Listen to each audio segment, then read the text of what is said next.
into space. The $10 billion James Webb Space Telescope is 100 times more powerful than the Hubble telescope.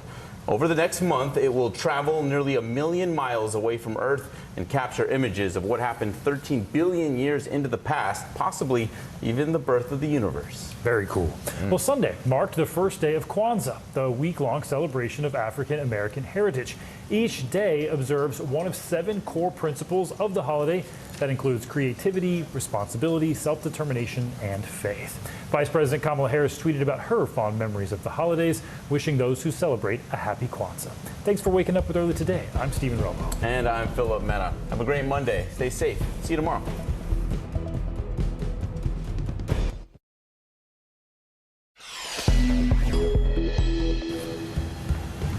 The Omicron surge wreaks havoc on the holiday travel rush. A crush of new cases for airline workers grounds hundreds of flights, plus how this latest wave could affect your child's classroom. A winter wallop out west. Millions of Americans digging out of the historic storm this morning, and more snow could be on the way. And Spider-Man swings into theaters to save them. The latest Marvel sequel sets a new post-pandemic box office record. With Christmas in the rearview mirror, 'tis now the season of returns. Why some companies could give you a full refund and let you keep that unwanted gift. Early Today starts right now. Good morning, I'm Philip Mena. And I'm Stephen Romo. Chaos at the airports. The U.S. seeing a surge of Omicron cases in the midst of a holiday travel rush. The highly infectious variant is partially to blame for a spike in flight cancellations over the weekend because of staffing shortages. More than 2,000 domestic flights were grounded between Saturday and Sunday. JetBlue canceled 10% of its flights on Sunday alone, along with Delta, United, and American, who slashed 2 to 5% of theirs. Meanwhile, the first annual Fenway Bowl and the annual Military Bowl have both been canceled due to COVID outbreaks. For students, the pandemic could also mean big changes for their spring semester. NBC's Guad Venegas has more. Schools across the country are preparing for students' return, bracing for Omicron. You stick it in, and then you go 1, 2, 3, 4, 5.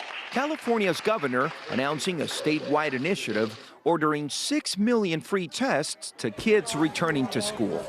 It hurts a teensy bit. Giving parents peace of mind. I think it's really nice that they're providing this for people because it is the holidays are a big concern. In Clovis, California, 50,000 free tests have already gone out to students and staff. The school district installing HEPA filters in classrooms, taking all measures to avoid a shutdown. When I tell you that having kids in classrooms is critical, the data confirms that too. Across the country, the school district of Philadelphia, with an estimated 200,000 students, now keeping a close eye on the rise in COVID cases and considering a vaccine mandate for all eligible students after the break. What's your message to the families? Our message to the families are, number one, we're going to do everything we can to keep schools open. As fears loom that students will have to go back to remote learning, some schools already are. UCLA, Columbia, and Northwestern are joining a growing list of colleges and universities temporarily going virtual the first weeks of the new semester. Now, to make things more difficult, some schools are also dealing with staff shortages. Between July and November of this year, schools across the country lost about 200,000 workers in local education, all of this as they also deal with the virus. All right, Guad, thanks for that report. Millions of Americans are under winter weather alerts this morning. A 70-mile stretch of interstate in Northern California had to be shut down. Melanie Ringo with our Sacramento affiliate shared this look at just how blinding the snow can be. We're at near whiteout conditions. You can barely make out the road signs behind me. Add to that, increasingly poor conditions outside and potential darkness. You can see why it would be a danger for drivers. Oh, yeah, and the roads have been extremely dangerous. A 20-car pileup in northern Nevada sent at least 3 people to the hospital. The winter weather is also impacting air travel. These storms, combined with those staffing issues due to COVID, have already forced more than 500 cancellations within and into the U.S. today. This morning, the world is mourning the passing of Archbishop Desmond Tutu. Along with other formidable figures such as Nelson Mandela, Tutu was instrumental in overthrowing apartheid in South Africa. Molly Hunter has this look back at a life of fearless activism and profound achievement. Tributes from around the world honoring Desmond Tutu, one of the fiercest opponents of apartheid. From his daughter, "My dad is at rest.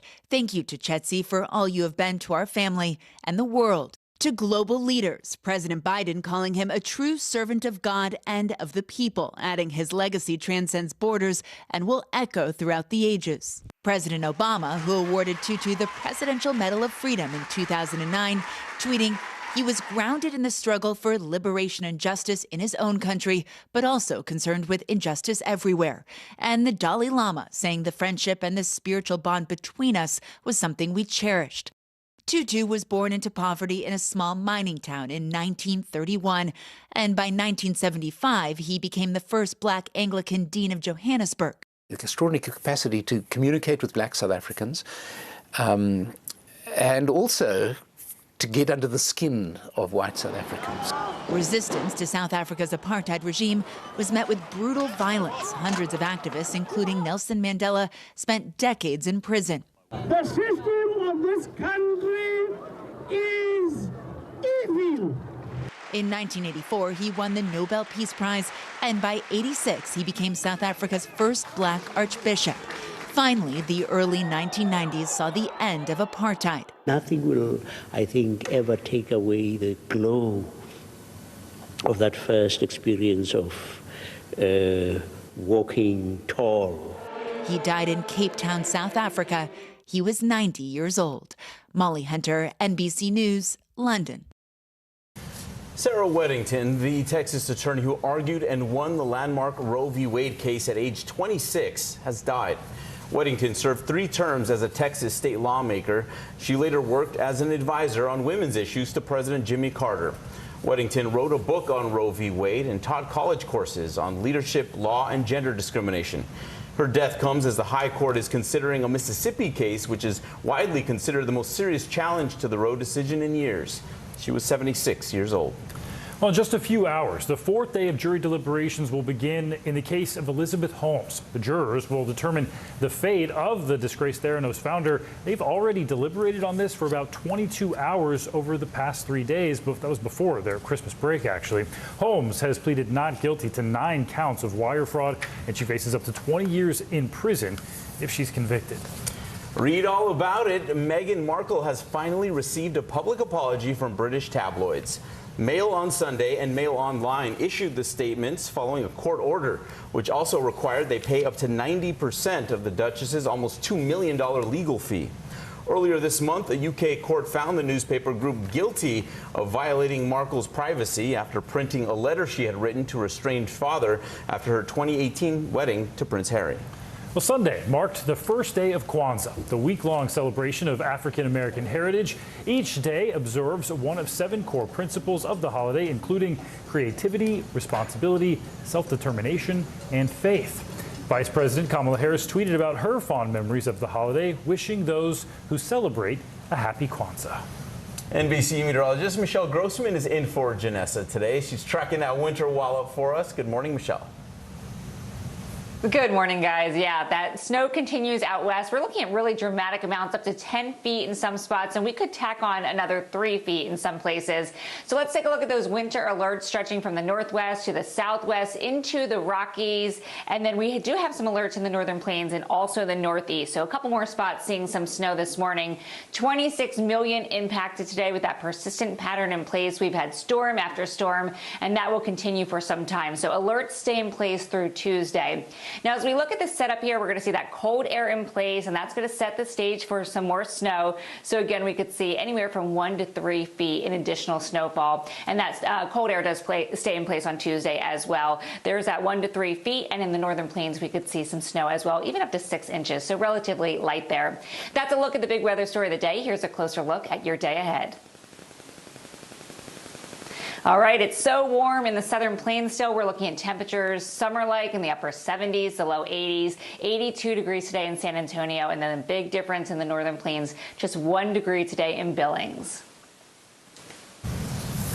All right, it's like two extremes from north to south. We'll talk about that. Also look at the week ahead when I come back in just a bit. All right, we'll talk to you in just a bit. Michelle, thank you. Spider-Man No Way Home, it continues to hit astonishing numbers, dominating yet another weekend as the film became the first pandemic-era movie to cross the $1 billion mark at the global box office. The Marvel sequel hit that number in a near-record 12 days. It's now tied with the 2015 release of Star Wars The Force Awakens, the third fastest film to hit that $1 billion mark. The two most recent Avengers movies were the only other ones to hit that milestone faster. A lot more to come, including a wild Sunday in the NFL, shaking up the playoff picture. But first, an exclusive look inside the Biden administration's battle to end Alzheimer's. This is a very different kind of program. We're here to start conversation about the big things happening in our world. Professor, I'm not asking you to predict the future, but what do we think that the new normal is going to be?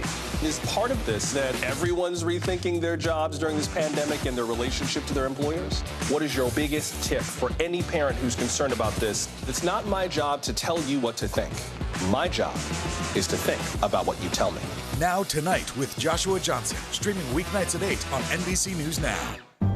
In the City of Angels, two kindly old ladies wanted to help homeless men get off the streets forever. And so they did. Listen to The Thing About Helen and Olga, the new podcast from Dateline and Keith Morrison. The Meet the Press Chuck Toddcast, free wherever you get your podcasts. Our week-long journey across America, from Washington, D.C., a side of our nation's capital you rarely see. It's your last move.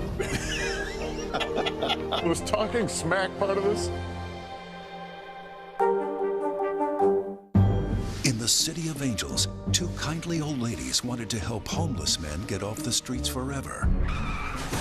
And so they did. Listen to The Thing About Helen and Olga, the new podcast from Dateline and Keith Morrison.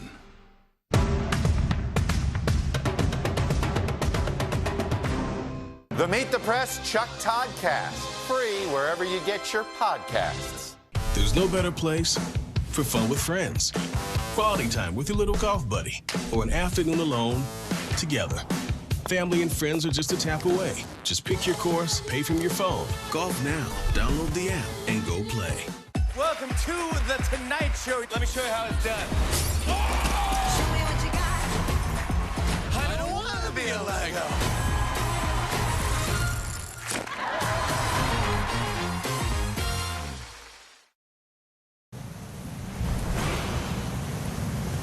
Leading the news, a Holland America Line cruise ship has returned to San Diego after Mexican health officials barred it from entering Puerto Vallarta. That's due to a COVID outbreak on that ship. Guests were not allowed to disembark after authorities said it found around 21 crew members aboard the ship tested positive for COVID. In a statement, Holland America confirmed that a small number of the 875 crew members did test positive, adding that they are experiencing minor symptoms. The White House is about to release the latest national strategy for fighting Alzheimer's and dementia. In an NBC News exclusive, our own Richard Louie got early details about the plan from Health and Human Services Secretary Javier Becerra. Richard, good morning. Good morning to you, Philip. Yeah, out in front today, the government's plan to battle Alzheimer's. In our exclusive, we got a sneak peek of the Biden administration's first update to the plan. The secretary sitting down with us to discuss new details while revealing why Alzheimer's and caregiving is so personal to him. Javier Becerra runs the agency overseeing the FDA, CDC, NIH, and more. And this holiday season, an important reminder for families takes center stage. Probably the best way to discuss this issue, dementia, Alzheimer's, today is to talk about the family members who are right now alone because of COVID. Alzheimer's costs America more than $355 billion annually. 70% of that cost is paid for by families. Everyone should be able to care for their loved one if they're willing to. My mother-in-law, who did suffer from dementia for many years, never was a day without a family member at her side. My father, who passed on New Year's Day 2020, and we, the family, became his caregivers, his hospice caregivers for much of his life. He lived with me his last 4 years of life. Becerra moved his parents next door to help. He became one of 53 million Americans taking care of a loved one living with a disability. When he started to decline, we would sleep in his bedroom with him. You know, those are tough days. You don't get a lot of sleep. You do things for your aged parent that your parent did for you when you were an infant. I go through that battle now. I'm fighting with my siblings about how to pay to keep my father under the care he needs, my mom at home. How does the plan address that? Well, the plan, which is updated every year. The government plan on Alzheimer's and dementia tracks 5 goals, and this year, a 6th new goal was added, funding new research on what behaviors might cause Alzheimer's or dementia. Can I make sure that the diet that my parents have is healthier so that they're eating less risky foods? Absolutely. Can that help us when it comes to something like dementia? Well, that could help reduce the risk. And that risk is higher for certain groups. In Black and Latino communities, the rate of Alzheimer's can be twice of others. You and I grew up in poverty, essentially. When you think about health equity and this plan, bring those two together for me briefly. In racial and ethnic minority communities, dementia hits hard and more often in some cases. Most ambitious of the plan, to prevent and treat Alzheimer's disease within 3 years. What is inspiring, one thing that your father said to you in your years growing up? If you can get up and go to work, it's a good day. There was a man who really impacted my life, who makes it possible for me to jump high, to get up in the morning and have a good day. And so I won't forget my dad. And Philip, one side note, each new year does mark the anniversary of Becerra's father's passing. The secretary telling me he takes solace, though, that he can now care for his mother and be there for her as they share the occasional bittersweetness of the holidays. Philip, again, the new updated plan, which also addresses the mental health of people living with Alzheimer's and their caregivers, that plan releasing today. Such a vital plan for so many people out there. Richard, thank you. Well, still to come, the Cowboys crushed the Washington football team in a Sunday night blowout. The highlights, plus the latest in the playoff race. And did Santa miss the mark this year? What you need to know about gift returns this holiday season. There's no better place for fun with friends. Quality time with your little golf buddy. Or an afternoon alone together. Golf Now app. Family and friends are just a tap away. Just pick your course, pay from your phone, get out and enjoy. Golf Now. Download the app and go play. Wednesday, January 5th, the new season of Greed begins on CNBC. Theranos goes to trial. She was the next big thing. Sex and scandal. I had just graduated high school. He would ask me to go out for a couple drinks. Boeing's soaring greed. What caused this brand new plane to crash? Anything for money. He ran a criminal syndicate, millions of dollars. American Greed. New season starts Wednesday, January 5th on CNBC. This is a very different kind of program. We're here to start conversation about the big things happening in our world. Professor, I'm not asking you to predict the future, but what do we think that the new normal is going to be? Is part of this that everyone's rethinking their jobs during this pandemic and their relationship to their employers? What is your biggest tip for any parent who's concerned about this? It's not my job to tell you what to think. My job is to think about what you tell me. Now Tonight with Joshua Johnson, streaming weeknights at 8 on NBC News Now. There's no better place for fun with friends. Quality time with your little golf buddy. Or an afternoon alone together. With the Golf Now app. Family and friends are just a tap away. Just pick your course, pay from your phone, get out and enjoy. Golf Now. Download the app and go play. What is going to happen now? Going back and forth because Go ahead. This is it, right?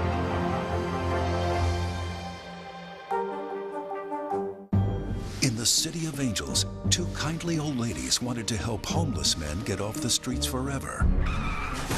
And so they did. Listen to The Thing About Helen and Olga, the new podcast from Dateline and Keith Morrison. American Greed. New season, new night. Theranos goes to trial. Boeing's soaring greed. Anything for money. A new season of Greed starts Wednesday, January 5th on CNBC. The Meet the Press Chuck Todd Cast, free wherever you get your podcasts. It's a second down and 7. Nice block by Jonah Williams in downfield. Look at this. On the fly, Boyd, foot race. That is 6. Leaping into the end zone, 68-yard strike. You've got to be able to.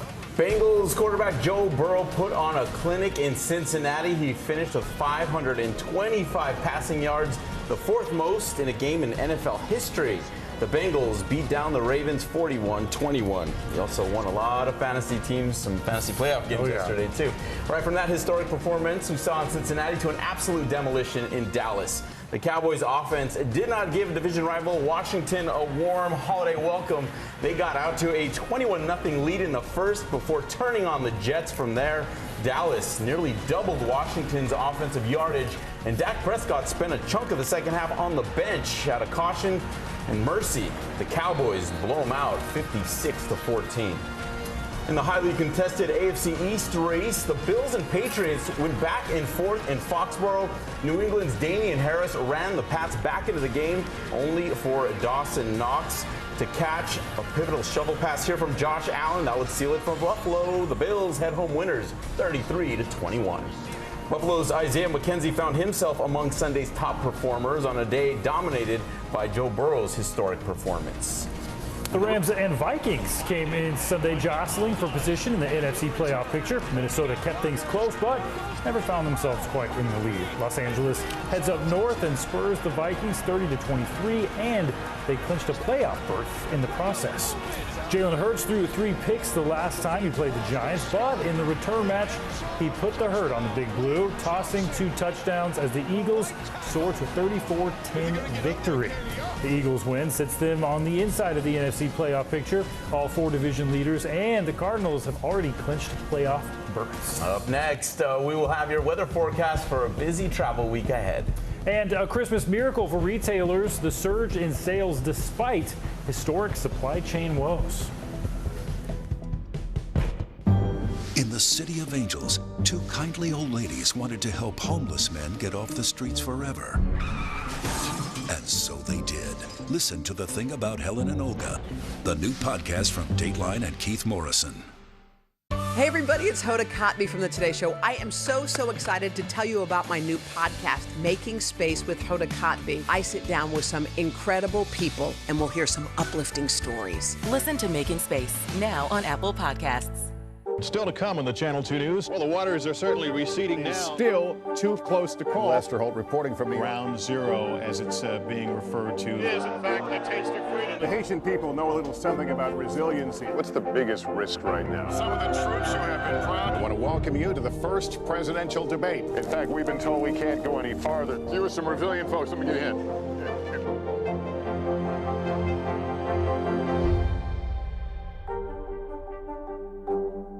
News is more than a headline. It informs, it inspires, and it still matters. To cover it, you have to be in it. And that's what we're gonna do. Every night, we take you to the front lines of the story, where it's actually happening, with NBC News journalists on the ground from all over the world.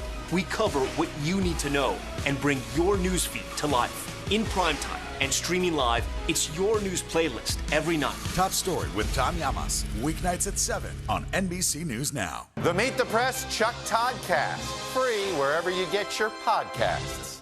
To cover the news, you have to be in it. We'll take you to the front lines of the story, bringing your news feed to life. Streaming live every night, it's your news playlist. Top Story with Tom Llamas, weeknights at 7 on NBC News Now. We began our cross-America journey tonight, St. Louis, Austin, here in Nashville. From Washington, D.C., the site of our nation's capital, you rarely see. It's your last one. Was talking smack part of this? What are you doing for teachers who feel that they're being stretched too thin? Did you understand how prevalent hunger was in your own community?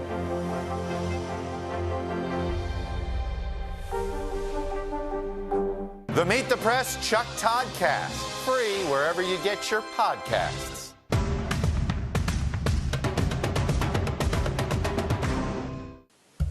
Welcome back on this Monday morning. Hope it's a good one so far. As we look at the week ahead, we're looking at the dramatic weather continuing in the west. Heavy snow. We're going to continue to track this in feet. Also looking at snow and wind in the northern plains, some snow in the northeast, and that record warmth does continue in the south and southeast. By Wednesday, a chance of rain in the Tennessee Valley, also the southeast, while showers continue out west. Chilly still in the northern plains with single digits in some spots. And then we're looking at New Year's Eve, more snow in the in around west and northwest, the southwest, looking at some rain and above average temperatures celebrating New Year's Eve. Back to you guys.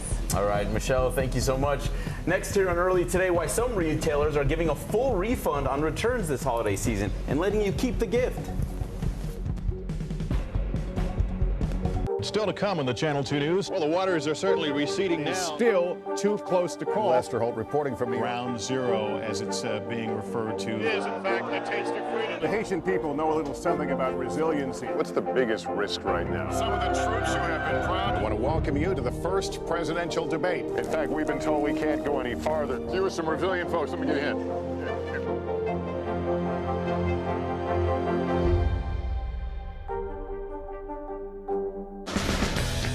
Frontside 900, McTwist, back-to-back 1080s.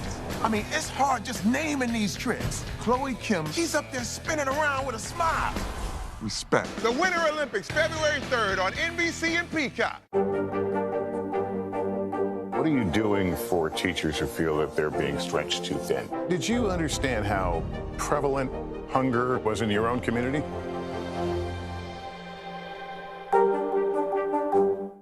This is a very different kind of program. We're here to start conversation about the big things happening in our world. Professor, I'm not asking you to predict the future, but what do we think that the new normal is going to be?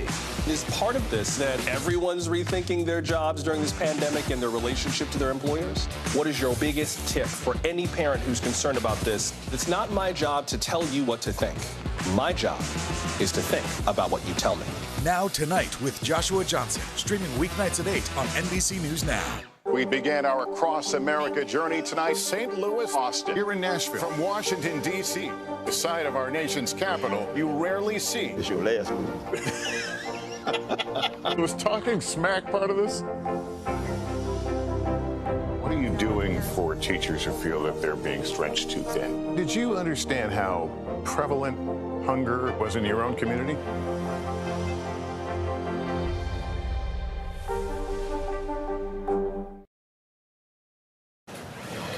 With Christmas behind us, it is now the season of returns. Holiday sales rose at their fastest pace in 17 years, according to MasterCard, up 8.5% from last year, which could mean record gift exchanges for those unwanted presents. Here's Jolene Kent with where your gifts could wind up.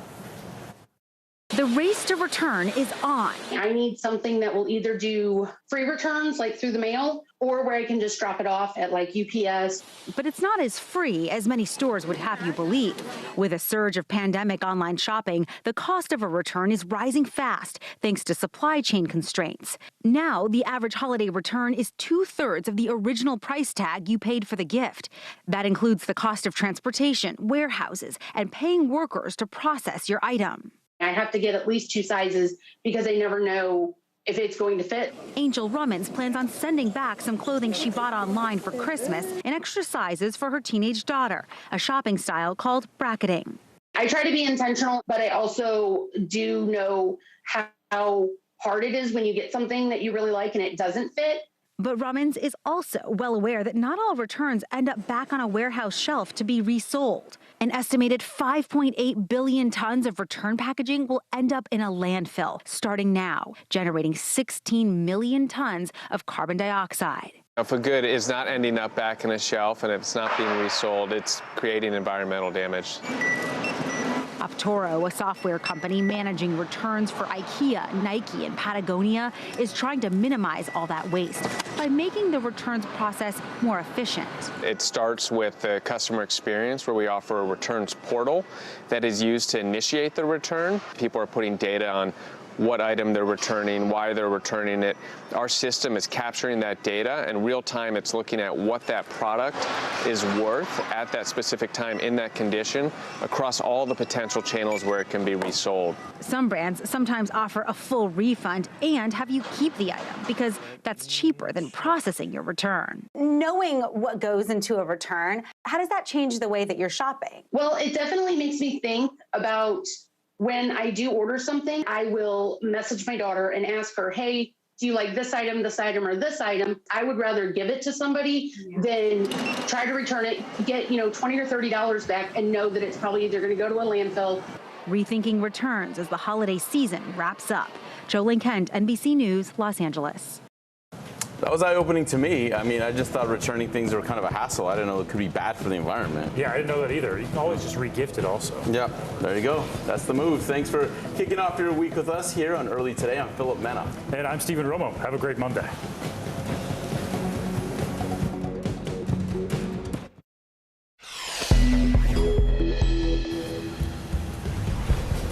Out west, it was a white Christmas and then some. A historic storm wreaks havoc on holiday travel, and more snow could be on the way. Plus, Omicron hits home for the holidays. The new surge in cases forces airlines to cancel hundreds of flights during one of the busiest travel days of the year. If you're one of those unlucky travelers hit with a cancellation, don't let the airline take off with your money. How to make sure you get a refund. And a Spider-Man saves the day for theaters. The new Marvel sequel sets a post-pandemic record at the box office, giving new hope for the future of movies. It's Monday, December 27th. Early Today starts now. And good morning. Thanks for joining us. I'm Stephen Romo. And I'm Philip Mena. We begin with the winter storm still threatening millions in the West. Between the heavy snow and outbreaks of COVID, airlines have already been forced to cancel more than 500 flights across the country today. For more on the dangerous conditions, here's NBC's Kathy Park. Extreme weather crashing the Christmas holiday. A 20-car pileup in Nevada, sending at least 3 to the hospital. While across the state line, heavy snow stranding drivers in Northern California. It's been bad. Yeah, it's been bad, but we're trying to make it. To whiteout conditions in Washington, snowy and slick streets in Seattle sent cars sliding. And more bad weather out west when a reported tornado touched down in Santa Barbara, California, uprooting trees, knocking down power lines and carports. In Oregon, the governor declaring a state of emergency. But it's a major warm-up for the southeast. Parts of Texas soaring into the 90s, with more record-setting heat expected through Wednesday. It's incredible. Everybody's out having a great time. Weather whiplash, from sizzling temps to a rare white Christmas. Kathy Park, NBC News. The Omicron variant is driving a new surge of COVID cases, hospitalizations, and deaths. It's also causing a nightmare for travelers. For millions of Americans, they're trying to get home for the holidays now. More than 2,000 domestic flights were canceled between Saturday and Sunday after airline crews and staff called out sick. NBC's Sam Brock has the latest. An Omicron surge in the midst of a travel rush, partly to blame for another spike in flight cancellations. They said that the reason why the flights were canceled was crew availability due to COVID. More than 2,000 domestic flights Saturday and Sunday wiped away on one of the busiest travel stretches of the year. JetBlue today, for example, has canceled 10% of their flights. I mean, that's a huge amount of people that are inconvenienced. So I would definitely say that it's fair to call this a meltdown. Delta, United, and American have seen a more manageable 2 to 5% of flights canceled Sunday, but that doesn't soften the blow for many. Kind of difficult. I mean, there's been delays in the lines as well as in the flights. Pretty much just regular Christmas flying. How worried are you about traveling with COVID spreading like wildfire right now? It is a concern. As airports are packed, so are testing lines. The demand in overdrive for those seeing loved ones. We've obviously got to do better. I mean, I think things will improve greatly as we get into January, but that doesn't help us today and tomorrow. From family gatherings to football fields, there's massive spread. The Fenway and Military Bowls, the latest college football games to go dark after Boston College had 40 players unavailable due to COVID, injuries, and opt-outs. The daily 7-day average, fueled by Omicron, now sits around 200,000 infections a day. Dr. Jeremy Faust in Boston has identified around 200 counties in red alert, either not enough staffing or beds. It couldn't come at a worse time because people are getting together, they're traveling, they're doing probably more high-risk activities than they normally do. Before we even started the day, there were more than 130 flights preemptively canceled. The expectation right now is this could go on for days, as companies like JetBlue and Delta say they're doing whatever they can to mitigate staffing issues. And they've reached out to the CDC and asked to cut the quarantine time for vaccinated employees in half. In Miami, Sam Brock, NBC News. Some schools and universities across the nation are headed back to virtual learning amid a spike in child COVID cases and campus outbreaks. Many districts are on edge, reviewing COVID guidelines in order to avoid school shutdowns. NBC's Guad Venegas has more. Schools across the country are preparing for students' return, bracing for Omicron. You stick it in, and then you go 1, 2, 3, 4, 5. California's governor announcing a statewide initiative ordering 6 million free tests to kids returning to school. It hurts a teensy bit. Giving parents peace of mind. I think it's really nice that they're providing this for people because it is, the holidays are a big concern. In Clovis, California, 50,000 free tests have already gone out to students and staff. The school district installing HEPA filters in classrooms, taking all measures to avoid a shutdown. When I tell you that having kids in classrooms is critical, the data confirms that too. Across the country, the school district of Philadelphia, with an estimated 200,000 students, now keeping a close eye on the rise in COVID cases and considering a vaccine mandate for all eligible students after the break. What's your message to the families? Our message to the families are, number one, we're going to do everything we can to keep schools open. As fears loom that students will have to go back to remote learning, some schools already are. UCLA, Columbia, and Northwestern are joining a growing list of colleges and universities temporarily going virtual the first weeks of the new semester. Now, to make things more difficult, some schools are also dealing with staff shortages. Between July and November of this year, schools across the country lost about 200,000 workers in local education. All of this as they also deal with the virus. All right, Guad, thank you. Former President Trump's current spokesman is suing the House January 6th committee over access to his financial records. Taylor Budowich was in charge of an advertising campaign for the so-called Save America rally that preceded the storming of the Capitol, and the committee wants to know his source of funding. Budowich says he has previously cooperated with the committee by sitting for a deposition and turning over other documents, but he's balking at the release of his bank records and has now filed suit against them. Tributes are pouring in after the passing of Archbishop Desmond Tutu. In a statement, President Biden called him a true servant of God and of the people and said his legacy will echo throughout the ages. Along with other formidable figures such as Nelson Mandela, Tutu was instrumental in the overthrow of apartheid in South Africa. He was awarded the Nobel Peace Prize in 1984 and became South Africa's first black archbishop in 1986.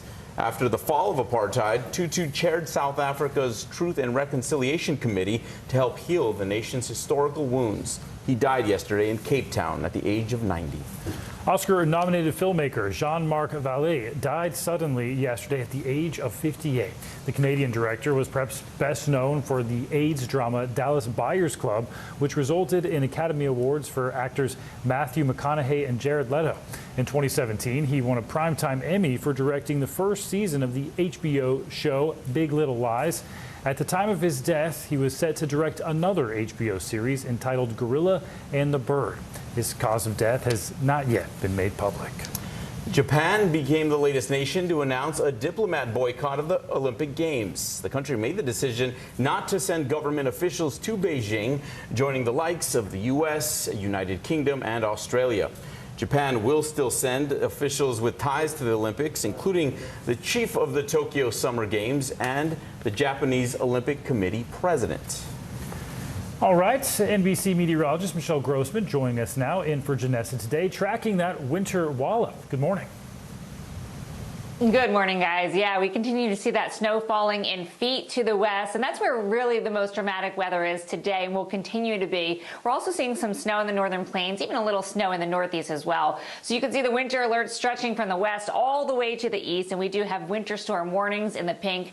26 million people impacted with that persistent pattern of heavy snow, and we could see an additional 1 to 3 feet again today. So this is a setup today, more heavy snow for the Sierras, difficult to impossible travel, of course, and the snowfall forecast, we're looking at additional 1 to 3 feet. Now, as we scoot over to the northern plains, we're also looking at some snow as well. We could see up to 6 inches in some spots, and the northeast also looking a little wintry weather this morning. We're looking at a mixture of snow and rain in some spots.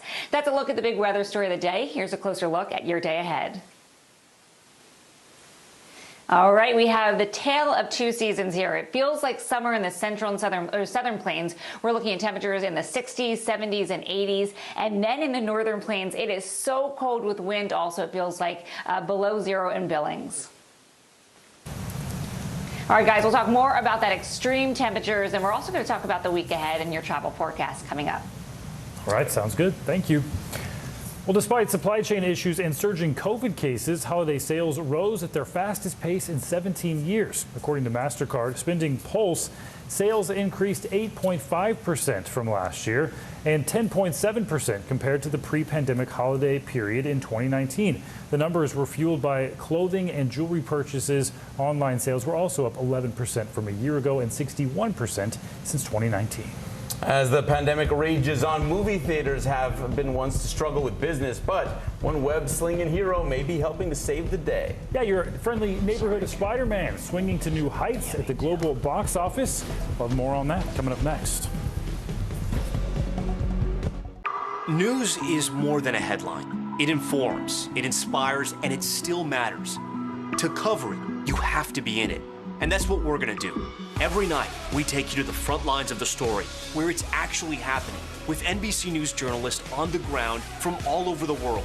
We cover what you need to know and bring your newsfeed to life. In primetime and streaming live, it's your news playlist every night. Top Story with Tom Llamas, weeknights at 7 on NBC News Now. The holiday season is a time to spread cheer. These are all on the house. And appreciate the ones you love. From our family to yours. Your Mr. Christmas. For the 89th time, a tree will shine over Rockefeller Center. Happy holidays from today. I'm Terry Crews, Team USA superfan. Shaun White, what are you trying to prove? You've already won more snowboarding golds than anyone else, ever. Maybe you're trying to prove you only get better with age, like a fine cheese or yogurt. The holiday season is a time to spread cheer. These are all on the house. And appreciate the ones you love. From our family to yours. Your Mr. Christmas. For the 89th time, a tree will shine over Rockefeller Center. Happy holidays from today. Good morning, I'm Joe Fryer. And I'm Savannah Sellers. Another giant leap for mankind. They want folks to shelter in place until this storm pushes through. This new travel requirement, is it possible we're going to see tighter restrictions? Morning News Now, streaming weekdays at 7. News is happening now. Look at what's making headlines around the world. Right now on Morning News Now. Tonight, the major announcement of the COVID vaccine. And this is a significant moment. Your news, whenever it happens, wherever you are, it's here now.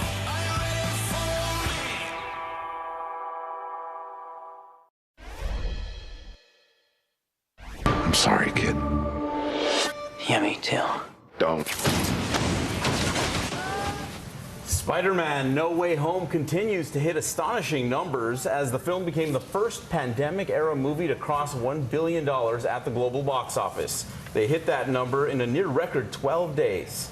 Plus more big films over the weekend. Warner Brothers' The Matrix Resurrection reached almost $70 million by the end of this weekend, while Sing 2 reached a global total of over $65 million. And all that goes to show just what a major comeback theaters are seeing right now. In the industry's road to recovery, of course, after the pandemic restrictions, the screening of Spider-Man No Way Home has pushed moviegoers even further to get out and catch a flick in person. NBC News correspondent Steve Patterson has more on how the cinemas are adjusting.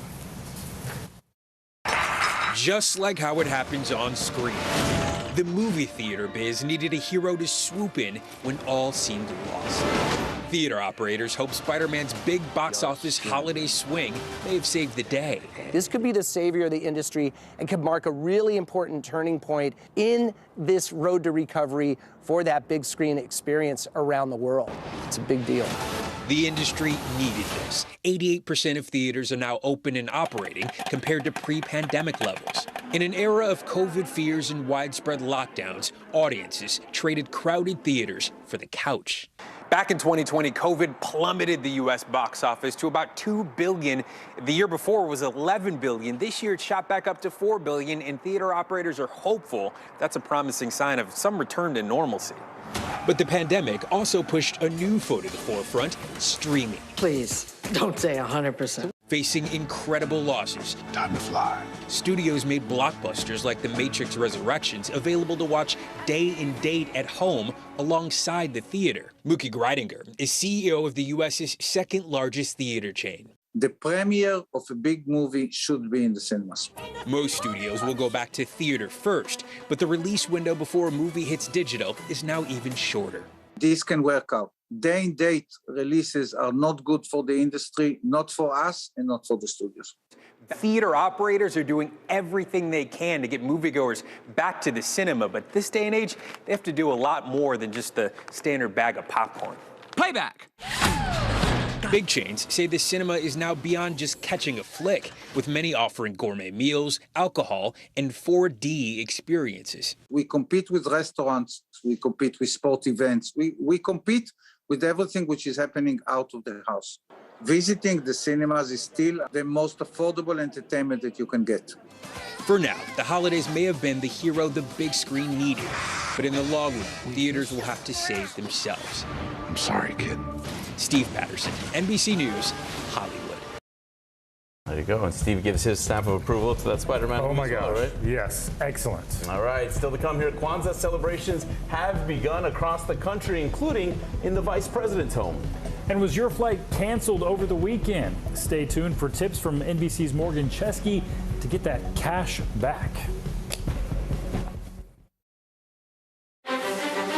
Is this an issue about guns or is this an issue about social justice? This supply chain issue has been a problem for months. Do you concur that this is going to get worse before it gets better? The question is, are you now more open to packing the court? If it's Sunday, it's Meet the Press. The holiday season is a time to spread cheer. These are all on the house. And appreciate the ones you love. From our family to yours. Your Mr. Christmas. For the 89th time, a tree will shine over Rockefeller Center. Happy holidays from today. News is happening now. A look at what's making headlines around the world. Tonight, the major announcement of the COVID vaccine. This is a significant moment. Your news, whenever it happens, wherever you are, it's here now. This is a very different kind of program. We're here to start conversation about the big things happening in our world. Professor, I'm not asking you to predict the future, but what do we think that the new normal is going to be? Is part of this that everyone's rethinking their jobs during this pandemic and their relationship to their employers? What is your biggest tip for any parent who's concerned about this? It's not my job to tell you what to think. My job is to think about what you tell me. Now Tonight with Joshua Johnson, streaming weeknights at 8 on NBC News Now. Wednesday, January 5th, a new season of Greed begins on CNBC. Theranos goes to trial. She was the next big thing. Sex and scandal. I had just graduated high school. He would ask me to go out for a couple of drinks. Boeing's soaring greed. What caused this brand new plane to crash? Anything for money. He ran a criminal syndicate, millions of dollars. American Greed, new season starts Wednesday, January 5th on CNBC. Let's go. This is a critical choke point for this fire.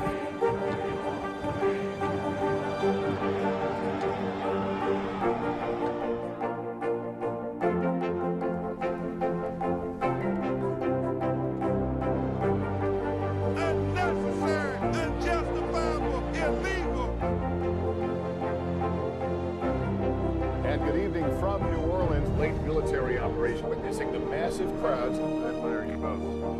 Nice to really spend some time with you. Appreciate it.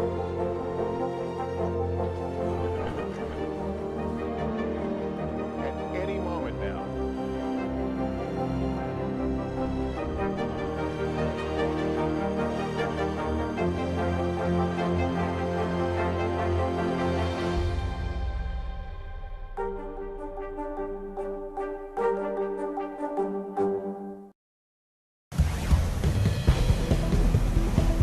Coming up on the Today Show, your guide to holiday gift returns. NBC consumer correspondent Vicki Wen will break down the exchange process. If you are one of the unlucky travelers whose flight was canceled over the holiday weekend, we have some tips for you to help you get a refund. Here's NBC's Morgan Chesky with what you need to know.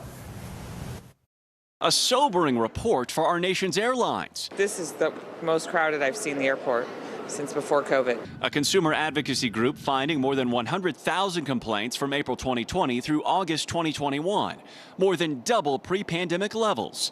Of those, more than 80% concern refunds. It just makes me feel incredibly disappointed in a company that I had had a lot of faith in. Kristen Horowitz flew United to a family reunion last August. She says the airline canceled her flight 3 times. Horowitz submitted for a refund and tried calling, but says she didn't get a dime back till filing a formal complaint with the Department of Transportation. When you finally did get your refund, did it cover everything? Unfortunately, it did not. They sent us vouchers for $125 each. I'll never use them. United telling NBC News, "We are more focused than ever on our commitment to customers." They did not respond regarding Horowitz's case. And now the Department of Transportation says it's investigating more than a dozen airlines over refund complaints. Earlier this year, it fined Air Canada for extreme delays. The carrier resolved a dispute after paying $4.5 million, but added this in a statement saying, Air Canada and the DOT have agreed to settle this matter without prejudice or any finding of wrongdoing. The DOT also plans to widen protections for consumers who are unable to travel due to government restrictions during the pandemic that current regulations don't address. A trade group representing 7 carriers tells NBC News that since the start of the pandemic, they've issued $20 billion in cash refunds. And also over the last year, the rate of refund-related complaints has fallen drastically. So what can you do? Experts say know what your rights are. If an airline cancels or significantly changes your flight, you are entitled to a full cash refund. Follow up. Call the airline multiple times because you may get a different answer from a different agent. Or if the airline is dragging their heels or not taking seriously your refund request, filing a complaint with the Department of Transportation really kind of shows them that you mean business. Morgan Chesky, NBC News.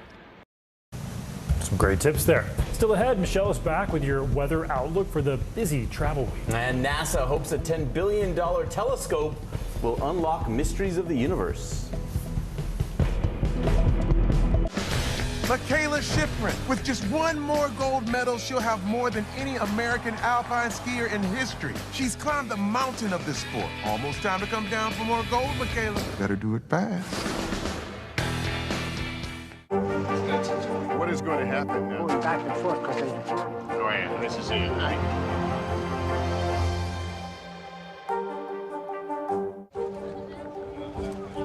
Let's go. This is a critical choke point for this fire.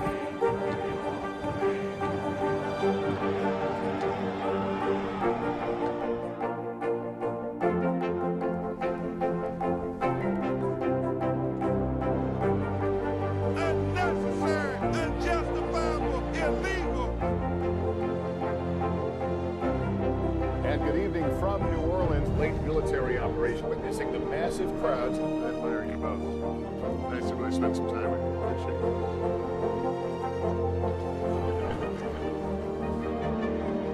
At any moment now.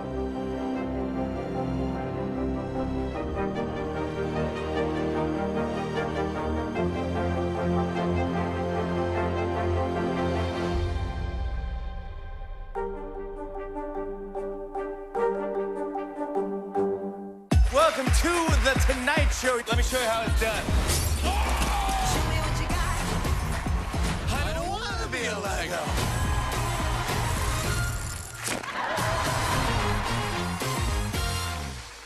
The holiday season is a time to spread cheer. These are all on the house. And appreciate the ones you love. From our family to yours. Your Mr. Christmas. For the 89th time, a tree will shine over Rockefeller Center. Happy holidays from today. News is more than a headline. It informs, it inspires, and it still matters. To cover it, you have to be in it. And that's what we're going to do. Every night, we take you to the front lines of the story, where it's actually happening, with NBC News journalists on the ground from all over the world. We cover what you need to know and bring your newsfeed to life. In primetime and streaming live, it's your news playlist every night. Top Story with Tom Llamas, weeknights at 7 on NBC News Now.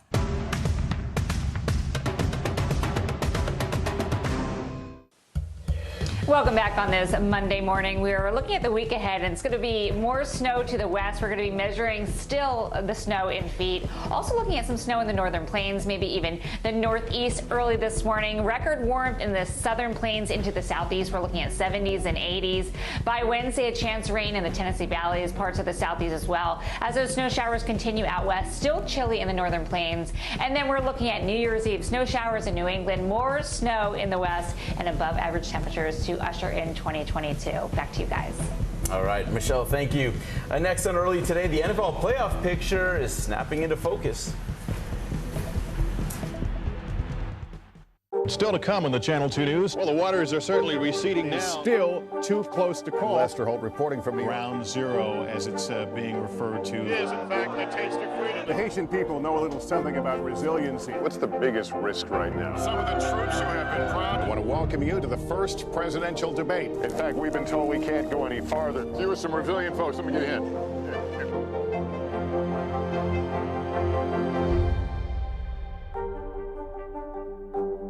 We're here to start conversations about the big things happening in our world, because it's not my job to tell you what to think. My job is to think about what you tell me. Now Tonight with Joshua Johnson, streaming weeknights at 8 on NBC News Now. News is more than a headline. It informs, it inspires, and it still matters. To cover it, you have to be in it. And that's what we're going to do. Every night, we take you to the front lines of the story, where it's actually happening, with NBC News journalists on the ground from all over the world. We cover what you need to know and bring your newsfeed to life. In primetime and streaming live, it's your news playlist every night. Top Story with Tom Llamas, weeknights at 7 on NBC News Now. Is this an issue about guns, or is this an issue about social justice? This supply chain issue has been a problem for months. Do you concur that this is going to get worse before it gets better? The question is, are you now more open to packing the court? If it's Sunday, it's Meet the Press. American Greed. New season, new night. Theranos goes to trial. Boeing's soaring greed. Anything for money. A new season of Greed starts Wednesday, January 5th on CNBC. Frontside 900, McTwist, back-to-back 1080s. I mean, it's hard just naming these tricks. Chloe Kim, she's up there spinning around with a smile. Respect. The Winter Olympics, February 3rd on NBC and Peacock. It's a 2nd down and 7. Nice block by Jonah Williams in downfield. Look at this. On the fly, Boyd, foot race. That is 6. Leaping into the end zone, 68-yard strike. You've got to be able to... Bengals quarterback Joe Burrow with the best game of his young career in Cincinnati. He finished with 525 passing yards, the 4th most in a game in NFL history. The Bengals crushed the Ravens 41-21. From that historic performance we saw in Cincinnati to an absolute demolition in Dallas. The Cowboys offense didn't give division rival Washington a very warm holiday welcome. They got out to a 21-0 lead in the first before really turning on the Jets. Dallas nearly doubled Washington's offensive yardage, and Dak Prescott, he spent a chunk of the second half on the bench out of precaution and mercy. The Cowboys blow him out on Sunday night, 56-14. In the highly contested AFC East race, the Bills and Patriots went back and forth in Foxborough. New England's Damian Harris would run the Patriots back into the game, but when it mattered most, Josh Allen with a shovel pass to Dawson Knox, and that would seal it for Buffalo. The Bills head home winners 33-21. Buffalo's Isaiah McKenzie found himself among Sunday's top performers on a day dominated by Joe Burrow's historic performance. The Rams and Vikings came into Sunday jostling for position in the NFC playoff picture. Minnesota kept things close, but never found themselves in the lead. Los Angeles heads up north and spurs the Vikings 30-23, and they clinched a playoff berth in the process. Jalen Hurts threw 3 picks the last time he played the Giants, but in the return match, he put the hurt on Big Blue, tossing 2 touchdowns as the Eagles soared to the 34-10 victory. The Eagles' win sits them on the inside of the NFC playoff picture. All 4 division leaders and the Cardinals have already clinched playoff berths. NASA celebrated Christmas by launching one of the most anticipated missions. The world's largest and most powerful telescope blasted into space. The $10 billion James Webb Space Telescope is 100 times more powerful than the Hubble telescope. Over the next month, it will travel nearly 1 million miles away from Earth and capture images of what happened 13 billion years into the past, possibly even the birth of the universe. Very cool. Well, Sunday marked the first day of Kwanzaa, the week-long celebration of African American heritage. Each day observes one of 7 core principles of the holiday. That includes creativity, responsibility, self-determination, and faith. Vice President Kamala Harris tweeted about her fond memories of the holidays, wishing those who celebrate a happy Kwanzaa. Thanks for waking up with Early Today. I'm Stephen Romo. And I'm Philip Mena. Have a great Monday. Stay safe. See you tomorrow.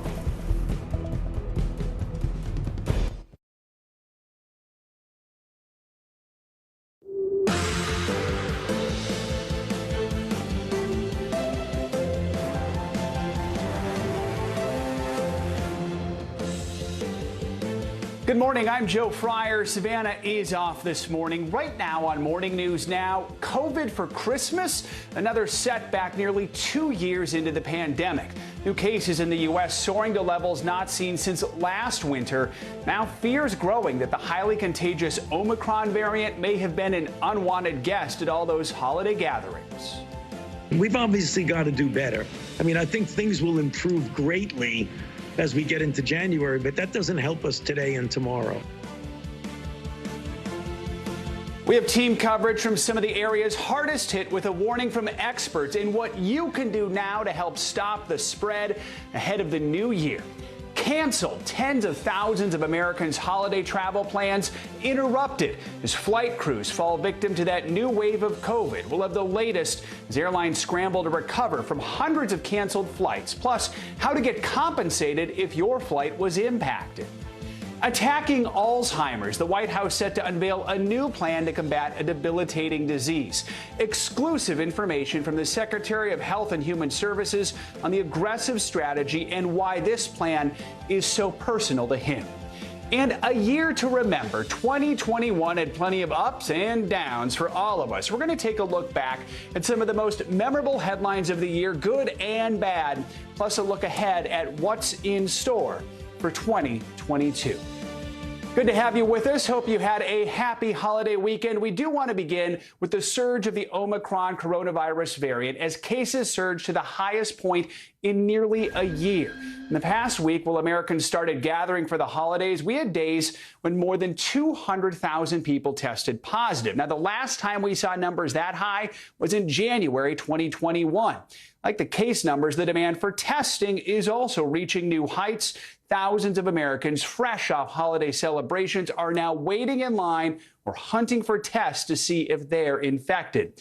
Adding to the holiday stress, getting home is becoming a nightmare for thousands of travelers. Just in the past few days, thousands of flights nationwide have been canceled because flight crews are testing positive for the virus. This comes as the nation's top infectious disease expert, Dr. Anthony Fauci, warns people not to become complacent with Omicron, even if the cases are mild. That's because more people are being admitted to the hospital with COVID, an average of nearly 8,000 people every day.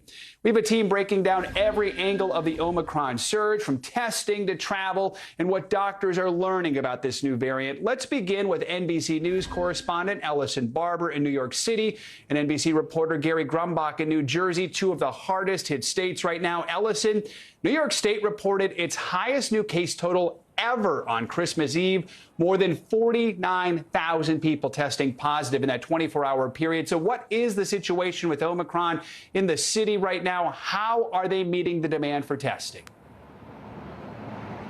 Hey, Joe, yeah, cases continue to rise, and it seems like that they are not going to be dropping in the near future. New York's positivity rate right now is 14%, but when you look at hospitalizations and death, it is nowhere near the numbers that New York saw during peaks pre-vaccine.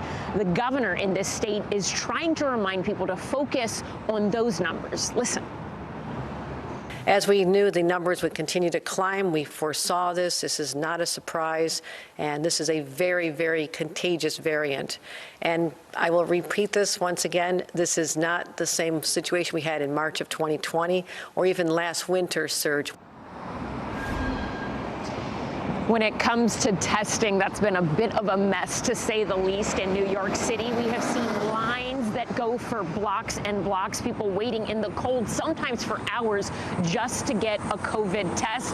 When it comes to the over-the-counter at-home rapid kits that are typically available at pharmacies or grocery stores in the city, those seem to leave the shelves as soon as they are restocked. So to try and help with some of that, the state is opening pop-up vaccine sites inside of subways. 2 of those, one here in Times Square and another at Grand Central, open today. 5 additional pop-up sites at subways. Those are set to open next week. Joe? Something tells me the demand for testing going to be just as great in this week following all those holiday gatherings. Let's go across the river to New Jersey, where you are, Gary.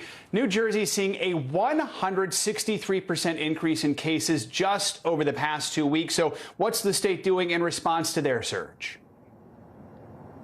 Hey there, Joe. Yeah, we've seen thousands and tens of thousands of cases here in New Jersey. More cases this weekend than we saw throughout the entire pandemic in terms of a daily average. And usually when we see cases rising, we're seeing hospitalizations rising as well. And we are seeing that in the state of New Jersey, but not nearly at the rate of last December. We're seeing about 2,500 people hospitalized in the state of New Jersey. Most of them are unvaccinated. Hospitals say they have surge plans ready if they need them. They don't need them right now. Governor Murphy has made himself very clear. He does not want the state to go back into another lockdown like we saw during the spring of 2020. So as a result of that, localities and local communities are really taking matters into their own hands. The city of Newark is instituting a vaccine mandate for restaurants, bars, and entertainment and sporting venues across the city. The cities of Montclair and South Orange are instituting indoor mask mandates as well. And Governor Murphy, of course, is involved with this every step of the way. Today, he'll be on a phone call with President Biden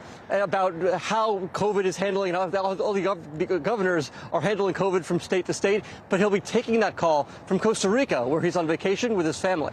Joe? All right, Ellison, vaccines are a huge part of this. New vaccine mandates now go into effect for New York City today. What are these new rules? How are they going to work?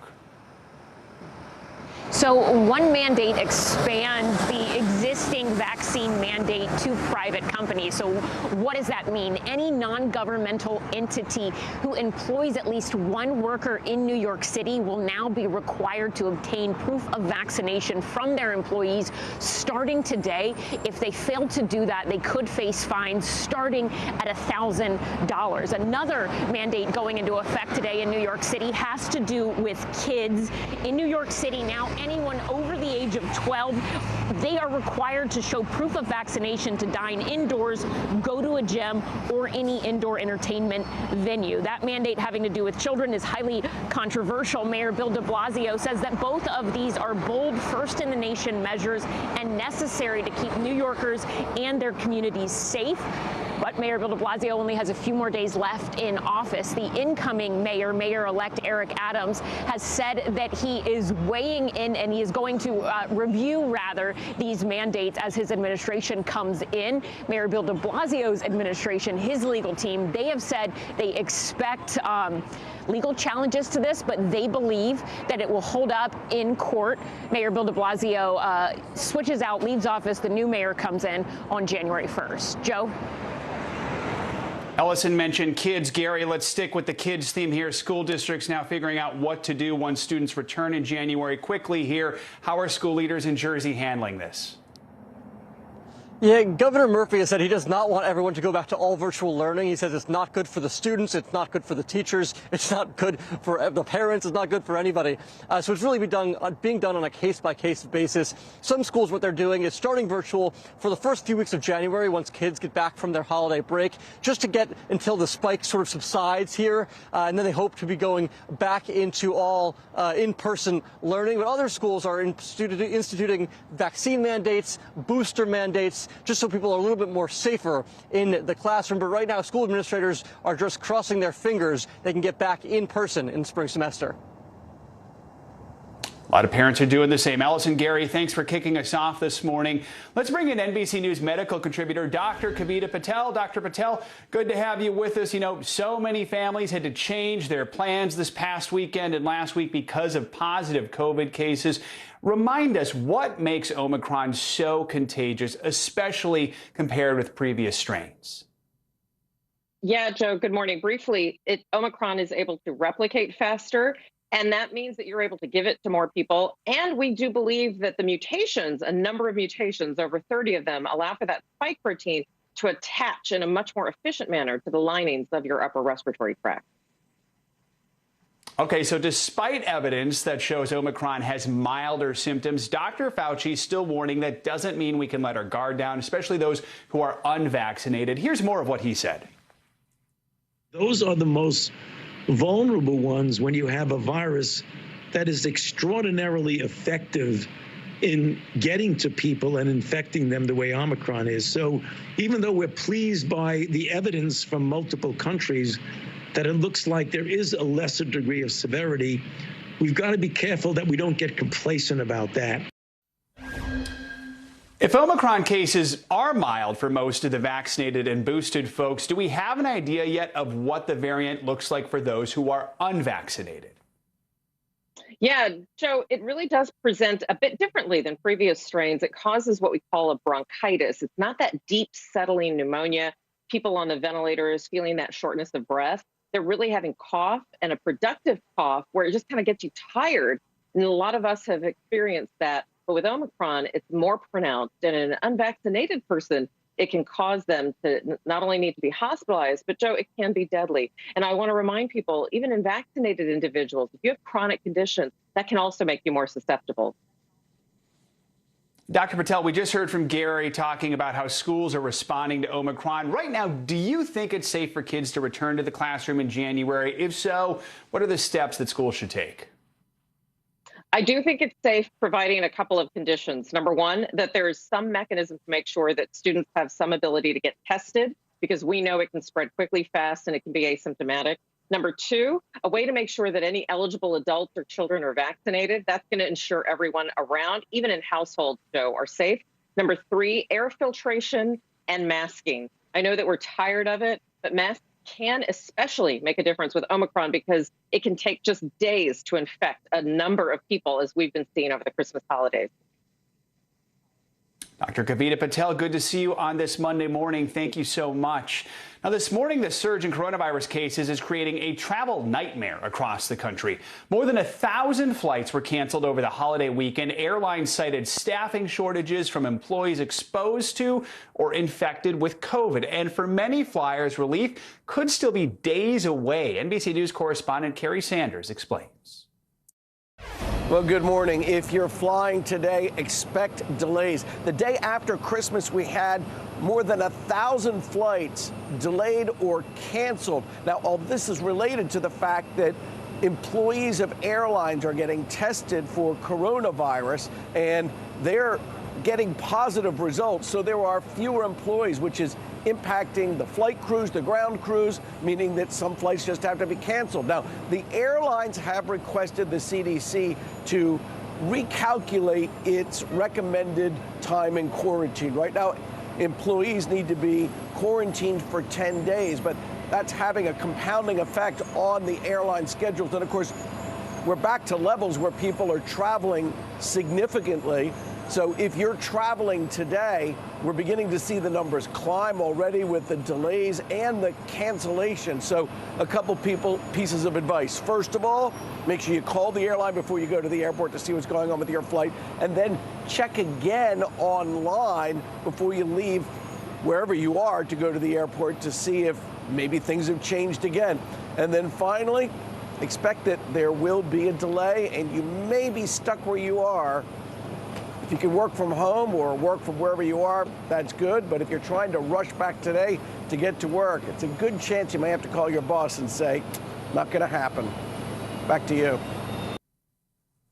Gary, thank you so much. Now, for more on these flight cancellations, let's bring in Melanie Lieberman, senior editor at The Points Guy. Melanie, good morning. You know, we just heard from Kerry there. There's going to be more delays and cancellations for flights today. He offered a few tips. What would you tell Americans who are preparing to fly either this morning or even later on this week?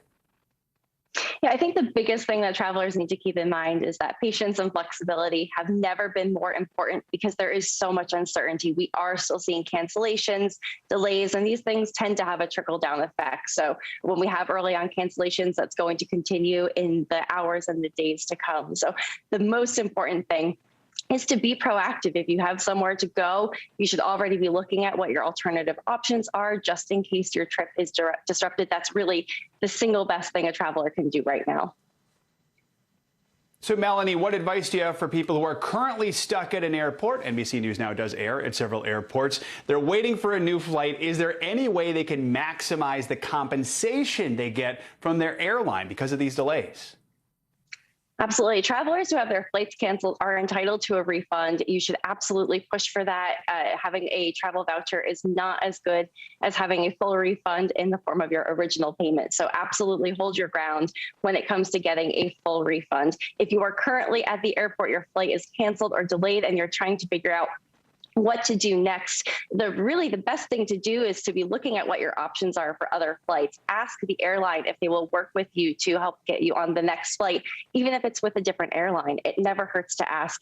Travelers can also be thinking about whether or not they want to be accommodated at a hotel or have other forms of compensation wrapped up in that. So the best thing to do is to understand what you want. And of course, go through that with patience and kindness, because everybody is working to get home as fast as possible. But knowing exactly what you want, what your ideal scenario is in terms of being compensated or rebooked is important.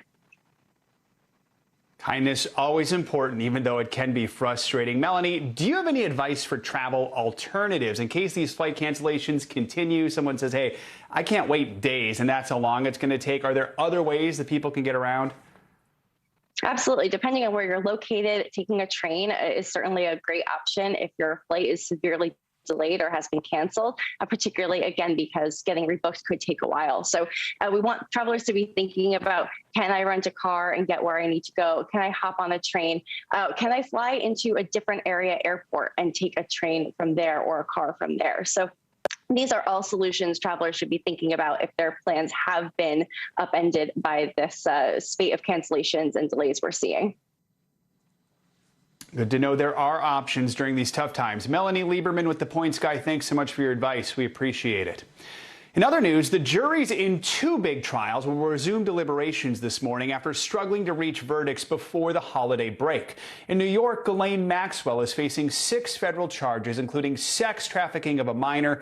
Well, in San Jose, California, Elizabeth Holmes, founder of Theranos, is facing 9 counts of wire fraud. We're covering the latest in both very different trials with NBC News legal analyst Danny Cevallos and senior business reporter Ben Popkin. Good morning to both of you. Danny, let's start with you and the Maxwell trial. Before the jury was sent home on Wednesday, before the holiday break, jurors did request transcripts of some of the testimony that they had heard. What testimony did they request, and does that suggest anything to you about the deliberations? It's a good sign that jurors are requesting transcripts because it means they're poring over the scripts to find out whether or not there's inconsistent testimony. If somebody is saying something that just doesn't sit right with them. And the jurors are instructed, if you find someone to be not credible on one point, you can conclude that they're not credible at all on all points. So this is a good sign, generally speaking, in deliberations, that jurors are taking their job seriously and not just wandering back into the jury room and saying, did we believe her or him, or did we not? Ben, let's bring you in here. You've been following the Elizabeth Holmes trial very closely. On Thursday, the last day of deliberations before their break, the jury asked to hear some audio again of Holmes on a call with investors. Tell us about that piece of evidence, why it's so important for this case. Good morning, Joe. The trial of the failed former blood testing startup founder really hinges on intent to benefit herself. Did Holmes make statements to investors that she knew to be false? So this secret recording made by investors who are frustrated about getting financial info from Holmes provides a clear window into the past. They heard 10 clips from a 2013 recording she made on a call with investors as she made lofty claims about the company's capabilities and fundraising, claiming the company would scale, giving investors multiple returns. She said it could run any lab test on a drop of blood, even though the machines were so buggy they could never do more than a dozen and had to do vain arm draws on other companies' machines. And she spoke about the work the company was doing with the military, even though it was never deployed. So we've heard from 29 witnesses, seen emails, PowerPoints, text messages, seen her quotes and articles. But this is Holmes speaking unguardedly, making those allegedly misleading statements in real time. It's a powerful piece of evidence. Here's her making those statements, but you can also argue in some of those cases, if you analyze the words, she's walking right up to that line of deception. So it could really cut for both either the prosecution or defense in the jury's minds. We'll be watching. Danny, clearly these are two very different trials, but in both cases, something in common. The juries appear to be having difficulty reaching verdicts. As a defense attorney, what are your thoughts now that we're days into deliberations on both? Not only are these unusual for that reason, these are unusual because we have two female defendants and a third in the form of Kim Potter just last week. This is pretty rare in the criminal justice system, and you have defendants in several cases who took the stand and testified. So we're not likely to see trials like this again in the future. But sometimes juries have difficulty deliberating. Even the most complex cases, though, really only take, generally speaking, a couple days. So is this a sign of a possible deadlock? I don't think we're quite there yet. If it looks like that's possible, the judge will give what's called an Allen charge that basically tells them, you're no better than any other jury. Get back in there and reach a verdict. Defense attorneys like me don't like the Allen charge because we believe, generally speaking, that it forces holdout jurors to say, well, I was for acquittal. I guess I'll give in to the majority. Now, that, of course, is just part of the astrology of us on the outside trying to figure out what's going on the inside of jury deliberation. Ben, as the Holmes trial picks back up for week 2 of deliberations, what should we be looking out for? Well, the jury has been deliberating for 22 hours. They've had 3 months of technical testimony to go through. They've been extremely hard to read during the trial. They didn't show emotion, physical reactions, but they were extremely attentive, alert, taking notes. This investor call that we mentioned earlier, that was the second request from the jury. The first was whether they could take the jury instructions home to review them. The answer was no. So until we have a verdict, we'll be watching this attentive, detail-oriented jury, see if there's any more jury questions that give an insight into their process. In the meantime, we'll be left to try to decipher Holmes's body language in the courtroom as she reacts to these jury instructions. When she listened to the audio of herself making those claims in that investor call, she was blinking a lot and glancing at the jury. Make of that what you will. And until then, we're all just waiting for a verdict. Ben Popkin, Danny Cevallos, we know you'll be keeping close eyes on these today and perhaps throughout this week. Thanks so much. The Texas lawyer who argued and won the landmark Roe v. Wade abortion rights case before the Supreme Court has died. Sarah Weddington was just 26 years old when she first challenged the Texas abortion law in the Supreme Court before it was ultimately overturned in 1973. She went on to serve as a Texas state lawmaker, reforming sexual abuse laws and helping provide protections for rape victims. She also served as an advisor on women's issues to former President Jimmy Carter. Weddington was 76 years old. Let's get a check now on your morning News Now weather. And a powerful storm brought a white Christmas, at least out west. NBC News meteorologist Michelle Grossman joins us with more on that. Michelle, good morning. Good morning, Joe. Yeah, very white Christmas. Some spots saw 10 feet of snow. We're going to tack on about 3 more feet of snow. So let's take a look at that snow in the Sierras because you know what? It was rough. They had a lot of snow over the past 48 hours. And again, we were measuring it in feet. It made for very difficult travel and will continue to make for very difficult travel over the next several days. All right, let's take a look at the alerts that are in place because they're stretched pretty much all over the west into the northern plains and even into the northeast. We're seeing some winter alerts this morning, but in the west, we're seeing some pinks and blues and whites, and that's indicating some heavier snow is possible in your warning areas. 43 million people impacted today and tomorrow by this. The northern plains, you see some winter storm warnings as well, and then the northeast, we could see a mixture of rain and snow in some spots. Here is the setup in the west. We're going to see that wet pattern continue. It's a relentless pattern, storm after storm after storm. So again, heavy snow today in the Sierras, difficult and impossible to travel. We saw that video just a second ago, and we could tack on 3 feet of snow in some spots. That's where you see that pink coloring. That's the highest mountains, elevations of the mountains. Northern plains also, we're looking at some snow, lighter compared to the west, but we could see a half a foot of snow in some spots as we head towards Tuesday. Now, this is a big story, too. We have extremes. We have summer-like weather in the southern and plains in the southeast, and then frigid weather in the northern plains. So while in Dallas today, it's going to be 78 degrees, 23 degrees above normal, 75 in Memphis. And then Cody, we're looking at 14 degrees, Bismarck just 8 degrees. And by tomorrow, we're going to keep this pattern in place. So still really warm with temperatures in the 70s and then just feels like 3 below in parts of the northern plains. And this will continue into the late week. So 6 degrees in Minneapolis on Wednesday and temperatures in the teens Thursday and Friday. Joe? Wow, those are some big extremes. All right, Michelle, thanks so much. Coming up, he was known as South Africa's moral compass and a voice of justice around the world. This morning, tributes are pouring in for anti-apartheid leader Desmond Tutu, who died over the weekend. A look back at his life and legacy. That's next on Morning News Now.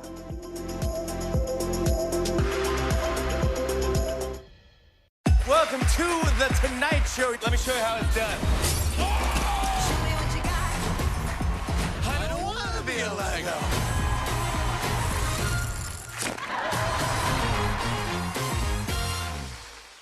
Hey everybody, it's Hoda Kotb from The Today Show. I am so excited to tell you about my new podcast, Making Space with Hoda Kotb. I sit down with some incredible people and we'll hear some uplifting stories. Listen to Making Space now on Apple Podcasts. American Greed, new season, new night. Theranos goes to trial. Boeing's soaring greed, anything for money. A new season of Greed starts Wednesday, January 5th on CNBC. Still to come on the Channel 2 News. Well, the waters are certainly receding now. Still too close to call. Lester Holt reporting from the Ground Zero, as it's being referred to. It is, in fact, the taste of freedom. The Haitian people know a little something about resiliency. What's the biggest risk right now? Some of the troops who have been proud. I want to welcome you to the first presidential debate. In fact, we've been told we can't go any farther. You are some resilient folks. Let me get a hint.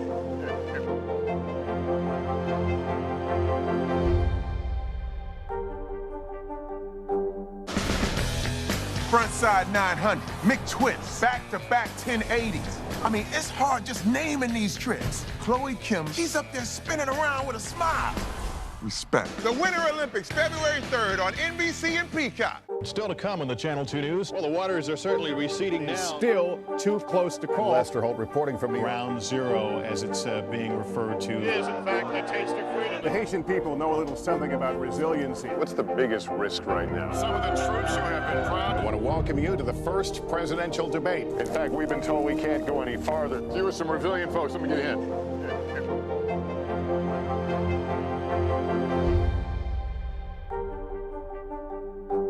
To cover the news, you have to be in it. We'll take you to the front lines of the story, bringing your news feed to life. Streaming live every night. It's your news playlist. Top Story with Tom Llamas, weeknights at 7 on NBC News Now. Good morning, I'm Joe Fryer. And I'm Savannah Sellers. Another giant leap for mankind. They want folks to shelter in place until this storm pushes through. This new travel requirement, is it possible we're going to see tighter restrictions? Morning News Now, streaming weekdays at 7.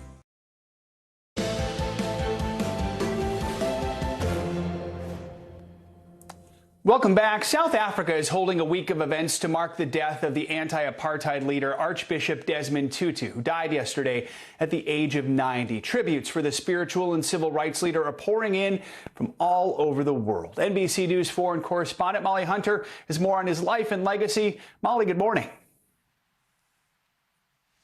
Joe, good morning. The world has lost an extraordinary advocate for justice, a cleric, a Nobel Peace Prize winner, and to those who knew him and interacted with him, a man with a great sense of humor and a cackling laugh. This morning, bells ringing out for 10 minutes in Cape Town, honoring Archbishop Desmond Tutu, as powerful tributes come in from around the world for one of the fiercest opponents of apartheid. Black and white together! From his daughter, "My dad is at rest. Thank you, Tsetsi, for all you have been to our family and the world." To global leaders, President Biden calling him a true servant of God and of the people, adding his legacy transcends borders and will echo throughout the ages. President Obama, who awarded Tutu the Presidential Medal of Freedom in 2009, tweeting he was grounded in the struggle for liberation and justice in his own country, but also concerned with injustice everywhere. The Queen adding he was held in such high affection and esteem across the Commonwealth. And Harry and Meghan, who brought their son Archie to South Africa 2 years ago, writing he will be remembered for his optimism, his moral clarity, and his joyful spirit. Tutu was born into poverty in a small mining town in 1931, and by 1975 he became the first black Anglican dean of Johannesburg. Extraordinary capacity to communicate with black South Africans, and also to get under the skin of white South Africans. Resistance to South Africa's apartheid regime was met with brutal violence. Hundreds of activists, including Nelson Mandela, spent decades in prison. The system of this country is evil. In 1984, he won the Nobel Peace Prize, and by 1986, he became South Africa's first black archbishop. Finally, the early 1990s saw the end of apartheid. Nothing will, I think, ever take away the glow of that first experience of walking tall. Tutu was diagnosed with prostate cancer in the late 1990s, and at 80 years old, retired from public life to spend more time with his family. He died over the weekend in Cape Town, South Africa. He was 90 years old. Now, tributes coming from all over the globe, as you might imagine, Joe. But in South Africa, there will be a full week of events on Wednesday, a memorial service on Thursday night, an intimate night with the friends of the Tutus. On Friday, he will lie in state for 2 days before his funeral service on Saturday. And, Joe, huge crowds are expected to come out. I'm sure. So much good to remember. Molly, thank you so much. Let's take a look at what else is making news around the world this morning. NBC's Raf Sanchez joins us from Tel Aviv. Raf, good morning to you.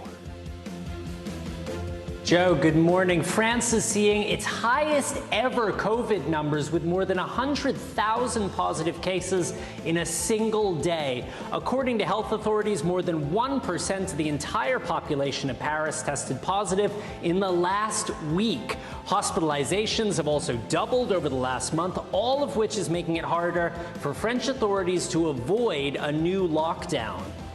In Brazil, at least 18 people have been killed and around 300 injured in serious flooding. Nearly 40 cities throughout the country's northeast have been hit by the floods, and more than 35,000 people have been forced out of their homes. The local governor is calling it a massive tragedy.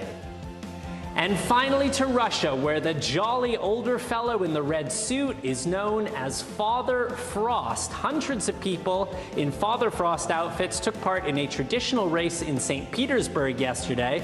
Participants are allowed to run, walk, or dance their way through the 3-mile course.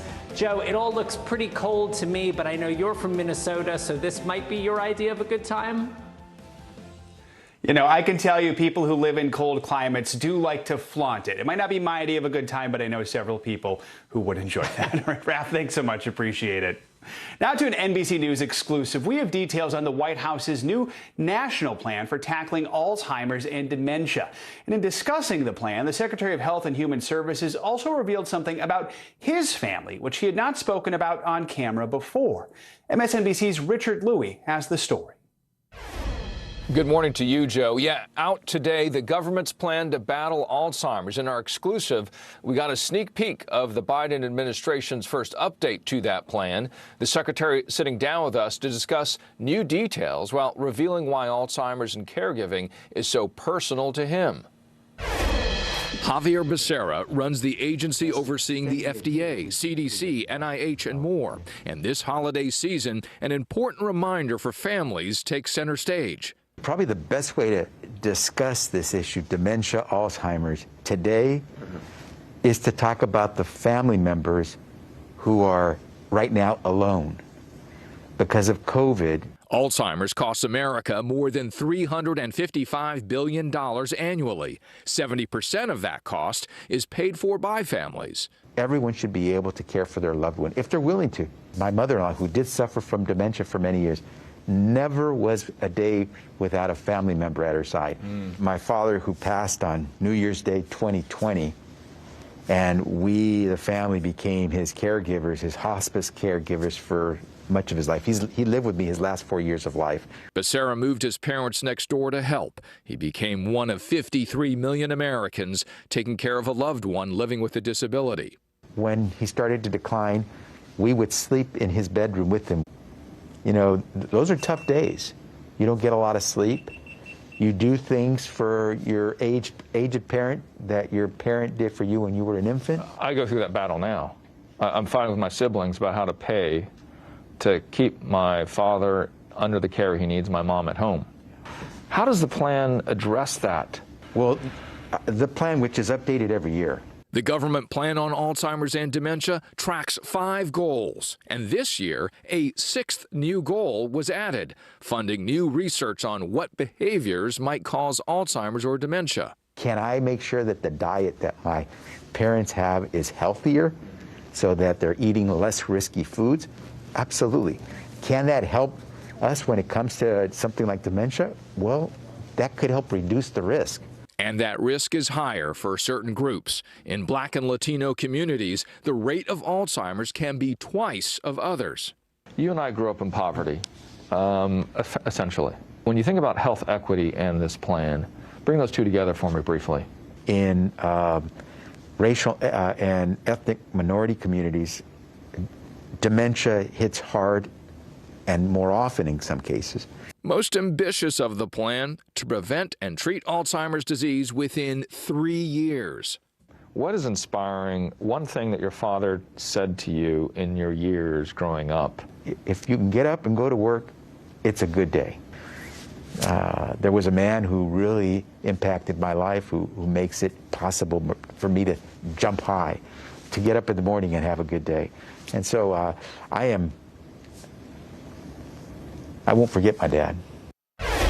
And Joe, one side note, each new year does mark the anniversary of Becerra's father's passing. The secretary telling me he takes solace, though, that he can now care for his mother and be there for her as they share the occasional bittersweetness of the holidays. Joe, again, the new updated plan, which also addresses the mental health of people living with Alzheimer's and their caregivers, that plan releasing today. All right, Richard Louie, thanks so much for that report. Appreciate it. Coming up, it was another year of COVID, but 2021 wasn't all bad. When we return on Morning News Now, we're going to look at some of the highlights from this past year and more on what to expect in 2022. Let's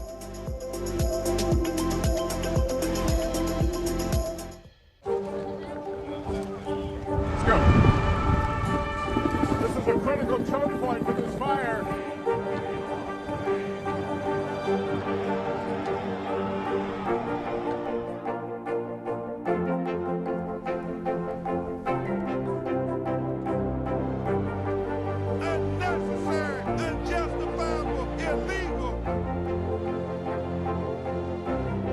And good evening. Late military operation, witnessing the massive crowds. I admire you both. Nice to really spend some time with you. Appreciate it.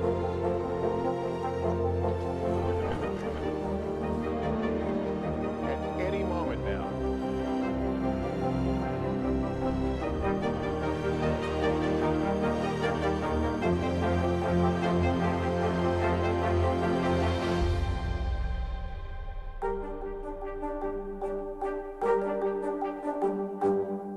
Terry Crews, Team USA superfan. Shaun White, what are you trying to prove? You've already won more snowboarding golds than anyone else, ever. Maybe you're trying to prove you only get better with age, like a fine cheese or yogurt.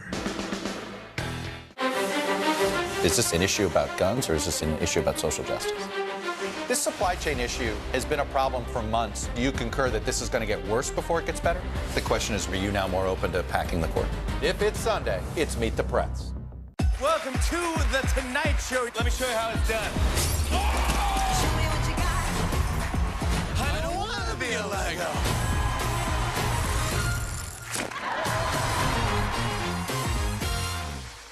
The holiday season is a time to spread cheer. These are all on the house. And appreciate the ones you love. From our family to yours. You're Mr. Christmas. For the 89th time, a tree will shine over Rockefeller Center. Happy holidays from today. Fans of space exploration got the best Christmas present they could have asked for on Saturday. That's because NASA successfully launched the James Webb Telescope into space on Christmas morning. The telescope is the world's largest and most powerful telescope built to date, and it's designed to study the early days of the universe. Now, it's scheduled to complete a course correction burn today, adjusting its trajectory so that it's in perfect position while making its way toward its observing spot. And where is that, you might ask? Well, it's nearly 1 million miles away from Earth. All right, we're taking a look back at some of the biggest stories that made headlines this year, from COVID surges to supply chain shortages. 2021 brought us unexpected twists and turns that changed all our lives. Let's bring in editor-in-chief of The Skimm, Niven McCall-Maza, for more on these top stories. Good to have you with us, Niven. So the coronavirus once again dominated headlines this year. It is dominating them at the end of the year, certainly. Remind us of some of the biggest moments in our fight against COVID and an important focus, which is the mental health fallout for healthcare workers and for so many others. Yeah, it's been a wild ride of a year. It's crazy to think that it started with a pretty turbulent final month of President Trump's administration with the January 6th insurrection, and is now ending with what feels like a very unwelcome deja vu, with Omicron really having cases and COVID rising again. COVID is something that's continued to be the big story of this year. I think the difference between last year and this year is that there was so much unknown last year, and the thought of vaccines was really the light at the end of the tunnel.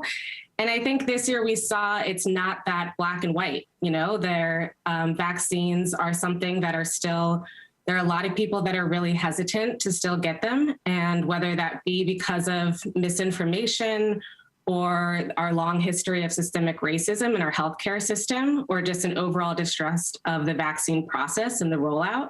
It's an issue that healthcare workers are trying to figure out how to have our country reach herd immunity with part of our population not vaccinated. But on the other side of it, those that are vaccinated are seeing, lower hospitalization rates, lower death rates, and those are all things that we expected. And so while it might not be this, we got the vaccine and the pandemic is over, I think what we're looking at for 2022 is trying to figure out, when are we reaching a stage where this becomes our normal? We are a bit used to kind of waves as we are with the flu. And we understand that there are going to be spikes like there are with flu season, and we may all have to get boosters every couple of months, but it doesn't disrupt our day-to-day like it is currently. Folks are realizing this wasn't a light switch now that was just going to turn off very quickly. Let's talk about some of the biggest money headlines of 2021. That included the economic recovery and some surprising new investment options, which were always making headlines. What kind of recovery are we looking at in 2022? Can we expect to see similar finance trends moving forward? I think we will. I think that, this year the government really was trying to step in to help with relief. And we saw, they came in with extra unemployment benefits, or pausing evictions and student loan debt. And I think, one of the big things was keeping interest rates low. And the Fed has already indicated that they are going to increase interest rates probably multiple times next year. And so I think this was a year of really trying to stabilize the economy, considering the amount of unemployment that we were seeing last year. But I think, what that also causes, as you mentioned earlier, is supply chain shortages. And also, we saw inflation, the highest we've seen really since the 80s. And so I think a key thing that people dealt with this year was a really, really hot housing market that really pushed out first-time home buyers. I think they will have a likelier chance at getting into the market next year. But with higher interest rates, there's also a give and take of what you can afford. I think in terms of, crazes and new trends, we saw cryptocurrency really take off this year. And I think next year, I think people are really going to be looking to see, is this something that sticks around? I think there's a lot of interest there. There's a lot of reasons for it, but there's also some real negatives when it comes to the environment and how risky it is. So I think people are going to be looking to places like El Salvador, which is the first country that really adopted Bitcoin as its national currency, to see, is this a valid thing? Can this work? And for some of us, still some confusion about it as well. Right? Niven McCall-Maza, thanks so much for joining us. We really do appreciate it. Have a good one. Now, coming up, 'tis the season to return. After the break, a look at why more people are expected to send gifts back this year, plus who's really covering the costs of those, quote, free returns. Also, a Spidey sensation, the new Spider-Man movie breaking more box office records in its second week, how it could signal good things for the struggling movie theater industry.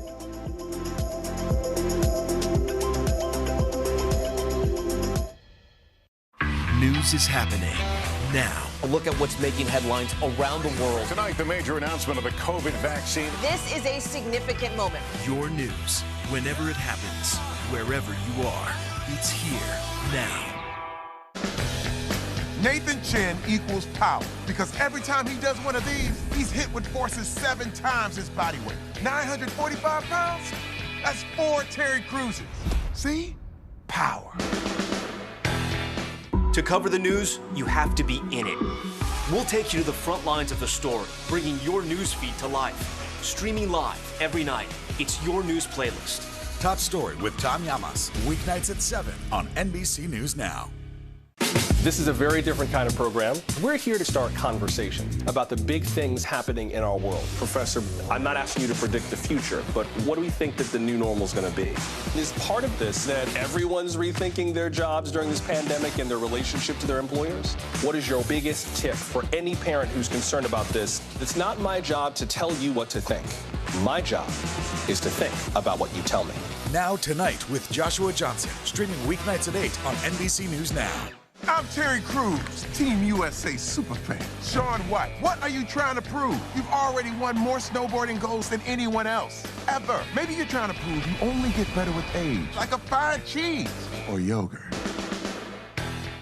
News is more than a headline. It informs, it inspires, and it still matters. To cover it, you have to be in it. And that's what we're gonna do.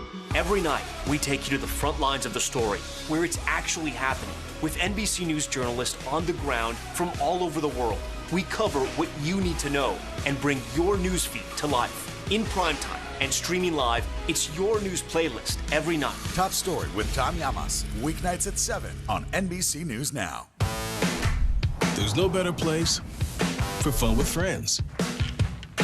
Quality time with your little golf buddy. Or an afternoon alone together. With the GolfNow app, family and friends are just a tap away. Just pick your course, pay from your phone, get out and enjoy. GolfNow. Download the app and go play. With Christmas now behind us, you might be going through all the stuff Santa brought you and figuring out whether to return any gifts that missed the mark. NBC News correspondent Shaquille Brewster joins us now from a warehouse outside Indianapolis, where some of those returned gifts will end up. Shaq, good morning to you. So the days after Christmas are always busy for returns, obviously. With the rise of e-commerce, that's expected to be especially true this year. Give us a sense of the volume and how it might be different from previous holiday seasons. Well, they're expecting a lot more returns this year, Joe. And, not to say that we're not grateful for the gifts that we got over the holiday break, but 2 out of every 3 of us plan to make a return this holiday season. And many of those returns don't end up on the store shelves. Instead, they end up in places like this. I want you to just look around here just so you get a sense of the volume here. You're looking at more than 6,000 pallets of items here. You see bicycles, grills, things that people purchased but are now sending back, not going back to the store shelves, but instead they're being resold to third parties. And they're being helped by companies like B-Stock. And we spoke to their CEO about a week ago about the volume they're expecting this time around. Listen to what he told us about why that is. We see for this season that volume is going to increase again, and a big part of that is going to be, e-commerce shopping, and the continued shift for folks to buying online is going to result in some increases in customer returns. By and large, we see about 50 to 60% of merchandise going back on the shelves, provided it's in, brand new condition. But the bulk of that, the rest of that, the 40 or 50% that they don't put back on the shelf, tends to go through a business platform like B-Stock. That was actually their chief operating officer. Now, he says they're expecting a tsunami of returns this year, you mentioned, because so many people are doing that online shopping more than going in store, another effect of this pandemic. I have to say, I don't think I have a single return to make this year, so good job, friends and family. Now, for those who do need that return, many companies, I know. Many companies do offer free returns. Nothing's free in life, so who really foots the bill for these services? That's right. Nothing is ever really free, especially in retail, and especially when these returns are costing the companies 7% more this year alone. As you know, it likely goes down to the consumers. Listen to a little bit of why we heard that breakdown. The consumer pays the price for a free return. The consumer pays the price for free shipping. There is nothing in this world, not even death or taxes, that really is free any longer. And so when a consumer takes advantage of free shipping, that cost, which is not free, has to be borne somewhere. And the only somewhere in a retail setting is in the price of the goods. The reasoning experts say an increased labor costs, increased transportation costs, and the higher price of storing all of these returns that are expected to flow in.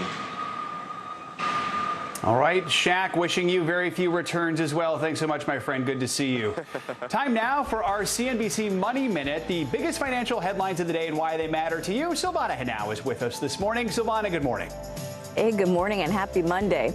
Retail sales rising 8.5% this holiday season, according to a report by MasterCard Spending Pulse. That's the fastest pace in 17 years, even as shoppers dealt with higher prices, product shortages, and the Omicron variant. Online sales rising 11%, accounting for more than 20% of all sales. The results were fueled by purchases of clothing and jewelry. MasterCard says consumers were eager to get their gift shopping done early.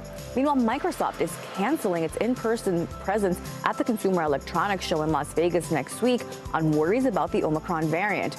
On Friday, Microsoft said it will still take part, but remotely. General Motors, Google, Twitter, Amazon, and others have also canceled their physical presence at the show. CES officials say the event will still be held with strong safety measures in place. And supply chain shortages have affected nearly every industry. Now, as the number of COVID cases is rising nationwide, we may be experiencing a shortage of disposable face masks.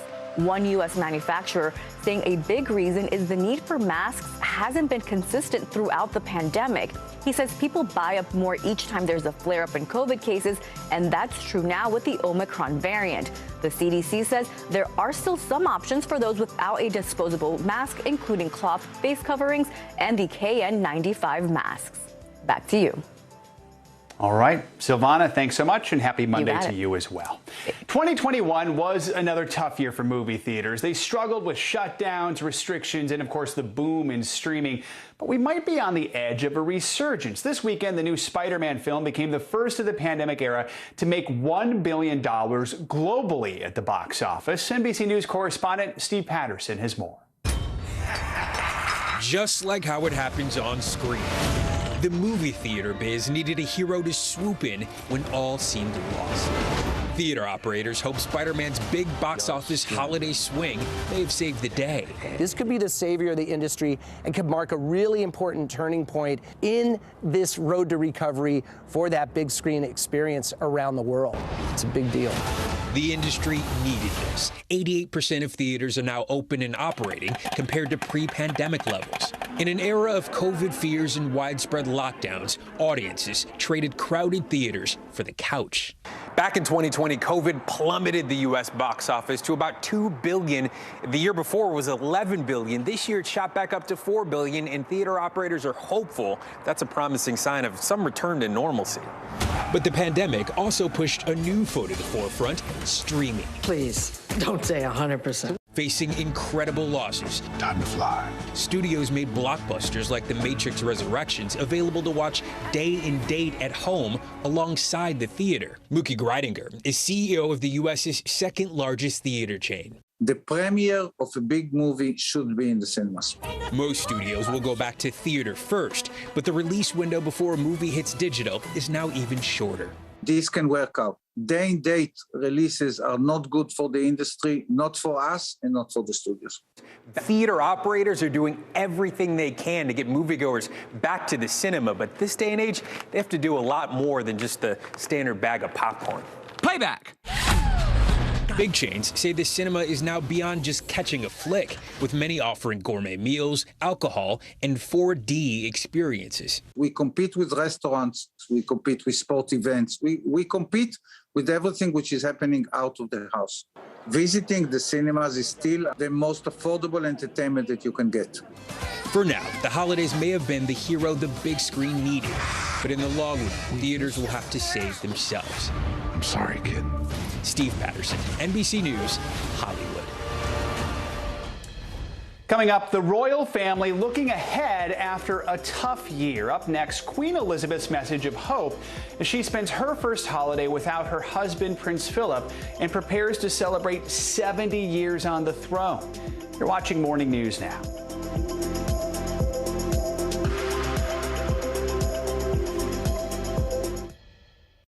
Hey everybody, it's Hoda Kotb from The Today Show. I am so excited to tell you about my new podcast, Making Space with Hoda Kotb. I sit down with some incredible people and we'll hear some uplifting stories. Listen to Making Space now on Apple Podcasts.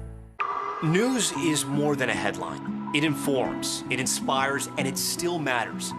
To cover it, you have to be in it. And that's what we're going to do.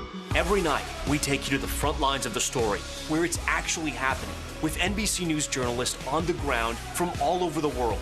We cover what you need to know and bring your newsfeed to life. In primetime and streaming live, it's your news playlist every night. Top Story with Tom Llamas, weeknights at 7 on NBC News Now.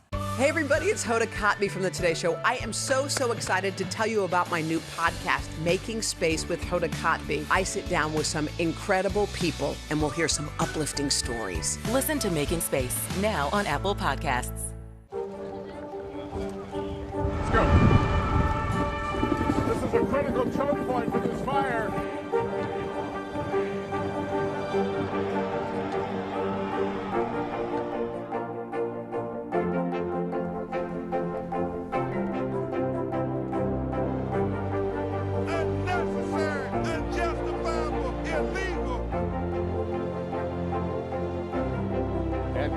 From New Orleans, late military operation, witnessing the massive crowds. I'd learn you both. Nice to really spend some time with you. Appreciate it.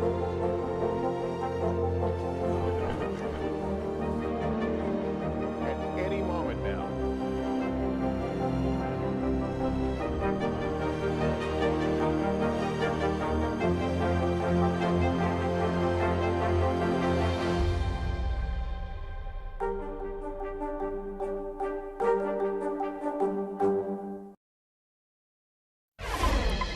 Christmas has come and gone, but a major gift is still up for grabs after nobody won the massive Powerball jackpot.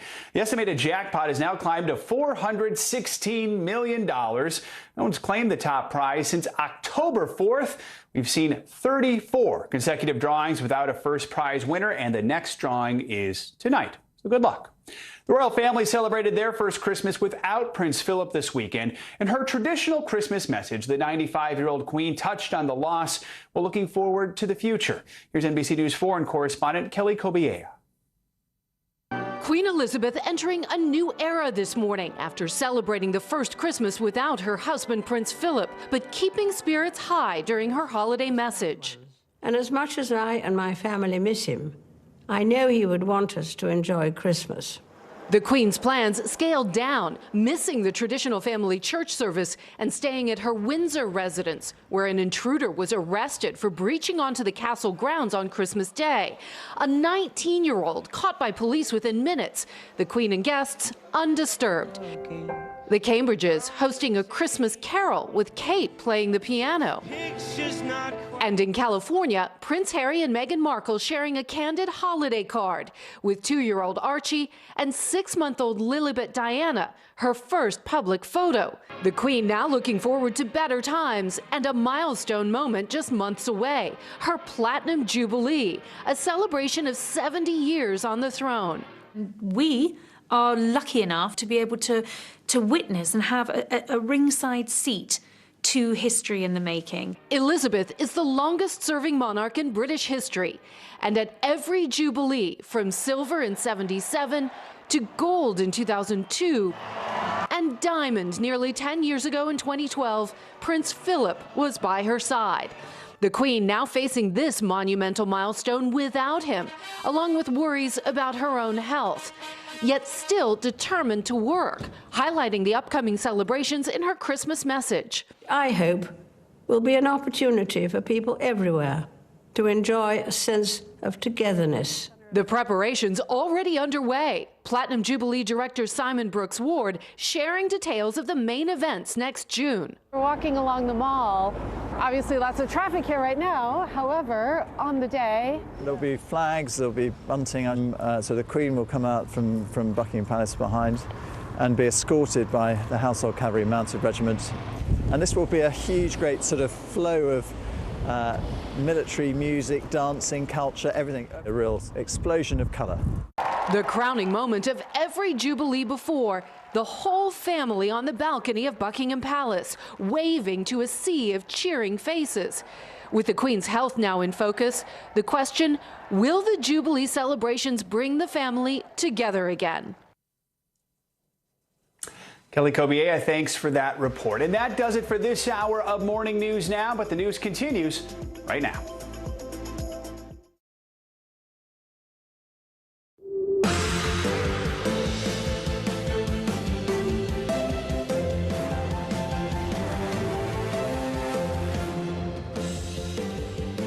Good morning, I'm Joe Fryer. Savannah is off this morning. Right now on Morning News Now, COVID for Christmas? Another setback nearly 2 years into the pandemic. New cases in the U.S. soaring to levels not seen since last winter. Now fears growing that the highly contagious Omicron variant may have been an unwanted guest at all those holiday gatherings. We've obviously got to do better. I mean, I think things will improve greatly as we get into January, but that doesn't help us today and tomorrow. We have team coverage from some of the areas hardest hit with a warning from experts in what you can do now to help stop the spread ahead of the new year. Canceled. Tens of thousands of Americans' holiday travel plans interrupted as flight crews fall victim to that new wave of COVID. We'll have the latest as airlines scramble to recover from hundreds of canceled flights, plus how to get compensated if your flight was impacted. Attacking Alzheimer's, the White House set to unveil a new plan to combat a debilitating disease. Exclusive information from the Secretary of Health and Human Services on the aggressive strategy and why this plan is so personal to him. And a year to remember. 2021 had plenty of ups and downs for all of us. We're going to take a look back at some of the most memorable headlines of the year, good and bad, plus a look ahead at what's in store for 2022. Good to have you with us. Hope you had a happy holiday weekend. We do want to begin with the surge of the Omicron coronavirus variant as cases surge to the highest point in nearly a year. In the past week, while Americans started gathering for the holidays, we had days when more than 200,000 people tested positive. Now, the last time we saw numbers that high was in January 2021. Like the case numbers, the demand for testing is also reaching new heights. Thousands of Americans fresh off holiday celebrations are now waiting in line or hunting for tests to see if they're infected. Adding to the holiday stress, getting home is becoming a nightmare for thousands of travelers. Just in the past few days, thousands of flights nationwide have been canceled because flight crews are testing positive for the virus. This comes as the nation's top infectious disease expert, Dr. Anthony Fauci, warns people not to become complacent with Omicron, even if the cases are mild. That's because more people are being admitted to the hospital with COVID, an average of nearly 8,000 people every day. We have a team breaking down every angle of the Omicron surge, from testing to travel, and what doctors are learning about this new variant. Let's begin with NBC News correspondent Ellison Barber in New York City and NBC reporter Gary Grumbach in New Jersey, two of the hardest hit states right now. Ellison, New York State reported its highest new case total ever on Christmas Eve, more than 49,000 people testing positive in that 24-hour period. So what is the situation with Omicron in the city right now? How are they meeting the demand for testing? Hey, Joe, yeah, cases continue to rise, and it seems like that they are not going to be dropping in the near future. New York's positivity rate right now is 14%, but when you look at hospitalizations and death, it is nowhere near the numbers that New York saw during peaks pre-vaccine. The governor in this state is trying to remind people to focus on those numbers. Listen. As we knew the numbers would continue to climb, we foresaw this. This is not a surprise, and this is a very, very contagious variant. And I will repeat this once again. This is not the same situation we had in March of 2020 or even last winter's surge.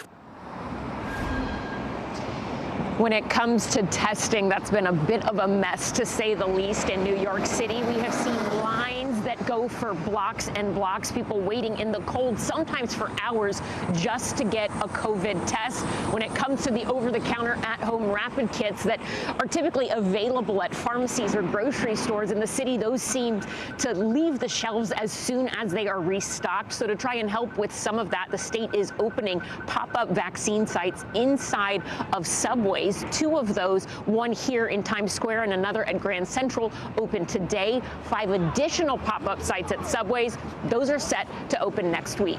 Joe? Something tells me the demand for testing going to be just as great in this week following all those holiday gatherings. Let's go across the river to New Jersey, where you are, Gary. New Jersey seeing a 163% increase in cases just over the past 2 weeks. So what's the state doing in response to their surge?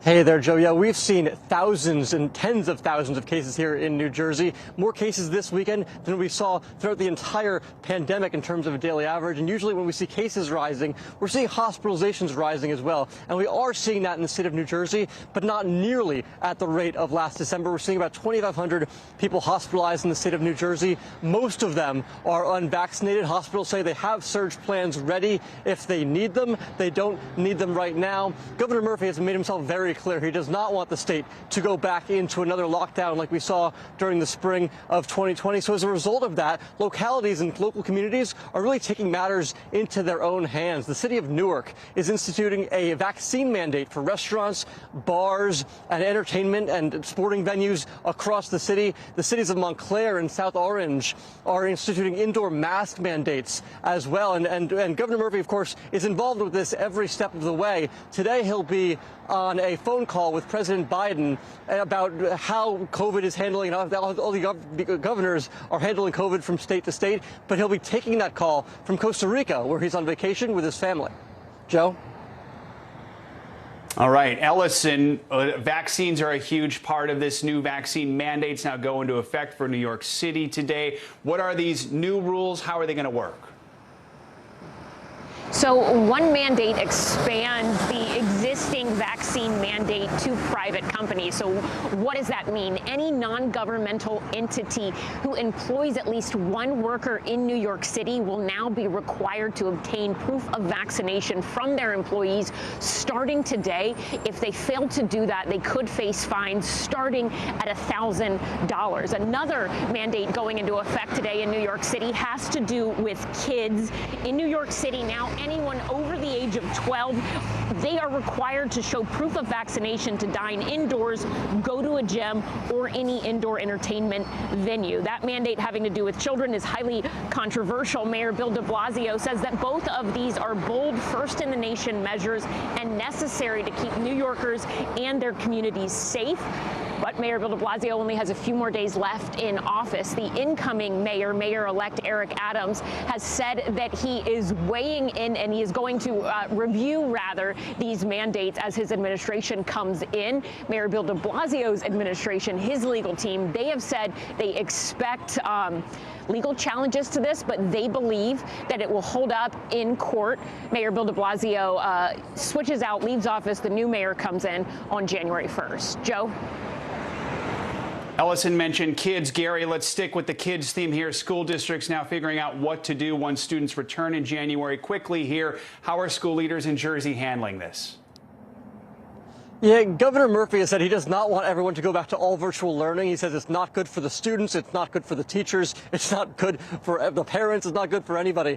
So it's really being done on a case-by-case basis. Some schools, what they're doing is starting virtual for the first few weeks of January once kids get back from their holiday break, just to get until the spike sort of subsides here. And then they hope to be going back into all in-person learning. But other schools are instituting vaccine mandates, booster mandates, just so people are a little bit more safer in the classroom. But right now, school administrators are just crossing their fingers they can get back in person in the spring semester. A lot of parents are doing the same. Ellison, Gary, thanks for kicking us off this morning. Let's bring in NBC News medical contributor Dr. Kavita Patel. Dr. Patel, good to have you with us. You know, so many families had to change their plans this past weekend and last week because of positive COVID cases. Remind us, what makes Omicron so contagious, especially compared with previous strains? Yeah, Joe, good morning. Briefly, Omicron is able to replicate faster, and that means that you're able to give it to more people. And we do believe that the mutations, a number of mutations, over 30 of them, allow for that spike protein to attach in a much more efficient manner to the linings of your upper respiratory tract. Okay, so despite evidence that shows Omicron has milder symptoms, Dr. Fauci is still warning that doesn't mean we can let our guard down, especially those who are unvaccinated. Here's more of what he said. Those are the most vulnerable ones when you have a virus that is extraordinarily effective in getting to people and infecting them the way Omicron is. So even though we're pleased by the evidence from multiple countries that it looks like there is a lesser degree of severity, we've got to be careful that we don't get complacent about that. If Omicron cases are mild for most of the vaccinated and boosted folks, do we have an idea yet of what the variant looks like for those who are unvaccinated? Yeah, Joe, it really does present a bit differently than previous strains. It causes what we call a bronchitis. It's not that deep settling pneumonia. People on the ventilators feeling that shortness of breath. They're really having cough, and a productive cough where it just kind of gets you tired. And a lot of us have experienced that. But with Omicron, it's more pronounced. And in an unvaccinated person, it can cause them to not only need to be hospitalized, but Joe, it can be deadly. And I want to remind people, even in vaccinated individuals, if you have chronic conditions, that can also make you more susceptible. Dr. Patel, we just heard from Gary talking about how schools are responding to Omicron. Right now, do you think it's safe for kids to return to the classroom in January? If so, what are the steps that schools should take? I do think it's safe, providing a couple of conditions. Number one, that there is some mechanism to make sure that students have some ability to get tested, because we know it can spread quickly, fast, and it can be asymptomatic. Number two, a way to make sure that any eligible adults or children are vaccinated. That's going to ensure everyone around, even in households, Joe, are safe. Number three, air filtration and masking. I know that we're tired of it, but masks can especially make a difference with Omicron because it can take just days to infect a number of people, as we've been seeing over the Christmas holidays. Dr. Kavita Patel, good to see you on this Monday morning. Thank you so much.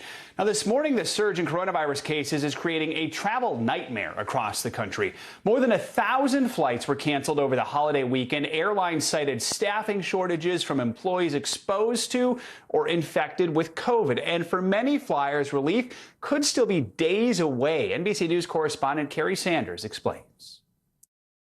Well, good morning. If you're flying today, expect delays. The day after Christmas, we had more than 1,000 flights delayed or canceled. Now, all this is related to the fact that employees of airlines are getting tested for coronavirus, and they're getting positive results. So there are fewer employees, which is impacting the flight crews, the ground crews, meaning that some flights just have to be canceled. Now, the airlines have requested the CDC to recalculate its recommended time in quarantine. Right now, employees need to be quarantined for 10 days, but that's having a compounding effect on the airline schedules. And of course, we're back to levels where people are traveling significantly. So if you're traveling today, we're beginning to see the numbers climb already with the delays and the cancellation. So a couple pieces of advice. First of all, make sure you call the airline before you go to the airport to see what's going on with your flight, and then check again online before you leave wherever you are to go to the airport to see if maybe things have changed again. And then finally, expect that there will be a delay and you may be stuck where you are. If you can work from home or work from wherever you are, that's good. But if you're trying to rush back today to get to work, it's a good chance you may have to call your boss and say, not going to happen. Back to you. Kerry, thank you so much. Now, for more on these flight cancellations, let's bring in Melanie Lieberman, senior editor at The Points Guy. Melanie, good morning. You know, we just heard from Kerry there. There's going to be more delays and cancellations for flights today. He offered a few tips. What would you tell Americans who are preparing to fly either this morning or even later on this week? Yeah, I think the biggest thing that travelers need to keep in mind is that patience and flexibility have never been more important because there is so much uncertainty. We are still seeing cancellations, delays, and these things tend to have a trickle-down effect. So when we have early on cancellations, that's going to continue in the hours and the days to come. So the most important thing is to be proactive. If you have somewhere to go, you should already be looking at what your alternative options are just in case your trip is disrupted. That's really the single best thing a traveler can do right now. So, Melanie, what advice do you have for people who are currently stuck at an airport? NBC News Now does air at several airports. They're waiting for a new flight. Is there any way they can maximize the compensation they get from their airline because of these delays? Absolutely. Travelers who have their flights canceled are entitled to a refund. You should absolutely push for that. Having a travel voucher is not as good as having a full refund in the form of your original payment. So absolutely hold your ground when it comes to getting a full refund. If you are currently at the airport, your flight is canceled or delayed, and you're trying to figure out what to do next, the best thing to do is to be looking at what your options are for other flights. Ask the airline if they will work with you to help get you on the next flight, even if it's with a different airline. It never hurts to ask. Travelers can also be thinking about whether or not they want to be accommodated at a hotel or have other forms of compensation wrapped up in that. So the best thing to do is to understand what you want. And of course, go through that with patience and kindness, because everybody is working to get home as fast as possible. But knowing exactly what you want, what your ideal scenario is in terms of being compensated or rebooked is important. Kindness, always important, even though it can be frustrating. Melanie, do you have any advice for travel alternatives in case these flight cancellations continue? Someone says, hey, I can't wait days, and that's how long it's going to take. Are there other ways that people can get around? Absolutely. Depending on where you're located, taking a train is certainly a great option if your flight is severely delayed or has been canceled, particularly, again, because getting rebooked could take a while. So we want travelers to be thinking about, can I rent a car and get where I need to go? Can I hop on a train? Can I fly into a different area airport and take a train from there or a car from there? So these are all solutions travelers should be thinking about if their plans have been upended by this spate of cancellations and delays we're seeing. Good to know there are options during these tough times. Melanie Lieberman with The Points Guy, thanks so much for your advice. We appreciate it. In other news, the juries in 2 big trials will resume deliberations this morning after struggling to reach verdicts before the holiday break. In New York, Ghislaine Maxwell is facing 6 federal charges, including sex trafficking of a minor. Well, in San Jose, California, Elizabeth Holmes, founder of Theranos, is facing 9 counts of wire fraud. We're covering the latest in both very different trials with NBC News legal analyst Danny Cevallos and senior business reporter Ben Popkin. Good morning to both of you. Danny, let's start with you and the Maxwell trial. Before the jury was sent home on Wednesday, before the holiday break, jurors did request transcripts of some of the testimony that they had heard. What testimony did they request, and does that suggest anything to you about the deliberations? It's a good sign that jurors are requesting transcripts because it means they're poring over the scripts to find out whether or not there's inconsistent testimony. If somebody is saying something that just doesn't sit right with them. And the jurors are instructed, if you find someone to be not credible on one point, you can conclude that they're not credible at all on all points. So this is a good sign, generally speaking, in deliberations, that jurors are taking their job seriously and not just wandering back into the jury room and saying, man, did we believe her or him, or did we not? Ben, let's bring you in here. You've been following the Elizabeth Holmes trial very closely. On Thursday, the last day of deliberations before their break, the jury asked to hear some audio again of Holmes on a call with investors. Tell us about that piece of evidence, why it's so important for this case. Good morning, Joe. The trial of the failed former blood testing startup founder really hinges on intent to benefit herself. Did Holmes make statements to investors that she knew to be false? So this secret recording made by investors who are frustrated about getting financial info from Holmes provides a clear window into the past. They heard 10 clips from a 2013 recording she made on a call with investors as she made lofty claims about the company's capabilities and fundraising, claiming the company would scale, giving investors multiple returns. She said it could run any lab test on a drop of blood, even though the machines were so buggy they could never do more than a dozen and had to do vain arm draws on other companies' machines. And she spoke about the work the company was doing with the military, even though it was never deployed. So we've heard from 29 witnesses, seen emails, PowerPoints, text messages, seen her quotes and articles. But this is Holmes speaking unguardedly, making those allegedly misleading statements in real time. It's a powerful piece of evidence. Here's her making those statements, but you can also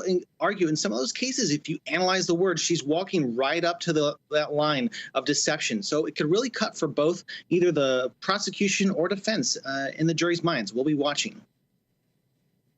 Danny, clearly these are 2 very different trials, but in both cases, something in common. The juries appear to be having difficulty reaching verdicts. As a defense attorney, what are your thoughts now that we're days into deliberations on both? Not only are these unusual for that reason, these are unusual because we have 2 female defendants and a third in the form of Kim Potter just last week. This is pretty rare in the criminal justice system, and you have defendants in several cases who took the stand and testified. So we're not likely to see trials like this again in the future. But sometimes juries have difficulty deliberating. Even the most complex cases, though, really only take, generally speaking, a couple days. So is this a sign of a possible deadlock? I don't think we're quite there yet. If it looks like that's possible, the judge will give what's called an Allen charge that basically tells them, you know, you're no better than any other jury. Get back in there and reach a verdict. Defense attorneys like me don't like the Allen charge because we believe, generally speaking, that it forces holdout jurors to say, well, I was for acquittal.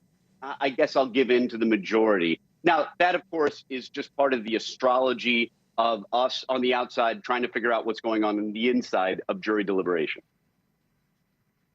Ben, as the Holmes trial picks back up for week 2 of deliberations, what should we be looking out for? Well, the jury has been deliberating for 22 hours. They've had 3 months of technical testimony to go through. They've been extremely hard to read during the trial. They didn't show emotion, physical reactions, but they were extremely attentive, alert, taking notes. This investor call that we mentioned earlier, that was the second request from the jury. The first was whether they could take the jury instructions home to review them. The answer was no. So until we have a verdict, we'll be watching this attentive, detail-oriented jury, see if there's any more jury questions that give an insight into their process. In the meantime, we'll be left to try to decipher Holmes's body language in the courtroom as she reacts to these jury instructions. When she listened to the audio of herself making those claims in that investor call, she was blinking a lot and glancing at the jury. Make of that what you will. And until then, we're all just waiting for a verdict. Ben Popkin, Danny Savalas, we know you'll be keeping close eyes on these today and perhaps throughout this week. Thanks so much. The Texas lawyer who argued and won the landmark Roe v. Wade abortion rights case before the Supreme Court has died. Sarah Weddington was just 26 years old when she first challenged the Texas abortion law in the Supreme Court before it was ultimately overturned in 1973. She went on to serve as a Texas state lawmaker, reforming sexual abuse laws and helping provide protections for rape victims. She also served as an advisor on women's issues to former President Jimmy Carter. Weddington was 76 years old. Let's get a check now on your morning news now weather, and a powerful storm brought a white Christmas, at least out west. NBC News meteorologist Michelle Grossman joins us with more on that. Michelle, good morning. Good morning, Joe. Yeah, very white Christmas. Some spots saw 10 feet of snow. We're going to tack on about 3 more feet of snow. So let's take a look at that snow in the Sierras, because you know what? It was rough. They had a lot of snow over the past 48 hours. And again, we were measuring it in feet. It made for very difficult travel and will continue to make for very difficult travel over the next several days. All right, let's take a look at the alerts that are in place, because they're stretched pretty much all over the west into the northern plains and even into the northeast. We're seeing some winter alerts this morning, but in the west, we're seeing some pinks and blues and whites, and that's indicating some heavier snow is possible in your warning areas. 43 million people impacted today and tomorrow by this. The northern plains, you see some winter storm warnings as well, and then the northeast, we could see a mixture of rain and snow in some spots. Here's the setup in the west. We're going to see that wet pattern continue. It's a relentless pattern, storm after storm after storm. So again, heavy snow today in the Sierras, difficult and impossible to travel. We saw that video just a second ago, and we could tack on 3 feet of snow in some spots. That's where you see that pink coloring. That's the highest mountains, elevations of the mountains. Northern plains also, we're looking at some snow, lighter compared to the west, but we could see a half a foot of snow in some spots as we head towards Tuesday. Now, this is a big story too. We have extremes. We have summer-like weather in the southern and plains in the southeast, and then frigid weather in the northern plains. So while in Dallas today, it's going to be 78 degrees, 23 degrees above normal, 75 in Memphis. And then Cody, we're looking at 14 degrees, Bismarck just 8 degrees. And by tomorrow, we're going to keep this pattern in place. So still really warm with temperatures in the 70s, and then just feels like 3 below in parts of the northern plains. And this will continue into the late week. So 6 degrees in Minneapolis on Wednesday, and temperatures in the teens Thursday and Friday. Joe? Wow, those are some big extremes. All right, Michelle, thanks so much. Coming up, he was known as South Africa's moral compass and a voice of justice around the world. This morning, tributes are pouring in for anti-apartheid leader Desmond Tutu, who died over the weekend. A look back at his life and legacy. That's next on Morning News Now.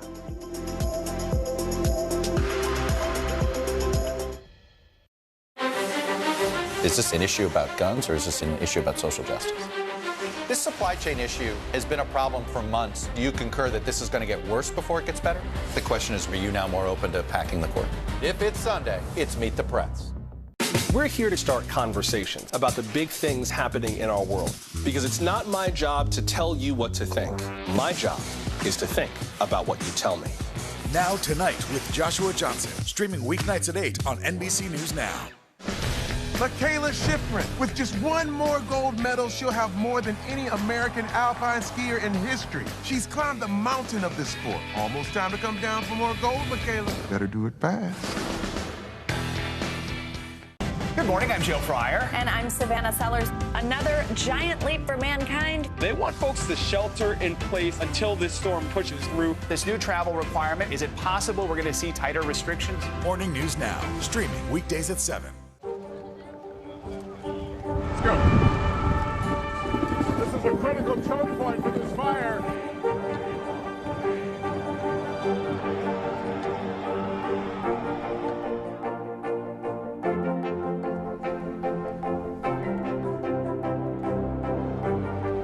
Unnecessary, unjustifiable, illegal.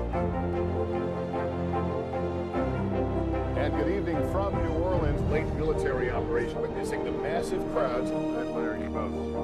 Nice to really spend some time with you. Appreciate it.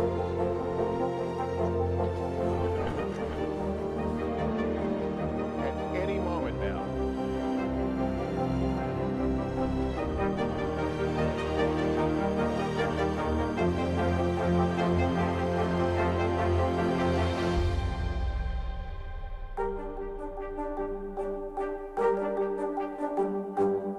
Our week-long journey across America. From Washington, D.C., outside of our nation's capital, you rarely see. It's your last move. Was talking smack part of this?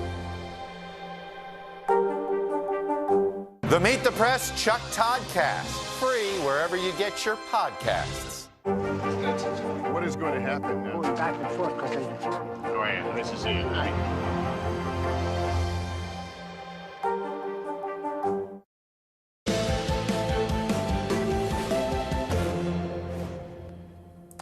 Welcome back. South Africa is holding a week of events to mark the death of the anti-apartheid leader Archbishop Desmond Tutu, who died yesterday at the age of 90. Tributes for the spiritual and civil rights leader are pouring in from all over the world. NBC News foreign correspondent Molly Hunter has more on his life and legacy. Molly, good morning. Joe, good morning. The world has lost an extraordinary advocate for justice, a cleric, a Nobel Peace Prize winner, and to those who knew him and interacted with him, a man with a great sense of humor and a cackling laugh. This morning, bells ringing out for 10 minutes in Cape Town, honoring Archbishop Desmond Tutu, as powerful tributes come in from around the world for one of the fiercest opponents of apartheid. Black and white together! From his daughter, "My dad is at rest. Thank you, Tsetsi, for all you have been to our family and the world." To global leaders, President Biden calling him a true servant of God and of the people, adding his legacy transcends borders and will echo throughout the ages. President Obama, who awarded Tutu the Presidential Medal of Freedom in 2009, tweeting he was grounded in the struggle for liberation and justice in his own country, but also concerned with injustice everywhere. The Queen adding he was held in such high affection and esteem across the Commonwealth. And Harry and Meghan, who brought their son Archie to South Africa 2 years ago, writing he will be remembered for his optimism, his moral clarity, and his joyful spirit. Tutu was born into poverty in a small mining town in 1931, and by 1975 he became the first black Anglican dean of Johannesburg. Extraordinary capacity to communicate with black South Africans, and also to get under the skin of white South Africans. Resistance to South Africa's apartheid regime was met with brutal violence. Hundreds of activists, including Nelson Mandela, spent decades in prison. The system of this country is evil. In 1984, he won the Nobel Peace Prize, and by 1986, he became South Africa's first black archbishop. Finally, the early 1990s saw the end of apartheid. Nothing will, I think, ever take away the glow of that first experience of walking tall. Tutu was diagnosed with prostate cancer in the late 1990s, and at 80 years old, retired from public life to spend more time with his family. He died over the weekend in Cape Town, South Africa. He was 90 years old. Now, tributes coming from all over the globe, as you might imagine, Joe. But in South Africa, there will be a full week of events on Wednesday, a memorial service on Thursday night, an intimate night with the friends of the Tutus. On Friday, he will lie in state for 2 days before his funeral service on Saturday. And Joe, huge crowds are expected, to come out. I'm sure. So much good to remember. Molly, thank you so much. Let's take a look at what else is making news around the world this morning. NBC's Raf Sanchez joins us from Tel Aviv. Raf, good morning to you. Joe, good morning. France is seeing its highest ever COVID numbers with more than 100,000 positive cases in a single day. According to health authorities, more than 1% of the entire population of Paris tested positive in the last week. Hospitalizations have also doubled over the last month, all of which is making it harder for French authorities to avoid a new lockdown. In Brazil, at least 18 people have been killed and around 300 injured in serious flooding. Nearly 40 cities throughout the country's northeast have been hit by the floods, and more than 35,000 people have been forced out of their homes. The local governor is calling it a massive tragedy. And finally to Russia, where the jolly older fellow in the red suit is known as Father Frost. Hundreds of people in Father Frost outfits took part in a traditional race in St. Petersburg yesterday. Participants are allowed to run, walk, or dance their way through the 3-mile course. Joe, it all looks pretty cold to me, but I know you're from Minnesota, so this might be your idea of a good time. You know, I can tell you people who live in cold climates do like to flaunt it. It might not be my idea of a good time, but I know several people who would enjoy that. All right, Raph, thanks so much. Appreciate it. Now to an NBC News exclusive. We have details on the White House's new national plan for tackling Alzheimer's and dementia. And in discussing the plan, the Secretary of Health and Human Services also revealed something about his family, which he had not spoken about on camera before. MSNBC's Richard Louie has the story. Good morning to you, Joe. Yeah, out today, the government's plan to battle Alzheimer's. In our exclusive, we got a sneak peek of the Biden administration's first update to that plan. The secretary sitting down with us to discuss new details while revealing why Alzheimer's and caregiving is so personal to him. Javier Becerra runs the agency overseeing the FDA, CDC, NIH, and more. And this holiday season, an important reminder for families takes center stage. Probably the best way to discuss this issue, dementia, Alzheimer's, today is to talk about the family members who are right now alone because of COVID. Alzheimer's costs America more than $355 billion annually. 70% of that cost is paid for by families. Everyone should be able to care for their loved one if they're willing to. My mother-in-law, who did suffer from dementia for many years, never was a day without a family member at her side. My father, who passed on New Year's Day 2020, and we, the family, became his caregivers, his hospice caregivers for much of his life. He lived with me his last 4 years of life. Becerra moved his parents next door to help. He became one of 53 million Americans taking care of a loved one living with a disability. When he started to decline, we would sleep in his bedroom with him. You know, those are tough days. You don't get a lot of sleep. You do things for your aged parent that your parent did for you when you were an infant. I go through that battle now. I'm fighting with my siblings about how to pay to keep my father under the care he needs, my mom at home. How does the plan address that? Well, the plan, which is updated every year. The government plan on Alzheimer's and dementia tracks 5 goals. And this year, a 6th new goal was added, funding new research on what behaviors might cause Alzheimer's or dementia. Can I make sure that the diet that my parents have is healthier so that they're eating less risky foods? Absolutely. Can that help us when it comes to something like dementia? Well, that could help reduce the risk.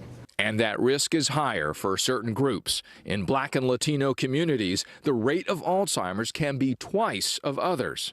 You and I grew up in poverty, essentially. When you think about health equity and this plan, bring those two together for me briefly. In racial and ethnic minority communities, dementia hits hard and more often in some cases. Most ambitious of the plan, to prevent and treat Alzheimer's disease within 3 years. What is inspiring, one thing that your father said to you in your years growing up? If you can get up and go to work, it's a good day. There was a man who really impacted my life, who makes it possible for me to jump high, to get up in the morning and have a good day. And so I won't forget my dad. And Joe, one side note, each new year does mark the anniversary of Becerra's father's passing. The secretary telling me he takes solace, though, that he can now care for his mother and be there for her as they share the occasional bittersweetness of the holidays. Joe, again, the new updated plan, which also addresses the mental health of people living with Alzheimer's and their caregivers, that plan releasing today. All right, Richard Louie, thanks so much for that report. Appreciate it.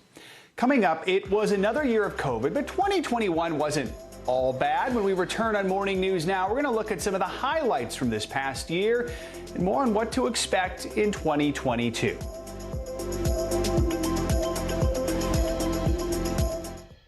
We began our Across America journey tonight, St. Louis, Austin, here in Nashville. From Washington, D.C., the site of our nation's capital, you rarely see. It's your last one. Was talking smack part of this?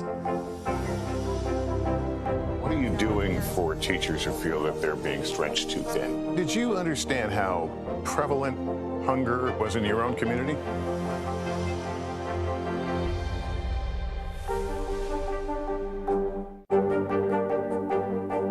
What are you doing for teachers who feel that they're being stretched too thin? Did you understand how prevalent hunger was in your own community?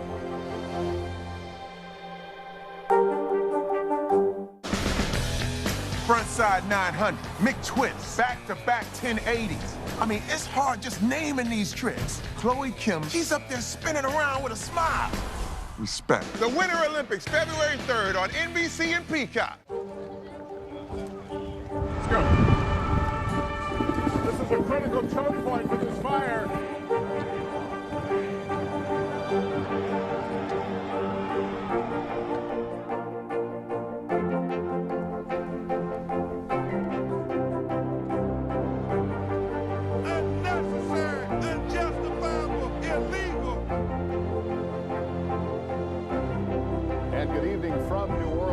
Military operation, witnessing the massive crowds. I admire you both. Nice to really spend some time with you. Appreciate it.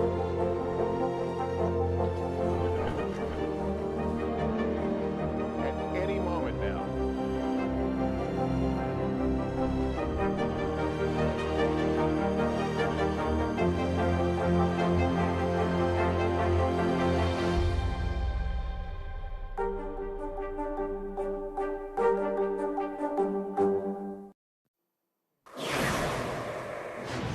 Fans of space exploration got the best Christmas present they could have asked for on Saturday. That's because NASA successfully launched the James Webb Telescope into space on Christmas morning. The telescope is the world's largest and most powerful telescope built to date, and it's designed to study the early days of the universe. Now, it's scheduled to complete a course correction burn today, adjusting its trajectory so that it's in perfect position while making its way toward its observing spot. And where is that, you might ask? Well, it's nearly 1 million miles away from Earth. All right, we're taking a look back at some of the biggest stories that made headlines this year. From COVID surges to supply chain shortages, 2021 brought us unexpected twists and turns that changed all our lives. Let's bring in editor-in-chief of The Skim, Niven McCall-Maza, for more on these top stories. Good to have you with us, Niven. So the coronavirus once again dominated headlines this year. It is dominating them at the end of the year, certainly. Remind us of some of the biggest moments in our fight against COVID and an important focus, which is the mental health fallout for healthcare workers and for so many others. Yeah, it's been a wild ride of a year. It's crazy to think that it started with a pretty turbulent final month of President Trump's administration with the January 6th insurrection, and is now ending with what feels like a very unwelcome deja vu, with Omicron really having cases and COVID rising again. COVID is something that's continued to be the big story of this year. I think the difference between last year and this year is that there was so much unknown last year, and the thought of vaccines was really the light at the end of the tunnel.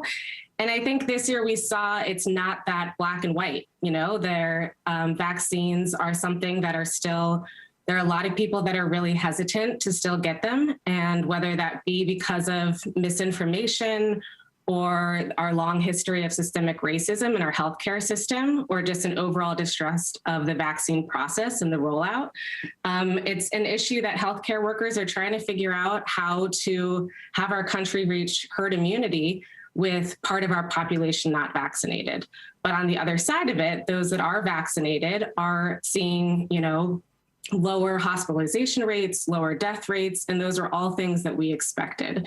And so while it might not be this, we got the vaccine and the pandemic is over, I think what we're looking at for 2022 is trying to figure out, when are we reaching a stage where this becomes our normal? We are a bit used to kind of waves as we are with the flu.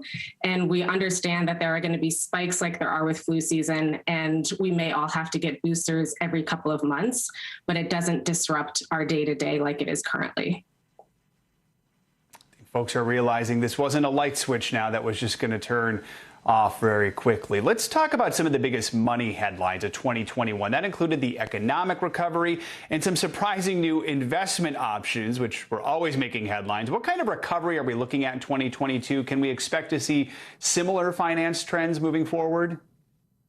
I think we will. I think that, this year the government really was trying to step in to help with relief. And we saw, they came in with extra unemployment benefits or pausing evictions and student loan debt.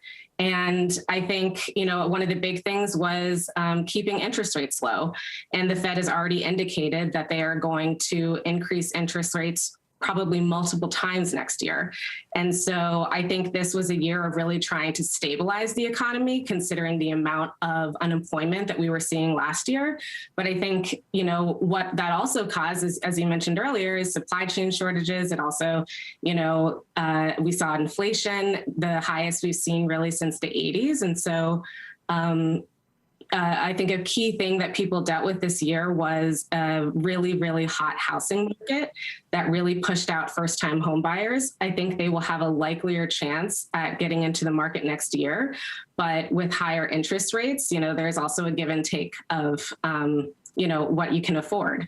I think in terms of, crazes and new trends, we saw cryptocurrency really take off this year. And I think next year, I think people are really going to be looking to see, is this something that sticks around? I think there's a lot of interest there. There's a lot of reasons for it, but there's also some real negatives when it comes to the environment and how risky it is. So I think people are going to be looking to places like El Salvador, which is the first country that really adopted Bitcoin as its national currency, to see, is this a valid thing? Can this work? And for some of us, still some confusion about it as well. Right? Niven McCall-Maza, thanks so much for joining us. We really do appreciate it. Have a good one. Now, coming up, 'tis the season to return. After the break, a look at why more people are expected to send gifts back this year, plus who's really covering the costs of those, quote, free returns. Also, a Spidey sensation, the new Spider-Man movie breaking more box office records in its second week, how it could signal good things for the struggling movie theater industry.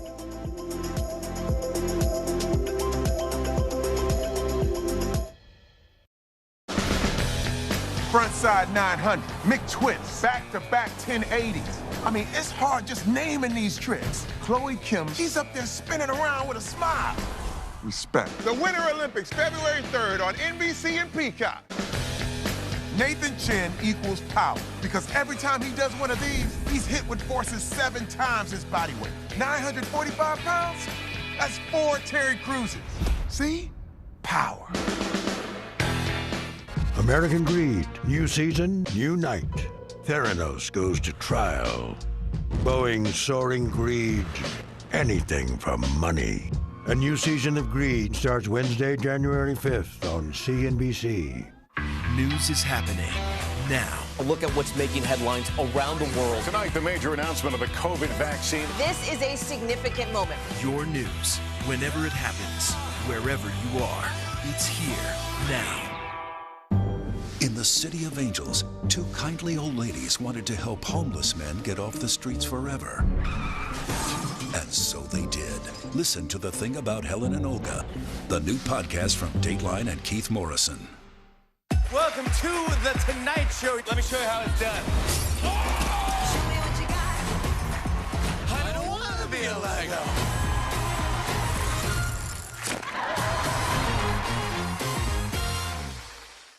News is happening now. A look at what's making headlines around the world. Tonight, the major announcement of the COVID vaccine. This is a significant moment. Your news, whenever it happens, wherever you are, it's here now. Is this an issue about guns or is this an issue about social justice? This supply chain issue has been a problem for months. Do you concur that this is going to get worse before it gets better? The question is, are you now more open to packing the court? If it's Sunday, it's Meet the Press. Still to come on the Channel 2 News. Well, the waters are certainly receding now. Still too close to call. Lester Holt reporting from Ground Zero, as it's being referred to. It is, in fact, the taste of freedom. The Haitian people know a little something about resiliency. What's the biggest risk right now? Some of the troops who have been proud. I want to welcome you to the first presidential debate. In fact, we've been told we can't go any farther. You with some resilient folks, let me get a hint.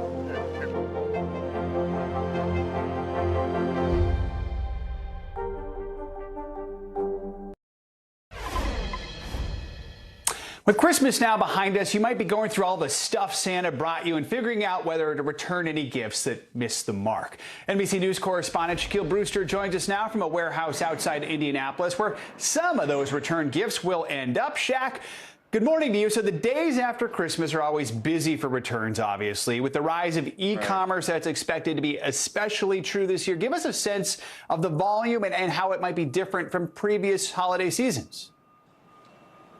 Well, they're expecting a lot more returns this year, Joe. And, not to say that we're not grateful for the gifts that we got over the holiday break, but 2 out of every 3 of us plan to make a return this holiday season. And many of those returns don't end up on the store shelves.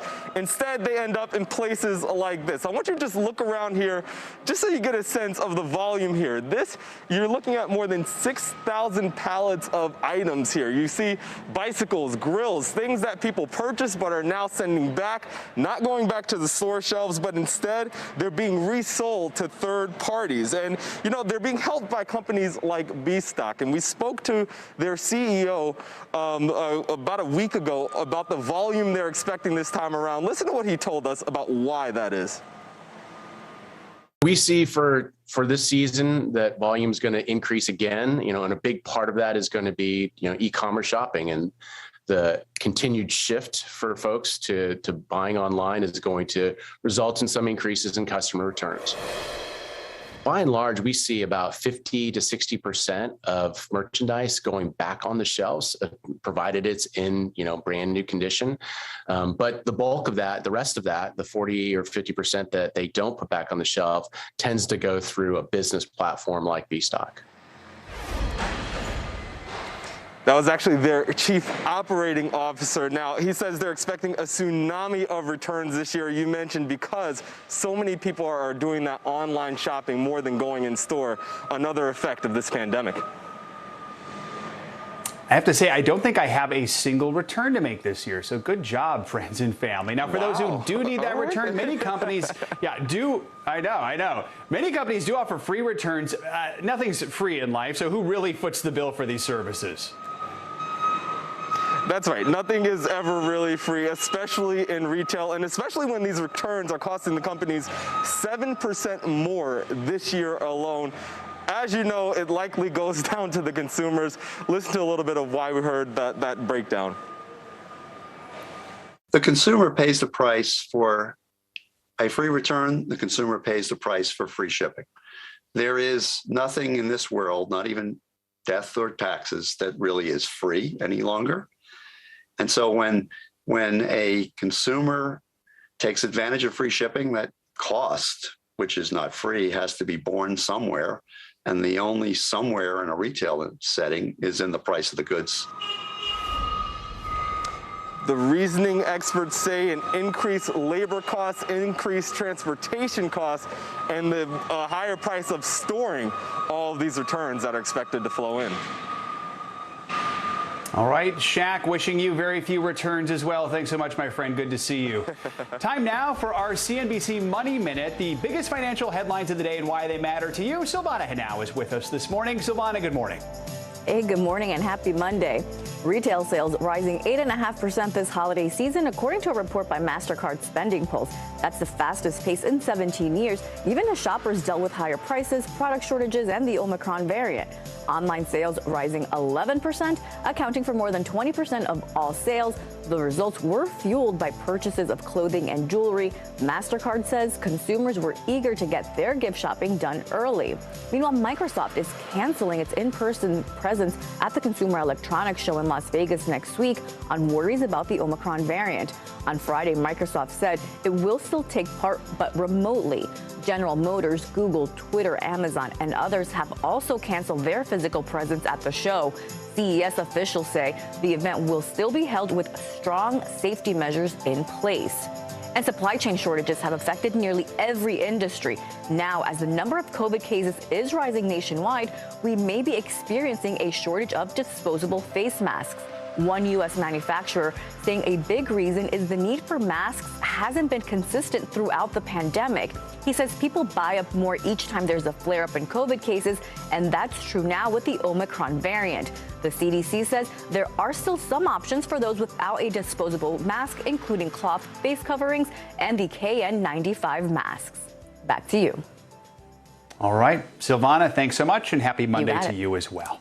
2021 was another tough year for movie theaters. They struggled with shutdowns, restrictions, and of course the boom in streaming. But we might be on the edge of a resurgence. This weekend, the new Spider-Man film became the first of the pandemic era to make $1 billion globally at the box office. NBC News correspondent Steve Patterson has more. Just like how it happens on screen, the movie theater biz needed a hero to swoop in when all seemed lost. Theater operators hope Spider-Man's big box office holiday swing may have saved the day. This could be the savior of the industry and could mark a really important turning point in this road to recovery for that big screen experience around the world. It's a big deal. The industry needed this. 88% of theaters are now open and operating compared to pre-pandemic levels. In an era of COVID fears and widespread lockdowns, audiences traded crowded theaters for the couch. Back in 2020, COVID plummeted the U.S. box office to about $2 billion. The year before was $11 billion. This year, it shot back up to $4 billion, and theater operators are hopeful that's a promising sign of some return to normalcy. But the pandemic also pushed a new foe to the forefront, streaming. Please, don't say 100%. Facing incredible losses. Time to fly. Studios made blockbusters like The Matrix Resurrections available to watch day and date at home alongside the theater. Mookie Greidinger is CEO of the U.S.'s second largest theater chain. The premiere of a big movie should be in the cinemas. Most studios will go back to theater first, but the release window before a movie hits digital is now even shorter. This can work out. Day and date releases are not good for the industry, not for us, and not for the studios. Theater operators are doing everything they can to get moviegoers back to the cinema, but this day and age, they have to do a lot more than just the standard bag of popcorn. Playback! Big chains say the cinema is now beyond just catching a flick, with many offering gourmet meals, alcohol, and 4D experiences. We compete with restaurants, we compete with sport events, we compete with everything which is happening out of the house. Visiting the cinemas is still the most affordable entertainment that you can get. For now, the holidays may have been the hero the big screen needed, but in the long run, theaters will have to save themselves. I'm sorry, kid. Steve Patterson, NBC News, Hollywood. Coming up, the royal family looking ahead after a tough year. Up next, Queen Elizabeth's message of hope as she spends her first holiday without her husband, Prince Philip, and prepares to celebrate 70 years on the throne. You're watching Morning News Now.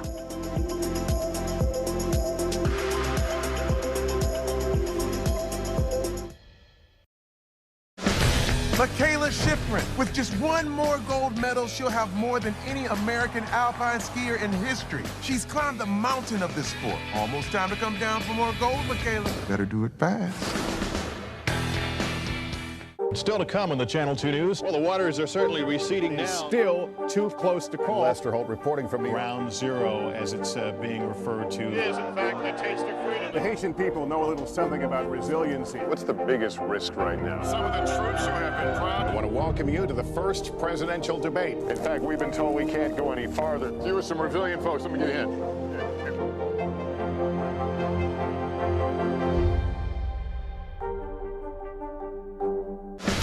Mikaela Shiffrin. With just one more gold medal, she'll have more than any American alpine skier in history. She's climbed the mountain of this sport. Almost time to come down for more gold, Mikaela. Better do it fast. Wednesday, January 5th, a new season of Greed begins on CNBC. Theranos goes to trial. She was the next big thing. sex and scandal. I had just graduated high school. He would ask me to go out for a couple drinks. Boeing's soaring greed. What caused this brand new plane to crash? Anything for money. He ran a criminal syndicate, millions of dollars. American Greed. New season starts Wednesday, January 5th on CNBC. Hey everybody, it's Hoda Kotb from the Today Show. I am so excited to tell you about my new podcast, Making Space with Hoda Kotb. I sit down with some incredible people and we'll hear some uplifting stories. Listen to Making Space now on Apple Podcasts. The Meet the Press Chuck Toddcast, free wherever you get your podcasts. What is going to happen now? Going back and forth because This is it, right?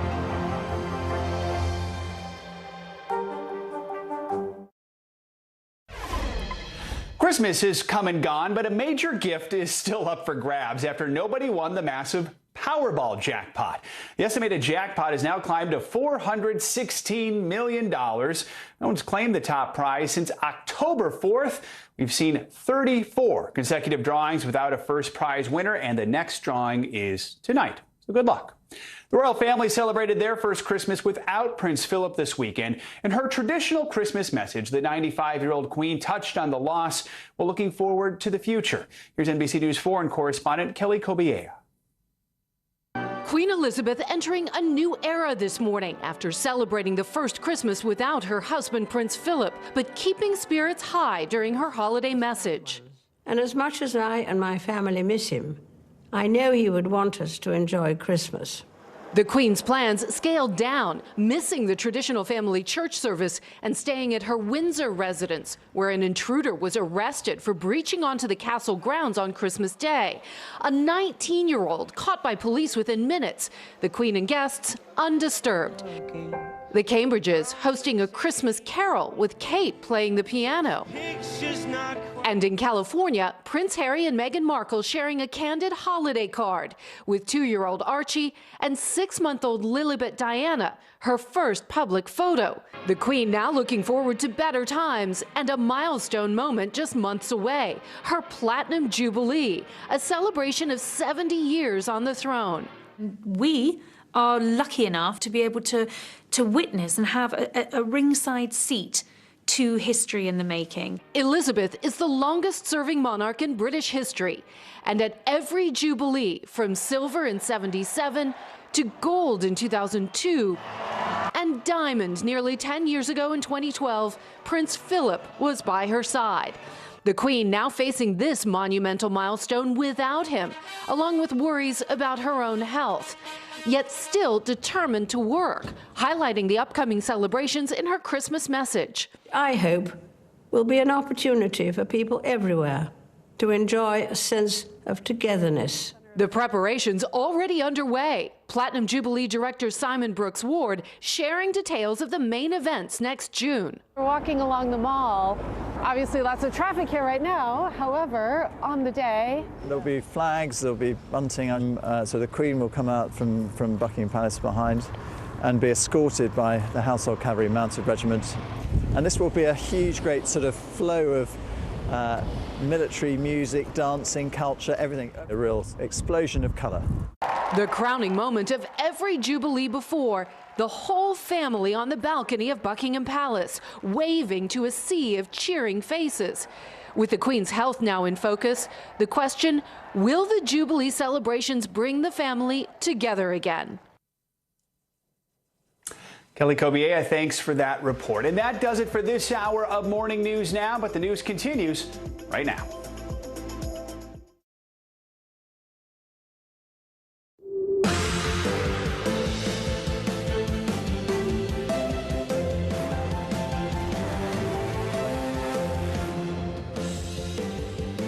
Good morning, I'm Joe Fryer. Savannah is off this morning. Right now on Morning News Now, COVID for Christmas? Another setback nearly 2 years into the pandemic. New cases in the U.S. soaring to levels not seen since last winter. Now fears growing that the highly contagious Omicron variant may have been an unwanted guest at all those holiday gatherings. We've obviously got to do better. I mean, I think things will improve greatly as we get into January, but that doesn't help us today and tomorrow. We have team coverage from some of the areas hardest hit with a warning from experts in what you can do now to help stop the spread ahead of the new year. Canceled tens of thousands of Americans' holiday travel plans interrupted as flight crews fall victim to that new wave of COVID. We'll have the latest as airlines scramble to recover from hundreds of canceled flights, plus how to get compensated if your flight was impacted. Attacking Alzheimer's, the White House set to unveil a new plan to combat a debilitating disease. Exclusive information from the Secretary of Health and Human Services on the aggressive strategy and why this plan is so personal to him.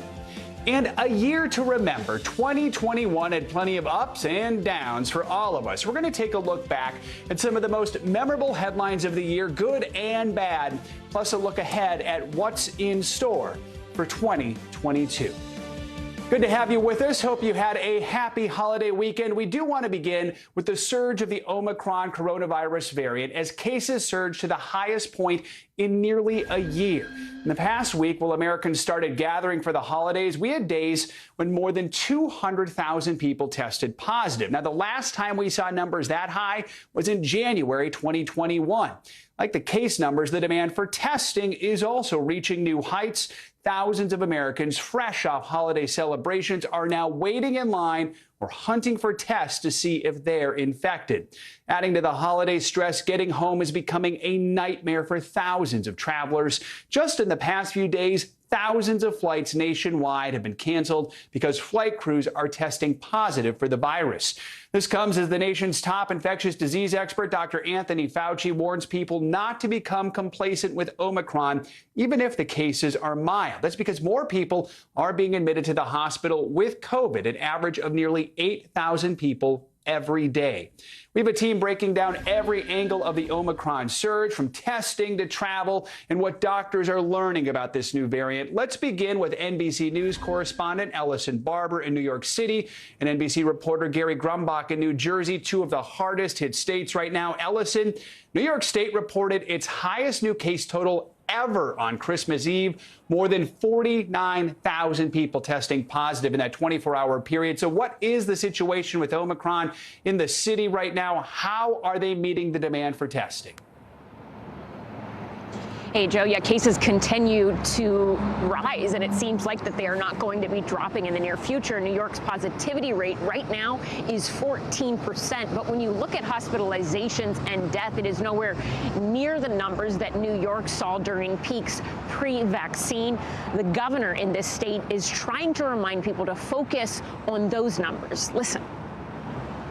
As we knew the numbers would continue to climb, we foresaw this. This is not a surprise, and this is a very, very contagious variant.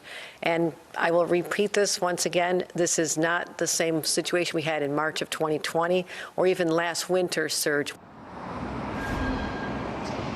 When it comes to testing, that's been a bit of a mess, to say the least, in New York City. We have seen lines that go for blocks and blocks, people waiting in the cold, sometimes for hours, just to get a COVID test. When it comes to the over-the-counter at-home rapid kits that are typically available at pharmacies or grocery stores in the city, those seem to leave the shelves as soon as they are restocked. So to try and help with some of that, the state is opening pop-up vaccine sites inside of subways. Two of those, one here in Times Square and another at Grand Central, open today. 5 additional pop-up sites at subways. Those are set to open next week.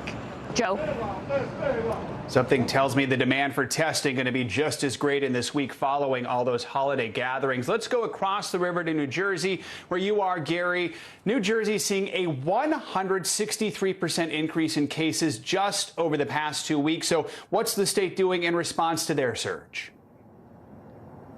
Hey there, Joe. Yeah, we've seen thousands and tens of thousands of cases here in New Jersey. More cases this weekend than we saw throughout the entire pandemic in terms of a daily average. And usually when we see cases rising, we're seeing hospitalizations rising as well. And we are seeing that in the state of New Jersey, but not nearly at the rate of last December. We're seeing about 2,500 people hospitalized in the state of New Jersey. Most of them are unvaccinated. Hospitals say they have surge plans ready if they need them. They don't need them right now. Governor Murphy has made himself very very clear. He does not want the state to go back into another lockdown like we saw during the spring of 2020. So as a result of that, localities and local communities are really taking matters into their own hands. The city of Newark is instituting a vaccine mandate for restaurants, bars, and entertainment and sporting venues across the city. The cities of Montclair and South Orange are instituting indoor mask mandates as well. And Governor Murphy, of course, is involved with this every step of the way. Today, he'll be on a phone call with President Biden about how COVID is handling, all the governors are handling COVID from state to state, but he'll be taking that call from Costa Rica, where he's on vacation with his family. Joe? All right, Ellison, vaccines are a huge part of this. New vaccine mandates now go into effect for New York City today. What are these new rules? How are they going to work? So one mandate expands the existing vaccine mandate to private companies. So what does that mean? Any non-governmental entity who employs at least one worker in New York City will now be required to obtain proof of vaccination from their employees starting today. If they fail to do that, they could face fines starting at $1,000. Another mandate going into effect today in New York City has to do with kids. In New York City now, anyone over the age of 12, they are required to show proof of vaccination to dine indoors, go to a gym, or any indoor entertainment venue. That mandate having to do with children is highly controversial. Mayor Bill de Blasio says that both of these are bold, first-in-the-nation measures and necessary to keep New Yorkers and their communities safe. But Mayor Bill de Blasio only has a few more days left in office. The incoming Mayor-elect Eric Adams, has said that he is weighing in and he is going to review, these mandates as his administration comes in. Mayor Bill de Blasio's administration, his legal team, they have said they expect legal challenges to this, but they believe that it will hold up in court. Mayor Bill de Blasio switches out, leaves office. The new mayor comes in on January 1st. Joe? Ellison mentioned kids. Gary, let's stick with the kids theme here. School districts now figuring out what to do once students return in January. Quickly here, how are school leaders in Jersey handling this? Yeah, Governor Murphy has said he does not want everyone to go back to all virtual learning. He says it's not good for the students, it's not good for the teachers, it's not good for the parents, it's not good for anybody. So it's really being done on a case-by-case basis. Some schools, what they're doing is starting virtual for the first few weeks of January once kids get back from their holiday break, just to get until the spike sort of subsides here. And then they hope to be going back into all in-person learning. But other schools are instituting vaccine mandates, booster mandates, just so people are a little bit more safer in the classroom. But right now, school administrators are just crossing their fingers they can get back in person in the spring semester. A lot of parents are doing the same. Ellison, Gary, thanks for kicking us off this morning. Let's bring in NBC News medical contributor Dr. Kavita Patel. Dr. Patel, good to have you with us. You know, so many families had to change their plans this past weekend and last week because of positive COVID cases. Remind us, what makes Omicron so contagious, especially compared with previous strains? Yeah, Joe, good morning. Briefly, Omicron is able to replicate faster, and that means that you're able to give it to more people. And we do believe that the mutations, a number of mutations, over 30 of them, allow for that spike protein to attach in a much more efficient manner to the linings of your upper respiratory tract. Okay, so despite evidence that shows Omicron has milder symptoms, Dr. Fauci is still warning that doesn't mean we can let our guard down, especially those who are unvaccinated. Here's more of what he said. Those are the most vulnerable ones when you have a virus that is extraordinarily effective in getting to people and infecting them the way Omicron is. So even though we're pleased by the evidence from multiple countries that it looks like there is a lesser degree of severity, we've got to be careful that we don't get complacent about that. If Omicron cases are mild for most of the vaccinated and boosted folks, do we have an idea yet of what the variant looks like for those who are unvaccinated? Yeah, Joe, it really does present a bit differently than previous strains. It causes what we call a bronchitis. It's not that deep settling pneumonia. People on the ventilators feeling that shortness of breath. They're really having cough, and a productive cough where it just kind of gets you tired. And a lot of us have experienced that But with Omicron, it's more pronounced. And in an unvaccinated person, it can cause them to not only need to be hospitalized, but Joe, it can be deadly. And I want to remind people, even in vaccinated individuals, if you have chronic conditions, that can also make you more susceptible. Dr. Patel, we just heard from Gary talking about how schools are responding to Omicron. Right now, do you think it's safe for kids to return to the classroom in January? If so, what are the steps that schools should take? I do think it's safe, providing a couple of conditions. Number one, that there is some mechanism to make sure that students have some ability to get tested, because we know it can spread quickly, fast, and it can be asymptomatic. Number two, a way to make sure that any eligible adults or children are vaccinated. That's going to ensure everyone around, even in households, Joe, are safe. Number three, air filtration and masking. I know that we're tired of it, but masks can especially make a difference with Omicron, because it can take just days to infect a number of people, as we've been seeing over the Christmas holidays. Dr. Kavita Patel, good to see you on this Monday morning. Thank you so much. Now, this morning, the surge in coronavirus cases is creating a travel nightmare across the country. More than 1,000 flights were canceled over the holiday weekend. Airlines cited staffing shortages from employees exposed to or infected with COVID. And for many flyers, relief could still be days away. NBC News correspondent Kerry Sanders explains.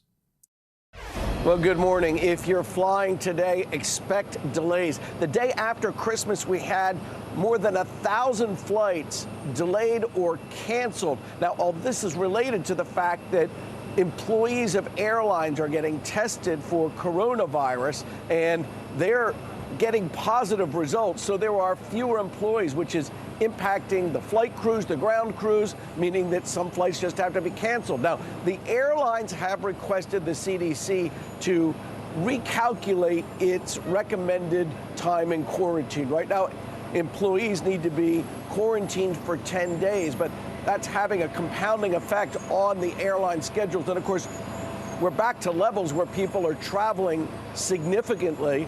So if you're traveling today, we're beginning to see the numbers climb already with the delays and the cancellation. So a couple pieces of advice. First of all, make sure you call the airline before you go to the airport to see what's going on with your flight, and then check again online before you leave wherever you are to go to the airport to see if maybe things have changed again.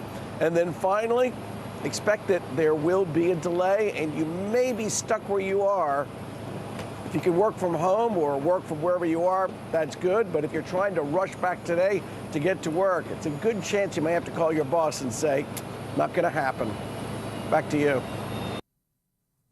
Gary, thank you so much. Now, for more on these flight cancellations, let's bring in Melanie Lieberman, senior editor at The Points Guy. Melanie, good morning. You know, we just heard from Kerry there. There's going to be more delays and cancellations for flights today. He offered a few tips. What would you tell Americans who are preparing to fly either this morning or even later on this week?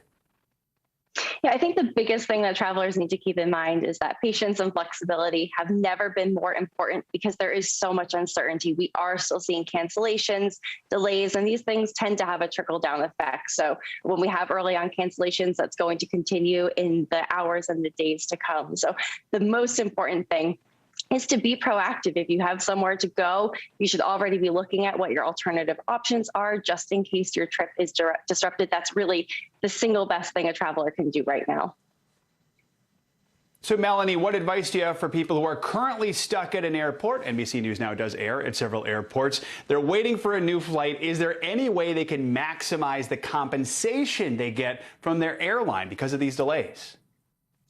Absolutely. Travelers who have their flights canceled are entitled to a refund. You should absolutely push for that. Having a travel voucher is not as good as having a full refund in the form of your original payment. So absolutely hold your ground when it comes to getting a full refund. If you are currently at the airport, your flight is canceled or delayed, and you're trying to figure out what to do next, the best thing to do is to be looking at what your options are for other flights. Ask the airline if they will work with you to help get you on the next flight, even if it's with a different airline. It never hurts to ask. Travelers can also be thinking about whether or not they want to be accommodated at a hotel or have other forms of compensation wrapped up in that. So really the best thing to do is to understand what you want. And of course, go through that with patience and kindness, because everybody is working to get home as fast as possible. But knowing exactly what you want, what your ideal scenario is in terms of being compensated or rebooked is important. Kindness, always important, even though it can be frustrating. Melanie, do you have any advice for travel alternatives in case these flight cancellations continue? Someone says, hey, I can't wait days, and that's how long it's going to take. Are there other ways that people can get around? Absolutely. Depending on where you're located, taking a train is certainly a great option if your flight is severely delayed or has been canceled, particularly, again, because getting rebooked could take a while. So we want travelers to be thinking about, can I rent a car and get where I need to go? Can I hop on a train? Can I fly into a different area airport and take a train from there or a car from there? So these are all solutions travelers should be thinking about if their plans have been upended by this spate of cancellations and delays we're seeing. Good to know there are options during these tough times. Melanie Lieberman with The Points Guy, thanks so much for your advice. We appreciate it. In other news, the juries in 2 big trials will resume deliberations this morning after struggling to reach verdicts before the holiday break. In New York, Ghislaine Maxwell is facing 6 federal charges, including sex trafficking of a minor. Well, in San Jose, California, Elizabeth Holmes, founder of Theranos, is facing 9 counts of wire fraud. We're covering the latest in both very different trials with NBC News legal analyst Danny Cevallos and senior business reporter Ben Popkin. Good morning to both of you. Danny, let's start with you and the Maxwell trial. Before the jury was sent home on Wednesday, before the holiday break, jurors did request transcripts of some of the testimony that they had heard. What testimony did they request, and does that suggest anything to you about the deliberations? It's a good sign that jurors are requesting transcripts because it means they're poring over the scripts to find out whether or not there's inconsistent testimony. If somebody is saying something that just doesn't sit right with them. And the jurors are instructed, if you find someone to be not credible on one point, you can conclude that they're not credible at all on all points. So this is a good sign, generally speaking, in deliberations, that jurors are taking their job seriously and not just wandering back into the jury room and saying, did we believe her or him, or did we not? Ben, let's bring you in here. You've been following the Elizabeth Holmes trial very closely. On Thursday, the last day of deliberations before their break, the jury asked to hear some audio again of Holmes on a call with investors. Tell us about that piece of evidence, why it's so important for this case. Good morning, Joe. The trial of the failed former blood testing startup founder really hinges on intent to benefit herself. Did Holmes make statements to investors that she knew to be false? So this secret recording made by investors who are frustrated about getting financial info from Holmes provides a clear window into the past. They heard 10 clips from a 2013 recording she made on a call with investors as she made lofty claims about the company's capabilities and fundraising, claiming the company would scale, giving investors multiple returns. She said it could run any lab test on a drop of blood, even though the machines were so buggy they could never do more than a dozen and had to do vein arm draws on other companies' machines. And she spoke about the work the company was doing with the military, even though it was never deployed. So we've heard from 29 witnesses, seen emails, PowerPoints, text messages, seen her quotes and articles. But this is Holmes speaking unguardedly, making those allegedly misleading statements in real time. It's a powerful piece of evidence.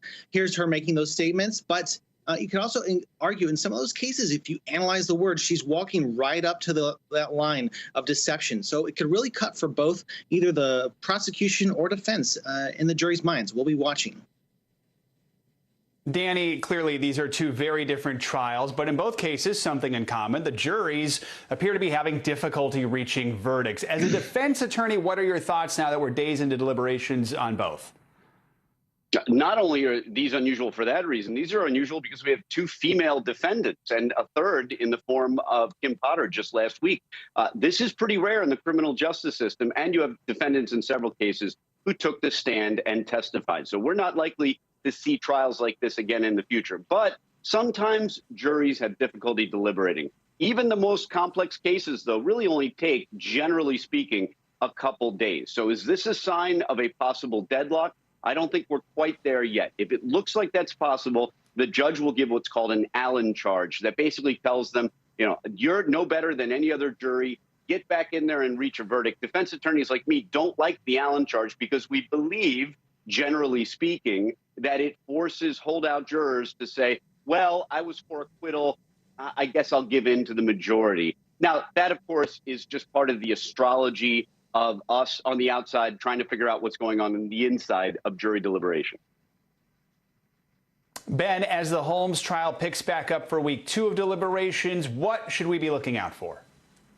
Well, the jury has been deliberating for 22 hours. They've had 3 months of technical testimony to go through. They've been extremely hard to read during the trial. They didn't show emotion, physical reactions, but they were extremely attentive, alert, taking notes. This investor call that we mentioned earlier, that was the second request from the jury. The first was whether they could take the jury instructions home to review them. The answer was no. So until we have a verdict, we'll be watching this attentive, detail-oriented jury, see if there's any more jury questions that give an insight into their process.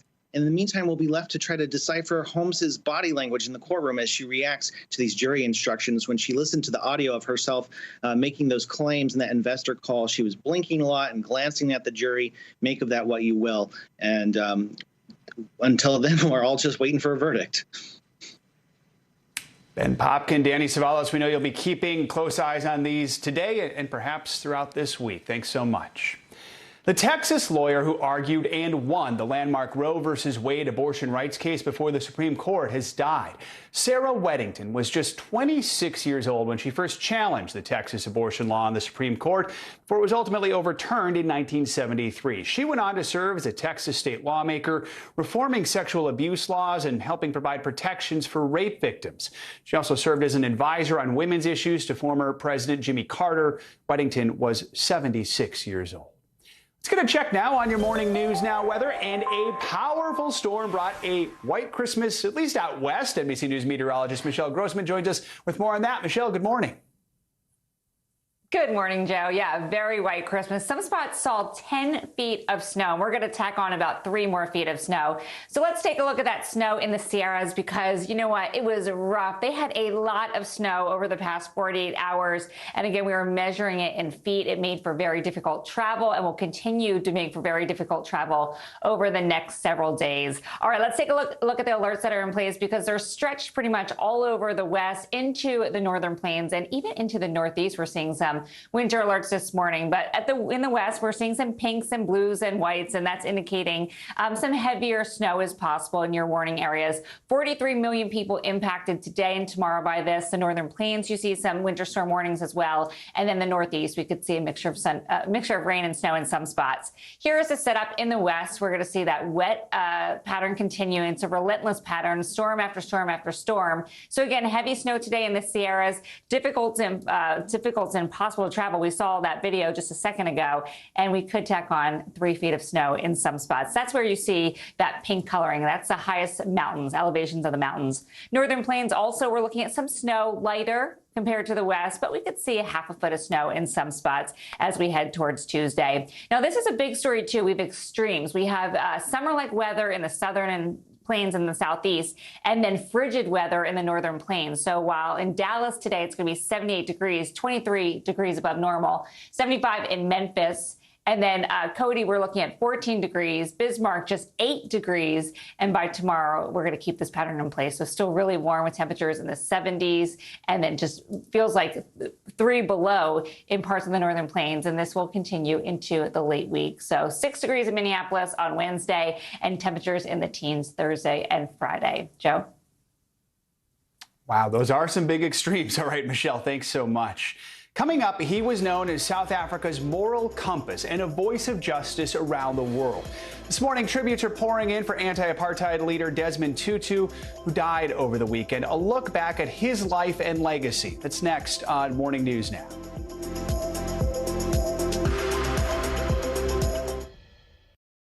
We're here to start conversations about the big things happening in our world, because it's not my job to tell you what to think. My job is to think about what you tell me. Now Tonight with Joshua Johnson, streaming weeknights at 8 on NBC News Now. Wednesday, January 5th, a new season of Greed begins on CNBC. Theranos goes to trial. She was the next big thing. sex and scandal. I had just graduated high school. He would ask me to go out for a couple drinks.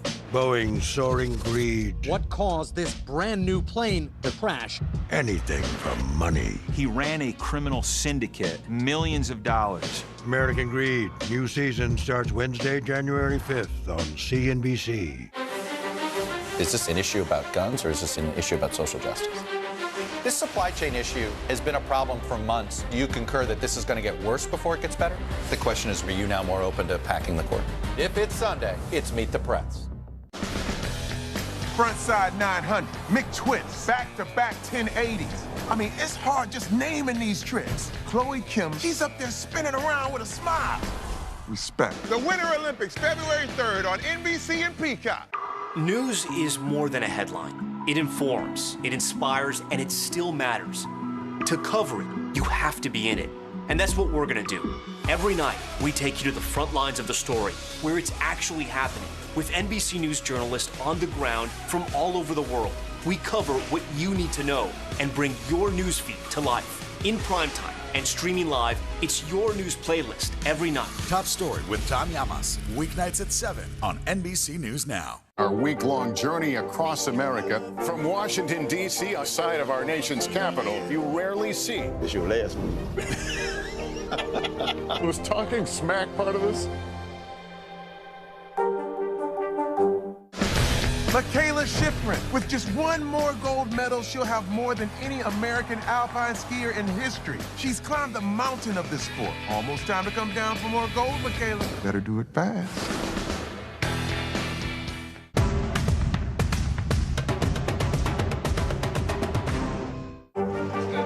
What is going to happen now? Going back and forth because they... Go ahead. This is it, right?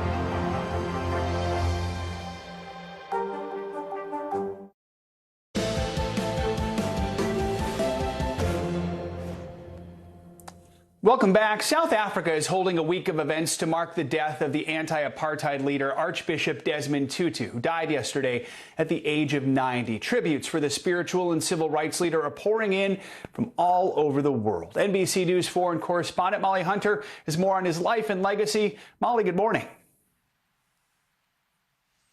Joe, good morning. The world has lost an extraordinary advocate for justice, a cleric, a Nobel Peace Prize winner, and to those who knew him and interacted with him, a man with a great sense of humor and a cackling laugh. This morning, bells ringing out for 10 minutes in Cape Town, honoring Archbishop Desmond Tutu, as powerful tributes come in from around the world for one of the fiercest opponents of apartheid. Black and white together!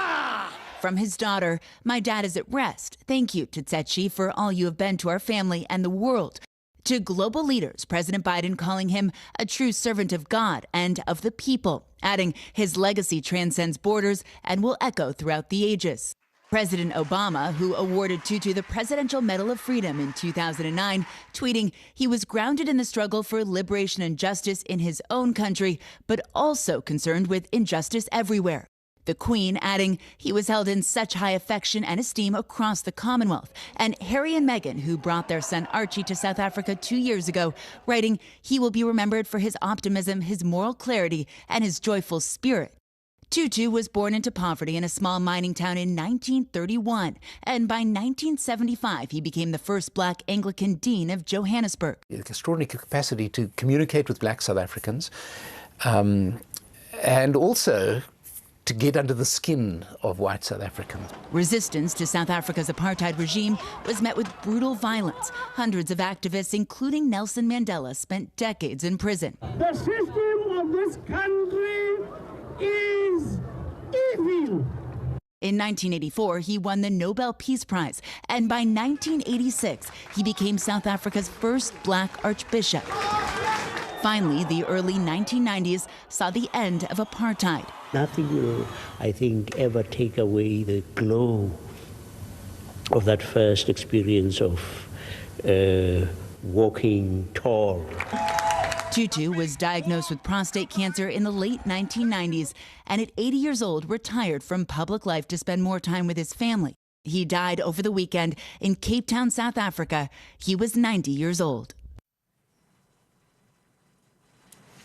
Now, tributes coming from all over the globe, as you might imagine, Joe. But in South Africa, there will be a full week of events on Wednesday, a memorial service on Thursday night, an intimate night with the Friends of the Tutus. On Friday, he will lie in state for 2 days before his funeral service on Saturday. And Joe, huge crowds are expected to come out. I'm sure. So much good to remember. Molly, thank you so much. Let's take a look at what else is making news around the world this morning. NBC's Raph Sanchez joins us from Tel Aviv. Raph, good morning to you. Joe, good morning. France is seeing its highest ever COVID numbers with more than 100,000 positive cases in a single day. According to health authorities, more than 1% of the entire population of Paris tested positive in the last week. Hospitalizations have also doubled over the last month, all of which is making it harder for French authorities to avoid a new lockdown. In Brazil, at least 18 people have been killed and around 300 injured in serious flooding. Nearly 40 cities throughout the country's northeast have been hit by the floods, and more than 35,000 people have been forced out of their homes. The local governor is calling it a massive tragedy. And finally to Russia, where the jolly older fellow in the red suit is known as Father Frost. Hundreds of people in Father Frost outfits took part in a traditional race in St. Petersburg yesterday.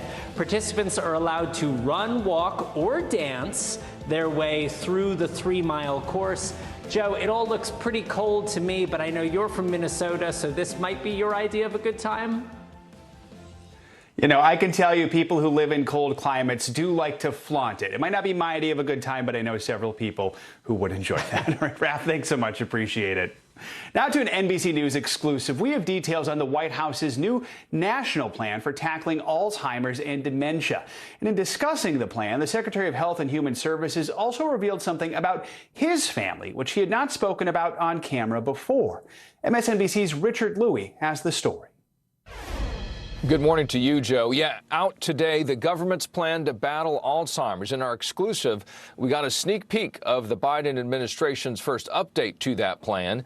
The secretary sitting down with us to discuss new details while revealing why Alzheimer's and caregiving is so personal to him.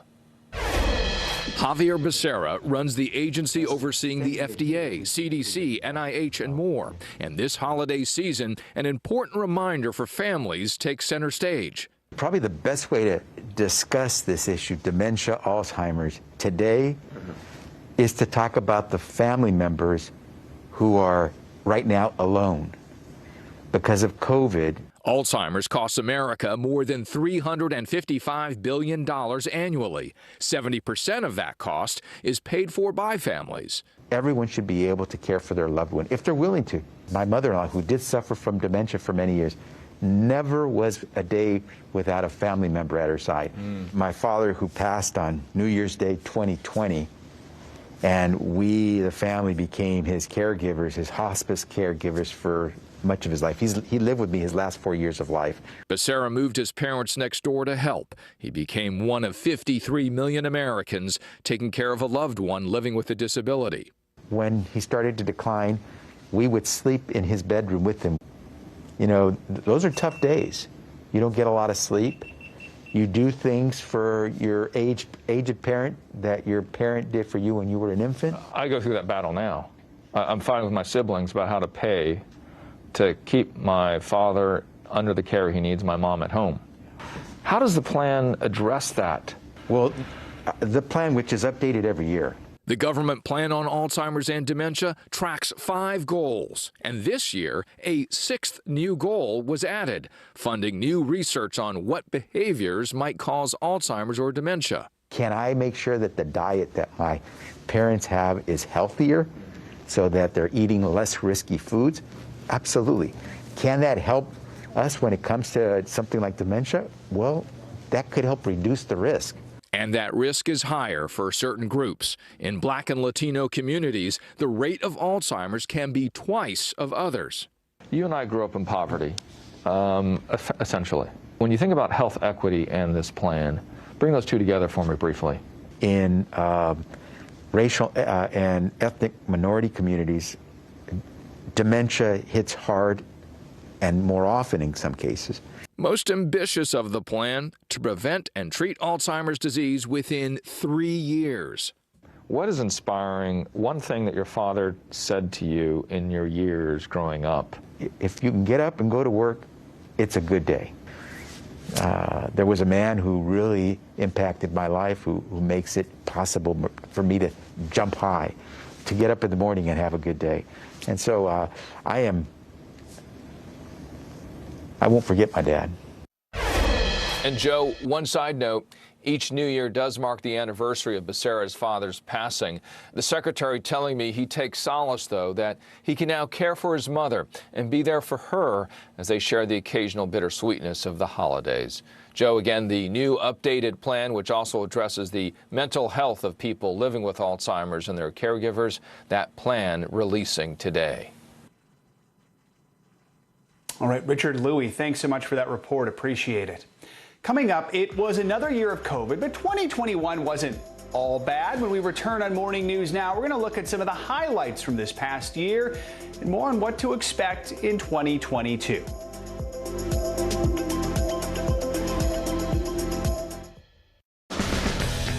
Frontside 900, McTwist, back-to-back 1080s. I mean, it's hard just naming these tricks. Chloe Kim, she's up there spinning around with a smile. Respect. The Winter Olympics, February 3rd on NBC and Peacock. What are you doing for teachers who feel that they're being stretched too thin? Did you understand how prevalent hunger was in your own community? There's no better place for fun with friends. Quality time with your little golf buddy, or an afternoon alone together. Family and friends are just a tap away. Just pick your course, pay from your phone. Golf now. Download the app and go play. News is more than a headline. It informs, it inspires, and it still matters. To cover it, you have to be in it. And that's what we're going to do. Every night, we take you to the front lines of the story, where it's actually happening, with NBC News journalists on the ground from all over the world. We cover what you need to know and bring your newsfeed to life. In primetime and streaming live, it's your news playlist every night. Top Story with Tom Llamas, weeknights at 7 on NBC News Now. What are you doing for teachers who feel that they're being stretched too thin? Did you understand how prevalent hunger was in your own community? Our week-long journey across America, from Washington, D.C., outside of our nation's capital, you rarely see. It's your last one. Was talking smack part of this? Is this an issue about guns or is this an issue about social justice? This supply chain issue has been a problem for months. Do you concur that this is going to get worse before it gets better? The question is, are you now more open to packing the court? If it's Sunday, it's Meet the Press. Fans of space exploration got the best Christmas present they could have asked for on Saturday. That's because NASA successfully launched the James Webb Telescope into space on Christmas morning. The telescope is the world's largest and most powerful telescope built to date, and it's designed to study the early days of the universe. Now, it's scheduled to complete a course correction burn today, adjusting its trajectory so that it's in perfect position while making its way toward its observing spot. And where is that, you might ask? Well, it's nearly 1 million miles away from Earth. All right, we're taking a look back at some of the biggest stories that made headlines this year. From COVID surges to supply chain shortages, 2021 brought us unexpected twists and turns that changed all our lives. Let's bring in editor-in-chief of The Skim, Niven McCall-Maza, for more on these top stories. Good to have you with us, Niven. So the coronavirus once again dominated headlines this year. It is dominating them at the end of the year, certainly. Remind us of some of the biggest moments in our fight against COVID and an important focus, which is the mental health fallout for healthcare workers and for so many others. Yeah, it's been a wild ride of a year. It's crazy to think that it started with a pretty turbulent final month of President Trump's administration with the January 6th insurrection, and is now ending with what feels like a very unwelcome deja vu, with Omicron really having cases and COVID rising again. COVID is something that's continued to be the big story of this year. I think the difference between last year and this year is that there was so much unknown last year, and the thought of vaccines was really the light at the end of the tunnel. And I think this year we saw it's not that black and white. You know, vaccines are something that are still, there are a lot of people that are really hesitant to still get them. And whether that be because of misinformation or our long history of systemic racism in our healthcare system, or just an overall distrust of the vaccine process and the rollout. It's an issue that healthcare workers are trying to figure out how to have our country reach herd immunity with part of our population not vaccinated. But on the other side of it, those that are vaccinated are seeing, you know, lower hospitalization rates, lower death rates, and those are all things that we expected. And so while it might not be this, you know, we got the vaccine and the pandemic is over, I think what we're looking at for 2022 is trying to figure out, when are we reaching a stage where this becomes our normal? We are a bit used to kind of waves as we are with the flu. And we understand that there are going to be spikes like there are with flu season, and we may all have to get boosters every couple of months, but it doesn't disrupt our day-to-day like it is currently. Folks are realizing this wasn't a light switch now that was just going to turn off very quickly. Let's talk about some of the biggest money headlines of 2021. That included the economic recovery and some surprising new investment options, which were always making headlines. What kind of recovery are we looking at in 2022? Can we expect to see similar finance trends moving forward? I think we will. I think that, you know, this year the government really was trying to step in to help with relief. And we saw, you know, they came in with extra unemployment benefits or pausing evictions and student loan debt. And I think, you know, one of the big things was keeping interest rates low. And the Fed has already indicated that they are going to increase interest rates probably multiple times next year. And so I think this was a year of really trying to stabilize the economy, considering the amount of unemployment that we were seeing last year. But I think, you know, what that also causes, as you mentioned earlier, is supply chain shortages. It also, you know, we saw inflation, the highest we've seen really since the 80s. And so I think a key thing that people dealt with this year was a really, really hot housing market that really pushed out first-time home buyers. I think they will have a likelier chance at getting into the market next year. But with higher interest rates, you know, there's also a give and take of you know, what you can afford. I think in terms of, you know, crazes and new trends, we saw cryptocurrency really take off this year. And I think next year, you know, I think people are really going to be looking to see, is this something that sticks around? I think there's a lot of interest there. There's a lot of reasons for it, but there's also some real negatives when it comes to the environment and how risky it is. So I think people are going to be looking to places like El Salvador, which is the first country that really adopted Bitcoin as its national currency, to see, is this a valid thing? You know, can this work? And for some of us, still some confusion about it as well. Right? Niven McCall-Maza, thanks so much for joining us. We really do appreciate it. Have a good one. Now, coming up, 'tis the season to return. After the break, a look at why more people are expected to send gifts back this year, plus who's really covering the costs of those, quote, free returns. Also, a Spidey sensation, the new Spider-Man movie breaking more box office records in its second week, how it could signal good things for the struggling movie theater industry.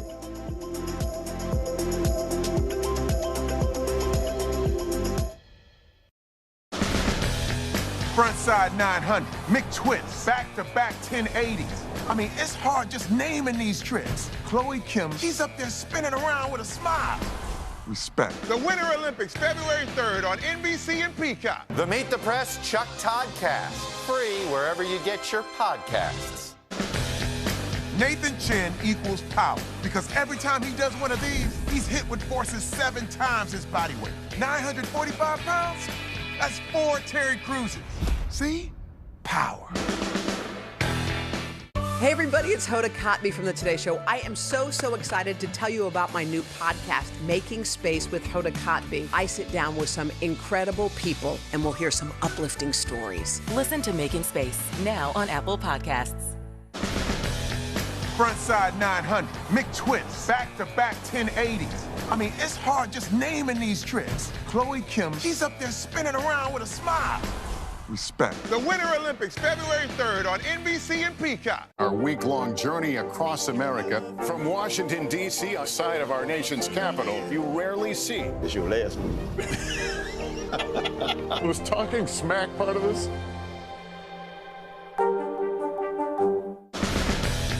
Frontside 900, McTwist, back-to-back 1080s. I mean, it's hard just naming these tricks. Chloe Kim, she's up there spinning around with a smile.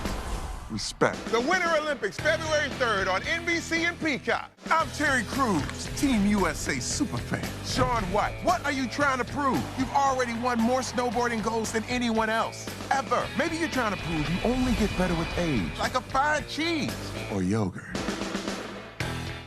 This is a very different kind of program. We're here to start conversation about the big things happening in our world. Professor, I'm not asking you to predict the future, but what do we think that the new normal is going to be? Is part of this that everyone's rethinking their jobs during this pandemic and their relationship to their employers? What is your biggest tip for any parent who's concerned about this? It's not my job to tell you what to think. My job is to think about what you tell me. Now Tonight with Joshua Johnson, streaming weeknights at 8 on NBC News Now. What is going to happen now? Going back and forth because Oh, yeah, this is it, right?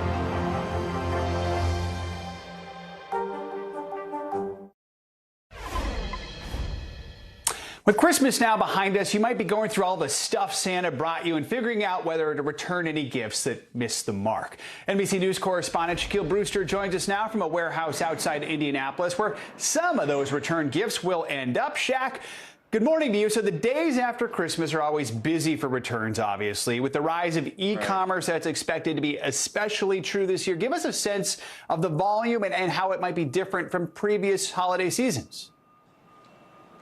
Well, they're expecting a lot more returns this year, Joe. And, you know, not to say that we're not grateful for the gifts that we got over the holiday break, but 2 out of every 3 of us plan to make a return this holiday season. And many of those returns don't end up on the store shelves.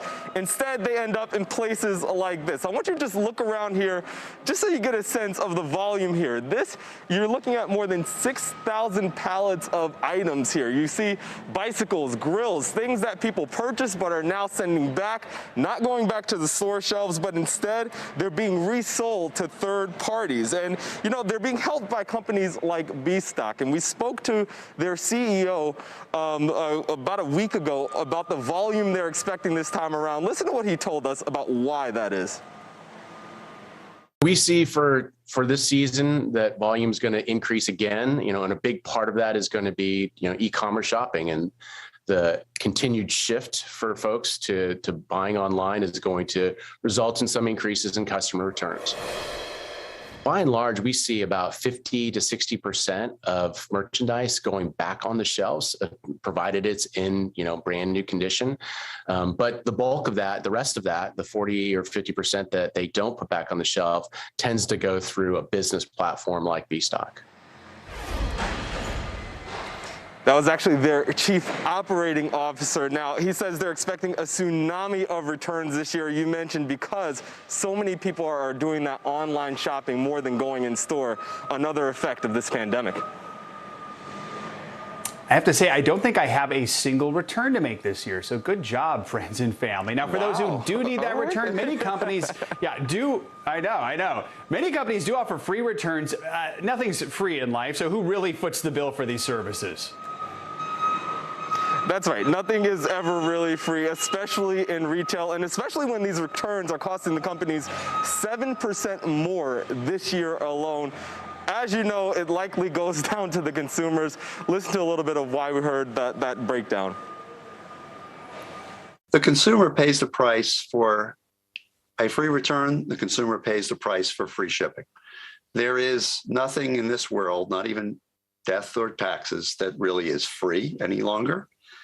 And so when a consumer takes advantage of free shipping, that cost, which is not free, has to be borne somewhere. And the only somewhere in a retail setting is in the price of the goods. The reasoning experts say an increased labor costs, increased transportation costs, and the higher price of storing all of these returns that are expected to flow in. All right, Shaq, wishing you very few returns as well. Thanks so much, my friend. Good to see you. Time now for our CNBC Money Minute, the biggest financial headlines of the day and why they matter to you. Silvana Henao is with us this morning. Silvana, good morning. Hey, good morning and happy Monday. Retail sales rising 8.5% this holiday season, according to a report by MasterCard Spending Pulse. That's the fastest pace in 17 years, even as shoppers dealt with higher prices, product shortages, and the Omicron variant. Online sales rising 11%, accounting for more than 20% of all sales. The results were fueled by purchases of clothing and jewelry. MasterCard says consumers were eager to get their gift shopping done early. Meanwhile, Microsoft is canceling its in-person presence at the Consumer Electronics Show in Las Vegas next week on worries about the Omicron variant. On Friday, Microsoft said it will still take part, but remotely. General Motors, Google, Twitter, Amazon, and others have also canceled their physical presence at the show. CES officials say the event will still be held with strong safety measures in place. And supply chain shortages have affected nearly every industry. Now, as the number of COVID cases is rising nationwide, we may be experiencing a shortage of disposable face masks. One U.S. manufacturer saying a big reason is the need for masks hasn't been consistent throughout the pandemic. He says people buy up more each time there's a flare-up in COVID cases, and that's true now with the Omicron variant. The CDC says there are still some options for those without a disposable mask, including cloth face coverings and the KN95 masks. Back to you. All right, Silvana, thanks so much, and happy Monday to you as well. 2021 was another tough year for movie theaters. They struggled with shutdowns, restrictions, and of course the boom in streaming. But we might be on the edge of a resurgence. This weekend, the new Spider-Man film became the first of the pandemic era to make $1 billion globally at the box office. NBC News correspondent Steve Patterson has more. Just like how it happens on screen, the movie theater biz needed a hero to swoop in when all seemed lost. Theater operators hope Spider-Man's big box office holiday swing may have saved the day. This could be the savior of the industry and could mark a really important turning point in this road to recovery for that big screen experience around the world. It's a big deal. The industry needed this. 88% of theaters are now open and operating compared to pre-pandemic levels. In an era of COVID fears and widespread lockdowns, audiences traded crowded theaters for the couch. Back in 2020, COVID plummeted the U.S. box office to about $2 billion. The year before was $11 billion. This year, it shot back up to $4 billion, and theater operators are hopeful that's a promising sign of some return to normalcy. But the pandemic also pushed a new foe to the forefront, streaming. Please, don't say 100%. Facing incredible losses. Time to fly. Studios made blockbusters like The Matrix Resurrections available to watch day and date at home alongside the theater. Mookie Greidinger is CEO of the U.S.'s second largest theater chain. The premiere of a big movie should be in the cinemas. Most studios will go back to theater first, but the release window before a movie hits digital is now even shorter. This can work out. Day and date releases are not good for the industry, not for us, and not for the studios. Theater operators are doing everything they can to get moviegoers back to the cinema, but this day and age, they have to do a lot more than just the standard bag of popcorn. Playback! Big chains say the cinema is now beyond just catching a flick, with many offering gourmet meals, alcohol, and 4D experiences. We compete with restaurants, we compete with sport events, we compete with everything which is happening out of the house. Visiting the cinemas is still the most affordable entertainment that you can get. For now, the holidays may have been the hero the big screen needed, but in the long run, theaters will have to save themselves. I'm sorry, kid. Steve Patterson, NBC News, Hollywood. Coming up, the royal family looking ahead after a tough year. Up next, Queen Elizabeth's message of hope as she spends her first holiday without her husband, Prince Philip, and prepares to celebrate 70 years on the throne. You're watching Morning News Now.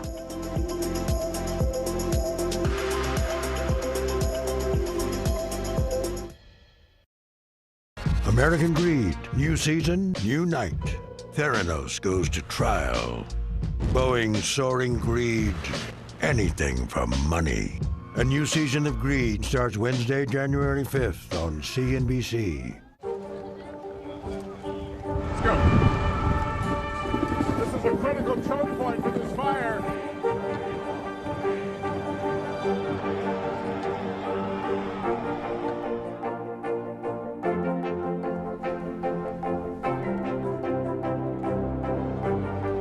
Unnecessary, unjustifiable, illegal. And good evening from New Orleans. Late military operation witnessing the massive crowds. I admire you both. Nice to really spend some time with you. Appreciate it.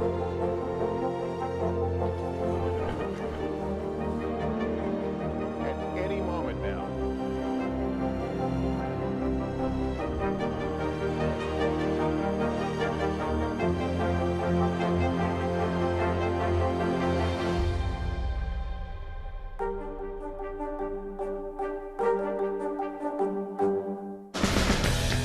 Frontside 900, McTwist, back-to-back 1080s. I mean, it's hard just naming these tricks. Chloe Kim, she's up there spinning around with a smile.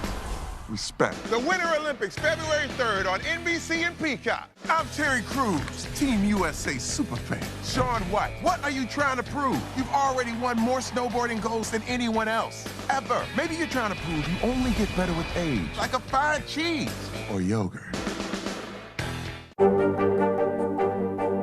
What are you doing for teachers who feel that they're being stretched too thin? Did you understand how prevalent hunger was in your own community?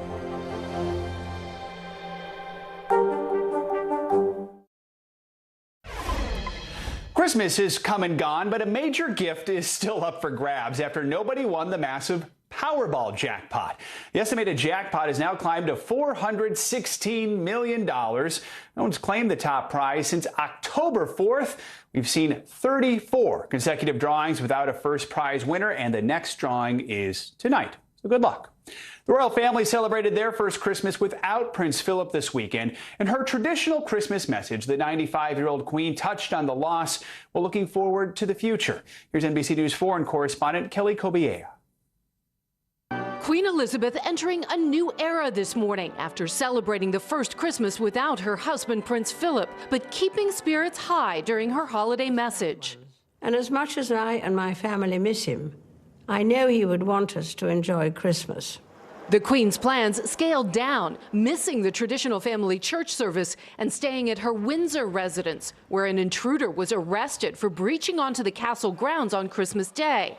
A 19-year-old caught by police within minutes. The Queen and guests undisturbed. The Cambridges hosting a Christmas carol with Kate playing the piano. And in California, Prince Harry and Meghan Markle sharing a candid holiday card with 2-year-old Archie and 6-month-old Lilibet Diana, her first public photo. The Queen now looking forward to better times and a milestone moment just months away, her Platinum Jubilee, a celebration of 70 years on the throne. We are lucky enough to be able to witness and have a ringside seat to history in the making. Elizabeth is the longest-serving monarch in British history, and at every Jubilee, from silver in '77 to gold in 2002 and diamond nearly 10 years ago in 2012, Prince Philip was by her side. The Queen now facing this monumental milestone without him, along with worries about her own health, yet still determined to work, highlighting the upcoming celebrations in her Christmas message. I hope will be an opportunity for people everywhere to enjoy a sense of togetherness. The preparations already underway. Platinum Jubilee director Simon Brooks Ward sharing details of the main events next June. We're walking along the mall. Obviously lots of traffic here right now. However, on the day, there'll be flags, there'll be bunting, so the Queen will come out from Buckingham Palace behind and be escorted by the Household Cavalry Mounted Regiment. And this will be a huge, great sort of flow of military music, dancing, culture, everything. A real explosion of colour. The crowning moment of every Jubilee before, The whole family on the balcony of Buckingham Palace, waving to a sea of cheering faces. With the Queen's health now in focus, the question, will the Jubilee celebrations bring the family together again? Kelly Kobiea, thanks for that report. And that does it for this hour of Morning News Now, but the news continues right now.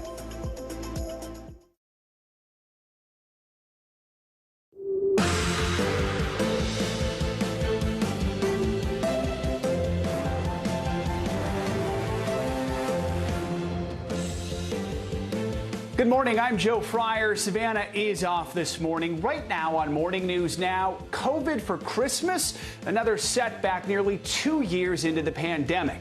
New cases in the U.S. soaring to levels not seen since last winter. Now fears growing that the highly contagious Omicron variant may have been an unwanted guest at all those holiday gatherings. We've obviously got to do better. I mean, I think things will improve greatly as we get into January, but that doesn't help us today and tomorrow.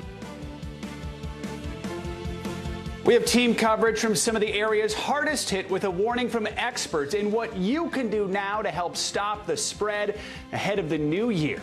Canceled tens of thousands of Americans' holiday travel plans interrupted as flight crews fall victim to that new wave of COVID. We'll have the latest as airlines scramble to recover from hundreds of canceled flights, plus how to get compensated if your flight was impacted. Attacking Alzheimer's, the White House set to unveil a new plan to combat a debilitating disease. Exclusive information from the Secretary of Health and Human Services on the aggressive strategy and why this plan is so personal to him. And a year to remember. 2021 had plenty of ups and downs for all of us. We're going to take a look back at some of the most memorable headlines of the year, good and bad, plus a look ahead at what's in store for 2022. Good to have you with us. Hope you had a happy holiday weekend. We do want to begin with the surge of the Omicron coronavirus variant as cases surged to the highest point in nearly a year. In the past week, while Americans started gathering for the holidays, we had days when more than 200,000 people tested positive. Now, the last time we saw numbers that high was in January 2021. Like the case numbers, the demand for testing is also reaching new heights. Thousands of Americans fresh off holiday celebrations are now waiting in line or hunting for tests to see if they're infected. Adding to the holiday stress, getting home is becoming a nightmare for thousands of travelers. Just in the past few days, thousands of flights nationwide have been canceled because flight crews are testing positive for the virus. This comes as the nation's top infectious disease expert, Dr. Anthony Fauci, warns people not to become complacent with Omicron, even if the cases are mild. That's because more people are being admitted to the hospital with COVID, an average of nearly 8,000 people every day. We have a team breaking down every angle of the Omicron surge, from testing to travel and what doctors are learning about this new variant. Let's begin with NBC News correspondent Ellison Barber in New York City and NBC reporter Gary Grumbach in New Jersey, two of the hardest hit states right now. Ellison, New York State reported its highest new case total ever on Christmas Eve, more than 49,000 people testing positive in that 24-hour period. So what is the situation with Omicron in the city right now? How are they meeting the demand for testing? Hey, Joe, yeah, cases continue to rise, and it seems like that they are not going to be dropping in the near future. New York's positivity rate right now is 14%. But when you look at hospitalizations and death, it is nowhere near the numbers that New York saw during peaks pre-vaccine. The governor in this state is trying to remind people to focus on those numbers. Listen. As we knew the numbers would continue to climb, we foresaw this. This is not a surprise, and this is a very, very contagious variant. And I will repeat this once again. This is not the same situation we had in March of 2020 or even last winter's surge. When it comes to testing, that's been a bit of a mess, to say the least, in New York City. We have seen lines that go for blocks and blocks, people waiting in the cold, sometimes for hours, just to get a COVID test. When it comes to the over-the-counter at-home rapid kits that are typically available at pharmacies or grocery stores in the city, those seem to leave the shelves as soon as they are restocked. So to try and help with some of that, the state is opening pop-up vaccine sites inside of subways. 2 of those, one here in Times Square and another at Grand Central, open today. 5 additional pop-up sites at subways. Those are set to open next week. Joe? Something tells me the demand for testing going to be just as great in this week following all those holiday gatherings. Let's go across the river to New Jersey, where you are, Gary. New Jersey seeing a 163% increase in cases just over the past 2 weeks. So what's the state doing in response to their surge? Hey there, Joe. Yeah, we've seen thousands and tens of thousands of cases here in New Jersey. More cases this weekend than we saw throughout the entire pandemic in terms of a daily average. And usually when we see cases rising, we're seeing hospitalizations rising as well. And we are seeing that in the state of New Jersey, but not nearly at the rate of last December. We're seeing about 2,500 people hospitalized in the state of New Jersey. Most of them are unvaccinated. Hospitals say they have surge plans ready if they need them. They don't need them right now. Governor Murphy has made himself very clear. He does not want the state to go back into another lockdown like we saw during the spring of 2020. So as a result of that, localities and local communities are really taking matters into their own hands. The city of Newark is instituting a vaccine mandate for restaurants, bars, and entertainment and sporting venues across the city. The cities of Montclair and South Orange are instituting indoor mask mandates as well. And Governor Murphy, of course, is involved with this every step of the way. Today, he'll be on a phone call with President Biden about how COVID is handling, all the governors are handling COVID from state to state, but he'll be taking that call from Costa Rica, where he's on vacation with his family. Joe? All right, Ellison, vaccines are a huge part of this. New vaccine mandates now go into effect for New York City today. What are these new rules? How are they going to work? So one mandate expands the existing vaccine mandate to private companies. So what does that mean? Any non-governmental entity who employs at least one worker in New York City will now be required to obtain proof of vaccination from their employees starting today. If they fail to do that, they could face fines starting at $1,000. Another mandate going into effect today in New York City has to do with kids. In New York City now, anyone over the age of 12, they are required to show proof of vaccination to dine indoors, go to a gym, or any indoor entertainment venue. That mandate having to do with children is highly controversial. Mayor Bill de Blasio says that both of these are bold, first-in-the-nation measures and necessary to keep New Yorkers and their communities safe. But Mayor Bill de Blasio only has a few more days left in office. The incoming Mayor-elect Eric Adams, has said that he is weighing in and he is going to review, these mandates as his administration comes in. Mayor Bill de Blasio's administration, his legal team, they have said they expect legal challenges to this, but they believe that it will hold up in court. Mayor Bill de Blasio switches out, leaves office. The new mayor comes in on January 1st. Joe? Ellison mentioned kids. Gary, let's stick with the kids theme here. School districts now figuring out what to do once students return in January. Quickly here, how are school leaders in Jersey handling this? Yeah, Governor Murphy has said he does not want everyone to go back to all virtual learning. He says it's not good for the students, it's not good for the teachers, it's not good for the parents, it's not good for anybody.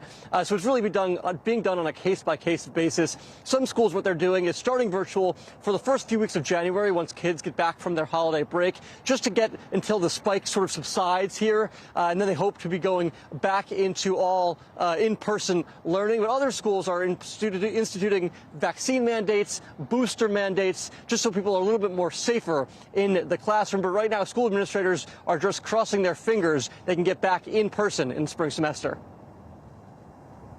A lot of parents are doing the same. Allison, Gary, thanks for kicking us off this morning. Let's bring in NBC News medical contributor Dr. Kavita Patel. Dr. Patel, good to have you with us. You know, so many families had to change their plans this past weekend and last week because of positive COVID cases. Remind us, what makes Omicron so contagious, especially compared with previous strains? Yeah, Joe, good morning. Briefly, Omicron is able to replicate faster. And that means that you're able to give it to more people. And we do believe that the mutations, a number of mutations, over 30 of them, allow for that spike protein to attach in a much more efficient manner to the linings of your upper respiratory tract. Okay, so despite evidence that shows Omicron has milder symptoms, Dr. Fauci is still warning that doesn't mean we can let our guard down, especially those who are unvaccinated. Here's more of what he said. Those are the most vulnerable ones when you have a virus that is extraordinarily effective in getting to people and infecting them the way Omicron is. So even though we're pleased by the evidence from multiple countries that it looks like there is a lesser degree of severity, we've got to be careful that we don't get complacent about that. If Omicron cases are mild for most of the vaccinated and boosted folks, do we have an idea yet of what the variant looks like for those who are unvaccinated? Yeah, Joe, it really does present a bit differently than previous strains. It causes what we call a bronchitis. It's not that deep settling pneumonia. People on the ventilators feeling that shortness of breath. They're really having cough, and a productive cough where it just kind of gets you tired. And a lot of us have experienced that. But with Omicron, it's more pronounced. And in an unvaccinated person, it can cause them to not only need to be hospitalized, but Joe, it can be deadly. And I want to remind people, even in vaccinated individuals, if you have chronic conditions, that can also make you more susceptible. Dr. Patel, we just heard from Gary talking about how schools are responding to Omicron. Right now, do you think it's safe for kids to return to the classroom in January? If so, what are the steps that schools should take? I do think it's safe, providing a couple of conditions. Number one, that there is some mechanism to make sure that students have some ability to get tested, because we know it can spread quickly, fast, and it can be asymptomatic. Number two, a way to make sure that any eligible adults or children are vaccinated. That's going to ensure everyone around, even in households, Joe, are safe. Number three, air filtration and masking. I know that we're tired of it, but masks can especially make a difference with Omicron because it can take just days to infect a number of people, as we've been seeing over the Christmas holidays. Dr. Kavita Patel, good to see you on this Monday morning. Thank you so much. Now, this morning, the surge in coronavirus cases is creating a travel nightmare across the country. More than 1,000 flights were canceled over the holiday weekend. Airlines cited staffing shortages from employees exposed to or infected with COVID. And for many flyers, relief could still be days away. NBC News correspondent Kerry Sanders explains. Well, good morning. If you're flying today, expect delays. The day after Christmas, we had more than 1,000 flights delayed or canceled. Now, all this is related to the fact that employees of airlines are getting tested for coronavirus, and they're getting positive results. So there are fewer employees, which is impacting the flight crews, the ground crews, meaning that some flights just have to be canceled. Now, the airlines have requested the CDC to recalculate its recommended time in quarantine. Right now, employees need to be quarantined for 10 days, but that's having a compounding effect on the airline schedules. And of course, we're back to levels where people are traveling significantly.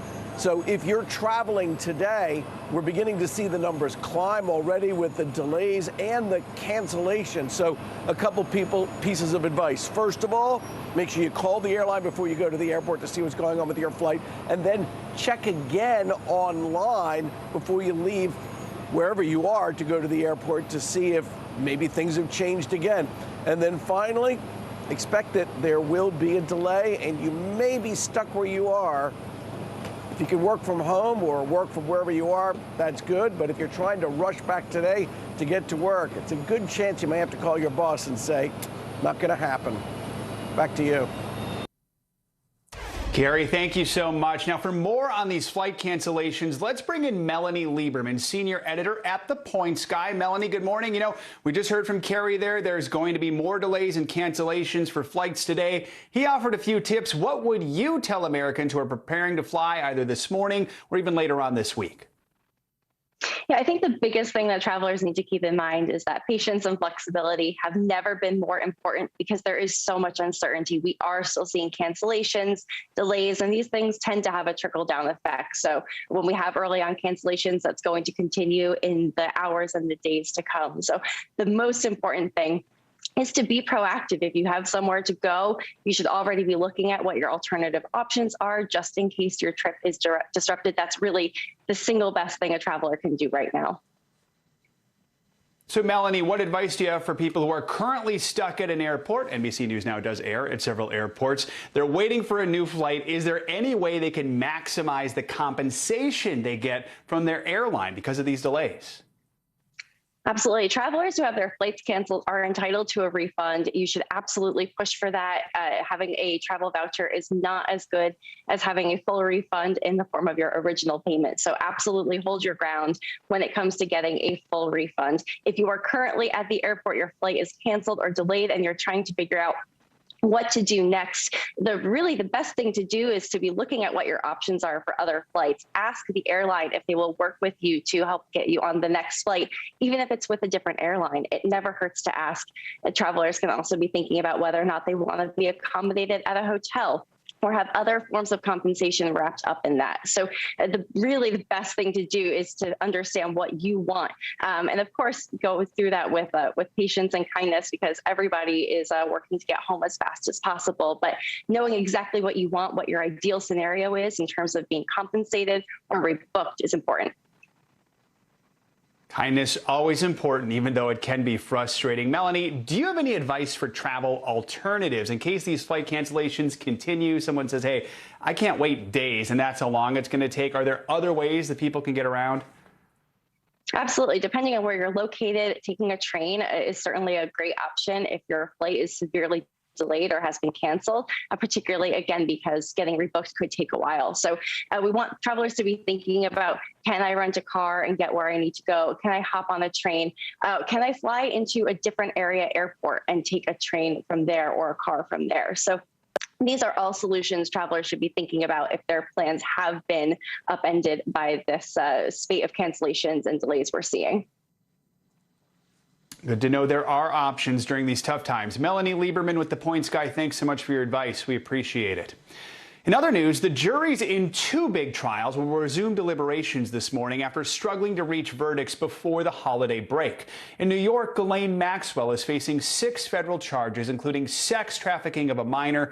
Well, in San Jose, California, Elizabeth Holmes, founder of Theranos, is facing 9 counts of wire fraud. We're covering the latest in both very different trials with NBC News legal analyst Danny Cevallos and senior business reporter Ben Popkin. Good morning to both of you. Danny, let's start with you and the Maxwell trial. Before the jury was sent home on Wednesday, before the holiday break, jurors did request transcripts of some of the testimony that they had heard. What testimony did they request, and does that suggest anything to you about the deliberations?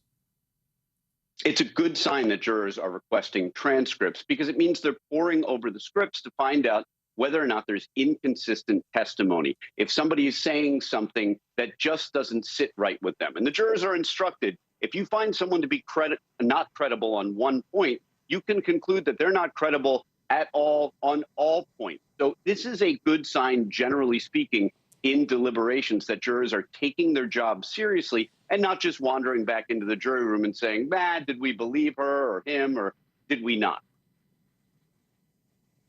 Ben, let's bring you in here. You've been following the Elizabeth Holmes trial very closely. On Thursday, the last day of deliberations before their break, the jury asked to hear some audio again of Holmes on a call with investors. Tell us about that piece of evidence, why it's so important for this case. Good morning, Joe.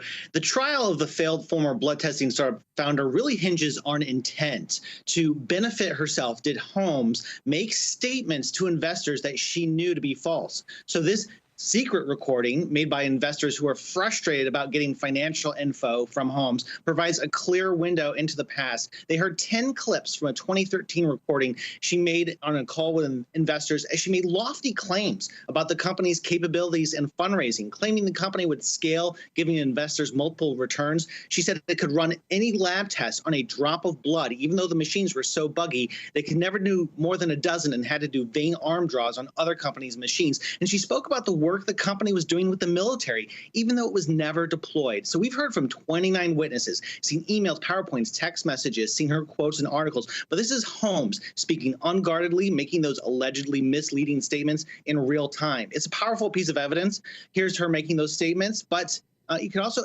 argue in some of those cases, if you analyze the words, she's walking right up to that line of deception. So it could really cut for both either the prosecution or defense in the jury's minds. We'll be watching. Danny, clearly these are two very different trials, but in both cases, something in common. The juries appear to be having difficulty reaching verdicts. As a defense attorney, what are your thoughts now that we're days into deliberations on both? Not only are these unusual for that reason, these are unusual because we have two female defendants and a third in the form of Kim Potter just last week.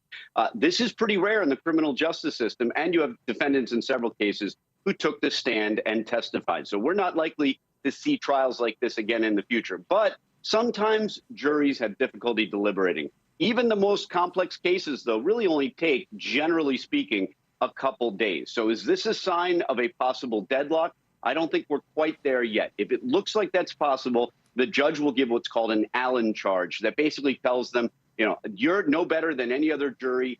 Get back in there and reach a verdict. Defense attorneys like me don't like the Allen charge because we believe, generally speaking, that it forces holdout jurors to say, well, I was for acquittal.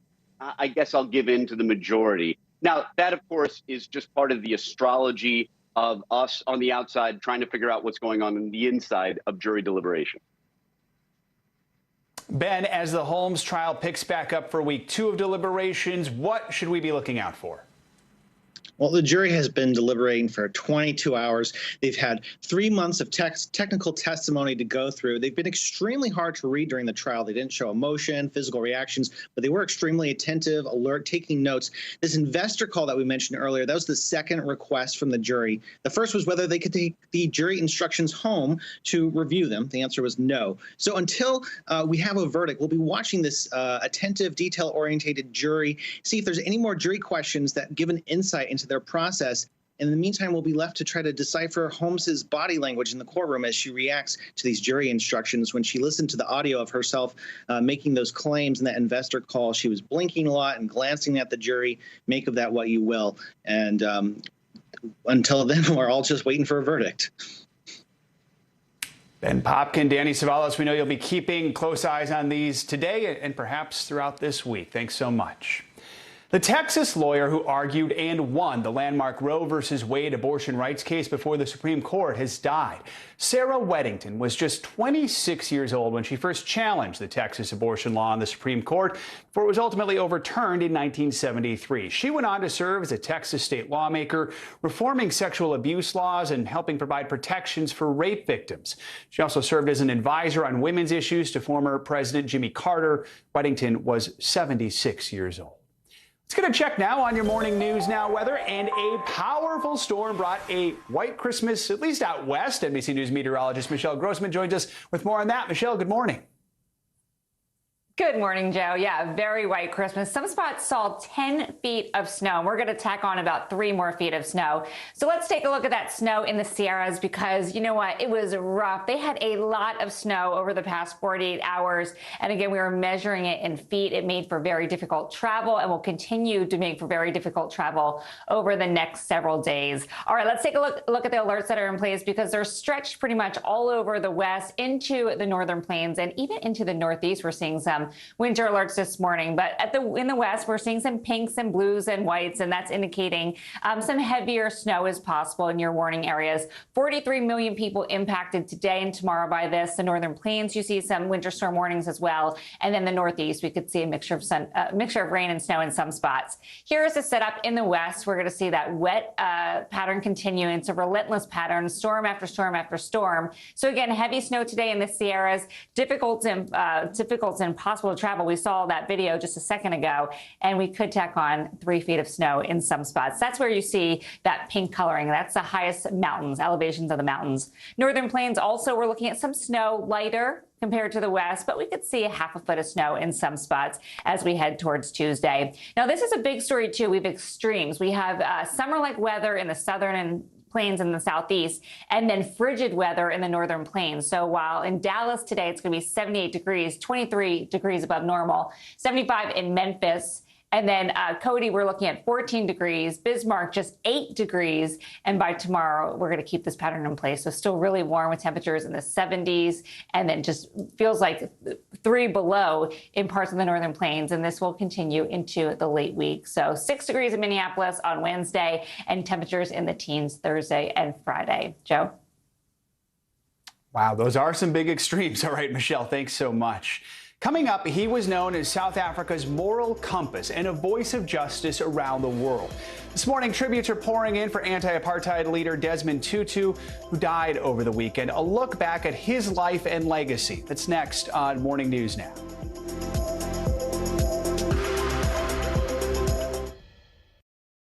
News is happening now. A look at what's making headlines around the world. Tonight, the major announcement of the COVID vaccine. This is a significant moment. Your news, whenever it happens, wherever you are, it's here now.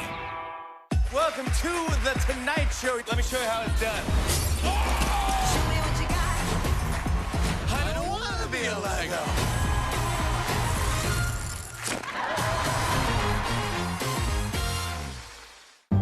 In the City of Angels, 2 kindly old ladies wanted to help homeless men get off the streets forever. And so they did. Listen to The Thing About Helen and Olga, the new podcast from Dateline and Keith Morrison. These days, it feels like the news never stops. So let's get into it. What's happening right now, what it all means for you for an hour every day. It can be hard to keep up, so let's get started together. Hallie Jackson Now, weekdays at 5 on NBC News Now. News is happening now. A look at what's making headlines around the world. Tonight, the major announcement of the COVID vaccine. This is a significant moment. Your news, whenever it happens, wherever you are, it's here now. Still to come on the Channel 2 News. Well, the waters are certainly receding now. Still too close to call. Lester Holt reporting from the Ground Zero, as it's being referred to. It is, in fact, the taste of freedom. The Haitian people know a little something about resiliency. What's the biggest risk right now? Some of the troops who have been proud. I want to welcome you to the first presidential debate. In fact, we've been told we can't go any farther. Here are some resilient folks. Let me get a hint.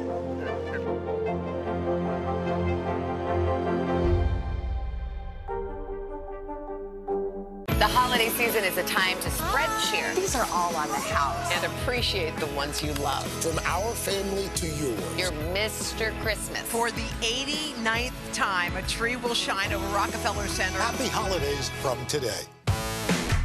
There's no better place for fun with friends. Quality time with your little golf buddy. Or an afternoon alone together. Golf Now app. Family and friends are just a tap away. Just pick your course, pay from your phone, get out and enjoy. Golf Now. Download the app and go play.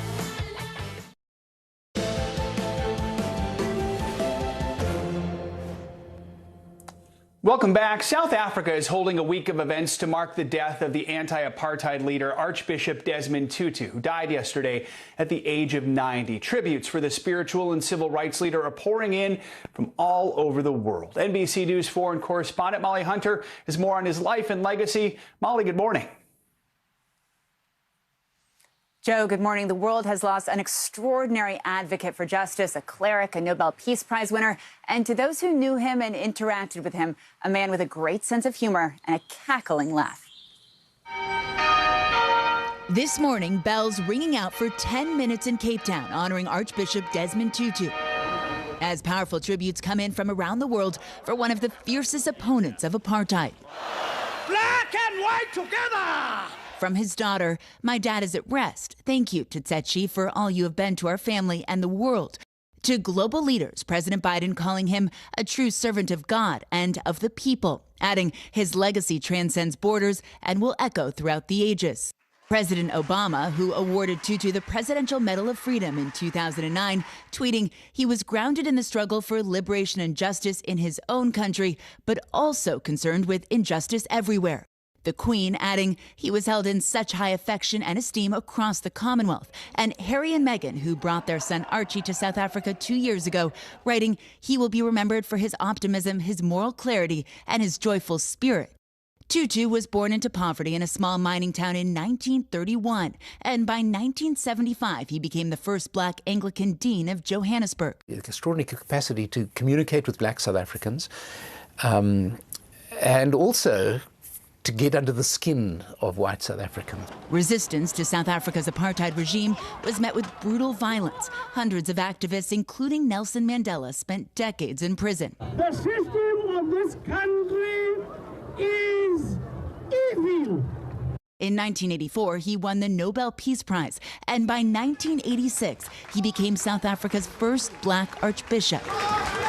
Finally, the early 1990s saw the end of apartheid. Nothing will, I think, ever take away the glow of that first experience of walking tall. Tutu was diagnosed with prostate cancer in the late 1990s and at 80 years old retired from public life to spend more time with his family. He died over the weekend in Cape Town, South Africa. He was 90 years old. Now, tributes coming from all over the globe, as you might imagine, Joe. But in South Africa, there will be a full week of events on Wednesday, a memorial service on Thursday night, an intimate night with the friends of the Tutus. On Friday, he will lie in state for 2 days before his funeral service on Saturday. And Joe, huge crowds are expected to come out. I'm sure. So much good to remember. Molly, thank you so much. Let's take a look at what else is making news around the world this morning. NBC's Raf Sanchez joins us from Tel Aviv. Raf, good morning to you. Joe, good morning. France is seeing its highest ever COVID numbers with more than 100,000 positive cases in a single day. According to health authorities, more than 1% of the entire population of Paris tested positive in the last week. Hospitalizations have also doubled over the last month, all of which is making it harder for French authorities to avoid a new lockdown. In Brazil, at least 18 people have been killed and around 300 injured in serious flooding. Nearly 40 cities throughout the country's northeast have been hit by the floods, and more than 35,000 people have been forced out of their homes. The local governor is calling it a massive tragedy. And finally to Russia, where the jolly older fellow in the red suit is known as Father Frost. Hundreds of people in Father Frost outfits took part in a traditional race in St. Petersburg yesterday. Participants are allowed to run, walk, or dance their way through the 3-mile course. Joe, it all looks pretty cold to me, but I know you're from Minnesota, so this might be your idea of a good time. You know, I can tell you people who live in cold climates do like to flaunt it. It might not be my idea of a good time, but I know several people who would enjoy that. All right, Raf, thanks so much. Appreciate it. Now to an NBC News exclusive. We have details on the White House's new national plan for tackling Alzheimer's and dementia. And in discussing the plan, the Secretary of Health and Human Services also revealed something about his family, which he had not spoken about on camera before. MSNBC's Richard Louie has the story. Good morning to you, Joe. Yeah, out today, the government's plan to battle Alzheimer's. In our exclusive, we got a sneak peek of the Biden administration's first update to that plan. The secretary sitting down with us to discuss new details while revealing why Alzheimer's and caregiving is so personal to him. Javier Becerra runs the agency overseeing the FDA, CDC, NIH, and more. And this holiday season, an important reminder for families takes center stage. Probably the best way to discuss this issue, dementia, Alzheimer's, today, is to is to talk about the family members who are right now alone because of COVID. Alzheimer's costs America more than $355 billion annually. 70% of that cost is paid for by families. Everyone should be able to care for their loved one if they're willing to. My mother-in-law, who did suffer from dementia for many years, never was a day without a family member at her side. My father, who passed on New Year's Day 2020, and we, the family, became his caregivers, his hospice caregivers for much of his life. He lived with me his last 4 years of life. Becerra moved his parents next door to help. He became one of 53 million Americans taking care of a loved one living with a disability. When he started to decline, we would sleep in his bedroom with him. You know, those are tough days. You don't get a lot of sleep. You do things for your aged parent that your parent did for you when you were an infant. I go through that battle now. I'm fighting with my siblings about how to pay to keep my father under the care he needs, my mom at home. How does the plan address that? Well, the plan, which is updated every year. The government plan on Alzheimer's and dementia tracks 5 goals, and this year a 6th new goal was added, funding new research on what behaviors might cause Alzheimer's or dementia. Can I make sure that the diet that my parents have is healthier so that they're eating less risky foods? Absolutely. Can that help us when it comes to something like dementia? Well, that could help reduce the risk. And that risk is higher for certain groups. In Black and Latino communities, the rate of Alzheimer's can be twice of others. You and I grew up in poverty, essentially. When you think about health equity and this plan, bring those two together for me briefly. In racial and ethnic minority communities, dementia hits hard and more often in some cases. Most ambitious of the plan, to prevent and treat Alzheimer's disease within 3 years. What is inspiring, one thing that your father said to you in your years growing up? If you can get up and go to work, it's a good day. There was a man who really impacted my life, who makes it possible for me to jump high, to get up in the morning and have a good day. And so I won't forget my dad. And Joe, one side note, each new year does mark the anniversary of Becerra's father's passing. The secretary telling me he takes solace, though, that he can now care for his mother and be there for her as they share the occasional bittersweetness of the holidays. Joe, again, the new updated plan, which also addresses the mental health of people living with Alzheimer's and their caregivers, that plan releasing today. All right, Richard Louie, thanks so much for that report. Appreciate it. Coming up, it was another year of COVID, but 2021 wasn't all bad. When we return on Morning News Now, we're going to look at some of the highlights from this past year and more on what to expect in 2022.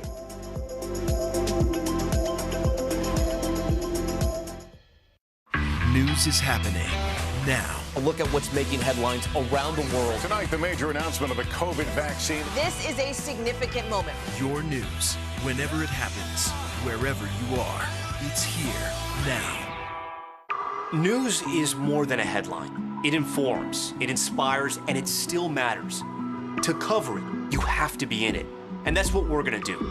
Every night, we take you to the front lines of the story, where it's actually happening, with NBC News journalists on the ground from all over the world.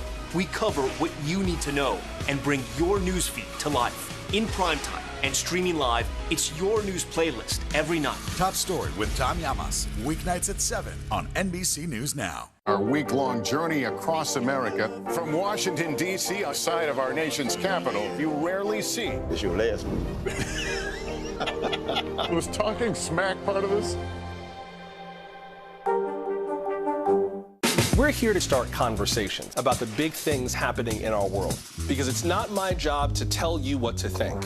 My job is to think about what you tell me.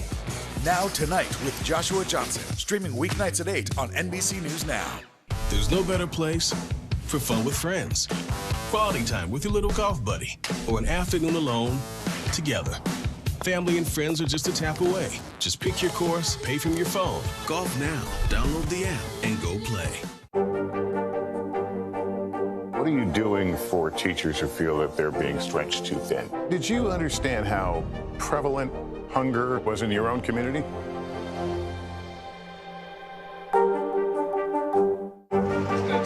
What is going to happen now? Going back and forth because Go ahead. This is it.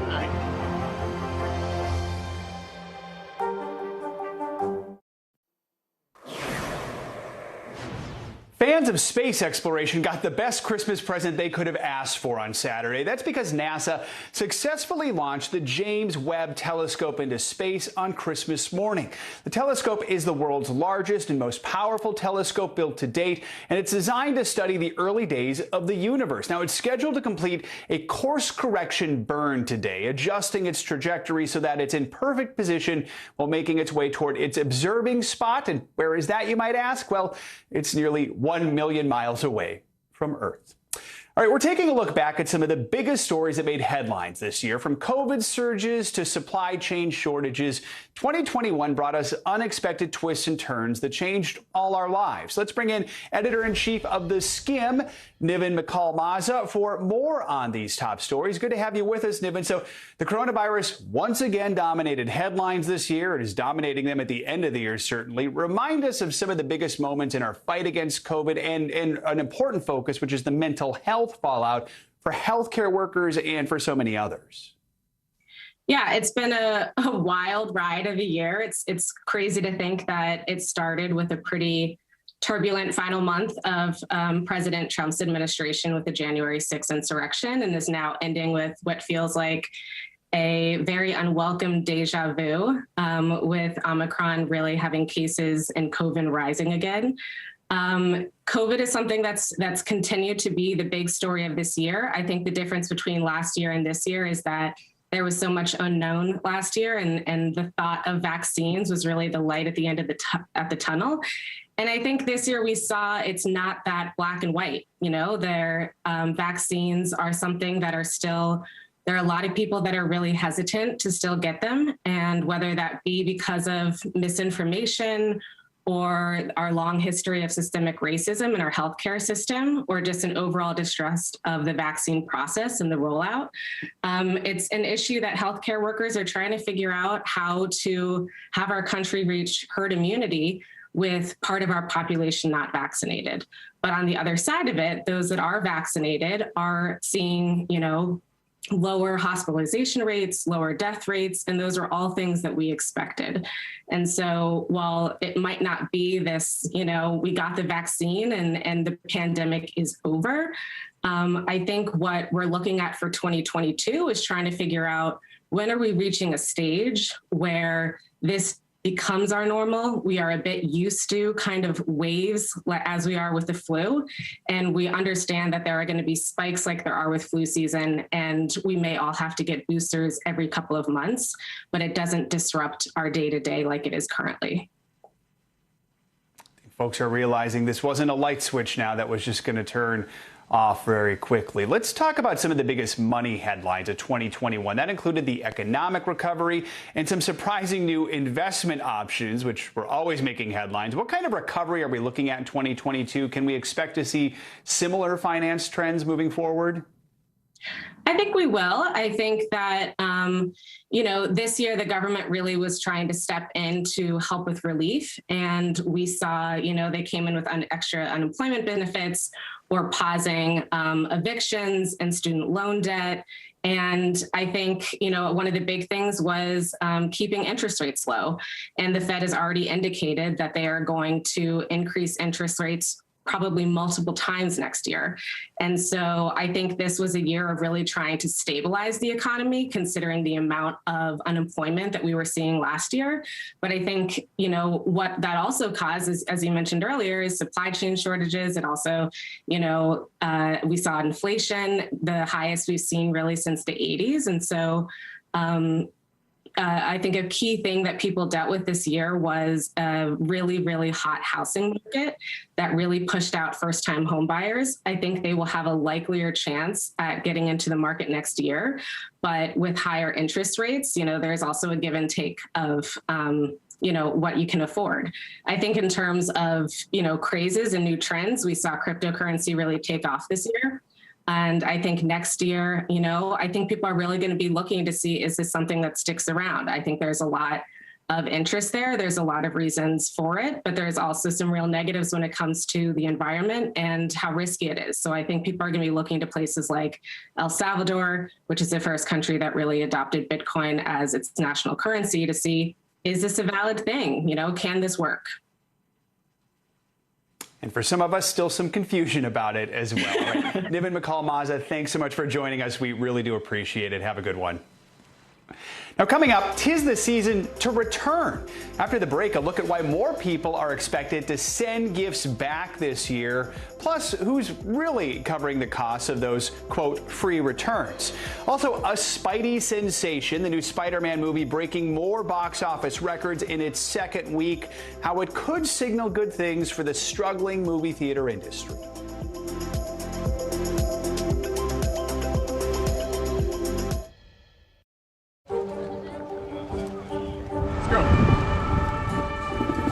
Critical choke point for this fire.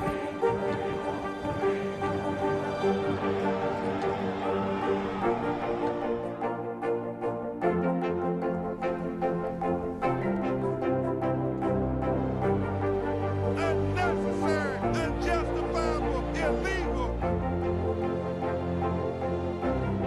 And good evening from New Orleans. Late military operation witnessing the massive crowds. I admire you both. Nice to really spend some time with you. Appreciate it.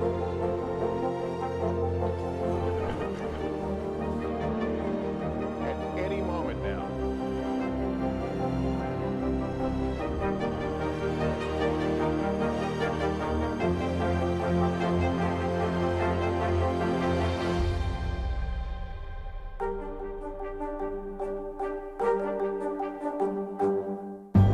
In the City of Angels, two kindly old ladies wanted to help homeless men get off the streets forever. And so they did. Listen to The Thing About Helen and Olga, the new podcast from Dateline and Keith Morrison. There's no better place for fun with friends, quality time with your little golf buddy, or an afternoon alone together. Family and friends are just a tap away. Just pick your course, pay from your phone. Golf now. Download the app and go play. What are you doing for teachers who feel that they're being stretched too thin? Did you understand how prevalent hunger was in your own community?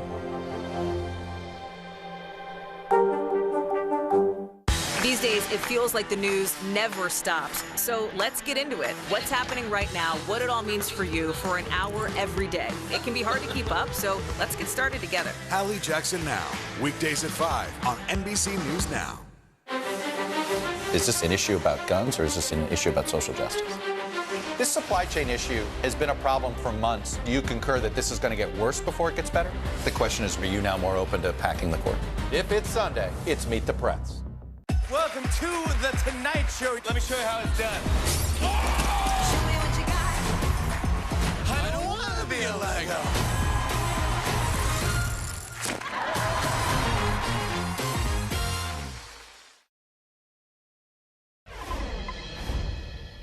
With Christmas now behind us, you might be going through all the stuff Santa brought you and figuring out whether to return any gifts that missed the mark. NBC News correspondent Shaquille Brewster joins us now from a warehouse outside Indianapolis, where some of those returned gifts will end up. Shaq, good morning to you. So the days after Christmas are always busy for returns, obviously. With the rise of e-commerce, that's expected to be especially true this year. Give us a sense of the volume and how it might be different from previous holiday seasons.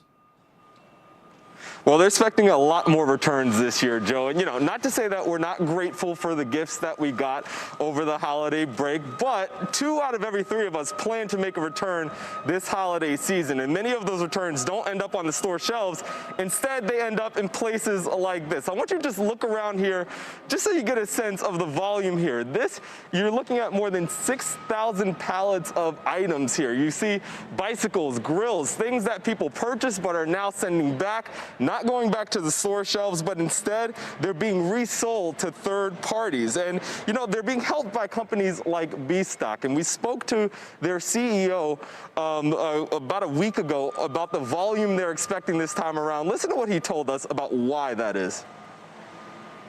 We see for this season that volume is going to increase again, and a big part of that is going to be, e-commerce shopping, and the continued shift for folks to buying online is going to result in some increases in customer returns.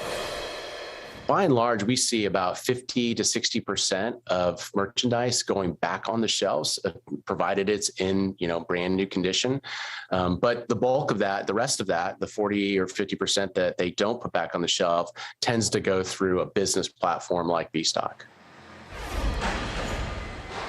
That was actually their chief operating officer. Now, he says they're expecting a tsunami of returns this year. You mentioned because so many people are doing that online shopping more than going in store. Another effect of this pandemic. I have to say, I don't think I have a single return to make this year. So good job, friends and family. Now, for those who do need that return, many companies, I know. Many companies do offer free returns. Nothing's free in life. So who really foots the bill for these services? That's right. Nothing is ever really free, especially in retail, and especially when these returns are costing the companies 7% more this year alone. As you know, it likely goes down to the consumers. Listen to a little bit of why we heard that breakdown. The consumer pays the price for a free return. The consumer pays the price for free shipping. There is nothing in this world, not even death or taxes, that really is free any longer. And so when a consumer takes advantage of free shipping, that cost, which is not free, has to be borne somewhere. And the only somewhere in a retail setting is in the price of the goods. The reasoning experts say an increased labor costs, increased transportation costs, and the higher price of storing all of these returns that are expected to flow in. All right, Shaq, wishing you very few returns as well. Thanks so much, my friend. Good to see you. Time now for our CNBC Money Minute, the biggest financial headlines of the day and why they matter to you. Silvana Henao is with us this morning. Silvana, good morning. Hey, good morning and happy Monday. Retail sales rising 8.5% this holiday season, according to a report by MasterCard Spending Pulse. That's the fastest pace in 17 years, even as shoppers dealt with higher prices, product shortages, and the Omicron variant. Online sales rising 11%, accounting for more than 20% of all sales. The results were fueled by purchases of clothing and jewelry. MasterCard says consumers were eager to get their gift shopping done early. Meanwhile, Microsoft is canceling its in-person presence at the Consumer Electronics Show in Las Vegas next week on worries about the Omicron variant. On Friday, Microsoft said it will still take part, but remotely. General Motors, Google, Twitter, Amazon, and others have also canceled their physical presence at the show. CES officials say the event will still be held with strong safety measures in place. And supply chain shortages have affected nearly every industry. Now, as the number of COVID cases is rising nationwide, we may be experiencing a shortage of disposable face masks. One U.S. manufacturer saying a big reason is the need for masks hasn't been consistent throughout the pandemic. He says people buy up more each time there's a flare-up in COVID cases, and that's true now with the Omicron variant. The CDC says there are still some options for those without a disposable mask, including cloth face coverings and the KN95 masks. Back to you. All right, Silvana, thanks so much, and happy Monday to you as well. 2021 was another tough year for movie theaters. They struggled with shutdowns, restrictions, and of course the boom in streaming. But we might be on the edge of a resurgence. This weekend, the new Spider-Man film became the first of the pandemic era to make $1 billion globally at the box office. NBC News correspondent Steve Patterson has more. Just like how it happens on screen. The movie theater biz needed a hero to swoop in when all seemed lost. Theater operators hope Spider-Man's big box office holiday swing may have saved the day. This could be the savior of the industry and could mark a really important turning point in this road to recovery for that big screen experience around the world. It's a big deal. The industry needed this. 88% of theaters are now open and operating compared to pre-pandemic levels. In an era of COVID fears and widespread lockdowns, audiences traded crowded theaters for the couch.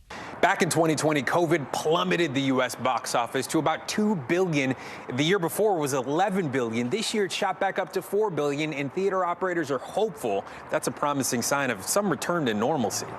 But the pandemic also pushed a new foe to the forefront, streaming. Please, don't say 100%. Facing incredible losses. Time to fly. Studios made blockbusters like The Matrix Resurrections available to watch day and date at home alongside the theater. Mookie Greidinger is CEO of the U.S.'s second largest theater chain. The premiere of a big movie should be in the cinemas. Most studios will go back to theater first, but the release window before a movie hits digital is now even shorter. This can work out. Day and date releases are not good for the industry, not for us, and not for the studios. Theater operators are doing everything they can to get moviegoers back to the cinema, but this day and age, they have to do a lot more than just the standard bag of popcorn. Playback! Big chains say the cinema is now beyond just catching a flick, with many offering gourmet meals, alcohol, and 4D experiences. We compete with restaurants, we compete with sport events, we compete with everything which is happening out of the house. Visiting the cinemas is still the most affordable entertainment that you can get. For now, the holidays may have been the hero the big screen needed, but in the long run, theaters will have to save themselves. I'm sorry, kid. Steve Patterson, NBC News, Hollywood. Coming up, the royal family looking ahead after a tough year. Up next, Queen Elizabeth's message of hope as she spends her first holiday without her husband, Prince Philip, and prepares to celebrate 70 years on the throne. You're watching Morning News Now.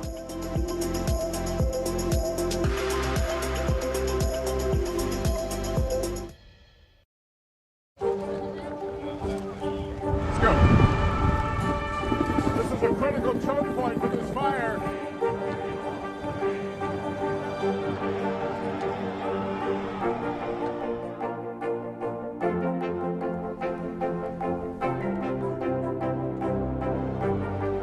Unnecessary, unjustifiable, illegal. And good evening from New Orleans. Late military operation witnessing the massive crowds. I admire you both.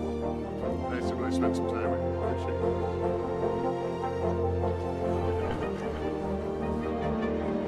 At any moment now.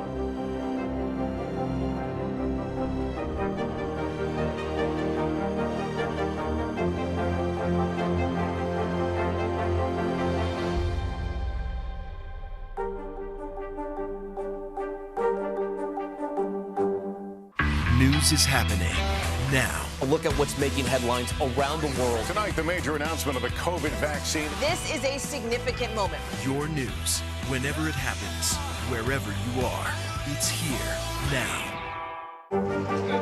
What is going to happen now? Going back and forth because Go ahead. This is it.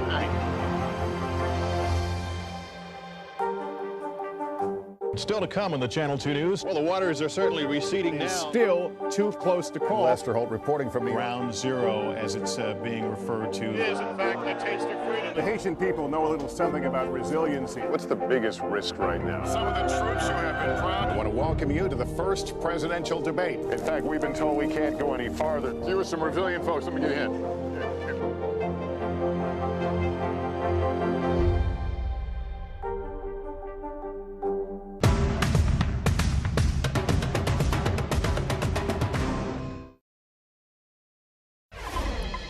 Christmas is come and gone, but a major gift is still up for grabs after nobody won the massive Powerball jackpot. The estimated jackpot has now climbed to $416 million. No one's claimed the top prize since October 4th. We've seen 34 consecutive drawings without a first prize winner, and the next drawing is tonight. So good luck. The royal family celebrated their first Christmas without Prince Philip this weekend. In her traditional Christmas message, the 95-year-old Queen touched on the loss while looking forward to the future. Here's NBC News foreign correspondent Kelly Kobiea. Queen Elizabeth entering a new era this morning after celebrating the first Christmas without her husband, Prince Philip, but keeping spirits high during her holiday message.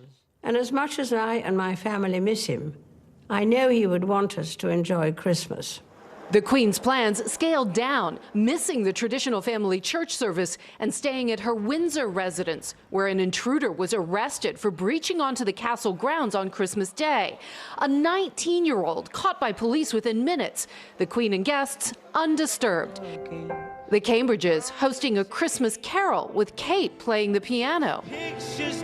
And in California, Prince Harry and Meghan Markle sharing a candid holiday card with 2-year-old Archie and 6-month-old Lilibet Diana, her first public photo. The Queen now looking forward to better times and a milestone moment just months away, her Platinum Jubilee, a celebration of 70 years on the throne. We are lucky enough to be able to witness and have a ringside seat to history in the making. Elizabeth is the longest-serving monarch in British history, and at every Jubilee, from silver in '77 to gold in 2002 and diamond nearly 10 years ago in 2012, Prince Philip was by her side. The Queen now facing this monumental milestone without him, along with worries about her own health, yet still determined to work, highlighting the upcoming celebrations in her Christmas message. I hope will be an opportunity for people everywhere to enjoy a sense of togetherness. The preparations already underway. Platinum Jubilee director Simon Brooks Ward sharing details of the main events next June. We're walking along the mall. Obviously lots of traffic here right now. However, on the day, there'll be flags, there'll be bunting, so the Queen will come out from Buckingham Palace behind and be escorted by the Household Cavalry Mounted Regiment. And this will be a huge, great sort of flow of military music, dancing, culture, everything. A real explosion of colour. The crowning moment of every Jubilee before, the whole family on the balcony of Buckingham Palace, waving to a sea of cheering faces. With the Queen's health now in focus, the question, will the Jubilee celebrations bring the family together again? Kelly Kobiea, thanks for that report. And that does it for this hour of Morning News Now, but the news continues right now.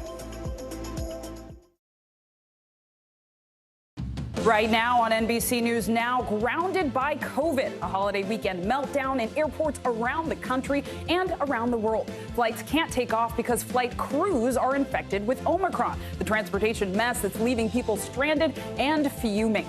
Testing patients. America's coronavirus spike is leading to a surge in testing. The lines building in cities across the country as people wait, and keep on waiting.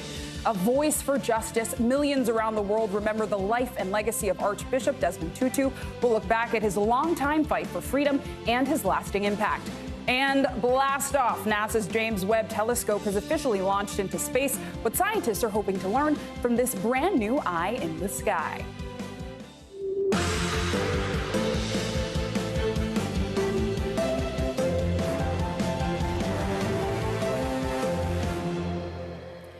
Hi, everyone. I'm Zincle Asamoah in this week for Aaron Gilchrist and Morgan Radford. We begin this hour with the coronavirus pandemic, and numbers are trending in the right direction. New daily cases are now down from their peak a week ago. Also, COVID deaths are not rising nearly as fast as the rate of new cases. At this hour, no state is reporting a widespread surge of COVID patients in its hospital system. My own home state of Maryland and Indiana have the highest percentage of inpatient beds being used for COVID patients. That number is just 18%.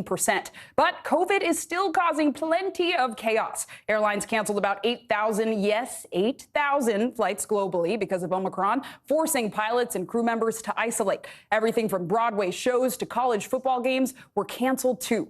Right here in New York City, the Big Apple is the epicenter of the new wave of cases. It's now opening testing sites and subways so people don't have to keep waiting hours outside in the cold. We're covering all the angles this hour, from the COVID testing surge happening nationwide to the massive backlog at airports caused by Omicron. But we begin with NBC News White House correspondent Mike Mamoli. Hi, Mike. Thanks for joining us. So President Biden is set to speak about Omicron just a few minutes from now. What can we expect to hear from him?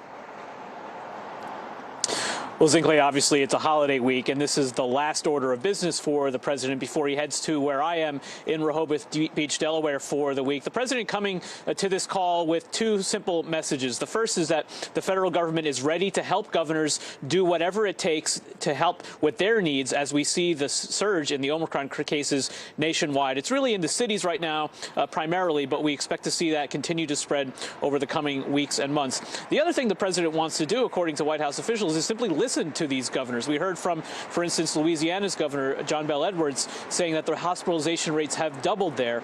We know that we're going to see similar cases nationwide. And so this is an opportunity, a call that regularly happens with the president's COVID response team and these governors. The president joining it today because he wants to hear it directly. We're not expecting to hear anything in the way of new policy announcements. Of course, the president laid some of that out last week in terms of his testing strategy primarily. That's one of the biggest headaches this administration is facing, is why the lag in getting testing to so many Americans who so desperately want it this week. And Mike, I also want to ask you about an exchange from Christmas Eve when the president was answering calls for NORAD, the North American Aerospace Defense Command, to get updates on Santa's location with the First Lady. And what started out as lighthearted quickly turned serious. One of the callers ended his conversation with the president with a right-wing catchphrase. First, let's take a listen. I hope you have a wonderful Christmas. Well, yeah, I hope you guys have a wonderful Christmas as well. Merry Christmas, and let's go, Brandon. Let's go, Brandon. I agree. So, Mike, what can you tell us about that? Yeah, an unfortunate episode that I think speaks to really the broken politics of the moment. I think the most interesting thing there was the difference in the reactions from the First Lady and from the President. You saw the First Lady. She immediately winced there, perhaps knowing what the catchphrase there referred to. The President, it's not really clear if he understands, if he's really been briefed. You know, he has a busy day job about this "Let's go, Brandon" catchphrase that really has gone sort of rabid among the right wing. But one window into whether the president really knew what was happening there and was just being polite happened in an exchange with our colleague Peter Alexander and the White House press secretary about a month ago. Let's listen to that. Across this country, we've seen this new phenomenon lately, chanted at sporting events and on signs. The phrase is "Let's go, Brandon," a sort of code for a profane slogan attacking President Biden. What does the president make of that? I don't think he spends much time focused on it or thinking about it. It takes two to move towards a more civil engagement and discourse in this country, and the president's going to continue to operate, as you said, from the promise he made early on, which is that he wants to govern for all Americans. And so what did we hear from the president throughout his campaign? That he wanted to try to lower the political temperature in this country. No reaction from the president, obviously, who seemed to either be brushing it off or unaware. But we did hear, in terms of a reaction from the First Lady's press secretary, Michael LaRosa, calling it sick, tasteless, disgusting, and juvenile. Clearly an honest reaction from the White House about what they think was happening here when the president was just going about wishing families a good holiday season. Important insights. Mike Memoli, thanks so much. Omicron has made an absolute mess of airline travel all around the world. Get this, between Friday and Sunday, some 8,000 flights were canceled globally, and even more have been canceled today. All of that in large part because of flight crews who weren't able to fly due to COVID isolation. NBC's Carrie Sanders joins us now from Fort Lauderdale Hollywood Airport in Florida. Carrie, what's the situation there? What's going on? Zinkley, what a horrible day to be a passenger. In many ways, you can say it's in meltdown, and a lot of it, as you noted, goes directly towards the spread of coronavirus. So the day after Christmas, we had 1,500 plus domestic flights canceled.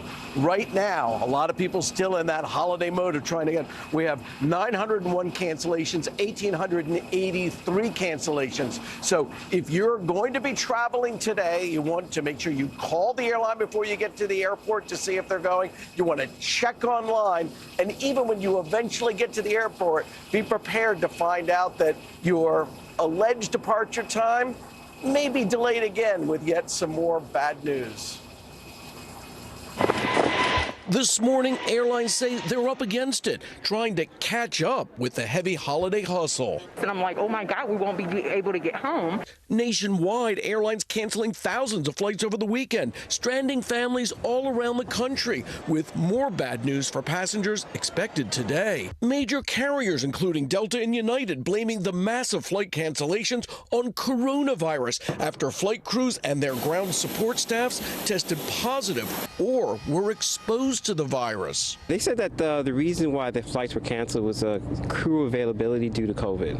On Sunday alone, around 5,000 delays and more than 1,000 canceled flights, leaving unaware passengers stranded and frustrated. We had no idea that the flight was canceled. This morning, what may be unrealistic, a post-Christmas miracle. That's why it's good to have plan B, C, D, E, F. Under current CDC guidance, vaccinated airline workers who test positive must quarantine for 10 days, meaning it could take more than a week to rebound from this Christmas travel chaos. We've got crews out sick all over the place.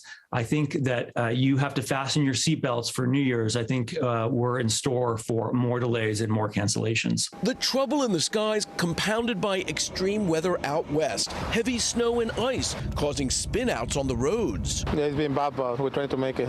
For those who raced to get COVID tests before flying out for Christmas gatherings with family, now a new wrinkle, getting home. For those who were visiting family members, canceled flight means more time with family. Trying to find the upsides in, Clay. Thanks, Carrie. At Fort Lauderdale Airport, thanks for joining us.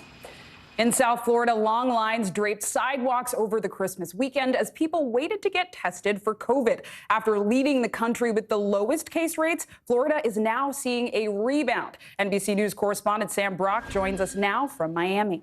Sam, what are local officials doing to help alleviate the testing jam that we're seeing? Zinkley, good to be with you. Those lines are still draping sidewalks and parking lots and pretty much every available space. Over my shoulder right now, you're looking at the convergence of two different lines. Some folks are here to get tested on site. The others are coming for free COVID testing kits. Miami-Dade County has now decided to give out thousands of them every single day. It was about 5,000 or so last week. I should say 12,000 in 5 different locations. Now they've given out 3,500 just at this site today. There's 27 different locations. As we found out, as we talked to people about why they got here so early, you can't find these kits anywhere. Here's Ashley. She was here at 5 o'clock this morning. I was kind of all the way by South Dixie looking for tests. I went to all the Walgreens. I heard Navarro had it. I went there. I went to like 3 different ones. My mom went to the ones by here. Nothing was found. And the thing is, like a week before, I had bought a test, and there was like, they were all in stock. They're all fine, but I guess they all disappeared in a matter of 3 days. Like they just weren't there. Zinkley, if there's a silver lining to all of this, even though Florida's seen a 550% increase in infections in the last 2 weeks, hospitalizations so far have been pretty stable. They are climbing a little bit. We have not seen the commensurate increase that we have with these skyrocketing infections in Florida. Back to you. It's important to keep looking on the bright side, Sam. Thank you so much.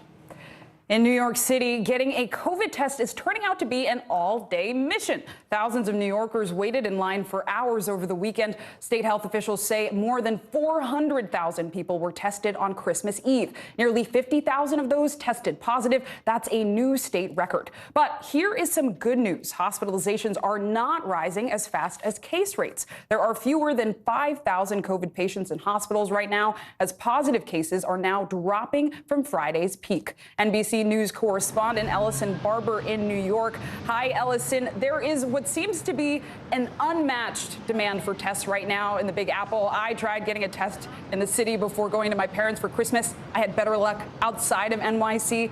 What are you hearing on the ground? What is New York doing to help more people get tested? Yeah, I mean, there's a lot of frustration among New Yorkers because, to put it simply, getting a COVID test in New York City right now is an absolute mess. We have seen lines that extend for blocks, people waiting hours, often in the cold, just to get a COVID test. As soon as any pharmacy or grocery store gets a new stockpile of those over-the-counter at-home rapid tests, they seem to just disappear within minutes. So to try and help alleviate some of these issues that we're seeing right now, the state has stepped in and they are opening pop-up testing sites inside of the subway. 2 of them open today, one here in Times Square, another at Grand Central. We spoke to people who had come early this morning to get a test at this particular site, who told us they had tried in the days prior to coming here to get tested at other locations around the city without any luck. Listen to some of what we've heard and why people say more sites like this are really needed in New York right now. Listen. I came here because I think 10 days ago I might have caught COVID. I was feeling ill, and so I've been like self-isolating, not seeing my kids or anything like that. I live in a very high-risk neighborhood, so it could have been anywhere. And I heard about this new site, and I've been trying to get tested for days, and you can't in my neighborhood. You can't even find a test in any of the pharmacies. It's been incredibly frustrating. It's just, but it's what's going on. A year ago, 16 people in my building died. This is a lot better than that, but New York is just, nobody knows what's going on. Nobody can answer questions. Nobody knows when the next test is gonna come. I can get it. So it's frustrating. So 2 subway testing sites opened up today. 5 additional ones are expected to open in the coming days. All of this is taking place as 2 new vaccine mandates go into effect in New York City. But you heard from that New Yorker there, and we've heard it from a lot of others here. There's a lot of frustration that we are this far in the pandemic, and it is still so difficult to get a simple COVID test. Zin Clay. Thanks, Ellison. Still a long way to go. Stay warm out there. Thanks so much. Joining us now is NBC News senior medical correspondent Dr. John Torres. What is your sense of the testing situation right now? How far have we fallen behind? Yeah, Zin Clay, it's a little disheartening because this is not our first rodeo when it comes to surges, and we knew that the cases would go up. We need more testing, and this is not something that caught anybody by surprise, but what did catch us by surprise is the fact that we don't have those tests readily available out there. And if you look at different countries around the world, they have different policies for testing. Some countries, they give them out free in various locations. Other countries, it's $1 for test. Well, here we've been relying on pharmacies selling these tests or getting them online and not getting them to people, although the president has now said that starting in mid-January they will do that. That is not going to help right now in the middle of the rush we're having, in the middle of the COVID case surges we're having right now. And that's a bit disconcerting because for some reason, somehow this caught us unawares, and it should not have done that. We should have been prepared for this. We should have had tests standing by and very readily available, Zin Clay, but so far nothing. And a lot of the questions I hear are around the variant. We know Omicron continues to drive a surge in new COVID cases, but hospitalizations have plateaued over the last few days. Do you think we've reached a peak in this current wave? You know, Zin Clay, that's a little bit of a silver lining, the fact that hospitalizations didn't go up. They seem to be plateauing a little bit. But I don't know if we've necessarily reached a peak. I think instead what we've reached is a little bit of a lull, because we know that holiday travel are going to increase the cases and the number of cases. And that is going to happen more so once people start returning from Christmas and New Year's Eve travel, which is going to be the first week or second week of January. And so that's when we expect to see the big surge in cases. That's when we think that's going to happen. And that's when it's going to particularly hit the hospitals hard, because they're not only dealing with the cases they already have that are non-COVID. On top of that, they will have the COVID cases. And we are hearing of children being hospitalized at higher rates in different parts of the country, which is very concerning, especially those under the age of 5, because they cannot get vaccinated. And the unvaccinated children above that seem to be the ones bearing the brunt of this as well. So us getting vaccinated to protect them is an important message to carry forward. So much to follow when it comes to COVID. Thank you so much, Dr. John Torres, for breaking it down. And next, we're closely following the trial of Ghislaine Maxwell, the longtime associate of Jeffrey Epstein. The jury is now resuming deliberations this week after a holiday break. 4 women have accused Maxwell of trafficking them as teenagers for Epstein to sexually abuse. Maxwell has pleaded not guilty to all charges. NBC News correspondent Kathy Park joins us now from outside the courthouse in New York. Kathy, has the jury made any new requests of the judge so far? Hey there, Zinkley. So just before 10:30 this morning, we got word of the first note that was handed to the judge from the jury, and they're requesting a couple of things. First of all, some office supplies. They're asking for Post-its, a white paper board, and they're also asking for the definition of the word enticement. And in addition to all of this, they asked for the testimony of the gentleman by the name of Matt, and that is the pseudonym, but he is the ex-boyfriend of one of the accusers, Jane. And essentially during trial, he corroborated what Jane said, saying that Ghislaine Maxwell recruited her and groomed her for sex with Jeffrey Epstein. And so obviously it seems like the jury is settling in for the day, and they're taking this trial very seriously, Zinkley. And Kathy, I want to look ahead. If Ghislaine Maxwell is in fact convicted by this jury, what sort of sentence is she facing? Yeah, so keep in mind, she just turned 60. She essentially spent her 60th birthday behind bars this weekend on Christmas Day. That was a big milestone for her. And when you count all the charges, and if she is convicted of all of those charges, it could be up to 70 years. So essentially, she could be spending her entire life behind bars, Zinkley. Kathy Park, thank you so much for that analysis. And now another case across the country in Silicon Valley. The jury is set to begin its second week of deliberations in the criminal fraud trial of Elizabeth Holmes. She's the former CEO of the blood testing startup Theranos. Holmes is charged with criminally defrauding customers and investors on the capabilities of her company's tests. She has pleaded not guilty to all charges. NBC News correspondent Gadi Schwartz is following the case. Hey, good morning. Yeah, it's looking like if there is no verdict today, we might not get one until the new year, because the judge's calendar is showing that after today, he's not going to be available again until January 4th. And so far, we know that this jury has asked 2 questions while deliberating whether Elizabeth Holmes should be convicted of those 11 counts regarding fraud. She was on trial, remember, for 3 months after duping investors out of millions in that promise that her company could test blood for a large number of conditions with a single prick. And the first question that the jury asked was whether they could take home the 39 pages of jury instructions. The judge told them no. Then they asked to re-listen to a series of secretly recorded investor pitches that Holmes made, where she appeared to insinuate in the calls that they were working with the military overseas and that the blood test had been used. And we know that those things never happened. So that evidence seems to be extremely important to the jury because it's Elizabeth Holmes pitching investors directly, unaware that she was being recorded. All of this case is really going to come down to intent. The prosecution making it very clear that they think that Elizabeth Holmes intended to defraud people, and she knew that they were not capable of providing these blood tests with a single prick. However, her defense is arguing that she was a dreamer and that she always thought that her company was on the verge of a breakthrough. So all of that now in the hands of the jury. Back to you. Thanks, Gadi. Now let's talk holidays. Have you returned a Christmas present you received? Don't worry, we won't tell Santa. If you have, you are not alone. But not all of those holidays returns end up back on store shelves. We'll take you behind the scenes of the return rush next.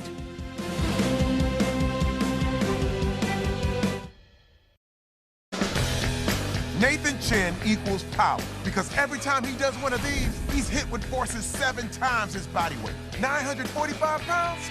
That's 4 Terry Cruises. See? Power.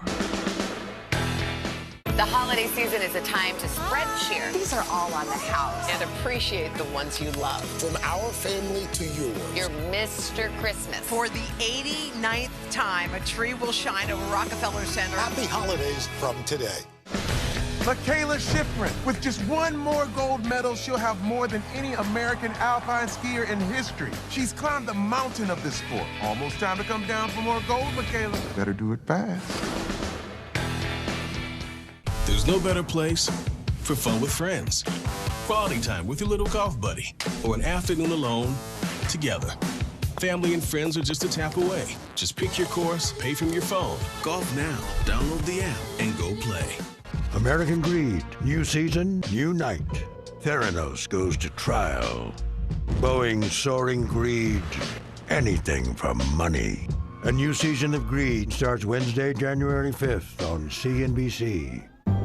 In the City of Angels, two kindly old ladies wanted to help homeless men get off the streets forever. And so they did. Listen to The Thing About Helen and Olga, the new podcast from Dateline and Keith Morrison. There's no better place for fun with friends. Quality time with your little golf buddy, or an afternoon alone together. With the Golf Now app, family and friends are just a tap away. Just pick your course, pay from your phone, get out and enjoy. Golf Now. Download the app and go play. The Meet the Press Chuck Todd Cast, free wherever you get your podcasts. Welcome to The Tonight Show. Let me show you how it's done. Show me what you got. I don't want to be a Lego.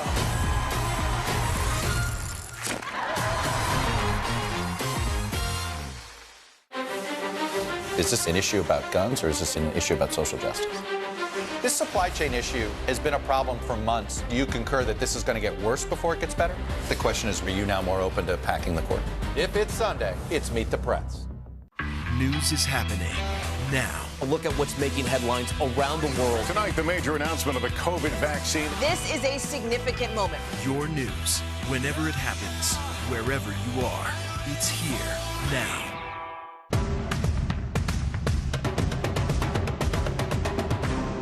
The Meet the Press Chuck Todd Cast, free wherever you get your podcasts. On the money this hour, neither Omicron nor global supply chain issues were any match for holiday shoppers. New reports show sales were up 8.5% this year. They rose at the fastest pace in 17 years. Christina Partsinelos joins us now from the CNBC newsroom. Christina. What? This is according to MasterCard. So right now they have data from December 1st to December 24th. And yes, like you mentioned, we are seeing an increase of 8.5% compared to 2020, which sounds good. But overall, there's still a lot to be told. We don't know in the entire month after Christmas if that traffic is going to continue. This is just coming from MasterCard's debit cards and cash. So they did track that. They noticed a huge surge in what? Clothing and jewelry. Jewelry is doing really, really well, along with electronics. Another really interesting fact that came from this report, too, is online sales. So online sales are up 11% compared to 2020, which sounds, that's not too bad, 11%. But when you compare it to pre-pandemic levels, online sales have jumped 61%, which really shows how, I guess, accustomed all of us have become to just purchasing all our goods online and through the e-commerce process. So I guess overall what we're seeing so far with these preliminary results for MasterCard is strength during the holiday season, up 8.5%. Even physical stores, so those people that went into the stores just over the last, let's say, 25 days, they did see sales increase about 8.1% compared to last year. So yes, it's an increase, but it's not a massive increase that we were hoping for, given what's going on with Omicron. And it's not just in online sales, right? I know there was some big box office news this weekend, too. Spider-Man hit a major milestone. Can you tell us about that? Yeah, can you believe that just overall, like, this is one of the largest grossing films of all time, and we have Omicron going on, and people are still heading to the movie theaters. And we had these debates on CNBC all the time, especially with AMC, that, what's the future of the movie theater? But we're seeing with this, the movie that you're talking about right now, the Spider-Man movie, that it hit $1.05 billion at global box office just this past weekend alone. So this is a collaboration, which is also a big deal deal in the business world, the collaboration between Sony and Disney. So it's the first time a film has surpassed this benchmark during the pandemic, and it has also claimed the highest grossing film of 2021. And it just demonstrates the power of a great movie drawing in fans to a movie theater. So sales did really, really well. And I'm sure Tom Holland, who is the star of the film, is the new It Man. You can see it based off of his Instagram account. And if you're wondering, just the last little thing, if you're wondering, the last release to exceed $1 billion was 2019, the Star Wars, The Rise of Skywalker. It sounds like we're all in need of a superhero, Christina. Thank you so much for that. Thank you. So they say it's better to give than receive, but this year, giving back may be best of all. A new report finds 2 out of 3 people plan to return holiday gifts this year. That adds up to a lot of gifts, more than $120 billion worth, all being pushed back into a struggling supply chain. NBC News correspondent Shaquille Brewster is at a warehouse in Indianapolis where a lot of these returned items end up. Hi, Shaquille. What's the difference about the return process this year than in years past? It's really the quantity that you're talking about. You mentioned there that it's not that we're ungrateful, but 2 out of every 3 people are planning already to return at least 1 gift this holiday season. And most of those gifts don't end up back on the store shelves, but many of them end up in places just like this, where here at this warehouse, you see all of these are returned items, 6,000 pallets of returned items, and you see the work going on behind me. They're now being repackaged and sent out to third parties, and that is the process that is taking place here. It's through the help of a company called B-Stock, and we spoke to their chief operating officer, and they said they're expecting a tsunami of returns because of how much online shopping there's been. Listen here. We see for this season that volume is going to increase again, and a big part of that is going to be, e-commerce shopping, and the continued shift for folks to buying online is going to result in some increases in customer returns. By and large, we see about 50 to 60% of merchandise going back on the shelves, provided it's in, brand new condition. But the bulk of that, the rest of that, the 40 or 50% that they don't put back on the shelf, tends to go through a business platform like B-Stock. So you heard talking about the increase in consumer spending this year around. Now you're hearing and seeing the impact of that with the increased returns on the back end. So interesting. Shaq Brewster for us. Thank you so much. The U.S. has been feeling overwhelmed by Omicron. But what about overseas? We have correspondents on the ground in London and Tel Aviv with the very latest on the COVID crush abroad.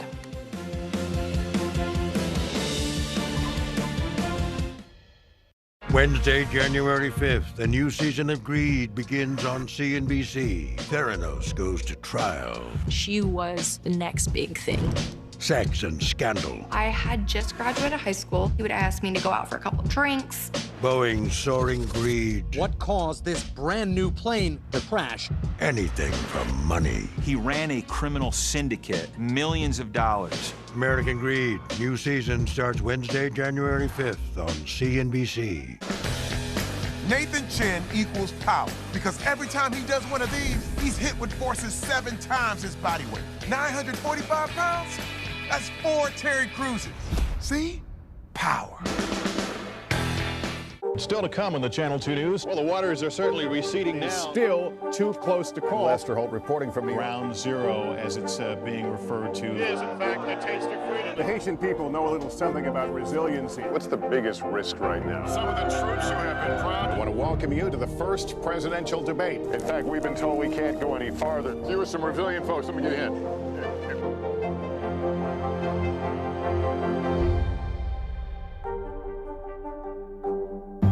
In the City of Angels, 2 kindly old ladies wanted to help homeless men get off the streets forever. And so they did. Listen to The Thing About Helen and Olga, the new podcast from Dateline and Keith Morrison. Making news right now, search and rescue crews in Arkansas are looking for a plane that went down late last night. Witnesses say the plane crashed in Sharp County, which is in the northeast part of the state. Police say they are unsure of what type of plane it was or how many people were on board. No word on exactly what caused the crash, but police are reporting heavy fog in the area. In Northern California, a massive snowstorm shut down part of Interstate 80. A 70-mile stretch of the highway is closed in and around Lake Tahoe after nearly 2 feet of snow fell over the weekend. A winter storm warning is in effect for the area until tomorrow, where the National Weather Service says, get this, more snow is on the way. Bundle up, Callie. And the Texas lawyer who successfully argued the landmark abortion rights case Roe v. Wade has died. Sarah Weddington was just 26 years old when she argued the case before the U.S. Supreme Court. She is said to have died in her sleep yesterday at her home in Austin. She was 76. Her death comes as the Supreme Court is considering a case that could decide the fate of Roe v. Wade in the next several months. Half past the hour now, and we return to our top story today, the coronavirus pandemic. The Omicron variant is wreaking havoc across the country. Cases have already hit levels higher than last winter's peak. COVID-related deaths have also increased. All of this comes as testing remains a mess. People are waiting in long lines, then they're waiting days to get their results. Our reporters are spread out around the globe. Gary Grumbach is at a testing site in New Jersey. Molly Hunter is in London, and Raf Sanchez is in Tel Aviv for us. Thank you all. I know COVID cases in some states have already reached record pandemic highs. Case in point, New Jersey, where this week numbers rose to their highest levels ever, with over 30,000 residents testing positive just this weekend. That's where we find NBC's Gary Grumbach. He joins us from a testing site in Deptford, New Jersey. Gary, how is the state managing this surge in cases? Yeah, Zinkley, a surge in cases is leading to testing lines like this. This line goes back all the way to the end of the parking lot and then around again. There's been hundreds of cars coming through this morning, hundreds more expected this afternoon. And while PCR testing is being increased across the state of New Jersey, it's those rapid tests, like rapid tests available here in this line, that are so hard to come by, whether you try to go and find the at-home version in your local supermarket or pharmacy or get an appointment right here. The next appointment at this location is not until Friday. That's leaving a lot of folks really frustrated. And I think there should be some more available, just because I've come here a couple times, and every time I come, it's a long line. Not that they're not doing good, it's just so many people want to test. So therefore, I think, yeah, they should need more testing sites. It's hard to say because everything's pretty hit or miss. I mean, people either want it or they don't, and they don't like being told what to do. So I think the available options and places, there seem to be a lot. It's just there needs to be more appointments available. Now, we spoke to a number of folks here today who were getting tested. Some just as a precaution. They said they just felt better getting a test. Others need that PCR test in order to travel some locations. And we talked to one family who said they all tested positive of an at-home test last week, couldn't get a PCR appointment until today. Zinkley? Thank you, Gary. And now, breaking on NBC News Now, President Biden is speaking with U.S. governors on the fight against Omicron. Let's take a listen. This group of governors, and we're in constant one-on-one contact with the governors and their teams. More times than I've seen you. Their leadership on the ground, they are on the front line, as you know, has been essential to the progress we've made so far. I'm going to turn to Governor Hutchinson, who has done an outstanding job as chair of the National Governors Association, leading this group and ensuring we're all working together every step of the way. Over to you, Governor Hutchinson. Thank you, Jeff. And I want to thank all of the White House team for being such great support to the governors. And I want to thank, Mr. President, your address to the nation last week. Thank you for your comments designed to depoliticize our COVID response. I think that was helpful. As we face Omicron, the governors and your administration must be working together more closely than ever. I particularly appreciate your comments about increasing the supply chain on rapid COVID tests. This has become a real challenge for the governors. And your task force led by Jeff Zients has been responsive and has kept us informed every step of the way. A good example is this last week, I asked for more monoclonal antibody treatments. We received them last week. Still, we have a limited supply, but the responsiveness is very much appreciated. I would like to give you a glimpse of Arkansas today. First, hospitalizations are down by a half from where they were this time last year. but our Omicron case count and the demand for testing has increased.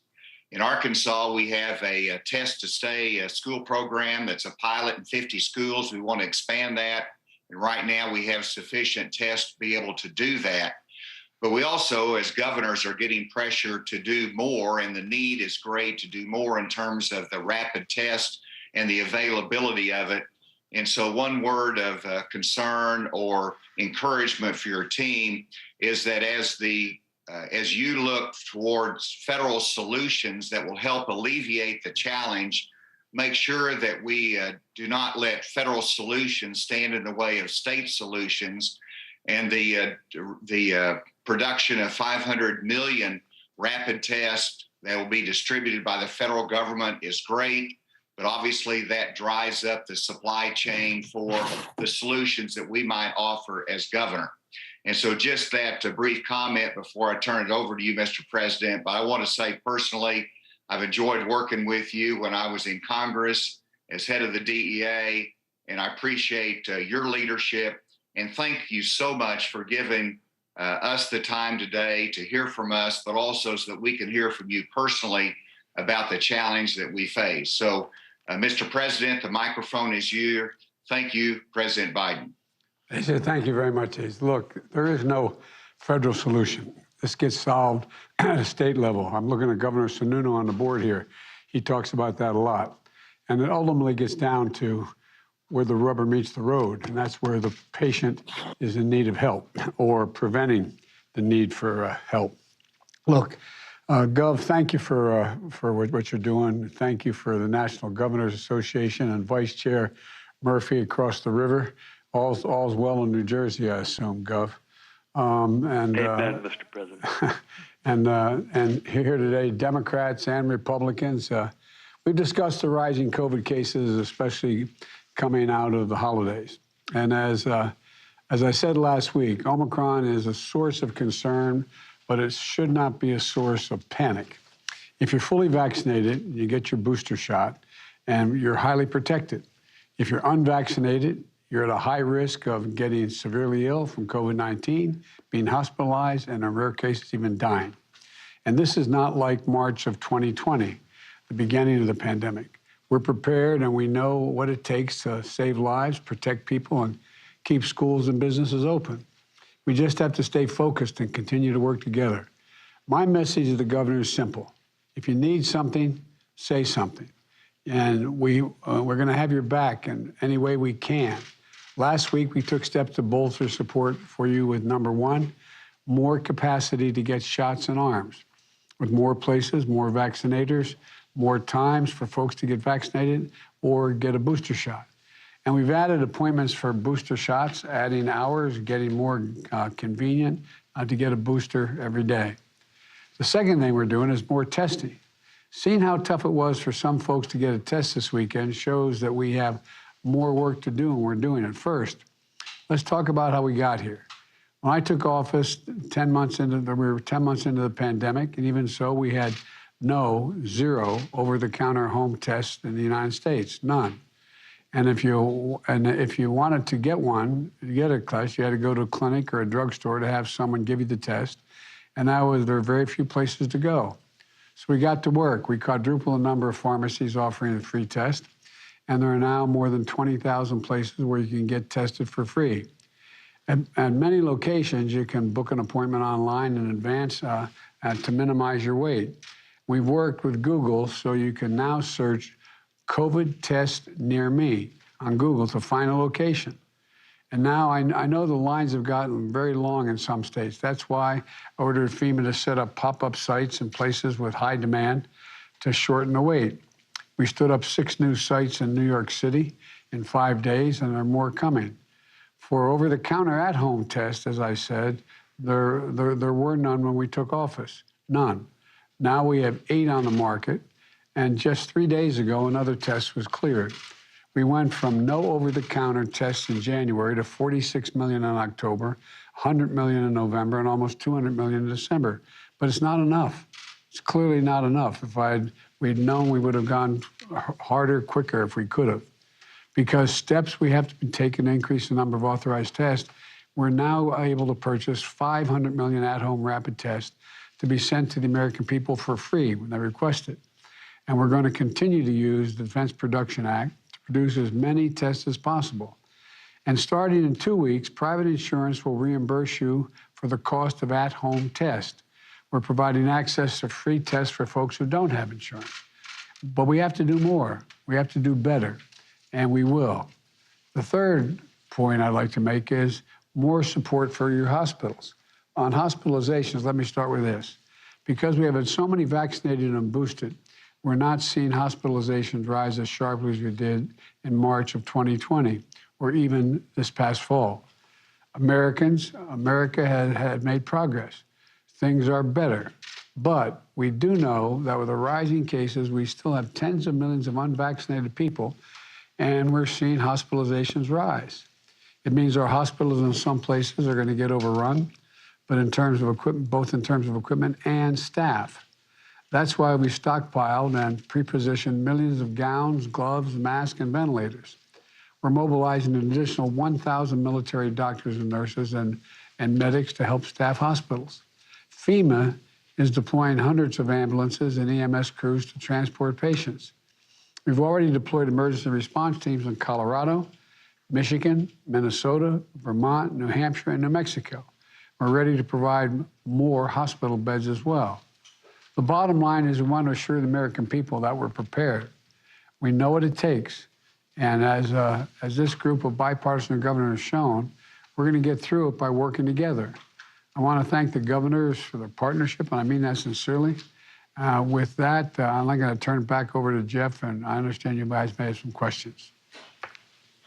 Jeff? Good. You've been watching President Biden meeting virtually with U.S. governors on the fight against the Omicron variant. We're back after this short break. This is a very different kind of program. We're here to start conversation about the big things happening in our world. Professor, I'm not asking you to predict the future, but what do we think that the new normal is going to be? Is part of this that everyone's rethinking their jobs during this pandemic and their relationship to their employers? What is your biggest tip for any parent who's concerned about this? It's not my job to tell you what to think. My job is to think about what you tell me. Now Tonight with Joshua Johnson, streaming weeknights at 8 on NBC News Now. The Meet the Press Chuck Toddcast, free wherever you get your podcasts. Our week-long journey across America, from Washington, D.C., outside of our nation's capital, you rarely see. It's your last move. Was talking smack part of this? Hey everybody, it's Hoda Kotb from The Today Show. I am so excited to tell you about my new podcast, Making Space with Hoda Kotb. I sit down with some incredible people and we'll hear some uplifting stories. Listen to Making Space now on Apple Podcasts.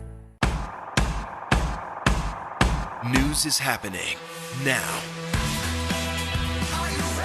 Look at what's making headlines around the world. Right now on Morning News Now. Tonight, the major announcement of the COVID vaccine. And this is a significant moment. Your news, whenever it happens, wherever you are, it's here now.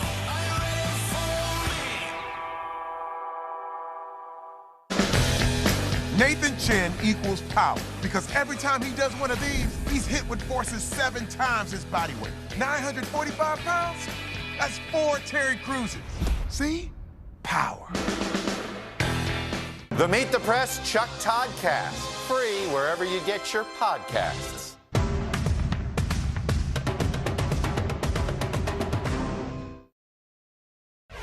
In an NBC News exclusive, we have details on the Biden administration's new national plan for Alzheimer's and dementia.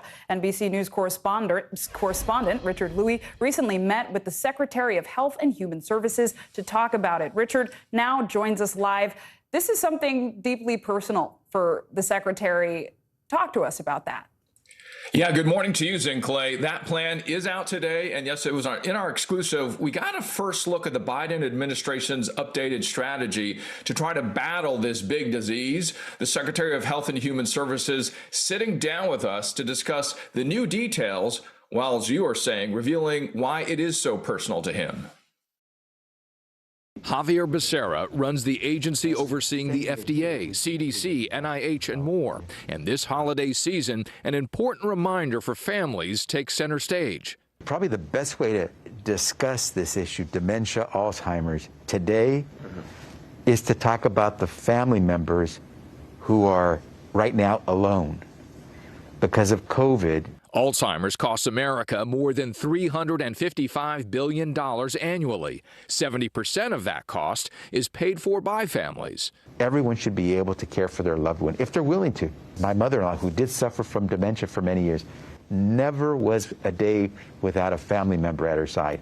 My father, who passed on New Year's Day 2020, and we, the family, became his caregivers, his hospice caregivers for much of his life. He lived with me his last 4 years of life. Becerra moved his parents next door to help. He became one of 53 million Americans taking care of a loved one living with a disability. When he started to decline, we would sleep in his bedroom with him. You know, those are tough days. You don't get a lot of sleep. You do things for your aged parent that your parent did for you when you were an infant. I go through that battle now. I'm fighting with my siblings about how to pay to keep my father under the care he needs, my mom at home. How does the plan address that? Well, the plan, which is updated every year. The government plan on Alzheimer's and dementia tracks 5 goals, and this year a 6th new goal was added, funding new research on what behaviors might cause Alzheimer's or dementia. Can I make sure that the diet that my parents have is healthier so that they're eating less risky foods? Absolutely. Can that help us when it comes to something like dementia? Well, that could help reduce the risk. And that risk is higher for certain groups. In Black and Latino communities, the rate of Alzheimer's can be twice of others. You and I grew up in poverty, essentially. When you think about health equity and this plan, bring those two together for me briefly. In racial and ethnic minority communities, dementia hits hard and more often in some cases. Most ambitious of the plan, to prevent and treat Alzheimer's disease within 3 years. What is inspiring, one thing that your father said to you in your years growing up? If you can get up and go to work, it's a good day. There was a man who really impacted my life, who makes it possible for me to jump high, to get up in the morning and have a good day. And so I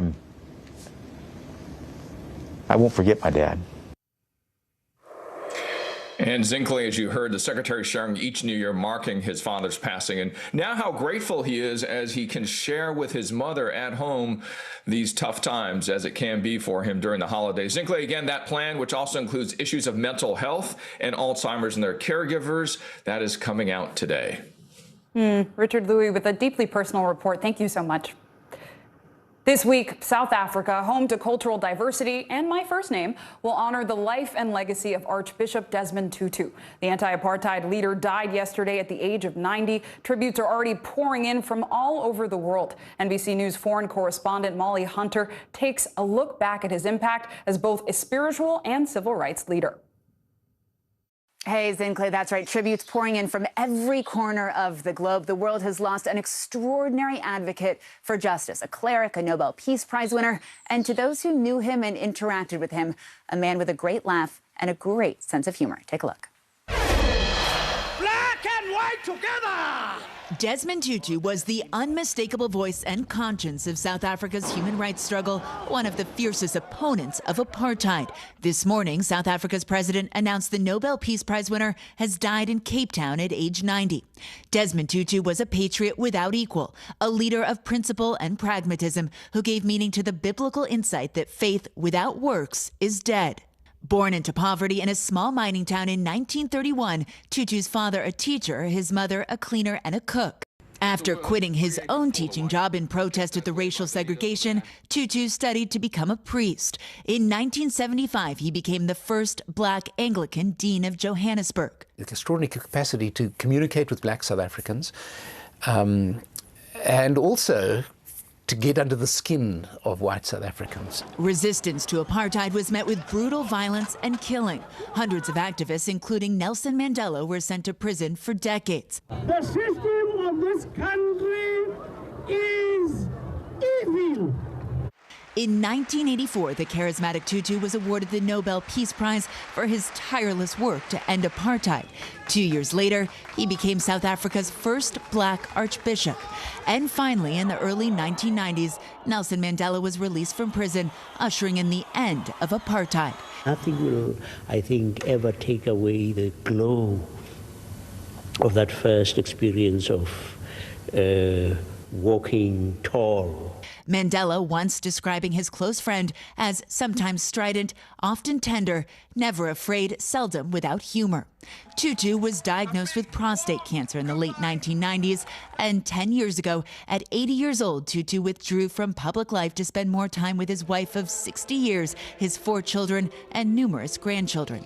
I've had a very great privilege of being part of a liberation struggle which has succeeded. Now, in South Africa, there will be a full week of events. On Wednesday, there's a memorial service. On Thursday, there will be an intimate evening with friends of the Tutus. On Friday, his body will lie in state for 2 days ahead of Saturday's funeral. And Zinkley, huge crowds are expected to come out. I'll send it back to you. Thank you, Molly. The big screen is making a big comeback, even with COVID still very much around. We'll look at what could be next for the movie business almost 2 years into the pandemic.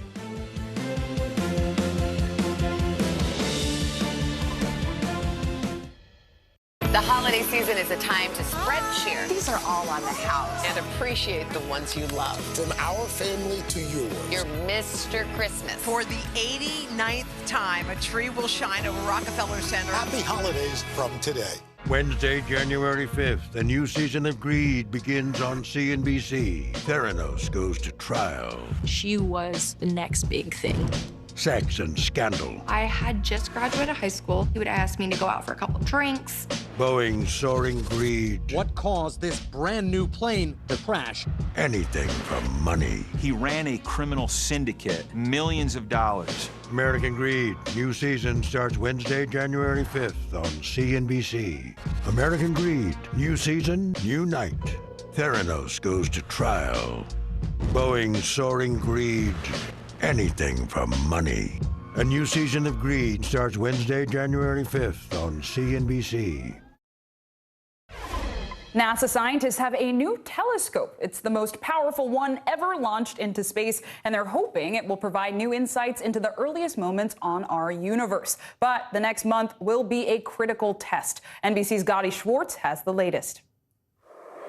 Hey there, yeah, the Webb Telescope is the most complex, most ambitious space project in a generation, created by some of the brightest minds in the world. And all of them are going to be watching at the edge of their seats for the next few weeks as a telescope assembles itself while heading to orbit 1 million miles away. The most powerful space observatory ever built is heading deeper into the galaxy. Go Webb!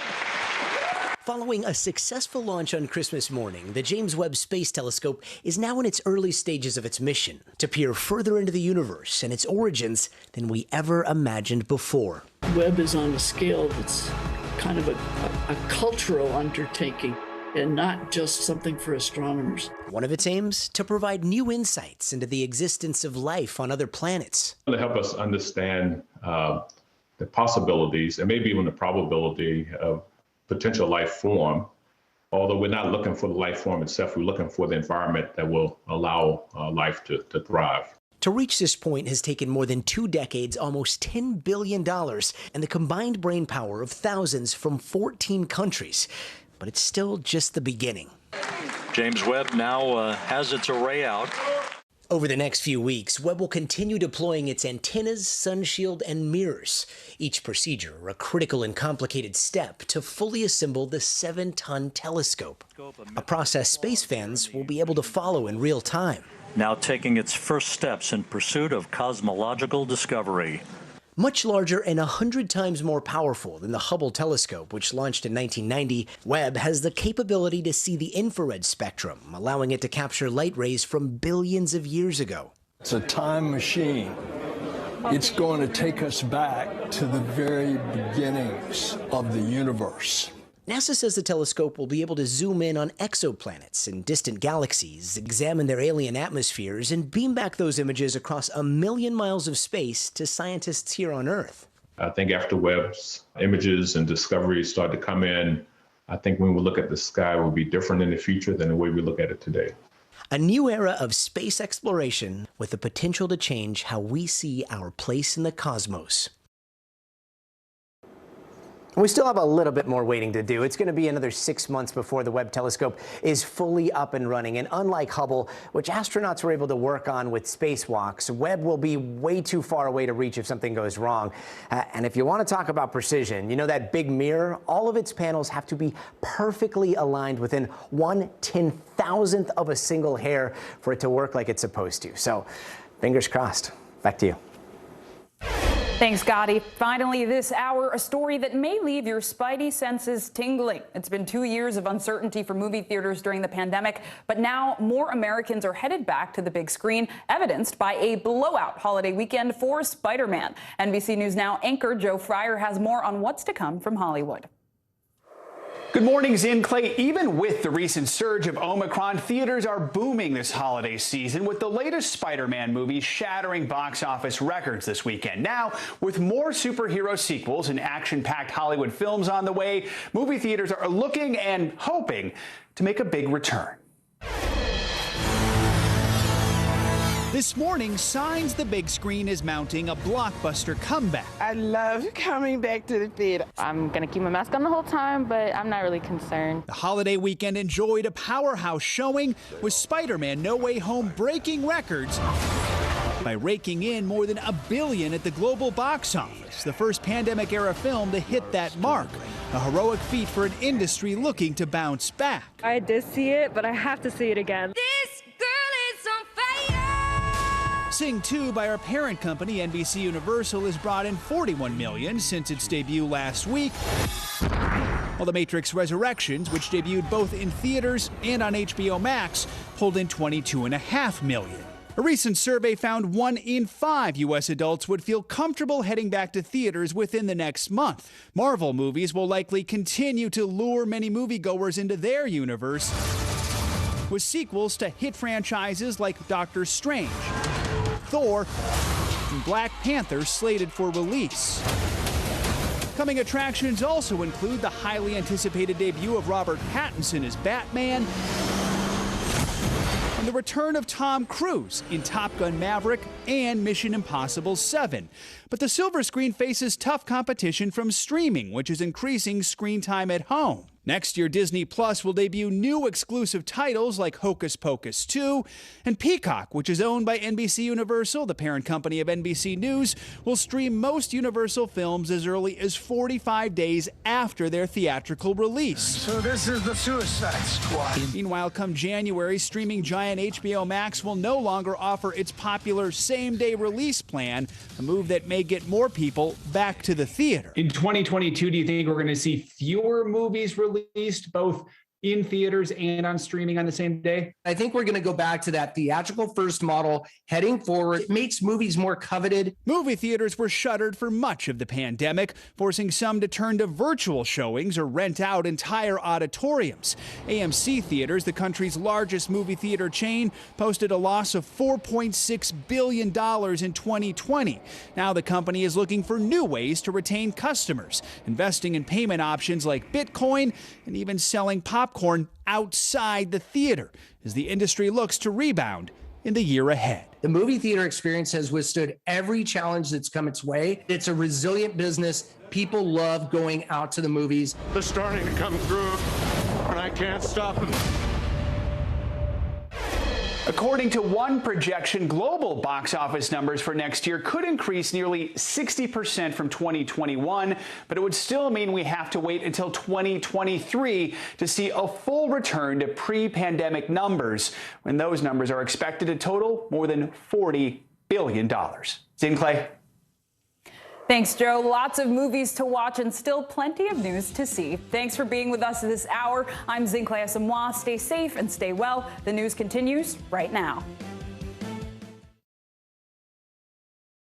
Right now on NBC News Now, grounded by COVID, a holiday weekend meltdown in airports around the country and around the world. Flights can't take off because flight crews are infected with Omicron, the transportation mess that's leaving people stranded and fuming.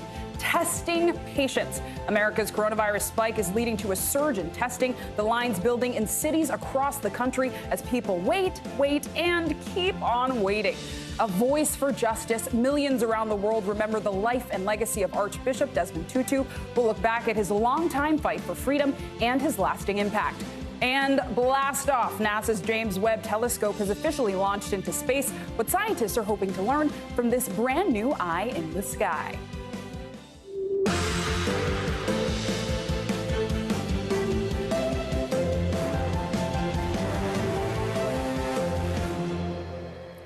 Hi, everyone. I'm Zincle Asamoah in this week for Aaron Gilchrist and Morgan Radford. We begin this hour with the coronavirus pandemic, and numbers are trending in the right direction. New daily cases are now down from their peak a week ago. Also, COVID deaths are not rising nearly as fast as the rate of new cases. At this hour, no state is reporting a widespread surge of COVID patients in its hospital system. My own home state of Maryland and Indiana have the highest percentage of inpatient beds being used for COVID patients. That number is just 18%. But COVID is still causing plenty of chaos. Airlines canceled about 8,000, yes, 8,000 flights globally because of Omicron, forcing pilots and crew members to isolate. Everything from Broadway shows to college football games were canceled too.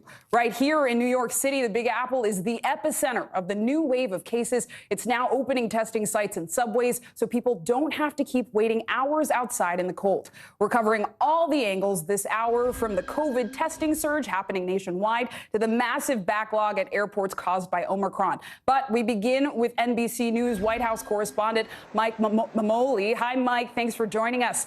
So President Biden is set to speak about Omicron just a few minutes from now. What can we expect to hear from him? Well, Zincle, obviously it's a holiday week, and this is the last order of business for the president before he heads to where I am in Rehoboth Beach, Delaware, for the week. The president coming to this call with two simple messages. The first is that the federal government is ready to help governors do whatever it takes to help with their needs as we see the surge in the Omicron cases nationwide. It's really in the cities right now, primarily, but we expect to see that continue to spread over the coming weeks and months. The other thing the president wants to do, according to White House officials, is simply listen to these governors. We heard from, for instance, Louisiana's governor, John Bel Edwards, saying that the hospitalization rates have doubled there. We know that we're going to see similar cases nationwide. And so this is an opportunity, a call that regularly happens with the president's COVID response team and these governors. The president joining it today because he wants to hear it directly. We're not expecting to hear anything in the way of new policy announcements. Of course, the president laid some of that out last week in terms of his testing strategy primarily. That's one of the biggest headaches this administration is facing, is why the lag in getting testing to so many Americans who so desperately want it this week. And Mike, I also want to ask you about an exchange from Christmas Eve when the president was answering calls for NORAD, the North American Aerospace Defense Command, to get updates on Santa's location with the First Lady. And what started out as lighthearted quickly turned serious. One of the callers ended his conversation with the president with a right-wing catchphrase. First, let's take a listen. I hope you have a wonderful Christmas. Yeah, I hope you guys have a wonderful Christmas as well. Merry Christmas, and let's go, Brandon. Let's go, Brandon. I agree. So, Mike, what can you tell us about that? Yeah, an unfortunate episode that I think speaks to really the broken politics of the moment. I think the most interesting thing there was the difference in the reactions from the First Lady and from the President. You saw the First Lady. She immediately winced there, perhaps knowing what the catchphrase there referred to. The President, it's not really clear if he understands, if he's really been briefed. You know, he has a busy day job about this "Let's go, Brandon" catchphrase that really has gone sort of rabid among the right wing. But one window into whether the president really knew what was happening there and was just being polite happened in an exchange with our colleague Peter Alexander and the White House press secretary about a month ago. Let's listen to that. Across this country, we've seen this new phenomenon lately, chanted at sporting events and on signs. The phrase is "Let's go, Brandon," a sort of code for a profane slogan attacking President Biden. What does the president make of that? I don't think he spends much time focused on it or thinking about it. It takes two to move towards a more civil engagement discourse in this country, and the president's going to continue to operate, as you said, from the promise he made early on, which is that he wants to govern for all Americans.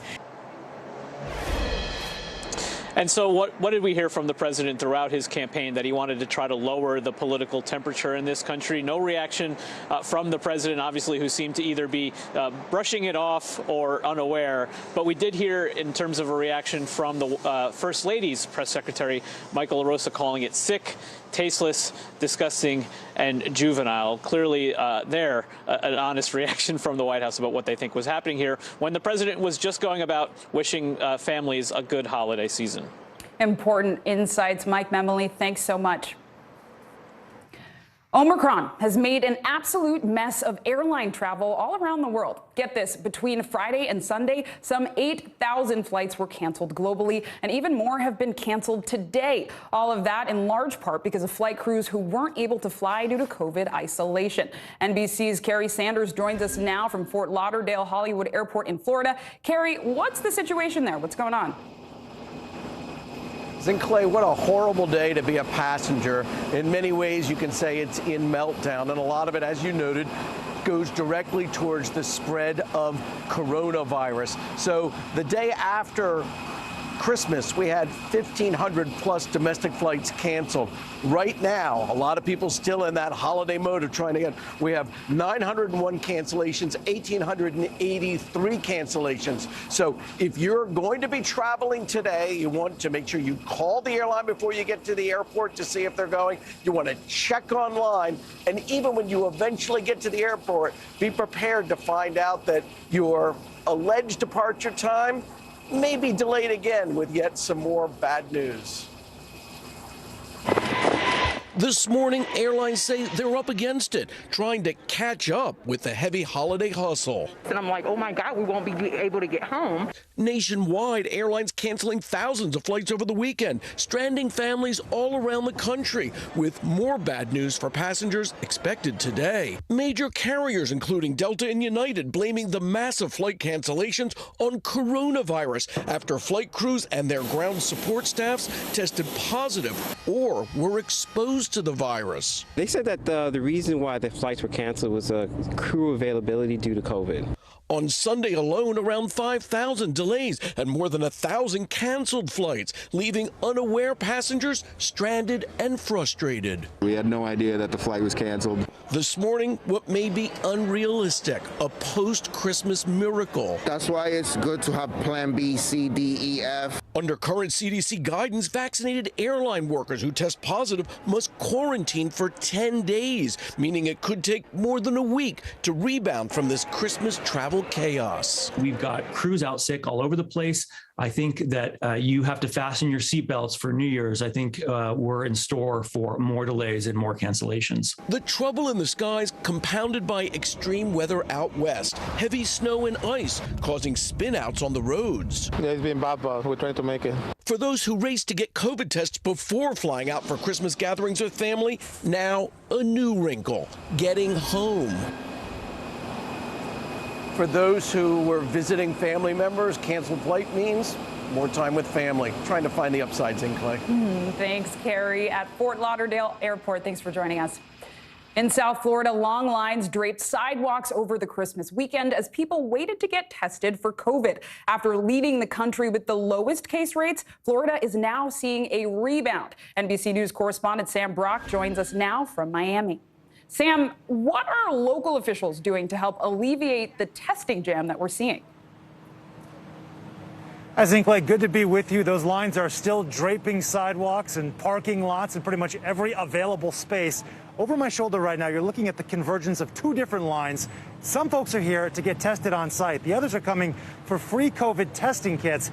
Miami-Dade County has now decided to give out thousands of them every single day. It was about 5,000 or so last week. I should say 12,000 in 5 different locations. Now they've given out 3,500 just at this site today. There's 27 different locations. As we found out as we talked to people about why they got here so early, you can't find these kits anywhere. Here's Ashley. She was here at 5 o'clock this morning. I was kind of all the way by South Dixie looking for tests. I went to all the Walgreens. I heard Navarro had it. I went there. I went to like 3 different ones. My mom went to the ones by here. Nothing was found. And the thing is, like a week before, I had bought a test, and there was like, they were all in stock. They're all fine, but I guess they all disappeared in a matter of 3 days. Like they just weren't there. Zinkley, if there's a silver lining to all of this, even though Florida's seen a 550% increase in infections in the last 2 weeks, hospitalizations so far have been pretty stable. They are climbing a little bit, but we have not seen the commensurate increase that we have with these skyrocketing infections in Florida. Back to you. It's important to keep looking on the bright side, Sam. Thank you so much. In New York City, getting a COVID test is turning out to be an all-day mission. Thousands of New Yorkers waited in line for hours over the weekend. State health officials say more than 400,000 people were tested on Christmas Eve. Nearly 50,000 of those tested positive. That's a new state record. But here is some good news. Hospitalizations are not rising as fast as case rates. There are fewer than 5,000 COVID patients in hospitals right now, as positive cases are now dropping from Friday's peak. NBC News correspondent Ellison Barber in New York. Hi, Ellison. There is what seems to be an unmatched demand for tests right now in the Big Apple. I tried getting a test in the city before going to my parents for Christmas. I had better luck outside of NYC. What are you hearing on the ground? What is New York doing to help more people get tested? Yeah, I mean, there's a lot of frustration among New Yorkers because, to put it simply, getting a COVID test in New York City right now is an absolute mess. We have seen lines that extend for blocks, people waiting hours, often in the cold, just to get a COVID test. As soon as any pharmacy or grocery store gets a new stockpile of those over-the-counter at-home rapid tests, they seem to just disappear within minutes. So to try and help alleviate some of these issues that we're seeing right now, the state has stepped in and they are opening pop-up testing sites inside of the subway. 2 of them open today, one here in Times Square, another at Grand Central. We spoke to people who had come early this morning to get a test at this particular site, who told us they had tried in the days prior to coming here to get tested at other locations around the city without any luck. Listen to some of what we've heard and why people say more sites like this are really needed in New York right now. Listen. I came here because I think 10 days ago I might have caught COVID. I was feeling ill, and so I've been like self-isolating, not seeing my kids or anything like that. I live in a very high-risk neighborhood, so it could have been anywhere. And I heard about this new site. I've been trying to get tested for days, and you can't in my neighborhood. You can't even find a test in any of the pharmacies. It's been incredibly frustrating. But it's what's going on. A year ago, 16 people in my building died. This is a lot better than that. But New York is just, nobody knows what's going on. Nobody can answer questions. Nobody knows when the next test is going to come. I can get it. So it's frustrating. So 2 subway testing sites opened up today. 5 additional ones are expected to open in the coming days. All of this is taking place as 2 new vaccine mandates go into effect in New York City. But you heard from that New Yorker there, and we've heard it from a lot of others here. There's a lot of frustration that we are this far in the pandemic, and it is still so difficult to get a simple COVID test. Zinkley. Thanks, Ellison. Still a long way to go. Stay warm out there. Thanks so much. Joining us now is NBC News senior medical correspondent Dr. John Torres. What is your sense of the testing situation right now? How far have we fallen behind? Yeah, Zinkley, it's a little disheartening because this is not our first rodeo when it comes to surges, and we knew that the cases would go up. We need more testing, and this is not something that caught anybody by surprise. But what did catch us by surprise is the fact that we don't have those tests readily available out there. And if you look at different countries around the world, they have different policies for testing. Some countries, they give them out free in various locations. Other countries, it's $1 for test. Well, here we've been relying on pharmacies selling these tests or getting them online and not getting them to people, although the president has now said that starting in mid-January, they will do that. That is not going to help right now in the middle of the rush we're having, in the middle of the COVID case surges we're having right now. And that's a bit disconcerting because some reason, somehow this caught us unawares, and it should not have done that. We should have been prepared for this. We should have had tests that's standing by and very readily available, Zincle, but so far, nothing. And a lot of the questions I hear are around the variant. We know Omicron continues to drive a surge in new COVID cases, but hospitalizations have plateaued over the last few days. Do you think we've reached a peak in this current wave? You know, Zincle, that's a little bit of a silver lining, the fact that hospitalizations didn't go up. They seem to be plateauing a little bit. But I don't know if we've necessarily reached a peak. I think instead what we've reached is a little bit of a lull because we know that holiday travel are going to increase the cases and the number of cases. And that is going to happen more so once people start returning from Christmas and New Year's Eve travel, which is going to be the first week or second week of January. And so that's when we expect to see the big surge in cases. That's when we think that's going to happen. And that's when it's going to particularly hit the hospitals hard because they're not only dealing with the cases they already have that are non-COVID. On top of that, they will have the COVID cases. And we are hearing of children being hospitalized at higher rates in different parts of the country, which is very concerning, especially those under the age of 5, because they cannot get vaccinated. And the unvaccinated children above that seem to be the ones bearing the brunt of this as well. So us getting vaccinated to protect them is an important message to carry forward. So much to follow when it comes to COVID. Thank you so much, Dr. John Torres, for breaking it down. And next, we're closely following the trial of Ghislaine Maxwell, the longtime associate of Jeffrey Epstein. The jury is now resuming deliberations this week after a holiday break. 4 women have accused Maxwell of trafficking them as teenagers for Epstein to sexually abuse. Maxwell has pleaded not guilty to all charges. NBC News correspondent Kathy Park joins us now from outside the courthouse in New York. Kathy, has the jury made any new requests of the judge so far?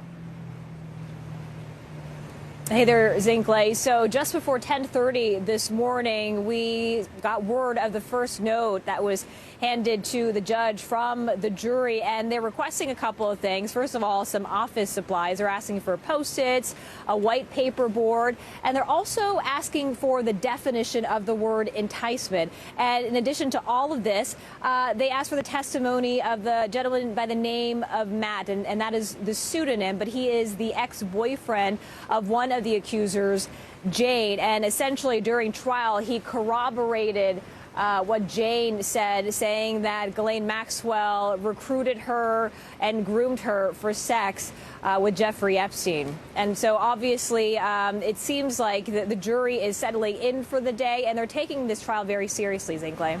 And Kathy, I want to look ahead. If Ghislaine Maxwell is in fact convicted by this jury, what sort of sentence is she facing?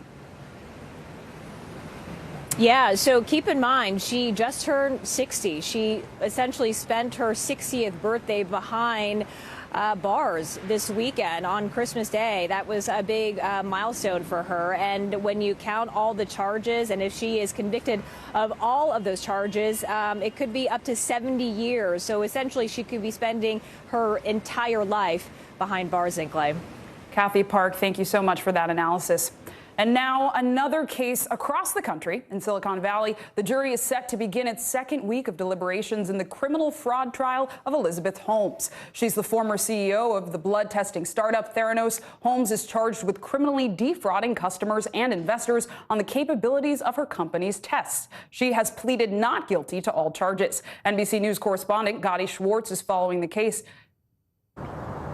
Hey, good morning. Yeah, it's looking like if there is no verdict today, we might not get one until the new year, because the judge's calendar is showing that after today, he's not going to be available again until January 4th. And so far, we know that this jury has asked 2 questions while deliberating whether Elizabeth Holmes should be convicted of those 11 counts regarding fraud. She was on trial, remember, for 3 months after duping investors out of millions in that promise that her company could test blood for a large number of conditions with a single prick.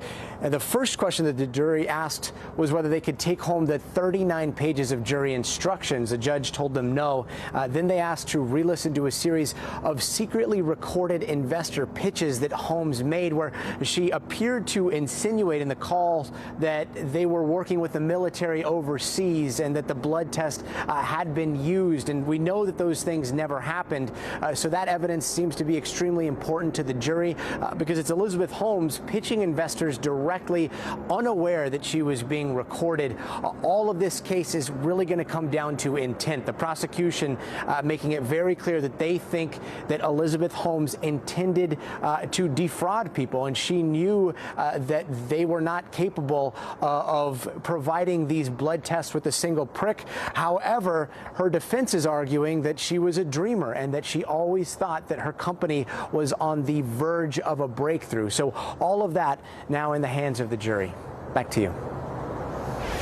Thanks, Scotty. Now let's talk holidays. Have you returned a Christmas present you received? Don't worry, we won't tell Santa. If you have, you are not alone. But not all of those holidays returns end up back on store shelves. We'll take you behind the scenes of the return rush next.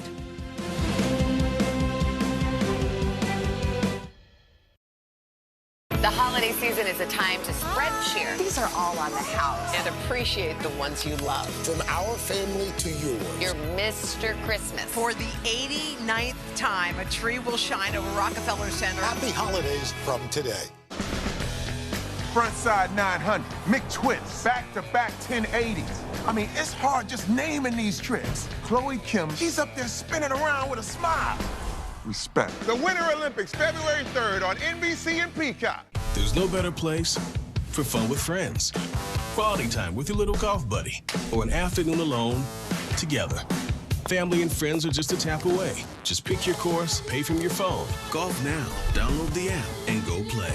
Wednesday, January 5th, the new season of Greed begins on CNBC. Theranos goes to trial. She was the next big thing.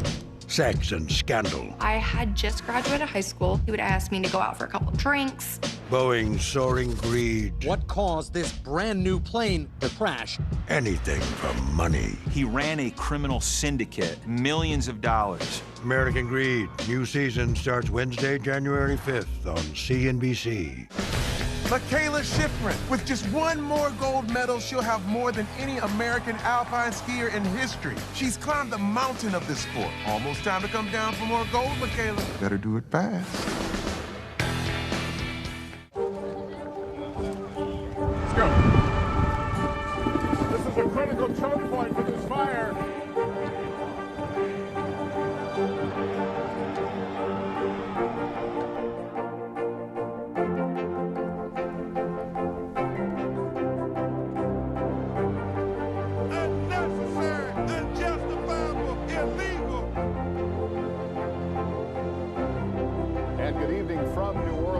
Military operation witnessing the massive crowds. I admire you both.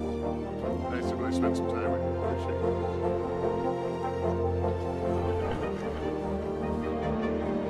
At any moment now.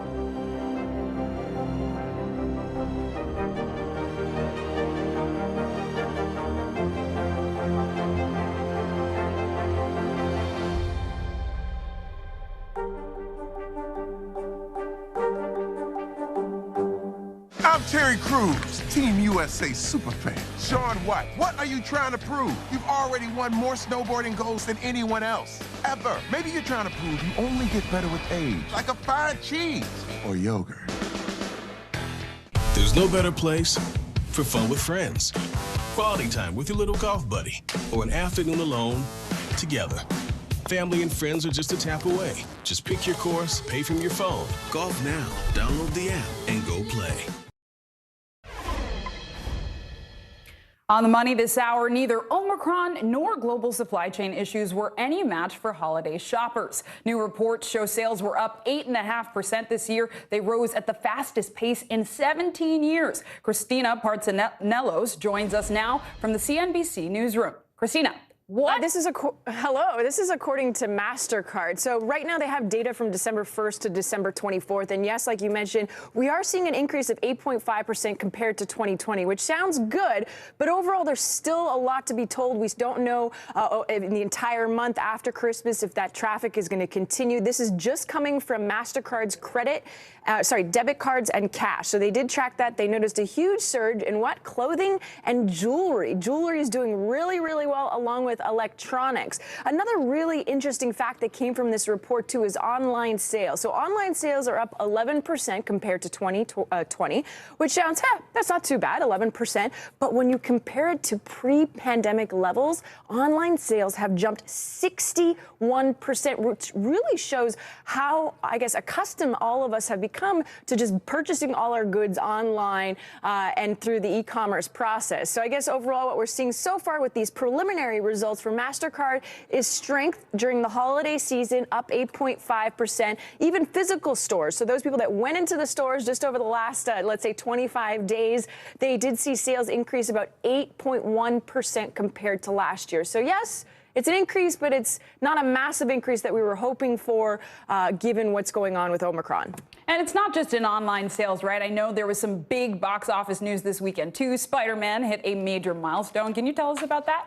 Yeah, can you believe that just overall, like, this is one of the largest grossing films of all time, and we have Omicron going on, and people are still heading to the movie theaters. And we had these debates on CNBC all the time, especially with AMC, that, oh, you know, what's the future of the movie theater? But we're seeing with this, the movie that you're talking about right now, the Spider-Man movie, that it hit $1.05 billion at global box office just this past weekend alone. So this is a collaboration, which is also a big deal in the business world, a collaboration between Sony and Disney. So it's the first time a film has surpassed this benchmark during the pandemic, and it has also claimed the highest grossing film of 2021.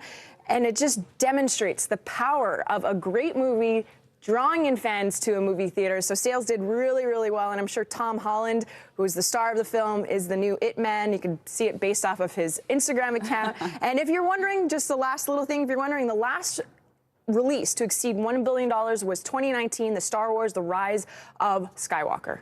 It sounds like we're all in need of a superhero, Christina. Thank you so much for that. Thank you. So they say it's better to give than receive, but this year, giving back may be best of all. A new report finds 2 out of 3 people plan to return holiday gifts this year. That adds up to a lot of gifts, more than $120 billion worth, all being pushed back into a struggling supply chain. NBC News correspondent Shaquille Brewster is at a warehouse in Indianapolis where a lot of these returned items end up. Hi, Shaquille. What's the difference about the return process this year than in years past? It's really the quantity that you're talking about. You mentioned there that it's not that we're ungrateful, but 2 out of every 3 people are planning already to return at least one gift this holiday season. And most of those gifts don't end up back on the store shelves, but many of them end up in places just like this, where here at this warehouse, you see all of these are returned items, 6,000 pallets of returned items, and you see the work going on behind me. They're now being repackaged and sent out to third parties, and that is the process that is taking place here. It's through the help of a company called B-Stock, and we spoke to their chief operating officer, and they said they're expecting a tsunami of returns because of how much online shopping there's been. Listen here. We see for this season that volume is going to increase again, and a big part of that is going to be, e-commerce shopping, and the continued shift for folks to buying online is going to result in some increases in customer returns. By and large, we see about 50 to 60% of merchandise going back on the shelves, provided it's in, brand new condition. But the bulk of that, the rest of that, the 40 or 50% that they don't put back on the shelf, tends to go through a business platform like B-Stock. So you heard talking about the increase in consumer spending this year around. Now you're hearing and seeing the impact of that with the increased returns on the back end. So interesting. Shaq Brewster for us. Thank you so much. The U.S. has been feeling overwhelmed by Omicron. But what about overseas? We have correspondents on the ground in London and Tel Aviv with the very latest on the COVID crush abroad.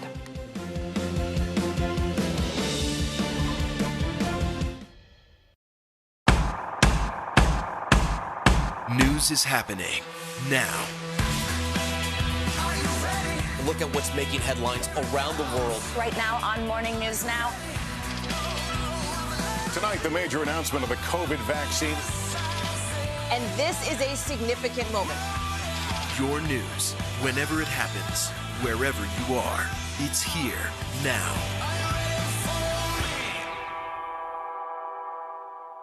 Still to come on the Channel 2 News. Well, the waters are certainly receding now. Still too close to call. Lester Holt reporting from the Ground Zero, as it's being referred to. It is, in fact, the taste of freedom. The Haitian people know a little something about resiliency. What's the biggest risk right now? Some of the troops who have been proud. I want to welcome you to the first presidential debate. In fact, we've been told we can't go any farther. You are some resilient folks. Let me get a hint.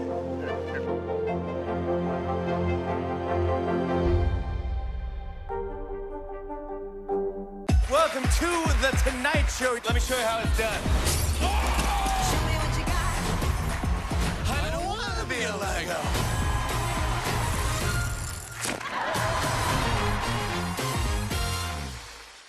Good morning, I'm Joe Fryer. And I'm Savannah Sellers. Another giant leap for mankind. They want folks to shelter in place until this storm pushes through. This new travel requirement, is it possible we're going to see tighter restrictions? Morning News Now, streaming weekdays at 7.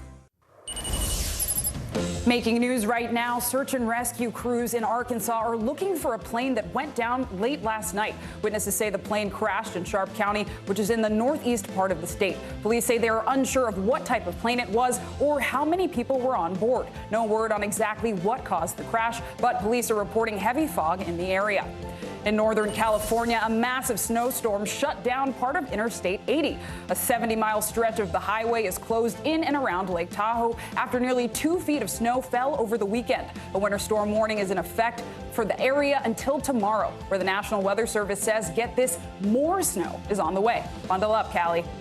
And the Texas lawyer who successfully argued the landmark abortion rights case Roe v. Wade has died. Sarah Weddington was just 26 years old when she argued the case before the U.S. Supreme Court. She is said to have died in her sleep yesterday at her home in Austin. She was 76. Her death comes as the Supreme Court is considering a case that could decide the fate of Roe v. Wade in the next several months. Half past the hour now, and we return to our top story today, the coronavirus pandemic. The Omicron variant is wreaking havoc across the country. Cases have already hit levels higher than last winter's peak. COVID-related deaths have also increased. All of this comes as testing remains a mess. People are waiting in long lines, then they're waiting days to get their results. Our reporters are spread out around the globe. Gary Grumbach is at a testing site in New Jersey. Molly Hunter is in London, and Raf Sanchez is in Tel Aviv for us. Thank you all. I know COVID cases in some states have already reached record pandemic highs. Case in point, New Jersey, where this week numbers rose to their highest levels ever, with over 30,000 residents testing positive just this weekend. That's where we find NBC's Gary Grumbach. He joins us from a testing site in Deptford, New Jersey. Gary, how is the state managing this surge in cases? Yeah, Zinkley, the surge in cases is leading to testing lines like this. This line goes back all the way to the end of the parking lot and then around again. There's been hundreds of cars coming through this morning, hundreds more expected this afternoon. And while PCR testing is being increased across the state of New Jersey, it's those rapid tests, like rapid tests available here in this line, that are so hard to come by, whether you try to go and find the at-home version in your local supermarket or pharmacy or get an appointment right here. The next appointment at this location is not until Friday. That's leaving a lot of folks really frustrated. And I think there should be some more available, just because I've come here a couple times, and every time I come, it's a long line. Not that they're not doing good, it's just so many people want to test. So therefore, I think, yeah, they shouldn't need more testing sites. It's hard to say because it's everything's pretty hit or miss. I mean, people either want it or they don't, and they don't like being told what to do. So I think the available options and places, there seem to be a lot. It's just there needs to be more appointments available. Now, we spoke to a number of folks here today who were getting tested. Some just as a precaution. They said they just felt better getting a test. Others need that PCR test in order to travel some locations. And we talked to one family who said they all tested positive of an at-home test last week, couldn't get a PCR appointment until today. Zinkley? I'm Terry Crews, Team USA superfan. Sean White, what are you trying to prove? You've already won more snowboarding golds than anyone else, ever. Maybe you're trying to prove you only get better with age, like a fine cheese or yogurt. We're here to start conversations about the big things happening in our world, because it's not my job to tell you what to think. My job is to think about what you tell me. Now Tonight with Joshua Johnson, streaming weeknights at 8 on NBC News Now. To cover the news, you have to be in it. We'll take you to the front lines of the story, bringing your news feed to life. Streaming live every night. It's your news playlist. Top Story with Tom Llamas, weeknights at 7 on NBC News Now. What is going to happen now? Going back and forth because Go ahead. This is it.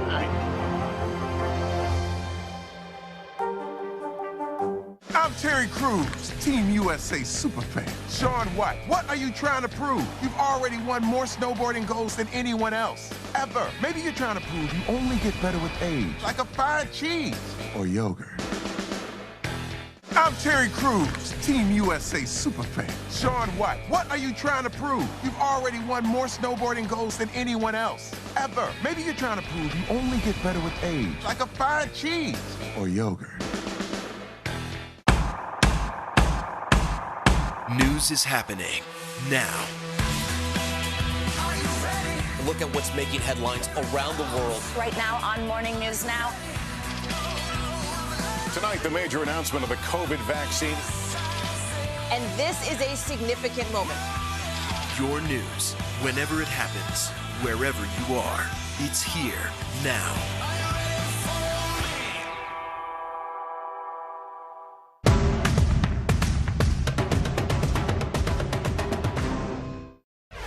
In an NBC News exclusive, we have details on the Biden administration's new national plan for Alzheimer's and dementia. NBC News correspondent Richard Louie recently met with the Secretary of Health and Human Services to talk about it. Richard now joins us live. This is something deeply personal for the Secretary. Talk to us about that. Yeah, good morning to you, Zinclay. That plan is out today, and yes, it was in our exclusive. We got a first look at the Biden administration's updated strategy to try to battle this big disease. The Secretary of Health and Human Services sitting down with us to discuss the new details, while, as you are saying, revealing why it is so personal to him.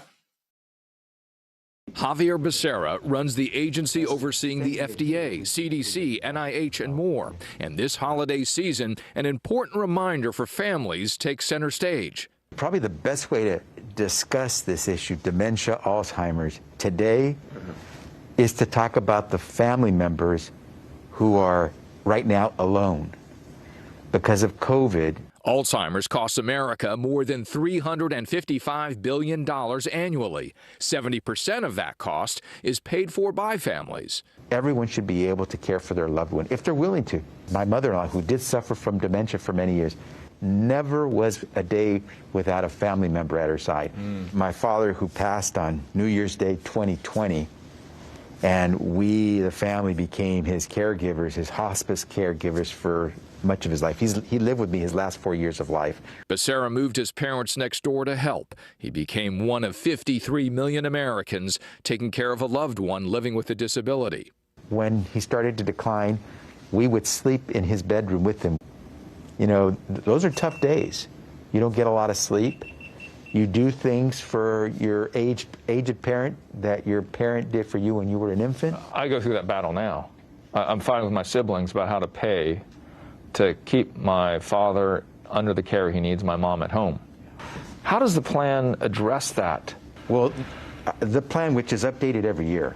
The government plan on Alzheimer's and dementia tracks 5 goals, and this year a 6th new goal was added, funding new research on what behaviors might cause Alzheimer's or dementia. Can I make sure that the diet that my parents have is healthier so that they're eating less risky foods?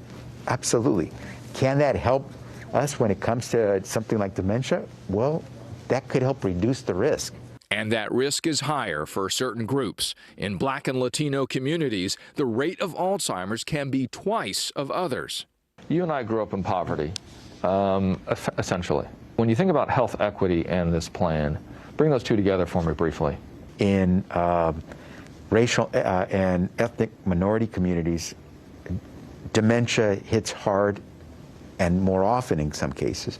Most ambitious of the plan, to prevent and treat Alzheimer's disease within 3 years. What is inspiring, one thing that your father said to you in your years growing up? If you can get up and go to work, it's a good day. There was a man who really impacted my life who makes it possible for me to jump high, to get up in the morning and have a good day. And so I won't forget my dad. And Zinkley, as you heard, the secretary sharing each new year marking his father's passing, and now how grateful he is as he can share with his mother at home these tough times as it can be for him during the holidays. Zinkley, again, that plan, which also includes issues of mental health and Alzheimer's and their caregivers, that is coming out today. Richard Louie with a deeply personal report. Thank you so much.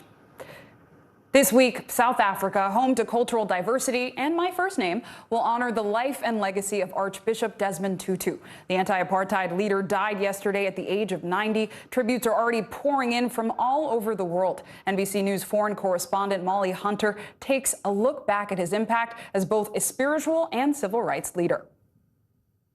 Hey, Zinkley, that's right. Tributes pouring in from every corner of the globe. The world has lost an extraordinary advocate for justice, a cleric, a Nobel Peace Prize winner, and to those who knew him and interacted with him, a man with a great laugh and a great sense of humor. Take a look. Black and white together! Desmond Tutu was the unmistakable voice and conscience of South Africa's human rights struggle, one of the fiercest opponents of apartheid. This morning, South Africa's president announced the Nobel Peace Prize winner has died in Cape Town at age 90. Desmond Tutu was a patriot without equal, a leader of principle and pragmatism who gave meaning to the biblical insight that faith without works is dead.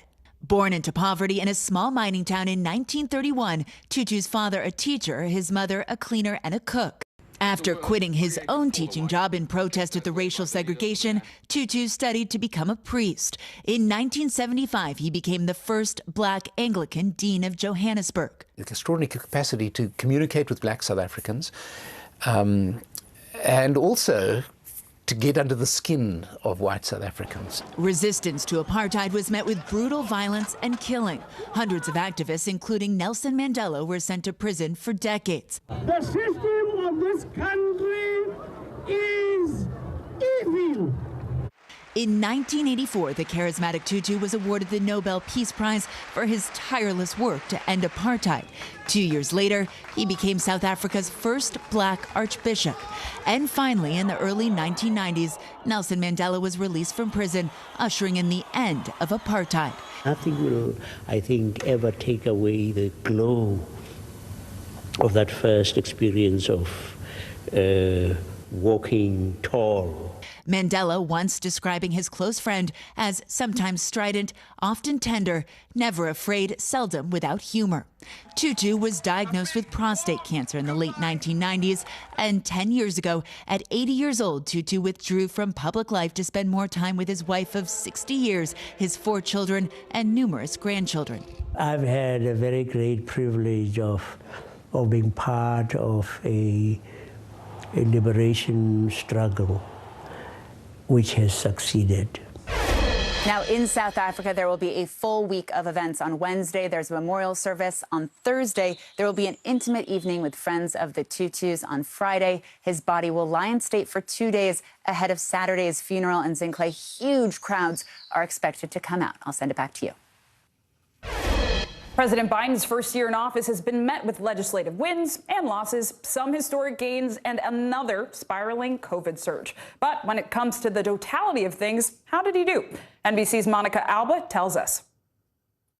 Every president's first year in office tests the power of promise, marked with campaign pledges kept and those still unfulfilled. We're going to keep up the fight until we get it done. Before Joe Biden was even sworn in, he knew the coronavirus pandemic would largely define the beginning of his term. To heal, we must remember. Honoring the hundreds of thousands dead on the eve of his inauguration. This is Democracy's Day, a day of history and hope. The Biden-Harris administration launching a massive effort to get Americans vaccinated. It's time to act. We can reduce suffering in this country. Leading to the president's first legislative victory in March in the form of a $1.9 trillion COVID relief bill. As 100 days in office marked more than 100 million COVID vaccine shots administered. Go get vaccinated, America. Still, many refuse to roll up their sleeves. even as new variants brought spikes and surges. It's become a political issue, which is a sad, sad commentary. The Biden administration's vaccine mandates for federal workers, contractors, and private businesses challenged in courts. It's not about just go and get the vaccine, it's about having the choice to get it. Rules and enforcement across the country a tangled web as U.S. COVID deaths topped 800,000 and normal never quite returned. Do not wait. Go get your booster if it's time for you to do so. Overseas, high-stakes challenges on the world stage as the U.S. rejoined the Paris Agreement, the international treaty on climate change. The United States is determined to re-engage with Europe. While also placing sanctions on Russia ahead of a critical face-to-face summit with Vladimir Putin in Switzerland. Yet it was Afghanistan that would move front and center after the president announced his decision to withdraw all troops from the country by the 20th anniversary of September 11th. We'll do it responsibly, deliberately, and safely. Underestimating how quickly the Taliban would take control, resulting in a chaotic and deadly evacuation. I am President of the United States of America, and the buck stops with me. But I do not regret my decision to end America's war fighting in Afghanistan. The president followed up on his pledge to combat global warming at a major UN summit in Glasgow. We meet with the eyes of history upon us. Climate also a key part of the president's domestic agenda, revoking a permit for the Keystone XL pipeline and halting new energy leasing in Alaska's Arctic National Wildlife Refuge. Also keeping his word when appointing a diverse cabinet and repealing the ban on transgender personnel in the armed forces. Transgender personnel, if qualified in every other way, can serve our government in the United States military. On Capitol Hill, after months of negotiations and Democratic infighting, a scaled-back $1.2 trillion infrastructure bill is signed into law. America's moving again, and your life is going to change for the better. While the second half of the president's economic agenda, a massive social spending and climate plan, is now in limbo with no clear path forward, along with other major priorities still stalled in Congress. Free the vote! Like voting rights. The people need the fur! The people act! Police reform. Ain't no justice in this town! Creating a pathway to citizenship. The promise of protection for immigrant families. Nothing has changed. And making Roe v. Wade the law of the land. Abortion still needs to be legal. With much still unfinished, the president will now take the country into a new year of change and challenges ahead of the critical 2022 midterm elections. Monica Alba, NBC News, the White House. In a few months, a big birthday on the books. Queen Elizabeth will celebrate her Platinum Jubilee, honoring her 70 years on the throne. Kelly Cobiella has a look at the milestone year coming up for the Queen and the royal family. Guys, good morning. Yeah, after a tough year, the Queen already looking forward to 2022. Buckingham Palace is planning parades, parties, and lots of pageantry to mark the Queen's astounding 70 years on the throne. Queen Elizabeth entering a new era this morning after celebrating the first Christmas without her husband, Prince Philip, but keeping spirits high during her holiday message. And as much as I and my family miss him, I know he would want us to enjoy Christmas. The Queen's plans scaled down, missing the traditional family church service and staying at her Windsor residence, where an intruder was arrested for breaching onto the castle grounds on Christmas Day. A 19-year-old caught by police within minutes. The Queen and guests undisturbed. The Cambridges hosting a Christmas carol with Kate playing the piano. And in California, Prince Harry and Meghan Markle sharing a candid holiday card with 2-year-old Archie and 6-month-old Lilibet Diana, her first public photo. The Queen now looking forward to better times and a milestone moment just months away, her Platinum Jubilee, a celebration of 70 years on the throne.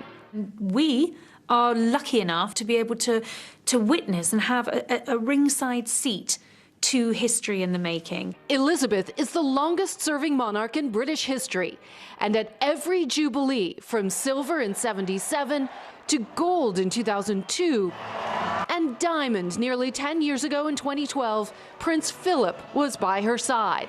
The Queen now facing this monumental milestone without him, along with worries about her own health, yet still determined to work, highlighting the upcoming celebrations in her Christmas message. I hope will be an opportunity for people everywhere to enjoy a sense of togetherness. The preparations already underway. Platinum Jubilee director Simon Brooks Ward sharing details of the main events next June. We're walking along the mall. Obviously, lots of traffic here right now. However, on the day, there'll be flags, there'll be bunting, so the Queen will come out from Buckingham Palace behind and be escorted by the Household Cavalry Mounted Regiment.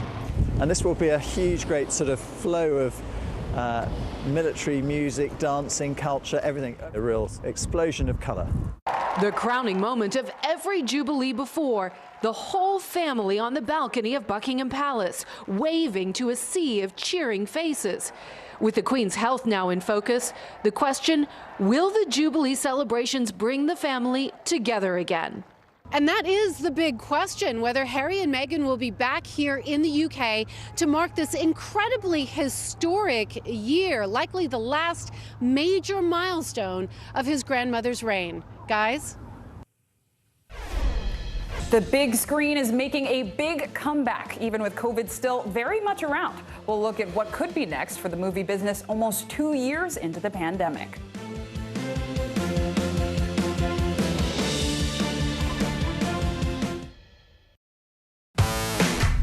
There's no better place for fun with friends.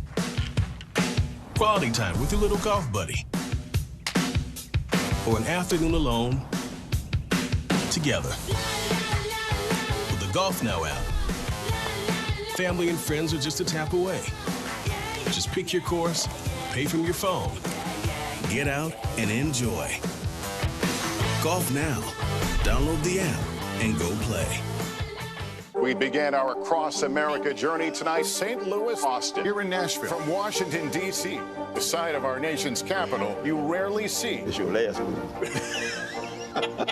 Was talking smack part of this? What are you doing for teachers who feel that they're being stretched too thin? Did you understand how prevalent hunger was in your own community?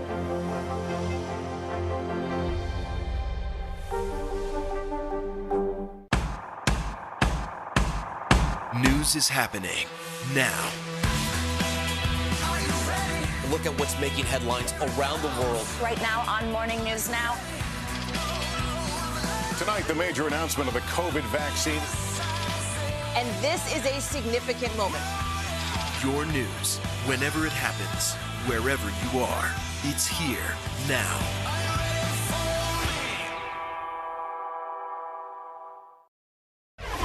NASA scientists have a new telescope. It's the most powerful one ever launched into space, and they're hoping it will provide new insights into the earliest moments on our universe. But the next month will be a critical test. NBC's Gotti Schwartz has the latest. Hey there, yeah, the Webb telescope is the most complex, most ambitious space project in a generation, created by some of the brightest minds in the world. And all of them are going to be watching at the edge of their seats for the next few weeks as the telescope assembles itself while heading to orbit 1 million miles away. The most powerful space observatory ever built is heading deeper into the galaxy. Go Webb! Following a successful launch on Christmas morning, the James Webb Space Telescope is now in its early stages of its mission to peer further into the universe and its origins than we ever imagined before. Webb is on a scale that's kind of a cultural undertaking and not just something for astronomers. One of its aims, to provide new insights into the existence of life on other planets. To help us understand the possibilities and maybe even the probability of potential life form, although we're not looking for the life form itself, we're looking for the environment that will allow life to thrive.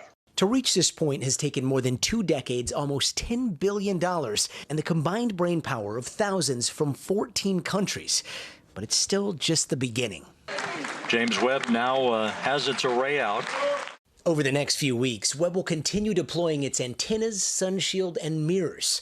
Each procedure a critical and complicated step to fully assemble the 7-ton telescope, a process space fans will be able to follow in real time.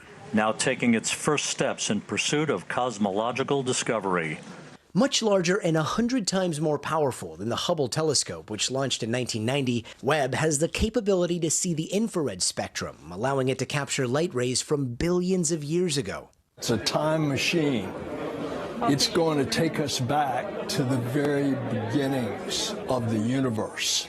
NASA says the telescope will be able to zoom in on exoplanets and distant galaxies, examine their alien atmospheres, and beam back those images across 1 million miles of space to scientists here on Earth.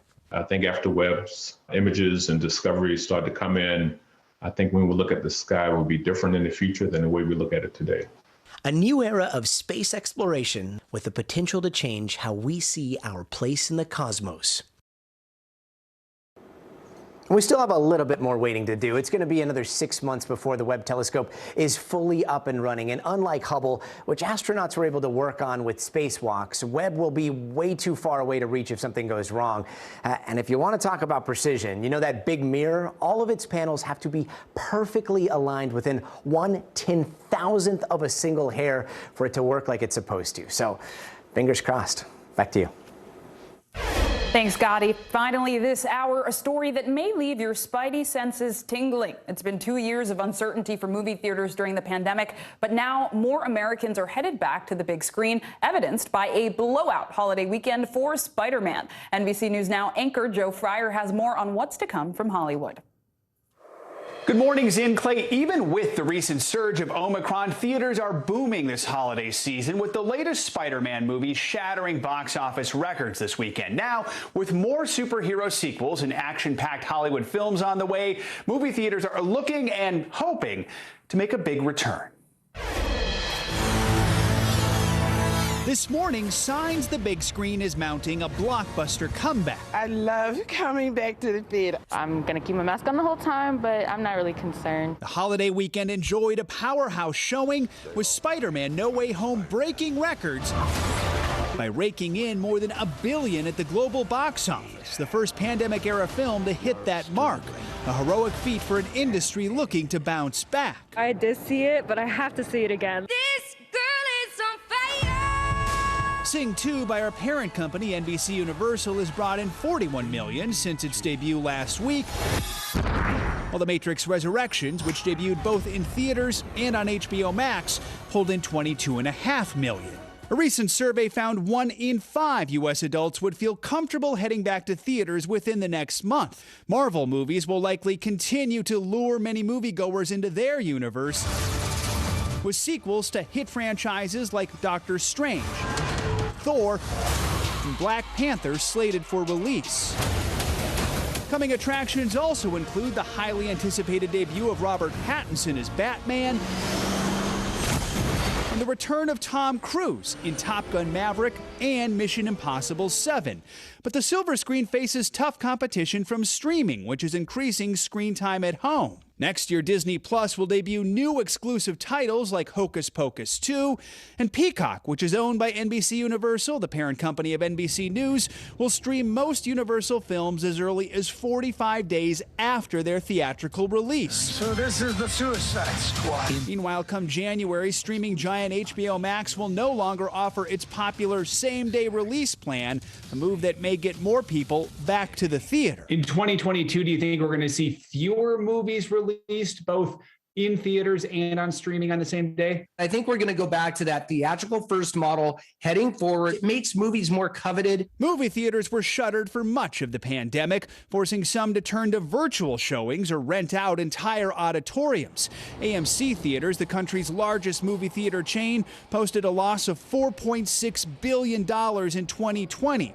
Now the company is looking for new ways to retain customers, investing in payment options like Bitcoin and even selling popcorn outside the theater as the industry looks to rebound in the year ahead. The movie theater experience has withstood every challenge that's come its way. It's a resilient business. People love going out to the movies. They're starting to come through, and I can't stop them.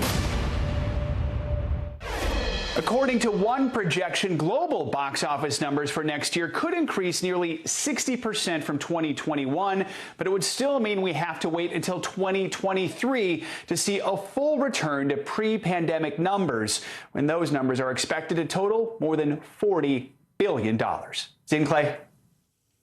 Thanks, Joe. Lots of movies to watch and still plenty of news to see. Thanks for being with us this hour. I'm Zin Clay Asamoah. Stay safe and stay well. The news continues right now. Right now on NBC News Now, grounded by COVID, a holiday weekend meltdown in airports around the country and around the world. Flights can't take off because flight crews are infected with Omicron, the transportation mess that's leaving people stranded and fuming. Testing patients. America's coronavirus spike is leading to a surge in testing. The lines building in cities across the country as people wait, and keep on waiting. A voice for justice. Millions around the world remember the life and legacy of Archbishop Desmond Tutu. We'll look back at his longtime fight for freedom and his lasting impact. And blast off. NASA's James Webb Telescope has officially launched into space. What scientists are hoping to learn from this brand new eye in the sky.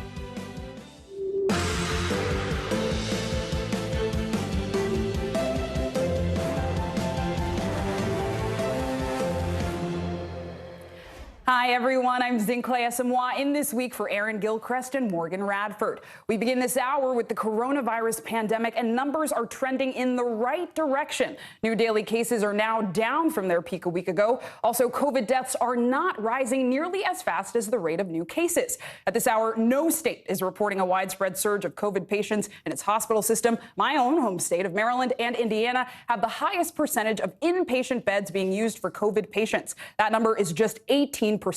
But COVID is still causing plenty of chaos. Airlines canceled about 8,000, yes, 8,000 flights globally because of Omicron, forcing pilots and crew members to isolate. Everything from Broadway shows to college football games were canceled too. Right here in New York City, the Big Apple is the epicenter of the new wave of cases. It's now opening testing sites in subways so people don't have to keep waiting hours outside in the cold. We're covering all the angles this hour, from the COVID testing surge happening nationwide to the massive backlog at airports caused by Omicron. But we begin with NBC News White House correspondent Mike Mamoli. Hi, Mike. Thanks for joining us. So President Biden is set to speak about Omicron just a few minutes from now. What can we expect to hear from him? Well, Zin Clay, obviously it's a holiday week, and this is the last order of business for the president before he heads to where I am in Rehoboth Beach, Delaware, for the week. The president coming to this call with two simple messages. The first is that the federal government is ready to help governors do whatever it takes to help with their needs as we see the surge in the Omicron cases nationwide. It's really in the cities right now, primarily, but we expect to see that continue to spread over the coming weeks and months. The other thing the president wants to do, according to White House officials, is simply listen to these governors. We heard from, for instance, Louisiana's governor, John Bel Edwards, saying that the hospitalization rates have doubled there.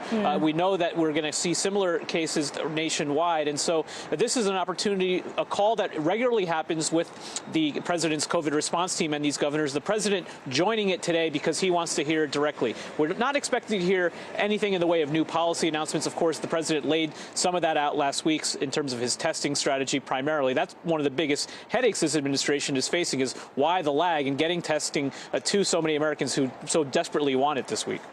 And Mike, I also want to ask you about an exchange from Christmas Eve when the president was answering calls for NORAD, the North American Aerospace Defense Command, to get updates on Santa's location with the First Lady. And what started out as lighthearted quickly turned serious. One of the callers ended his conversation with the president with a right-wing catchphrase. First, let's take a listen. I hope you have a wonderful Christmas. Well, yeah, I hope you guys have a wonderful Christmas as well. Merry Christmas, and let's go, Brandon. Let's go, Brandon. I agree. So, Mike, what can you tell us about that?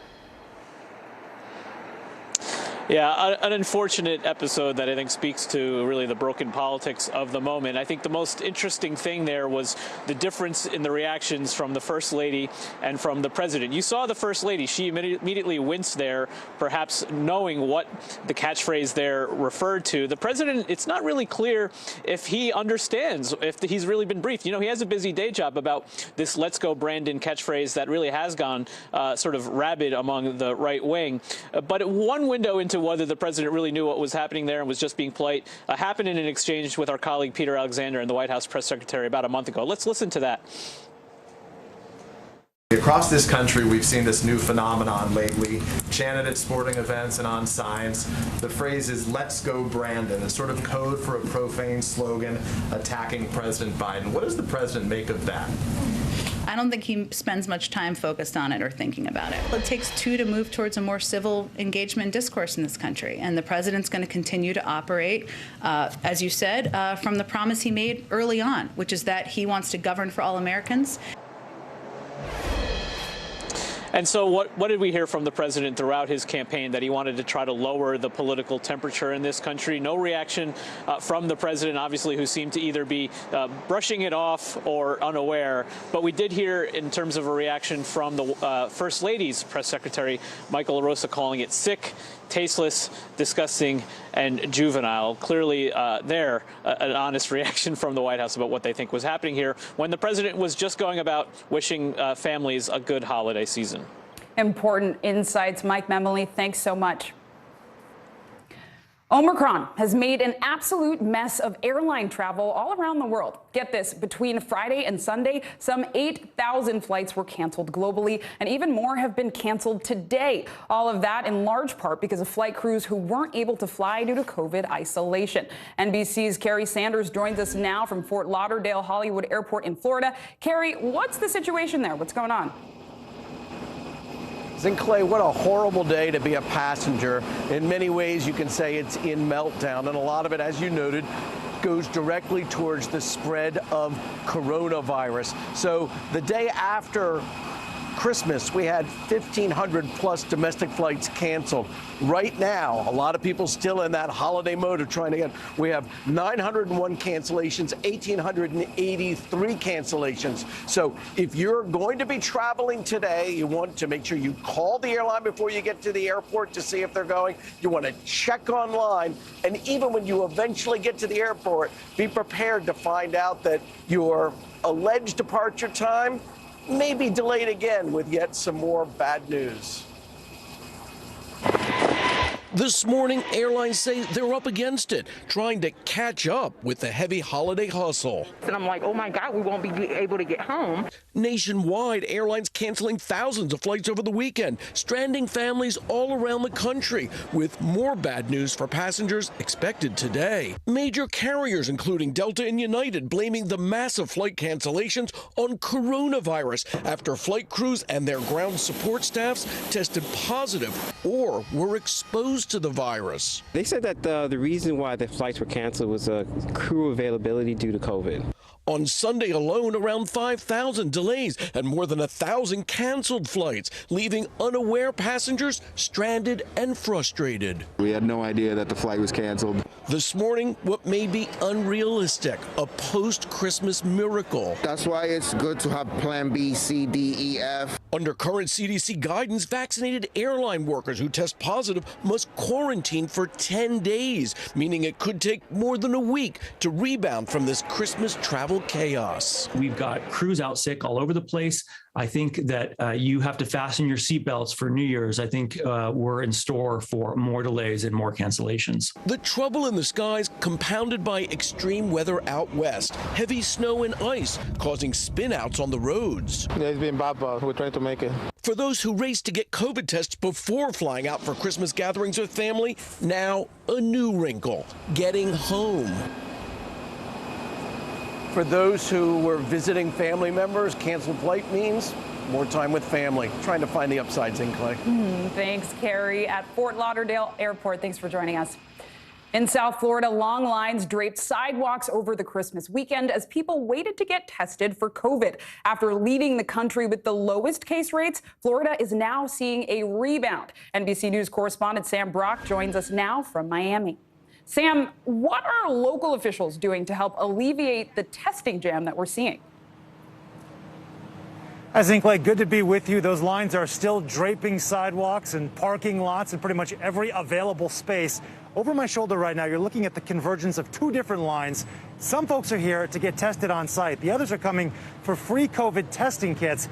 Miami-Dade County has now decided to give out thousands of them every single day. It was about 5,000 or so last week. I should say 12,000 in 5 different locations. Now they've given out 3,500 just at this site today. There's 27 different locations. As we found out, as we talked to people about why they got here so early, you can't find these kits anywhere. Here's Ashley. She was here at 5 o'clock this morning. I was kind of all the way by South Dixie looking for tests. I went to all the Walgreens. I heard Navarro had it. I went there. I went to like 3 different ones. My mom went to the ones by here. Nothing was found. And the thing is, like a week before, I had bought a test, and there was like, they were all in stock, they're all fine, but I guess they all disappeared in a matter of 3 days. Like, they just weren't there. Zinkley, if there's a silver lining to all of this, even though Florida's seen a 550% increase in infections in the last 2 weeks, hospitalizations so far have been pretty stable. They are climbing a little bit. We have not seen the commensurate increase that we have with these skyrocketing infections in Florida. Back to you. It's important to keep looking on the bright side, Sam. Thank you so much. In New York City, getting a COVID test is turning out to be an all-day mission. Thousands of New Yorkers waited in line for hours over the weekend. State health officials say more than 400,000 people were tested on Christmas Eve. Nearly 50,000 of those tested positive. That's a new state record. But here is some good news. Hospitalizations are not rising as fast as case rates. There are fewer than 5,000 COVID patients in hospitals right now, as positive cases are now dropping from Friday's peak. NBC News correspondent Ellison Barber in New York. Hi, Ellison. There is what seems to be an unmatched demand for tests right now in the Big Apple. I tried getting a test in the city before going to my parents for Christmas. I had better luck outside of NYC. What are you hearing on the ground? What is New York doing to help more people get tested? Yeah, I mean, there's a lot of frustration among New Yorkers because, to put it simply, getting a COVID test in New York City right now is an absolute mess. We have seen lines that extend for blocks, people waiting hours, often in the cold, just to get a COVID test. As soon as any pharmacy or grocery store gets a new stockpile of those over-the-counter at-home rapid tests, they seem to just disappear within minutes. So to try and help alleviate some of these issues that we're seeing right now, the state has stepped in and they are opening pop-up testing sites inside of the subway. 2 of them open today, one here in Times Square, another at Grand Central. We spoke to people who had come early this morning to get a test at this particular site, who told us they had tried in the days prior to coming here to get tested at other locations around the city without any luck. Listen to some of what we've heard and why people say more sites like this are really needed in New York right now. Listen. I came here because I think 10 days ago I might have caught COVID. I was feeling ill, and so I've been like self-isolating, not seeing my kids or anything like that. I live in a very high-risk neighborhood, so it could have been anywhere. And I heard about this new site, and I've been trying to get tested for days, and you can't in my neighborhood. You can't even find a test in any of the pharmacies. It's been incredibly frustrating. It's just, but it's what's going on. A year ago, 16 people in my building died. This is a lot better than that. But New York is just, nobody knows what's going on. Nobody can answer questions. Nobody knows when the next test is going to come. I can get it. So it's frustrating. So 2 subway testing sites opened up today. 5 additional ones are expected to open in the coming days. All of this is taking place as 2 new vaccine mandates go into effect in New York City. But you heard from that New Yorker there, and we've heard it from a lot of others here. There's a lot of frustration that we are this far in the pandemic, and it is still so difficult to get a simple COVID test. Zinkley? Thanks, Ellison. Still a long way to go. Stay warm out there. Thanks so much. Joining us now is NBC News senior medical correspondent Dr. John Torres. What is your sense of the testing situation right now? How far have we fallen behind? Yeah, Zinkley, it's a little disheartening because this is not our first rodeo when it comes to surges, and we knew that the cases would go up. We need more testing, and this is not something that caught anybody by surprise, but what did catch us by surprise is the fact that we don't have those tests readily available out there. And if you look at different countries around the world, they have different policies for testing. Some countries, they give them out free in various locations. Other countries, it's $1 for test. Well, here we've been relying on pharmacies selling these tests or getting them online and not getting them to people, although the president has now said that starting in mid-January they will do that. That is not going to help right now in the middle of the rush we're having, in the middle of the COVID case surges we're having right now. And that's a bit disconcerting because for some reason, somehow this caught us unawares, and it should not have done that. We should have been prepared for this. We should have had tests that's standing by and very readily available in Clay, but so far, nothing. And a lot of the questions I hear are around the variant. We know Omicron continues to drive a surge in new COVID cases, but hospitalizations have plateaued over the last few days. Do you think we've reached a peak in this current wave? You know, Zinkley, that's a little bit of a silver lining, the fact that hospitalizations didn't go up. They seem to be plateauing a little bit. But I don't know if we've necessarily reached a peak. I think instead what we've reached is a little bit of a lull because we know the holiday travel are going to increase the cases and the number of cases. And that is going to happen more so once people start returning from Christmas and New Year's Eve travel, which is going to be the first week or second week of January. And so that's when we expect to see the big surge in cases. That's when we think that's going to happen. And that's when it's going to particularly hit the hospitals hard because they're not only dealing with the cases they already have that are non-COVID. On top of that, they will have the COVID cases. And we are hearing of children being hospitalized at higher rates in different parts of the country, which is very concerning, especially those under the age of 5, because they cannot get vaccinated. And the unvaccinated children above that seem to be the ones bearing the brunt of this as well. So us getting vaccinated to protect them is an important message to carry forward.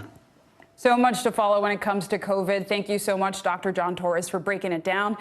And next, we're closely following the trial of Ghislaine Maxwell, the longtime associate of Jeffrey Epstein. The jury is now resuming deliberations this week after a holiday break. 4 women have accused Maxwell of trafficking them as teenagers for Epstein to sexually abuse. Maxwell has pleaded not guilty to all charges. NBC News correspondent Kathy Park joins us now from outside the courthouse in New York. Kathy, has the jury made any new requests of the judge so far?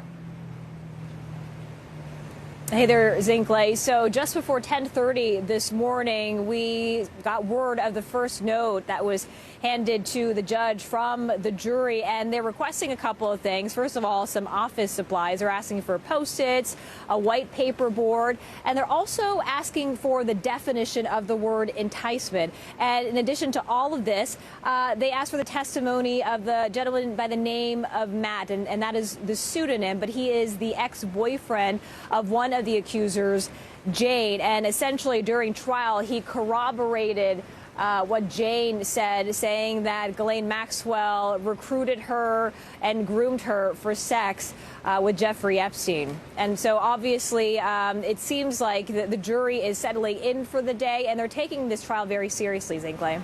And Kathy, I want to look ahead. If Ghislaine Maxwell is in fact convicted by this jury, what sort of sentence is she facing?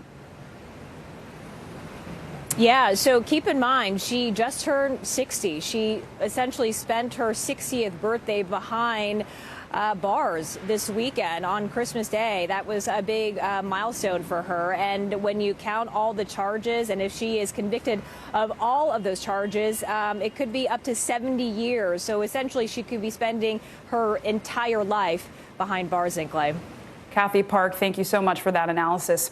And now another case across the country in Silicon Valley. The jury is set to begin its second week of deliberations in the criminal fraud trial of Elizabeth Holmes. She's the former CEO of the blood testing startup Theranos. Holmes is charged with criminally defrauding customers and investors on the capabilities of her company's tests. She has pleaded not guilty to all charges. NBC News correspondent Gadi Schwartz is following the case.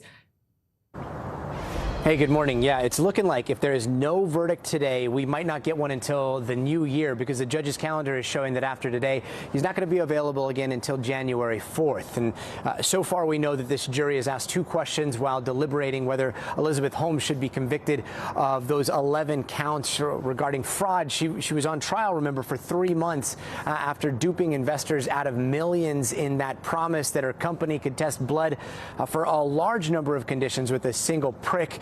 And the first question that the jury asked was whether they could take home the 39 pages of jury instructions. The judge told them no.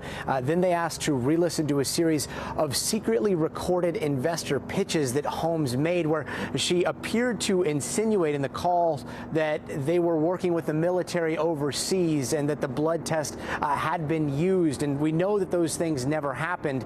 So that evidence seems to be extremely important to the jury because it's Elizabeth Holmes pitching investors directly, unaware that she was being recorded. All of this case is really going to come down to intent. The prosecution making it very clear that they think that Elizabeth Holmes intended to defraud people, and she knew that they were not capable of providing these blood tests with a single prick. However, her defense is arguing that she was a dreamer and that she always thought that her company was on the verge of a breakthrough. So all of that now in the hands of the jury. Back to you. Thanks, Scotty. Now let's talk holidays. Have you returned a Christmas present you received? Don't worry, we won't tell Santa. If you have, you are not alone. But not all of those holidays returns end up back on store shelves. We'll take you behind the scenes of the return rush next.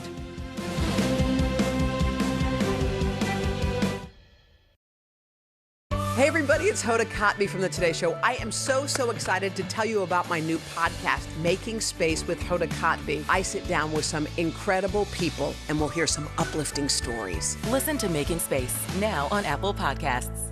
Let's go. This is a critical choke point for this fire.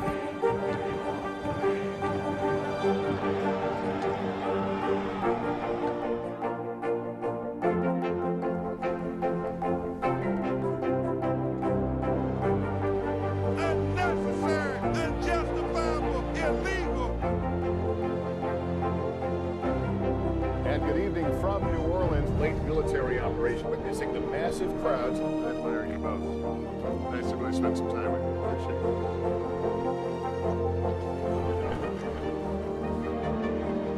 At any moment now.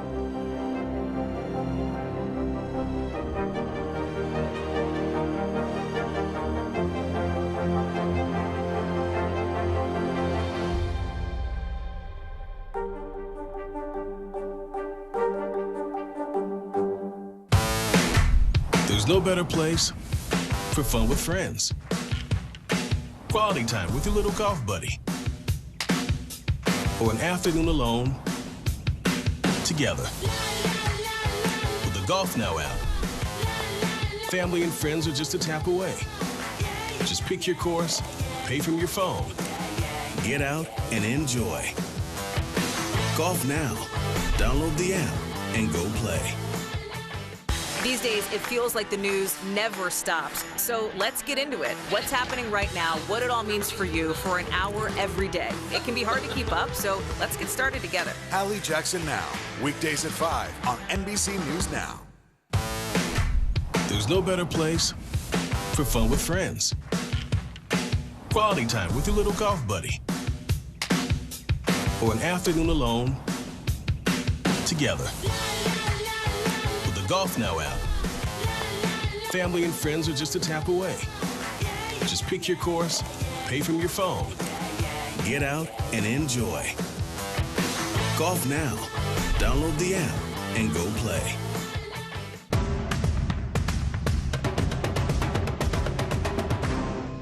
American Greed. New season, new night. Theranos goes to trial. Boeing's soaring greed. Anything for money. A new season of Greed starts Wednesday, January 5th on CNBC. What is going to happen now? Going back and forth because Go ahead. This is it.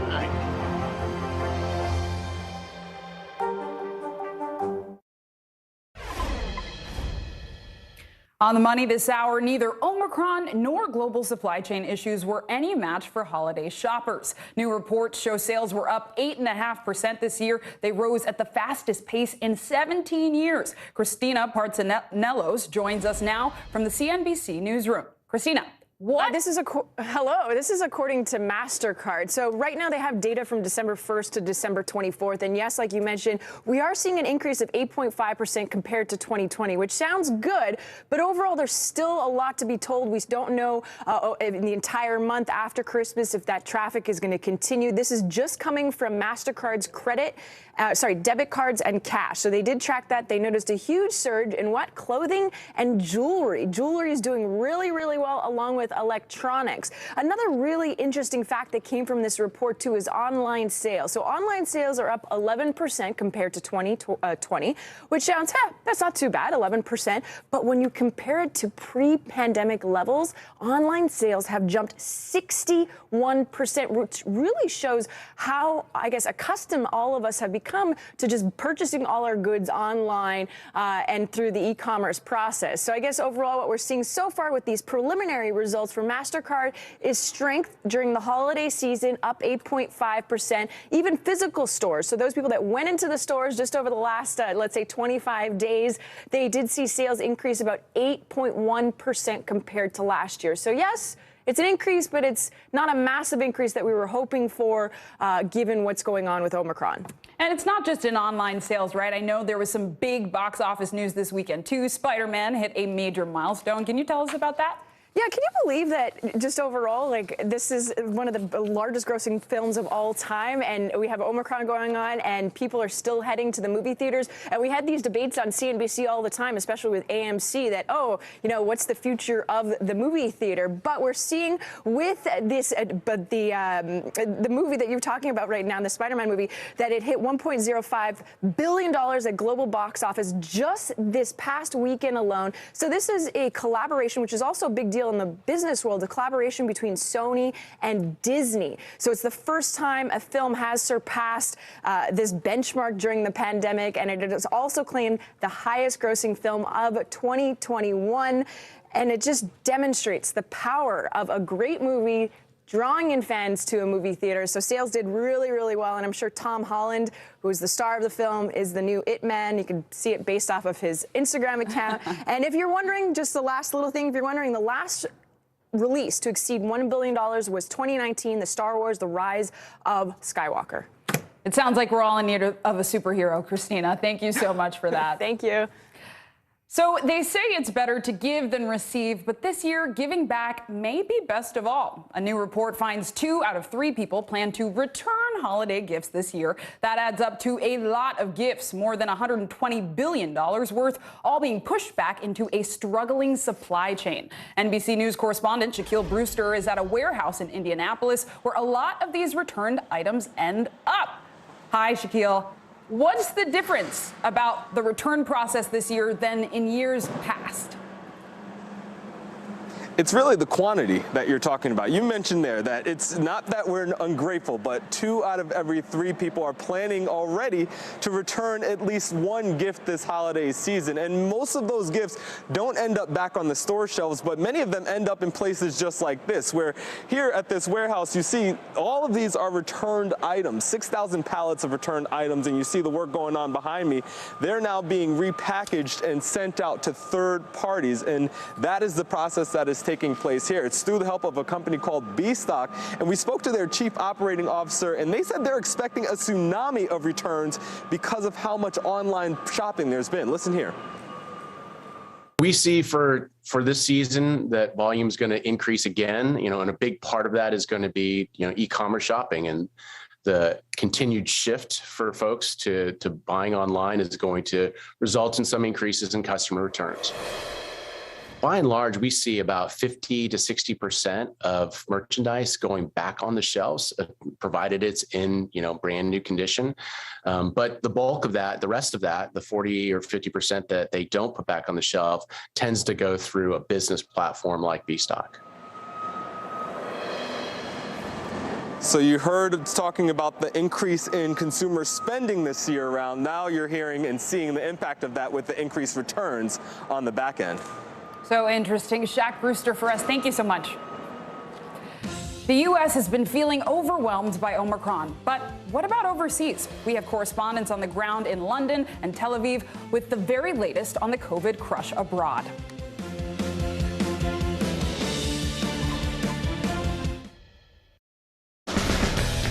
Frontside 900, McTwist, back-to-back 1080s. I mean, it's hard just naming these tricks. Chloe Kim, she's up there spinning around with a smile. Respect. The Winter Olympics, February 3rd on NBC and Peacock. The Meet the Press Chuck Todd Cast, free wherever you get your podcasts. Wednesday, January 5th, the new season of Greed begins on CNBC. Theranos goes to trial. She was the next big thing. Sex and scandal. I had just graduated high school. He would ask me to go out for a couple of drinks. Boeing's soaring greed. What caused this brand new plane to crash? Anything for money. He ran a criminal syndicate, millions of dollars. American Greed, new season starts Wednesday, January 5th on CNBC. Michaela Schifrin, with just one more gold medal, she'll have more than any American alpine skier in history. She's climbed the mountain of this sport. Almost time to come down for more gold, Michaela. Better do it fast. Nathan Chen equals power, because every time he does one of these, he's hit with forces 7 times his body weight. 945 pounds? That's 4 Terry Cruises. See? Power. What is going to happen now? Going back and forth because Oh, yeah, this is it, right?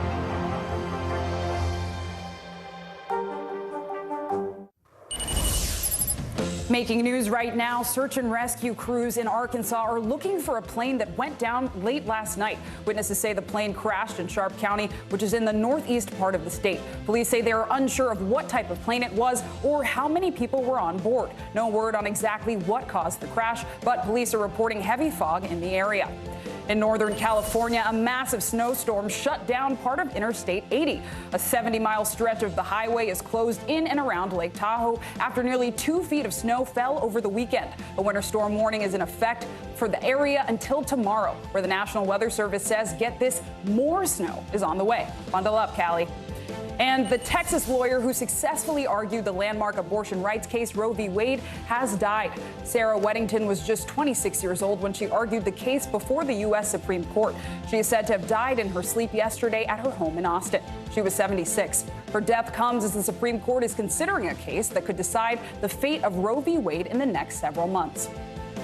Half past the hour now, and we return to our top story today, the coronavirus pandemic. The Omicron variant is wreaking havoc across the country. Cases have already hit levels higher than last winter's peak. COVID-related deaths have also increased. All of this comes as testing remains a mess. People are waiting in long lines, then they're waiting days to get their results. Our reporters are spread out around the globe. Gary Grumbach is at a testing site in New Jersey. Molly Hunter is in London, and Raf Sanchez is in Tel Aviv for us. Thank you all. I know COVID cases in some states have already reached record pandemic highs. Case in point, New Jersey, where this week numbers rose to their highest levels ever, with over 30,000 residents testing positive just this weekend.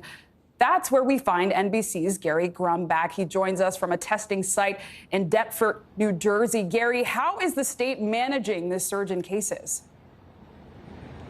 Yeah, Zinkley, the surge in cases is leading to testing lines like this. This line goes back all the way to the end of the parking lot and then around again. There's been hundreds of cars coming through this morning, hundreds more expected this afternoon. And while PCR testing is being increased across the state of New Jersey, it's those rapid tests, like rapid tests available here in this line, that are so hard to come by, whether you try to go and find the at-home version in your local supermarket or pharmacy or get an appointment right here. The next appointment at this location is not until Friday. That's leaving a lot of folks really frustrated.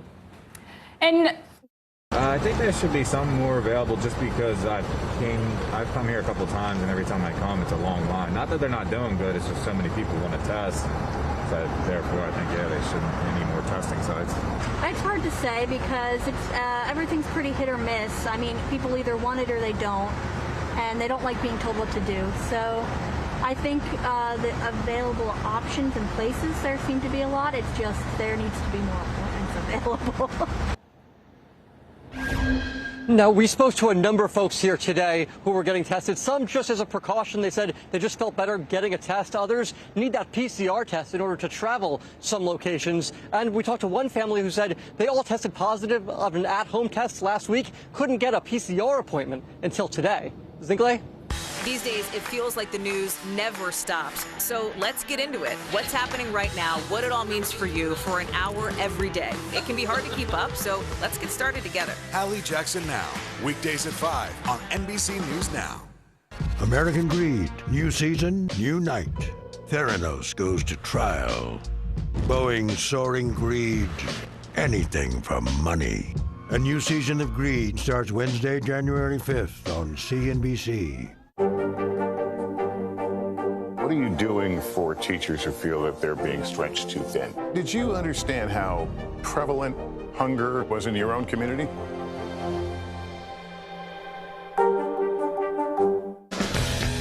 Nathan Chen equals power because every time he does one of these, he's hit with forces 7 times his body weight. 945 pounds? That's 4 Terry Cruises. See?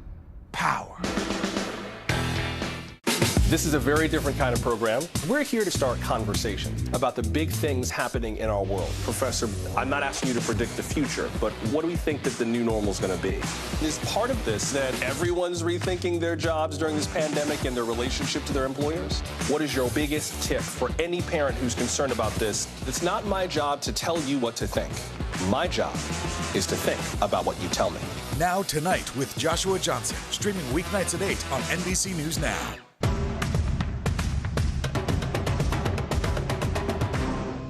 To cover the news, you have to be in it. We'll take you to the front lines of the story, bringing your news feed to life. Streaming live every night. It's your news playlist. Top Story with Tom Llamas, weeknights at 7 on NBC News Now. The Meet the Press Chuck Toddcast, free wherever you get your podcasts.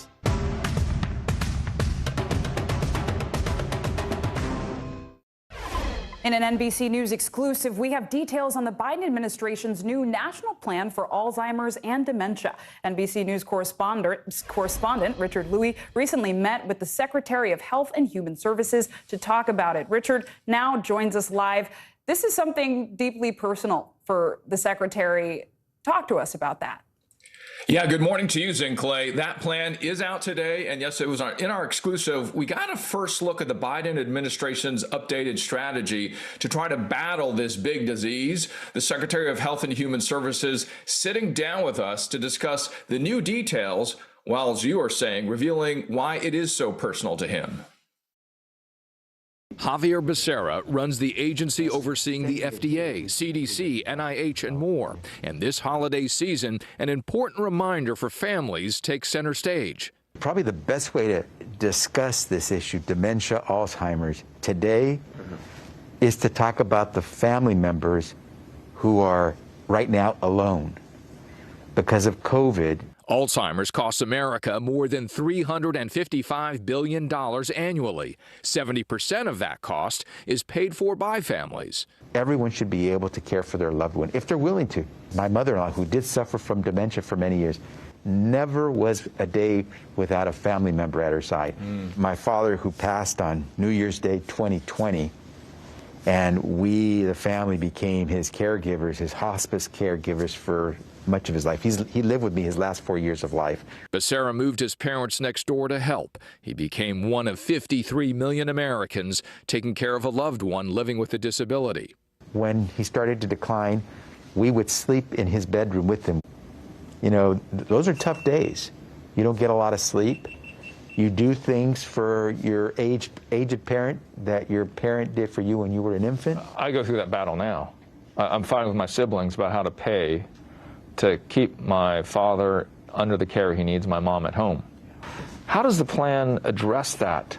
Well, the plan, which is updated every year. The government plan on Alzheimer's and dementia tracks 5 goals. And this year, a 6th new goal was added, funding new research on what behaviors might cause Alzheimer's or dementia. Can I make sure that the diet that my parents have is healthier so that they're eating less risky foods? Absolutely. Can that help us when it comes to something like dementia? Well, that could help reduce the risk. And that risk is higher for certain groups. In Black and Latino communities, the rate of Alzheimer's can be twice of others. You and I grew up in poverty, essentially. When you think about health equity and this plan, bring those two together for me briefly. In racial and ethnic minority communities, dementia hits hard and more often in some cases. Most ambitious of the plan, to prevent and treat Alzheimer's disease within 3 years. What is inspiring, one thing that your father said to you in your years growing up? If you can get up and go to work, it's a good day. There was a man who really impacted my life, who makes it possible for me to jump high, to get up in the morning and have a good day. And so I won't forget my dad.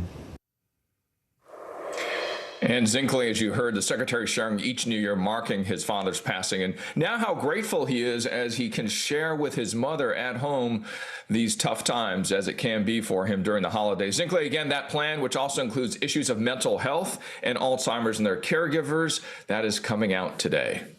Richard Louis with a deeply personal report. Thank you so much. This week, South Africa, home to cultural diversity and my first name, will honor the life and legacy of Archbishop Desmond Tutu.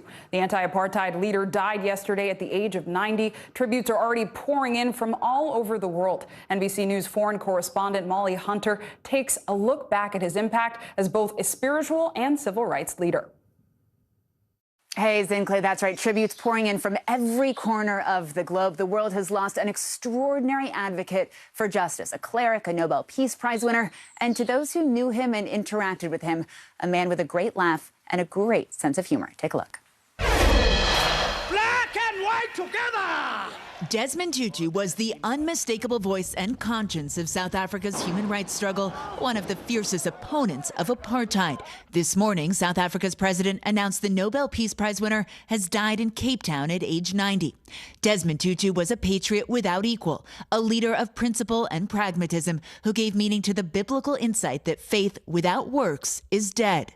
Born into poverty in a small mining town in 1931, Tutu's father a teacher, his mother a cleaner and a cook.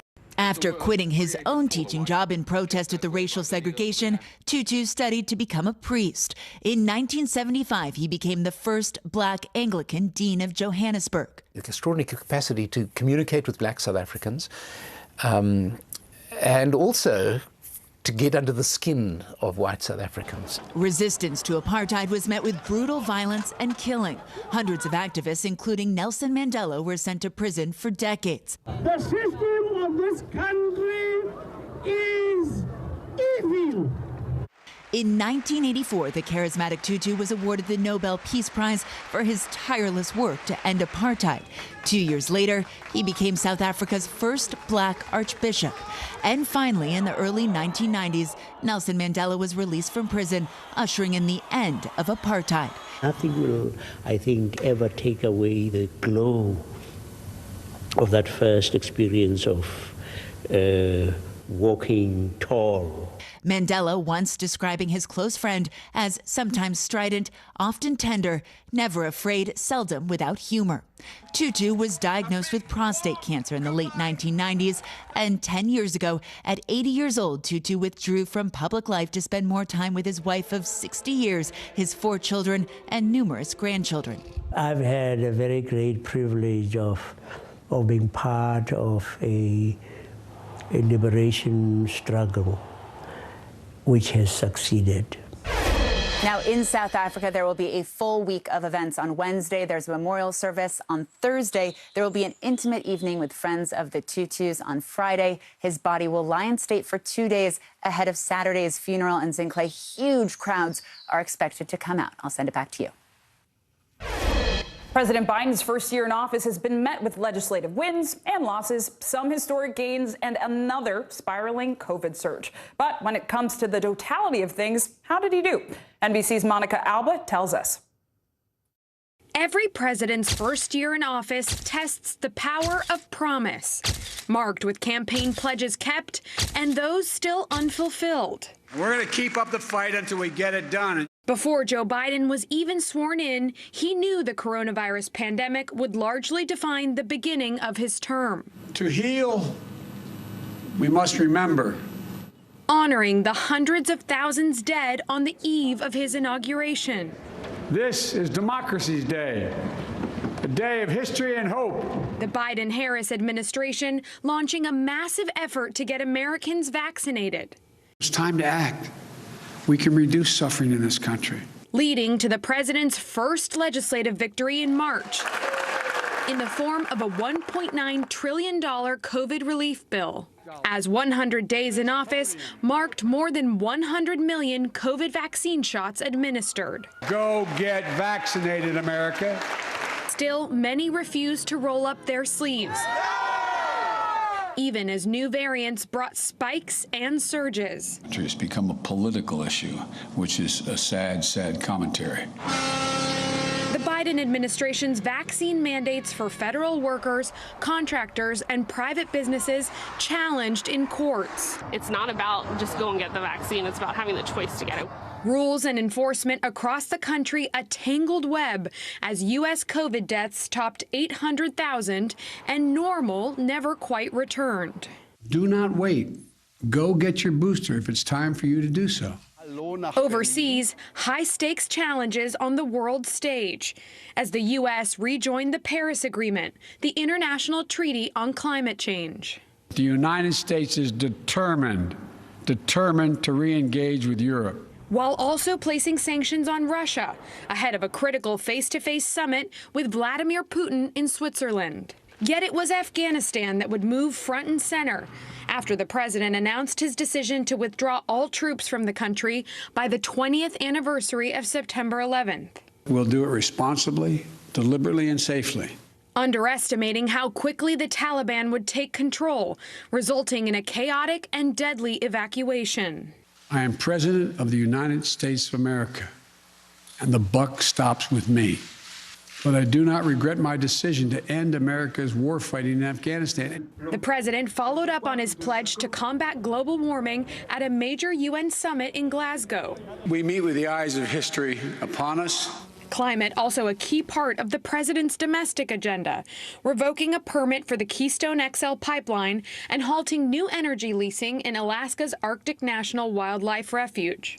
Also keeping his word when appointing a diverse cabinet and repealing the ban on transgender personnel in the armed forces. Transgender personnel, if qualified in every other way, can serve our government in the United States military.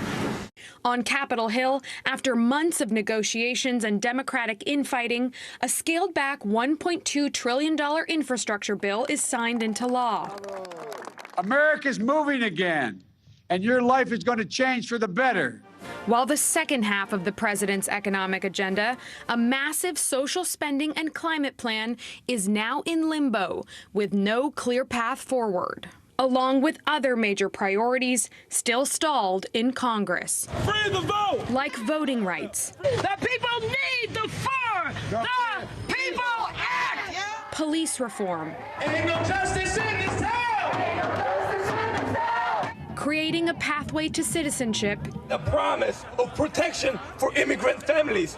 Nothing has changed. And making Roe v. Wade the law of the land. Abortion still needs to be legal. With much still unfinished, the president will now take the country into a new year of change and challenges ahead of the critical 2022 midterm elections. Monica Alba, NBC News, the White House. In a few months, a big birthday on the books. Queen Elizabeth will celebrate her Platinum Jubilee, honoring her 70 years on the throne. Kelly Kobea has a look at the milestone year coming up for the Queen and the royal family. Guys, good morning. Yeah, after a tough year, the Queen already looking forward to 2022.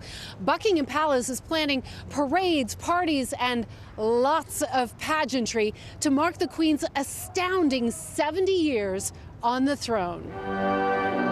Queen Elizabeth entering a new era this morning after celebrating the first Christmas without her husband, Prince Philip, but keeping spirits high during her holiday message. And as much as I and my family miss him, I know he would want us to enjoy Christmas. The Queen's plans scaled down, missing the traditional family church service and staying at her Windsor residence, where an intruder was arrested for breaching onto the castle grounds on Christmas Day. A 19-year-old caught by police within minutes. The Queen and guests undisturbed. The Cambridges hosting a Christmas carol with Kate playing the piano. And in California, Prince Harry and Meghan Markle sharing a candid holiday card with 2-year-old Archie and 6-month-old Lilibet Diana, her first public photo. The Queen now looking forward to better times and a milestone moment just months away, her Platinum Jubilee, a celebration of 70 years on the throne.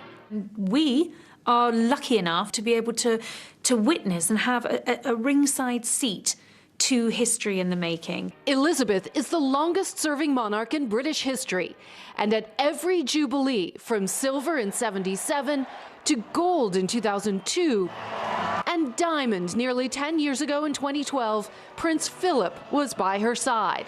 The Queen now facing this monumental milestone without him, along with worries about her own health, yet still determined to work, highlighting the upcoming celebrations in her Christmas message. I hope will be an opportunity for people everywhere to enjoy a sense of togetherness. The preparations already underway. Platinum Jubilee director Simon Brooks Ward sharing details of the main events next June. We're walking along the mall. Obviously lots of traffic here right now. However, on the day, there'll be flags, there'll be bunting, so the Queen will come out from Buckingham Palace behind and be escorted by the Household Cavalry Mounted Regiment. And this will be a huge, great sort of flow of military music, dancing, culture, everything. A real explosion of colour. The crowning moment of every Jubilee before, the whole family on the balcony of Buckingham Palace, waving to a sea of cheering faces. With the Queen's health now in focus, the question, will the Jubilee celebrations bring the family together again? and that is the big question, whether Harry and Meghan will be back here in the UK to mark this incredibly historic year, likely the last major milestone of his grandmother's reign. Guys? The big screen is making a big comeback, even with COVID still very much around. We'll look at what could be next for the movie business almost 2 years into the pandemic.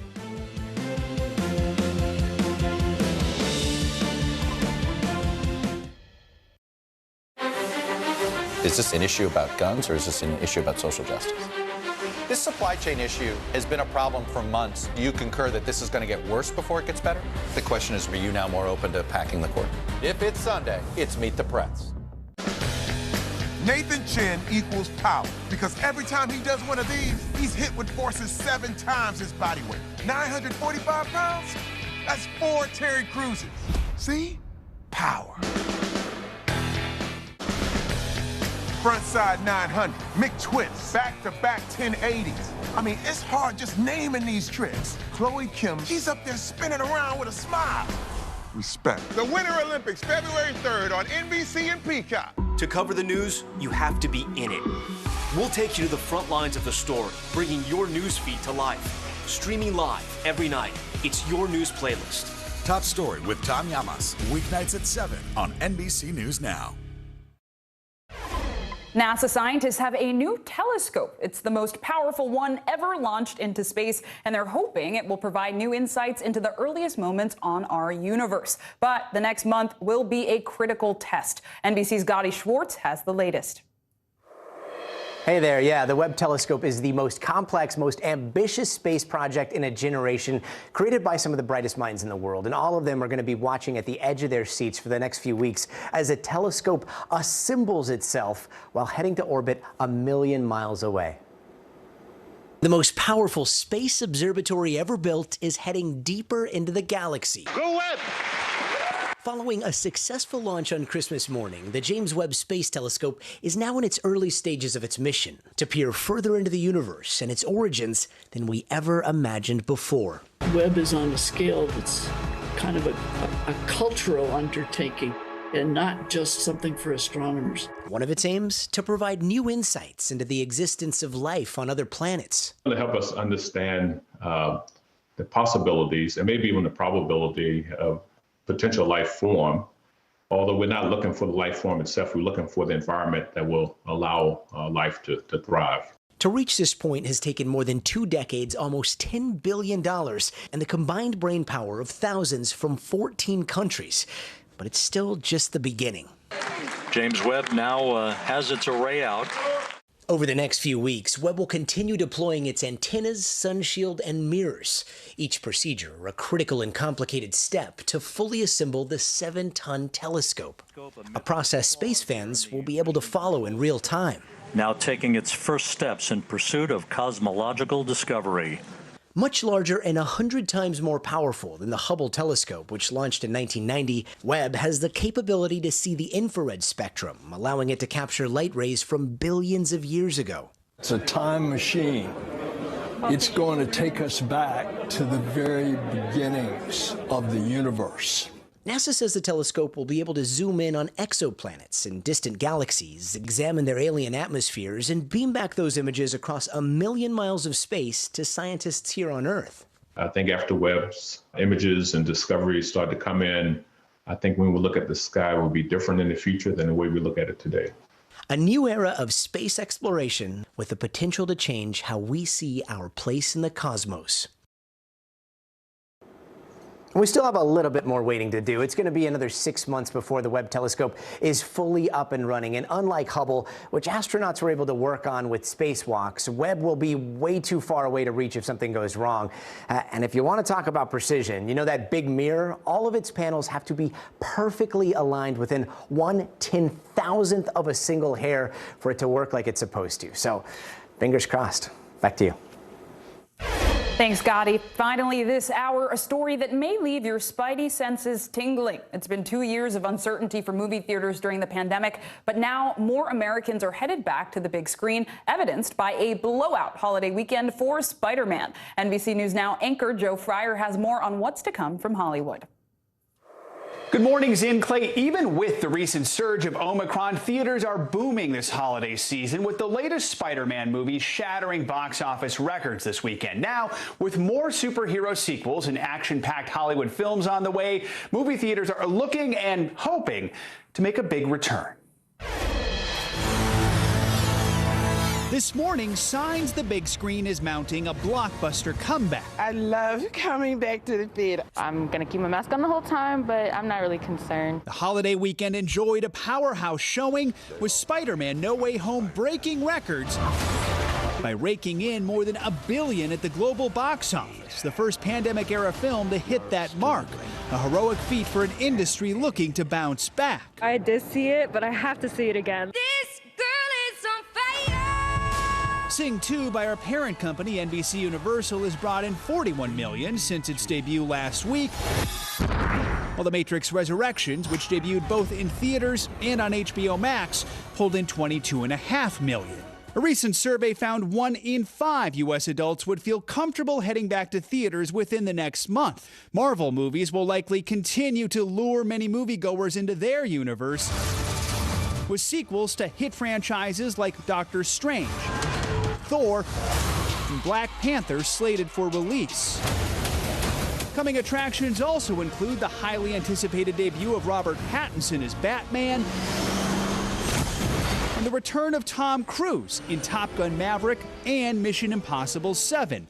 But the silver screen faces tough competition from streaming, which is increasing screen time at home. Next year, Disney Plus will debut new exclusive titles like Hocus Pocus 2, and Peacock, which is owned by NBC Universal, the parent company of NBC News, will stream most Universal films as early as 45 days after their theatrical release. So this is the Suicide Squad. Meanwhile, come January, streaming giant HBO Max will no longer offer its popular same-day release plan, a move that may get more people back to the theater. In 2022, do you think we're going to see fewer movies released, both in theaters and on streaming on the same day? I think we're going to go back to that theatrical first model heading forward. It makes movies more coveted. Movie theaters were shuttered for much of the pandemic, forcing some to turn to virtual showings or rent out entire auditoriums. AMC Theaters, the country's largest movie theater chain, posted a loss of $4.6 billion in 2020. Now the company is looking for new ways to retain customers, investing in payment options like Bitcoin and even selling popcorn outside the theater as the industry looks to rebound in the year ahead. The movie theater experience has withstood every challenge that's come its way. It's a resilient business. People love going out to the movies. They're starting to come through, and I can't stop them. According to one projection, global box office numbers for next year could increase nearly 60% from 2021, but it would still mean we have to wait until 2023 to see a full return to pre-pandemic numbers, when those numbers are expected to total more than $40 billion. Zane Clay. Thanks, Joe. Lots of movies to watch and still plenty of news to see. Thanks for being with us this hour. I'm Zinkley Asamoah. Stay safe and stay well. The news continues right now. Right now on NBC News Now, grounded by COVID, a holiday weekend meltdown in airports around the country and around the world. Flights can't take off because flight crews are infected with Omicron, the transportation mess that's leaving people stranded and fuming. Testing patients. America's coronavirus spike is leading to a surge in testing. The lines building in cities across the country as people wait, and keep on waiting. A voice for justice. Millions around the world remember the life and legacy of Archbishop Desmond Tutu. We'll look back at his longtime fight for freedom and his lasting impact. And blast off. NASA's James Webb Telescope has officially launched into space. What scientists are hoping to learn from this brand new eye in the sky.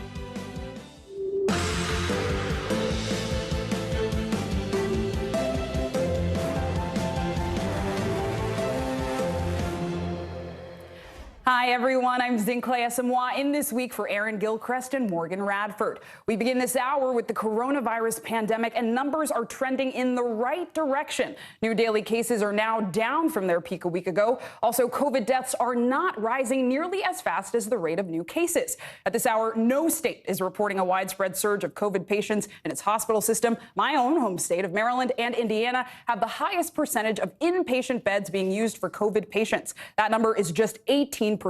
But COVID is still causing plenty of chaos. Airlines canceled about 8,000 flights globally because of Omicron, forcing pilots and crew members to isolate. Everything from Broadway shows to college football games were canceled too. Right here in New York City, the Big Apple is the epicenter of the new wave of cases. It's now opening testing sites in subways so people don't have to keep waiting hours outside in the cold. We're covering all the angles this hour, from the COVID testing surge happening nationwide to the massive backlog at airports caused by Omicron. But we begin with NBC News White House correspondent Mike Mamoli. Hi, Mike. Thanks for joining us. So President Biden is set to speak about Omicron just a few minutes from now. What can we expect to hear from him? Well, Zinkley, obviously it's a holiday week, and this is the last order of business for the president before he heads to where I am in Rehoboth Beach, Delaware for the week. The president coming to this call with two simple messages. The first is that the federal government is ready to help governors do whatever it takes to help with their needs as we see the surge in the Omicron cases nationwide. It's really in the cities right now primarily, but we expect to see that continue to spread over the coming weeks and months. The other thing the president wants to do, according to White House officials, is simply listen to these governors. We heard from, for instance, Louisiana's governor, John Bel Edwards, saying that their hospitalization rates have doubled there.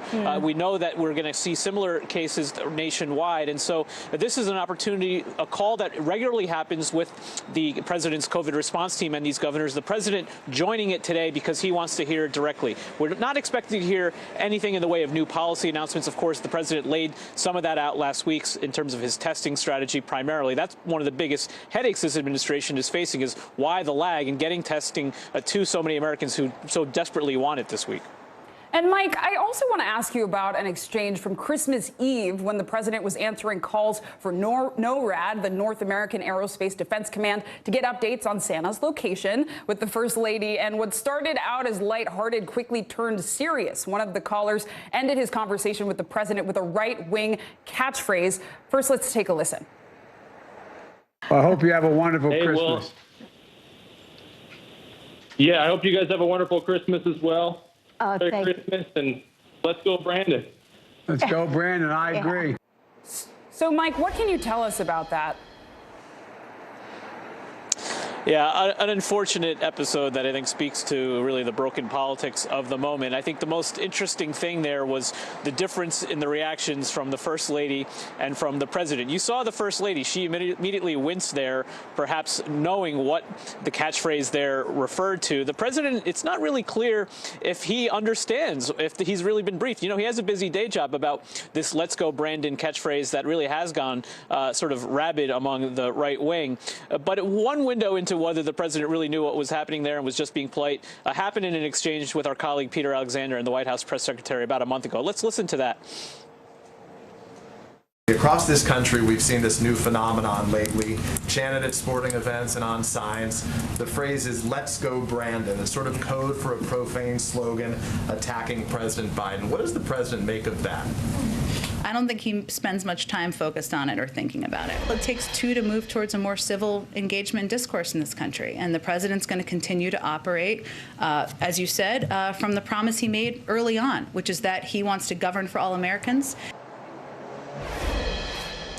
And so what did we hear from the president throughout his campaign? That he wanted to try to lower the political temperature in this country. No reaction from the president, obviously, who seemed to either be brushing it off or unaware. But we did hear, in terms of a reaction from the First Lady's press secretary, Michael LaRosa, calling it sick, tasteless, disgusting, and juvenile. Clearly an honest reaction from the White House about what they think was happening here when the president was just going about wishing families a good holiday season.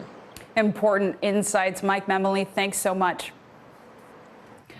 Omicron has made an absolute mess of airline travel all around the world. Get this, between Friday and Sunday, some 8,000 flights were canceled globally, and even more have been canceled today. All of that in large part because of flight crews who weren't able to fly due to COVID isolation. NBC's Carrie Sanders joins us now from Fort Lauderdale Hollywood Airport in Florida. Carrie, what's the situation there? What's going on? Clay, what a horrible day to be a passenger. In many ways, you can say it's in meltdown, and a lot of it, as you noted, goes directly towards the spread of coronavirus. So the day after Christmas, we had 1,500 plus domestic flights canceled. Right now, a lot of people still in that holiday mode of trying to get. We have 901 cancellations, 1,883 cancellations. So if you're going to be traveling today, you want to make sure you call the airline before you get to the airport to see if they're going. You want to check online. And even when you eventually get to the airport, be prepared to find out that your alleged departure time may be delayed again with yet some more bad news. This morning, airlines say they're up against it, trying to catch up with the heavy holiday hustle. And I'm like, oh my God, we won't be able to get home. Nationwide, airlines canceling thousands of flights over the weekend, stranding families all around the country, with more bad news for passengers expected today. Major carriers, including Delta and United, blaming the massive flight cancellations on coronavirus after flight crews and their ground support staffs tested positive or were exposed to the virus. They said that the reason why the flights were canceled was crew availability due to COVID. On Sunday alone, around 5,000 delays and more than 1,000 canceled flights, leaving unaware passengers stranded and frustrated. We had no idea that the flight was canceled. This morning, what may be unrealistic, a post-Christmas miracle. That's why it's good to have plan B, C, D, E, F. Under current CDC guidance, vaccinated airline workers who test positive must quarantine for 10 days, meaning it could take more than a week to rebound from this Christmas travel chaos. We've got crews out sick all over the place. I think that you have to fasten your seatbelts for New Year's. I think we're in store for more delays and more cancellations. The trouble in the skies compounded by extreme weather out west, heavy snow and ice causing spin-outs on the roads. Yeah, it's been bad, but we're trying to make it. For those who raced to get COVID tests before flying out for Christmas gatherings with family, now a new wrinkle, getting home. For those who were visiting family members, canceled flight means more time with family. Trying to find the upsides in, Clay. Thanks, Carrie. At Fort Lauderdale Airport, thanks for joining us. In South Florida, long lines draped sidewalks over the Christmas weekend as people waited to get tested for COVID. After leading the country with the lowest case rates, Florida is now seeing a rebound. NBC News correspondent Sam Brock joins us now from Miami. Sam, what are local officials doing to help alleviate the testing jam that we're seeing? Hi, Zinkley. Good to be with you. Those lines are still draping sidewalks and parking lots and pretty much every available space. Over my shoulder right now, you're looking at the convergence of two different lines. Some folks are here to get tested on site. The others are coming for free COVID testing kits. Miami-Dade County has now decided to give out thousands of them every single day. It was about 5,000 or so last week. I should say 12,000 at 5 different locations. Now they've given out 3,500 just at this site today. There's 27 different locations. As we found out as we talked to people about why they got here so early, you can't find these kits anywhere. Here's Ashley. She was here at 5 o'clock this morning. I was kind of all the way by South Dixie looking for tests. I went to all the Walgreens. I heard Navarro had it. I went there. I went to like 3 different ones. My mom went to the ones by here. Nothing was found. And the thing is, like a week before, I had bought a test, and there was like, they were all in stock. They're all fine, but I guess they all disappeared in a matter of 3 days. Like they just weren't there. Zinkley, if there's a silver lining to all of this, even though Florida's seen a 550% increase in infections in the last 2 weeks, hospitalizations so far have been pretty stable. They are climbing a little bit. We have not seen the commensurate increase that we have with these skyrocketing infections in Florida. Back to you. It's important to keep looking on the bright side, Sam. Thank you so much. In New York City, getting a COVID test is turning out to be an all-day mission. Thousands of New Yorkers waited in line for hours over the weekend. State health officials say more than 400,000 people were tested on Christmas Eve. Nearly 50,000 of those tested positive. That's a new state record. But here is some good news. Hospitalizations are not rising as fast as case rates. There are fewer than 5,000 COVID patients in hospitals right now, as positive cases are now dropping from Friday's peak. NBC News correspondent Ellison Barber in New York. Hi, Ellison. There is what seems to be an unmatched demand for tests right now in the Big Apple. I tried getting a test in the city before going to my parents for Christmas. I had better luck outside of NYC. What are you hearing on the ground? What is New York doing to help more people get tested?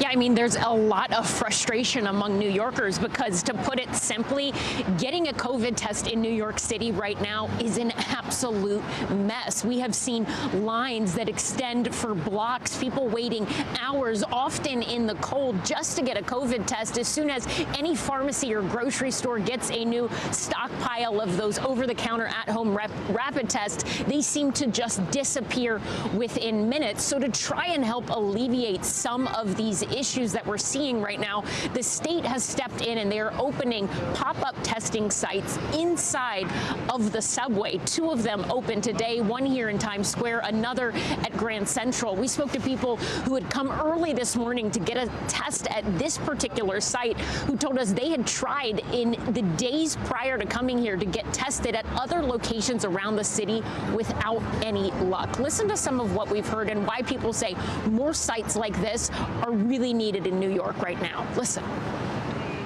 I came here because I think 10 days ago I might have caught COVID. I was feeling ill, and so I've been like self-isolating, not seeing my kids or anything like that. I live in a very high-risk neighborhood, so it could have been anywhere. And I heard about this new site. I've been trying to get tested for days, and you can't in my neighborhood. You can't even find a test in any of the pharmacies. It's been incredibly frustrating. But it's what's going on. A year ago, 16 people in my building died. This is a lot better than that. But New York is just, nobody knows what's going on. Nobody can answer questions. Nobody knows when the next test is going to come. I can get it. So it's frustrating.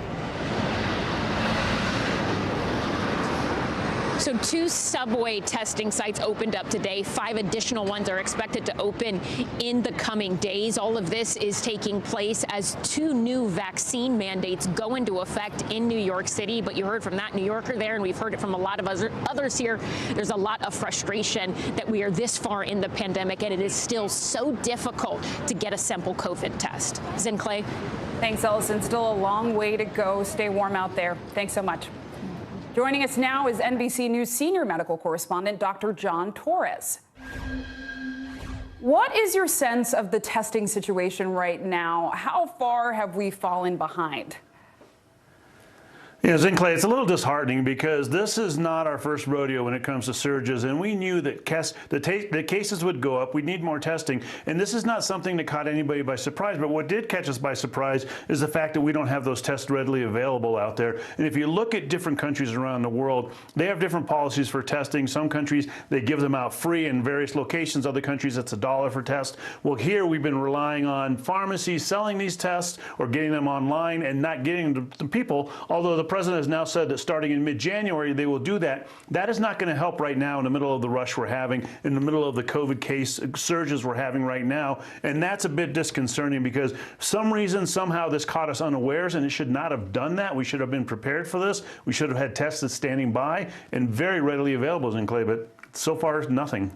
And a lot of the questions I hear are around the variant. We know Omicron continues to drive a surge in new COVID cases, but hospitalizations have plateaued over the last few days. Do you think we've reached a peak in this current wave? You know, Zin Clay, that's a little bit of a silver lining, the fact that hospitalizations didn't go up. They seem to be plateauing a little bit. But I don't know if we've necessarily reached a peak. I think instead what we've reached is a little bit of a lull, because we know the holiday travel are going to increase the cases and the number of cases. And that is going to happen more so once people start returning from Christmas and New Year's Eve travel, which is going to be the first week or second week of January. And so that's when we expect to see the big surge in cases. That's when we think that's going to happen. And that's when it's going to particularly hit the hospitals hard, because they're not only dealing with the cases they already have that are non-COVID. On top of that, they will have the COVID cases. And we are hearing of children being hospitalized at higher rates in different parts of the country, which is very concerning, especially those under the age of 5, because they cannot get vaccinated. And the unvaccinated children above that seem to be the ones bearing the brunt of this as well. So us getting vaccinated to protect them is an important message to carry forward. So much to follow when it comes to COVID. Thank you so much, Dr. John Torres, for breaking it down.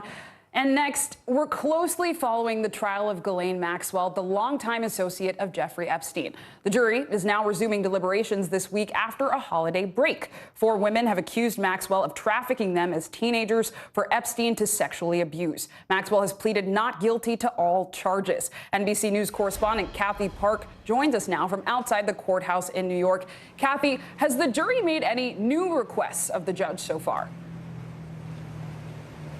Hey there, Zin Clay. So just before 10:30 this morning, we got word of the first note that was handed to the judge from the jury, and they're requesting a couple of things. First of all, some office supplies. They're asking for Post-its, a white paper board, and they're also asking for the definition of the word enticement. And in addition to all of this, they asked for the testimony of the gentleman by the name of Matt, and that is the pseudonym, but he is the ex-boyfriend of one of the accusers, Jane. And essentially during trial, he corroborated what Jane said, saying that Ghislaine Maxwell recruited her and groomed her for sex with Jeffrey Epstein. And so obviously it seems like the jury is settling in for the day, and they're taking this trial very seriously, Zin Clay. And Kathy, I want to look ahead. If Ghislaine Maxwell is in fact convicted by this jury, what sort of sentence is she facing? Yeah, so keep in mind, she just turned 60. She essentially spent her 60th birthday behind bars this weekend on Christmas Day. That was a big milestone for her. And when you count all the charges, and if she is convicted of all of those charges, it could be up to 70 years. So essentially, she could be spending her entire life behind bars, Zinkley. Kathy Park, thank you so much for that analysis. And now another case across the country in Silicon Valley. The jury is set to begin its second week of deliberations in the criminal fraud trial of Elizabeth Holmes. She's the former CEO of the blood testing startup Theranos. Holmes is charged with criminally defrauding customers and investors on the capabilities of her company's tests. She has pleaded not guilty to all charges. NBC News correspondent Gadi Schwartz is following the case.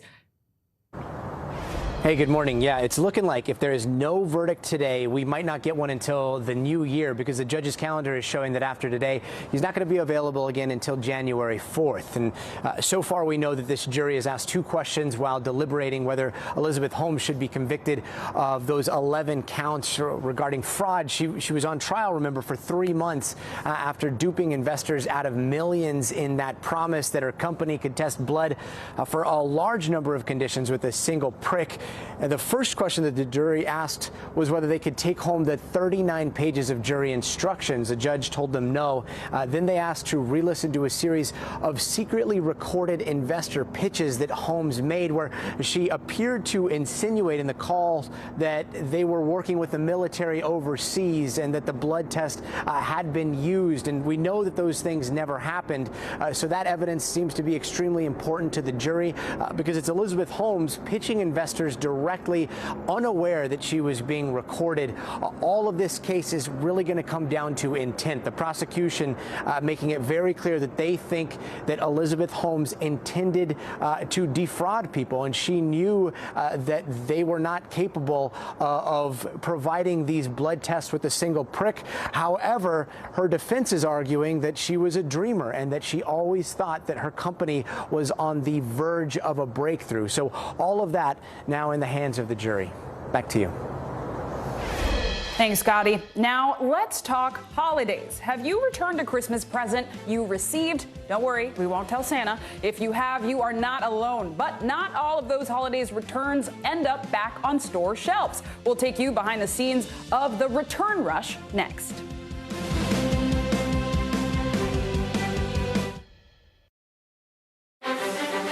Is this an issue about guns, or is this an issue about social justice? This supply chain issue has been a problem for months. Do you concur that this is going to get worse before it gets better? The question is, are you now more open to packing the court? If it's Sunday, it's Meet the Press. I'm Terry Crews, Team USA superfan. Shaun White, what are you trying to prove? You've already won more snowboarding golds than anyone else, ever. Maybe you're trying to prove you only get better with age, like a fine cheese or yogurt. There's no better place for fun with friends. Quality time with your little golf buddy. Or an afternoon alone together. With the GolfNow app, family and friends are just a tap away. Just pick your course, pay from your phone, get out and enjoy. GolfNow. Download the app and go play. In the City of Angels, 2 kindly old ladies wanted to help homeless men get off the streets forever. And so they did. Listen to The Thing About Helen and Olga, the new podcast from Dateline and Keith Morrison. News is happening now. A look at what's making headlines around the world. Tonight, the major announcement of the COVID vaccine. This is a significant moment. Your news, whenever it happens, wherever you are, it's here now. What is going to happen now? Going back and forth because This is it.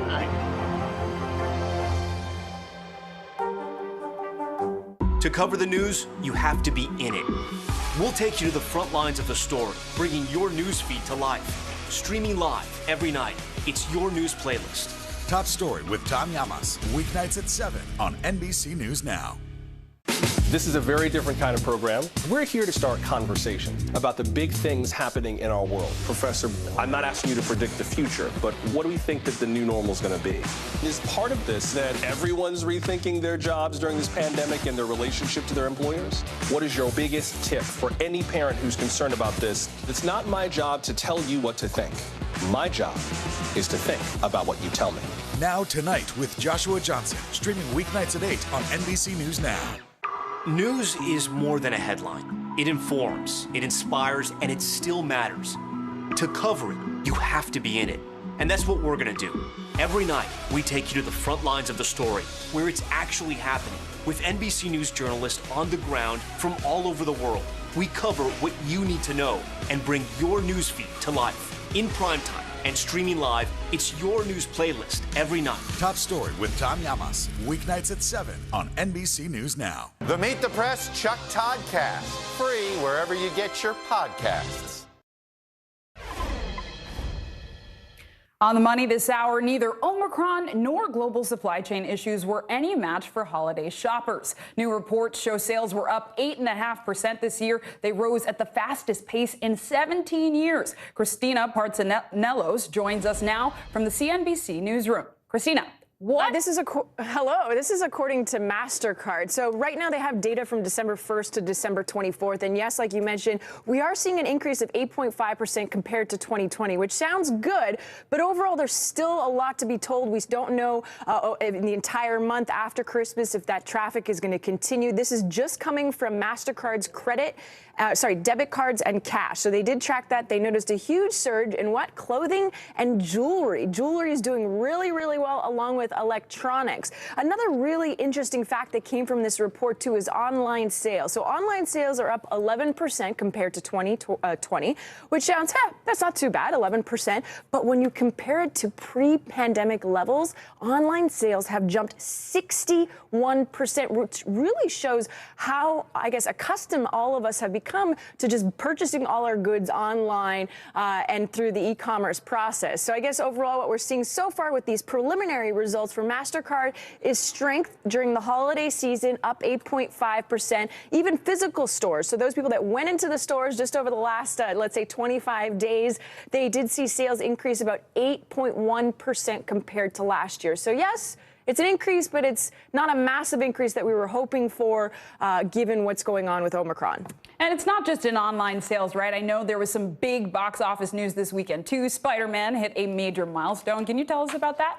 Yeah, can you believe that just overall, like, this is one of the largest grossing films of all time, and we have Omicron going on, and people are still heading to the movie theaters. And we had these debates on CNBC all the time, especially with AMC, that, what's the future of the movie theater? But we're seeing with this, the movie that you're talking about right now, the Spider-Man movie, that it hit $1.05 billion at global box office just this past weekend alone. So this is a collaboration, which is also a big deal in the business world, the collaboration between Sony and Disney. So it's the first time a film has surpassed this benchmark during the pandemic, and it has also claimed the highest grossing film of 2021. And it just demonstrates the power of a great movie drawing in fans to a movie theater. So sales did really, really well. And I'm sure Tom Holland, who is the star of the film, is the new It Man. You can see it based off of his Instagram account. And if you're wondering, just the last little thing, if you're wondering, the last release to exceed $1 billion was 2019, the Star Wars, The Rise of Skywalker. It sounds like we're all in need of a superhero, Christina. Thank you so much for that. Thank you. So they say it's better to give than receive, but this year, giving back may be best of all. A new report finds 2 out of 3 people plan to return holiday gifts this year. That adds up to a lot of gifts, more than $120 billion worth, all being pushed back into a struggling supply chain. NBC News correspondent Shaquille Brewster is at a warehouse in Indianapolis where a lot of these returned items end up. Hi, Shaquille. What's the difference about the return process this year than in years past? It's really the quantity that you're talking about. You mentioned there that it's not that we're ungrateful, but 2 out of every 3 people are planning already to return at least one gift this holiday season. And most of those gifts don't end up back on the store shelves, but many of them end up in places just like this, where here at this warehouse, you see all of these are returned items, 6,000 pallets of returned items, and you see the work going on behind me. They're now being repackaged and sent out to third parties, and that is the process that is taking place here. It's through the help of a company called B-Stock, and we spoke to their chief operating officer, and they said they're expecting a tsunami of returns because of how much online shopping there's been. Listen here. We see for this season that volume is going to increase again, and a big part of that is going to be, e-commerce shopping, and the continued shift for folks to buying online is going to result in some increases in customer returns. By and large, we see about 50 to 60% of merchandise going back on the shelves, provided it's in, brand new condition. But the bulk of that, the rest of that, the 40 or 50% that they don't put back on the shelf, tends to go through a business platform like B-Stock. So you heard talking about the increase in consumer spending this year around. Now you're hearing and seeing the impact of that with the increased returns on the back end. So interesting. Shaq Brewster for us. Thank you so much. The U.S. has been feeling overwhelmed by Omicron. But what about overseas? We have correspondents on the ground in London and Tel Aviv with the very latest on the COVID crush abroad.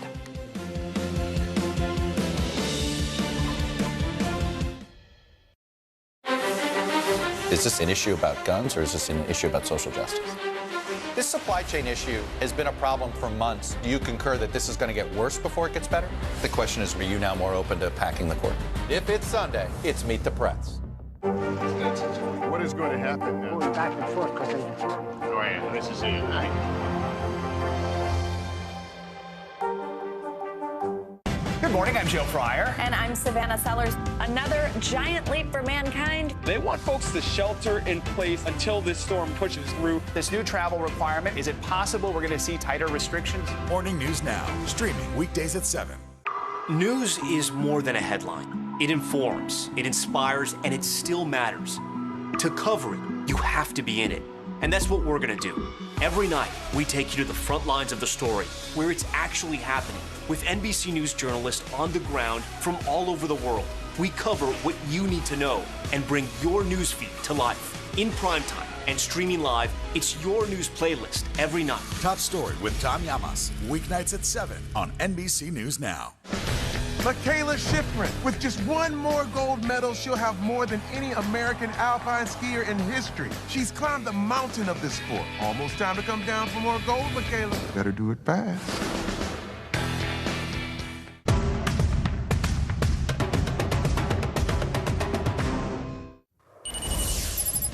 Making news right now, search and rescue crews in Arkansas are looking for a plane that went down late last night. Witnesses say the plane crashed in Sharp County, which is in the northeast part of the state. Police say they are unsure of what type of plane it was or how many people were on board. No word on exactly what caused the crash, but police are reporting heavy fog in the area. In Northern California, a massive snowstorm shut down part of Interstate 80. A 70-mile stretch of the highway is closed in and around Lake Tahoe after nearly 2 feet of snow fell over the weekend. A winter storm warning is in effect for the area until tomorrow, where the National Weather Service says, get this, more snow is on the way. Bundle up, Callie. And the Texas lawyer who successfully argued the landmark abortion rights case Roe v. Wade has died. Sarah Weddington was just 26 years old when she argued the case before the U.S. Supreme Court. She is said to have died in her sleep yesterday at her home in Austin. She was 76. Her death comes as the Supreme Court is considering a case that could decide the fate of Roe v. Wade in the next several months.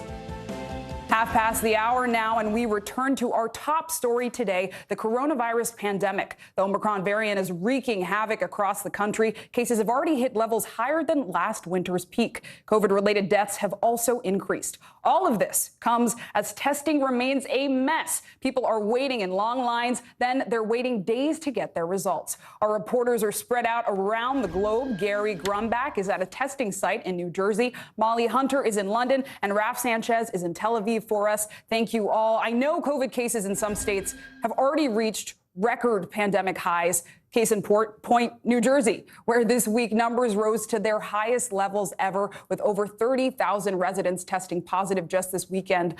That's where we find NBC's Gary Grumbach. He joins us from a testing site in Deptford, New Jersey. Gary, how is the state managing this surge in cases? Yeah, Zinkley, the surge in cases is leading to testing lines like this. This line goes back all the way to the end of the parking lot and then around again. There's been hundreds of cars coming through this morning, hundreds more expected this afternoon. And while PCR testing is being increased across the state of New Jersey, it's those rapid tests, like rapid tests available here in this line, that are so hard to come by, whether you try to go and find the at-home version in your local supermarket or pharmacy or get an appointment right here. The next appointment at this location is not until Friday. That's leaving a lot of folks really frustrated. And I think there should be some more available, just because I've come here a couple times, and every time I come, it's a long line. Not that they're not doing good, it's just so many people want to test. So therefore, I think, yeah, they shouldn't need more testing sites.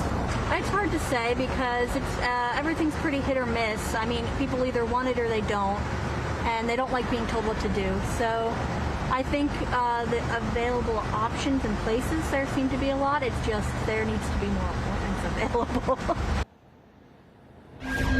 Now, we spoke to a number of folks here today who were getting tested. Some just as a precaution. They said they just felt better getting a test. Others need that PCR test in order to travel some locations. And we talked to one family who said they all tested positive of an at-home test last week, couldn't get a PCR appointment until today. Zinkley?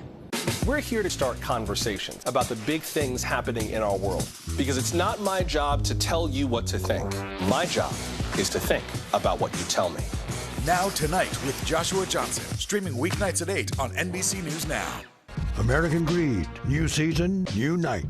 Theranos goes to trial. Boeing's soaring greed, anything for money. A new season of Greed starts Wednesday, January 5th on CNBC. The Meet the Press Chuck Todd Cast, free wherever you get your podcasts. What is going to happen now? Going back and forth because this is it, right?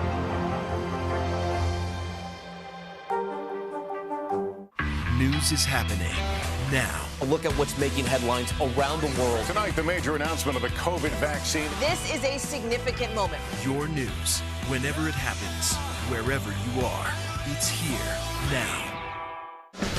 Michaela Schifrin, with just one more gold medal, she'll have more than any American alpine skier in history. She's climbed the mountain of this sport. Almost time to come down for more gold, Michaela. Better do it fast. What is going to happen now? Going back and forth because this is it, right?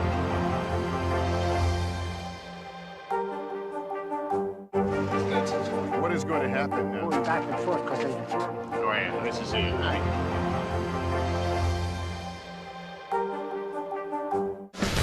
Michaela Schifrin, with just one more gold medal, she'll have more than any American alpine skier in history. She's climbed the mountain of this sport. Almost time to come down for more gold, Michaela. Better do it fast.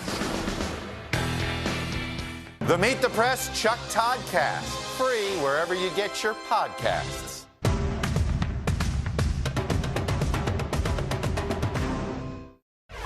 In an NBC News exclusive, we have details on the Biden administration's new national plan for Alzheimer's and dementia. NBC News correspondent Richard Louie recently met with the Secretary of Health and Human Services to talk about it. Richard now joins us live. This is something deeply personal for the Secretary. Talk to us about that. Yeah, good morning to you, Zinkley. That plan is out today, and yes, it was in our exclusive. We got a first look at the Biden administration's updated strategy to try to battle this big disease. The Secretary of Health and Human Services sitting down with us to discuss the new details, while, as you are saying, revealing why it is so personal to him. Javier Becerra runs the agency overseeing the FDA, CDC, NIH, and more. And this holiday season, an important reminder for families takes center stage. Probably the best way to discuss this issue, dementia, Alzheimer's, today is to talk about the family members who are right now alone. because of COVID. Alzheimer's costs America more than $355 billion annually. 70% of that cost is paid for by families. Everyone should be able to care for their loved one if they're willing to. My mother-in-law, who did suffer from dementia for many years, never was a day without a family member at her side. My father, who passed on New Year's Day 2020, and we, the family, became his caregivers, his hospice caregivers for much of his life. He lived with me his last 4 years of life. Becerra moved his parents next door to help. He became one of 53 million Americans taking care of a loved one living with a disability. When he started to decline, we would sleep in his bedroom with him. You know, those are tough days. You don't get a lot of sleep. You do things for your aged parent that your parent did for you when you were an infant. I go through that battle now. I'm fighting with my siblings about how to pay to keep my father under the care he needs, my mom at home. How does the plan address that? Well, the plan, which is updated every year. The government plan on Alzheimer's and dementia tracks 5 goals, and this year a 6th new goal was added, funding new research on what behaviors might cause Alzheimer's or dementia. Can I make sure that the diet that my parents have is healthier so that they're eating less risky foods? Absolutely. Can that help us when it comes to something like dementia? Well, that could help reduce the risk. And that risk is higher for certain groups. In Black and Latino communities, the rate of Alzheimer's can be twice of others. You and I grew up in poverty, essentially. When you think about health equity and this plan, bring those two together for me briefly. In racial and ethnic minority communities, dementia hits hard and more often in some cases. Most ambitious of the plan, to prevent and treat Alzheimer's disease within 3 years. What is inspiring, one thing that your father said to you in your years growing up? If you can get up and go to work, it's a good day. There was a man who really impacted my life, who makes it possible for me to jump high, to get up in the morning and have a good day. And so I won't forget my dad.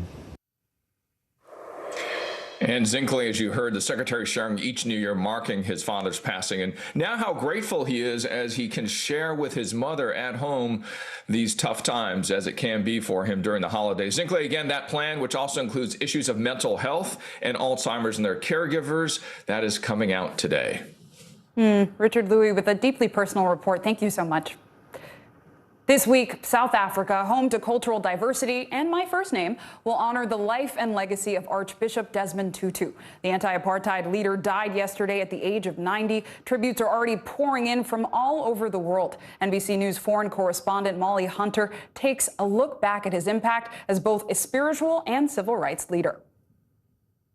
Hey, Zinkley, that's right. Tributes pouring in from every corner of the globe. The world has lost an extraordinary advocate for justice, a cleric, a Nobel Peace Prize winner, and to those who knew him and interacted with him, a man with a great laugh and a great sense of humor. Take a look.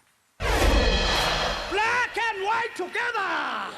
Desmond Tutu was the unmistakable voice and conscience of South Africa's human rights struggle, one of the fiercest opponents of apartheid. This morning, South Africa's president announced the Nobel Peace Prize winner has died in Cape Town at age 90. Desmond Tutu was a patriot without equal, a leader of principle and pragmatism who gave meaning to the biblical insight that faith without works is dead. Born into poverty in a small mining town in 1931, Tutu's father a teacher, his mother a cleaner and a cook.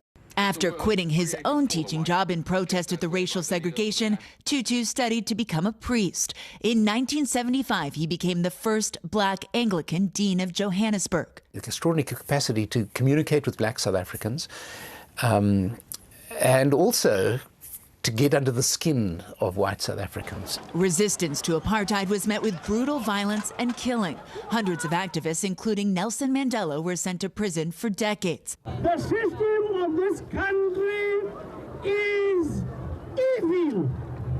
In 1984, the charismatic Tutu was awarded the Nobel Peace Prize for his tireless work to end apartheid. 2 years later, he became South Africa's first black archbishop. And finally, in the early 1990s, Nelson Mandela was released from prison, ushering in the end of apartheid. Nothing will, I think, ever take away the glow of that first experience of walking tall. Mandela once describing his close friend as sometimes strident, often tender, never afraid, seldom without humor. Tutu was diagnosed with prostate cancer in the late 1990s, and 10 years ago, at 80 years old, Tutu withdrew from public life to spend more time with his wife of 60 years, his 4 children, and numerous grandchildren. I've had a very great privilege of being part of a liberation struggle which has succeeded. Now, in South Africa, there will be a full week of events. On Wednesday, there's a memorial service. On Thursday, there will be an intimate evening with friends of the Tutus. On Friday, his body will lie in state for 2 days ahead of Saturday's funeral. And Zinkley, huge crowds are expected to come out. I'll send it back to you.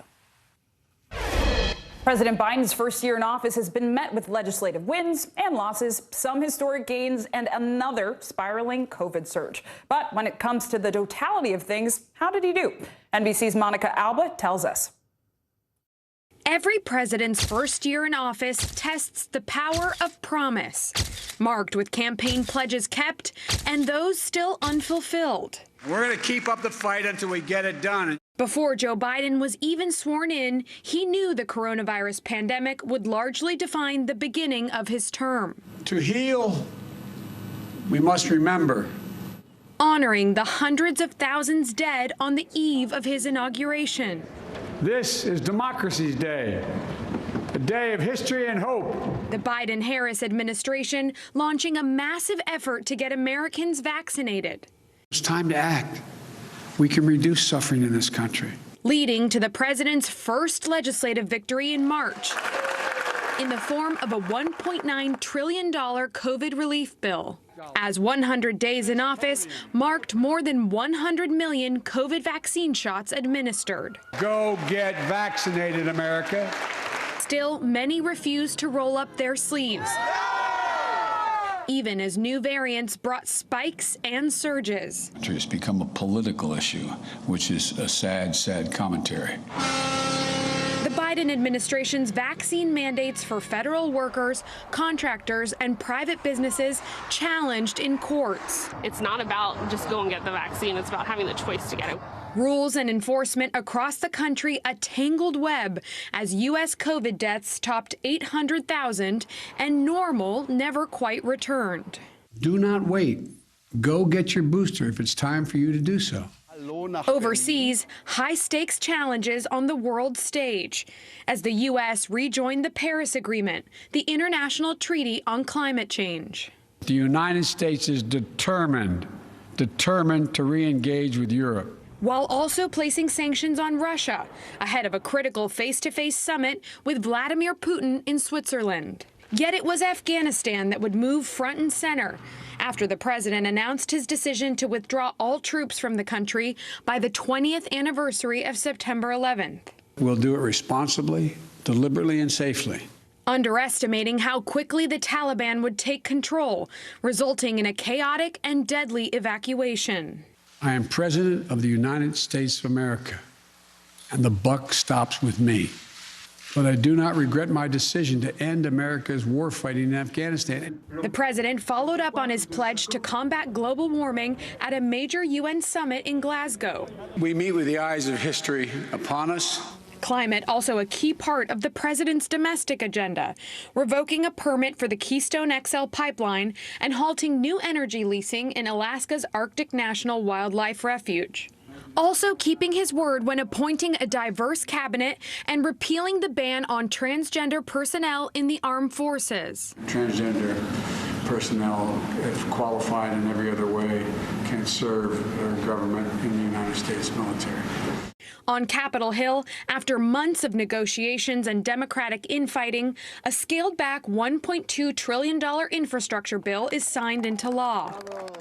America's moving again. and your life is going to change for the better.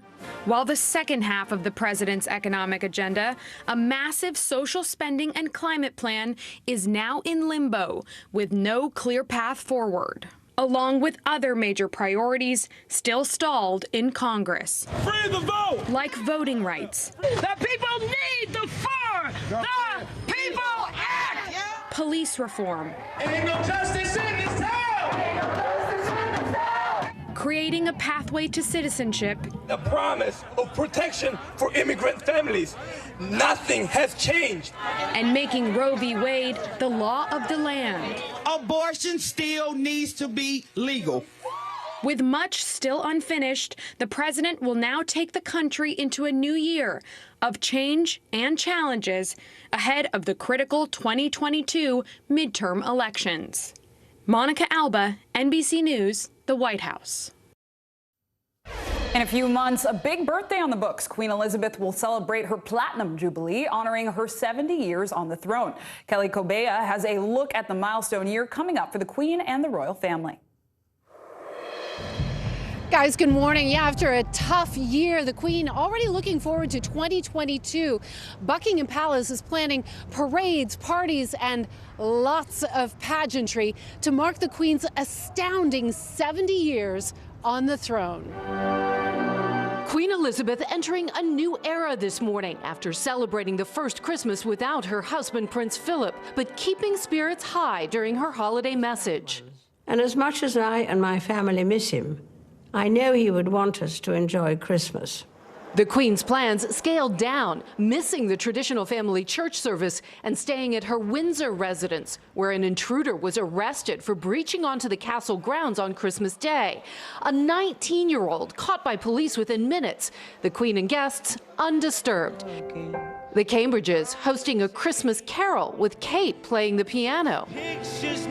And in California, Prince Harry and Meghan Markle sharing a candid holiday card with 2-year-old Archie and 6-month-old Lilibet Diana, her first public photo. The Queen now looking forward to better times and a milestone moment just months away, her Platinum Jubilee, a celebration of 70 years on the throne. We are lucky enough to be able to witness and have a ringside seat to history in the making. Elizabeth is the longest-serving monarch in British history, and at every Jubilee, from silver in '77 to gold in 2002 and diamond nearly 10 years ago in 2012, Prince Philip was by her side. The Queen now facing this monumental milestone without him, along with worries about her own health, yet still determined to work, highlighting the upcoming celebrations in her Christmas message. I hope will be an opportunity for people everywhere to enjoy a sense of togetherness. The preparations already underway. Platinum Jubilee director Simon Brooks Ward sharing details of the main events next June. We're walking along the mall. Obviously lots of traffic here right now. However, on the day, there'll be flags, there'll be bunting, so the Queen will come out from Buckingham Palace behind and be escorted by the Household Cavalry Mounted Regiment. And this will be a huge, great sort of flow of military music, dancing, culture, everything. A real explosion of colour. The crowning moment of every Jubilee before, the whole family on the balcony of Buckingham Palace, waving to a sea of cheering faces. With the Queen's health now in focus, the question, will the Jubilee celebrations bring the family together again? and that is the big question, whether Harry and Meghan will be back here in the UK to mark this incredibly historic year, likely the last major milestone of his grandmother's reign. Guys? The big screen is making a big comeback, even with COVID still very much around. We'll look at what could be next for the movie business almost 2 years into the pandemic.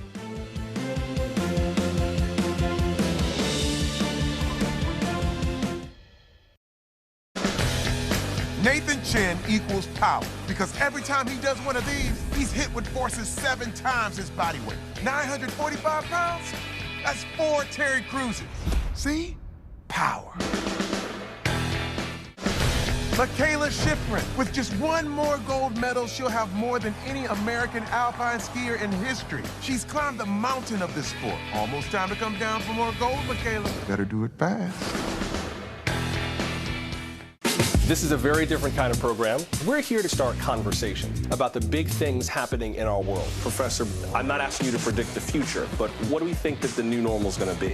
Is part of this that everyone's rethinking their jobs during this pandemic and their relationship to their employers? What is your biggest tip for any parent who's concerned about this? It's not my job to tell you what to think. My job is to think about what you tell me. Now Tonight with Joshua Johnson, streaming weeknights at 8 on NBC News Now. What is going to happen now? Going back and forth because Go ahead. This is it, right?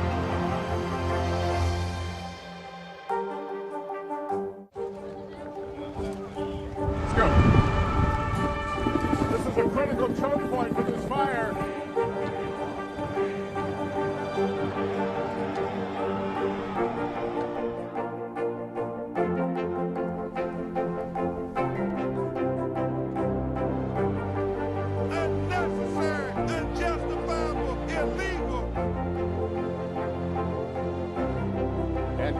From New Orleans, late military operation, witnessing the massive crowds. I admire you both. Nice to really spend some time with you. Appreciate it.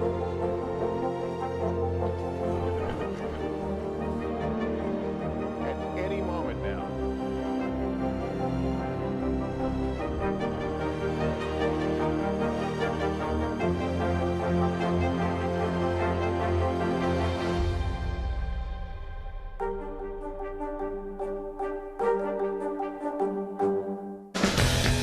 Nathan Chen equals power because every time he does one of these, he's hit with forces 7 times his body weight. 945 pounds?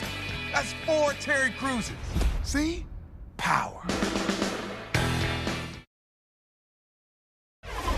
NASA scientists have a new telescope. It's the most powerful one ever launched into space, and they're hoping it will provide new insights into the earliest moments on our universe. But the next month will be a critical test. NBC's Gotti Schwartz has the latest. Hey there, yeah, the Webb telescope is the most complex, most ambitious space project in a generation, created by some of the brightest minds in the world. And all of them are going to be watching at the edge of their seats for the next few weeks as the telescope assembles itself while heading to orbit 1 million miles away. The most powerful space observatory ever built is heading deeper into the galaxy. Go Webb! Following a successful launch on Christmas morning, the James Webb Space Telescope is now in its early stages of its mission to peer further into the universe and its origins than we ever imagined before. Webb is on a scale that's kind of a cultural undertaking and not just something for astronomers. One of its aims, to provide new insights into the existence of life on other planets. To help us understand the possibilities and maybe even the probability of potential life form, although we're not looking for the life form itself, we're looking for the environment that will allow life to thrive. To reach this point has taken more than 2 decades, almost $10 billion, and the combined brain power of thousands from 14 countries. But it's still just the beginning. James Webb now has its array out. Over the next few weeks, Webb will continue deploying its antennas, sunshield, and mirrors. Each procedure a critical and complicated step to fully assemble the 7-ton telescope, a process space fans will be able to follow in real time. Now taking its first steps in pursuit of cosmological discovery. Much larger and 100 times more powerful than the Hubble telescope, which launched in 1990, Webb has the capability to see the infrared spectrum, allowing it to capture light rays from billions of years ago. It's a time machine. It's going to take us back to the very beginnings of the universe. NASA says the telescope will be able to zoom in on exoplanets and distant galaxies, examine their alien atmospheres, and beam back those images across 1 million miles of space to scientists here on Earth. I think after Webb's images and discoveries start to come in, I think when we look at the sky, it will be different in the future than the way we look at it today. A new era of space exploration with the potential to change how we see our place in the cosmos. We still have a little bit more waiting to do. It's going to be another 6 months before the Webb telescope is fully up and running. And unlike Hubble, which astronauts were able to work on with spacewalks, Webb will be way too far away to reach if something goes wrong. And if you want to talk about precision, you know that big mirror? All of its panels have to be perfectly aligned within 1/10,000th of a single hair for it to work like it's supposed to. So, fingers crossed. Back to you. Thanks, Gotti. Finally, this hour, a story that may leave your spidey senses tingling. It's been 2 years of uncertainty for movie theaters during the pandemic, but now more Americans are headed back to the big screen, evidenced by a blowout holiday weekend for Spider-Man. NBC News Now anchor Joe Fryer has more on what's to come from Hollywood. Good morning, Zin Clay. Even with the recent surge of Omicron, theaters are booming this holiday season, with the latest Spider-Man movie shattering box office records this weekend. Now, with more superhero sequels and action-packed Hollywood films on the way, movie theaters are looking and hoping to make a big return. This morning, signs the big screen is mounting a blockbuster comeback. I love coming back to the theater. I'm going to keep my mask on the whole time, but I'm not really concerned. The holiday weekend enjoyed a powerhouse showing, with Spider-Man No Way Home breaking records by raking in more than $1 billion at the global box office, the first pandemic-era film to hit that mark, a heroic feat for an industry looking to bounce back. I did see it, but I have to see it again. Sing 2 by our parent company, NBC Universal, has brought in $41 million since its debut last week, while The Matrix Resurrections, which debuted both in theaters and on HBO Max, pulled in $22.5 million. A recent survey found 1 in 5 U.S. adults would feel comfortable heading back to theaters within the next month. Marvel movies will likely continue to lure many moviegoers into their universe, with sequels to hit franchises like Doctor Strange, Thor, and Black Panther slated for release. Coming attractions also include the highly anticipated debut of Robert Pattinson as Batman, and the return of Tom Cruise in Top Gun Maverick and Mission Impossible 7. But the silver screen faces tough competition from streaming, which is increasing screen time at home. Next year, Disney Plus will debut new exclusive titles like Hocus Pocus 2, and Peacock, which is owned by NBC Universal, the parent company of NBC News, will stream most Universal films as early as 45 days after their theatrical release. So this is the Suicide Squad. Meanwhile, come January, streaming giant HBO Max will no longer offer its popular same-day release plan, a move that may get more people back to the theater. In 2022, do you think we're going to see fewer movies released both in theaters and on streaming on the same day? I think we're going to go back to that theatrical first model heading forward. It makes movies more coveted. Movie theaters were shuttered for much of the pandemic, forcing some to turn to virtual showings or rent out entire auditoriums. AMC Theaters, the country's largest movie theater chain, posted a loss of $4.6 billion in 2020. Now the company is looking for new ways to retain customers, investing in payment options like Bitcoin and even selling popcorn outside the theater as the industry looks to rebound in the year ahead. The movie theater experience has withstood every challenge that's come its way. It's a resilient business. People love going out to the movies. They're starting to come through, and I can't stop them. According to one projection, global box office numbers for next year could increase nearly 60% from 2021, but it would still mean we have to wait until 2023 to see a full return to pre-pandemic numbers, when those numbers are expected to total more than $40 billion. Zin Clay. Thanks, Joe. Lots of movies to watch and still plenty of news to see. Thanks for being with us this hour. I'm Zinklea Asamoah. Stay safe and stay well. The news continues right now.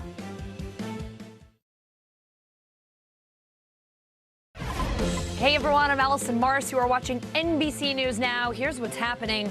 COVID cases spiking across the country. President Biden pledging help is on the way. Trouble in the skies during one of the busiest travel periods of the year, why thousands of flights are canceled and when the airports might actually be back on track. Plus, the federal government's new plan to help more than 6 million Americans living with Alzheimer's. NBC's exclusive interview with Health and Human Services Secretary Xavier Becerra.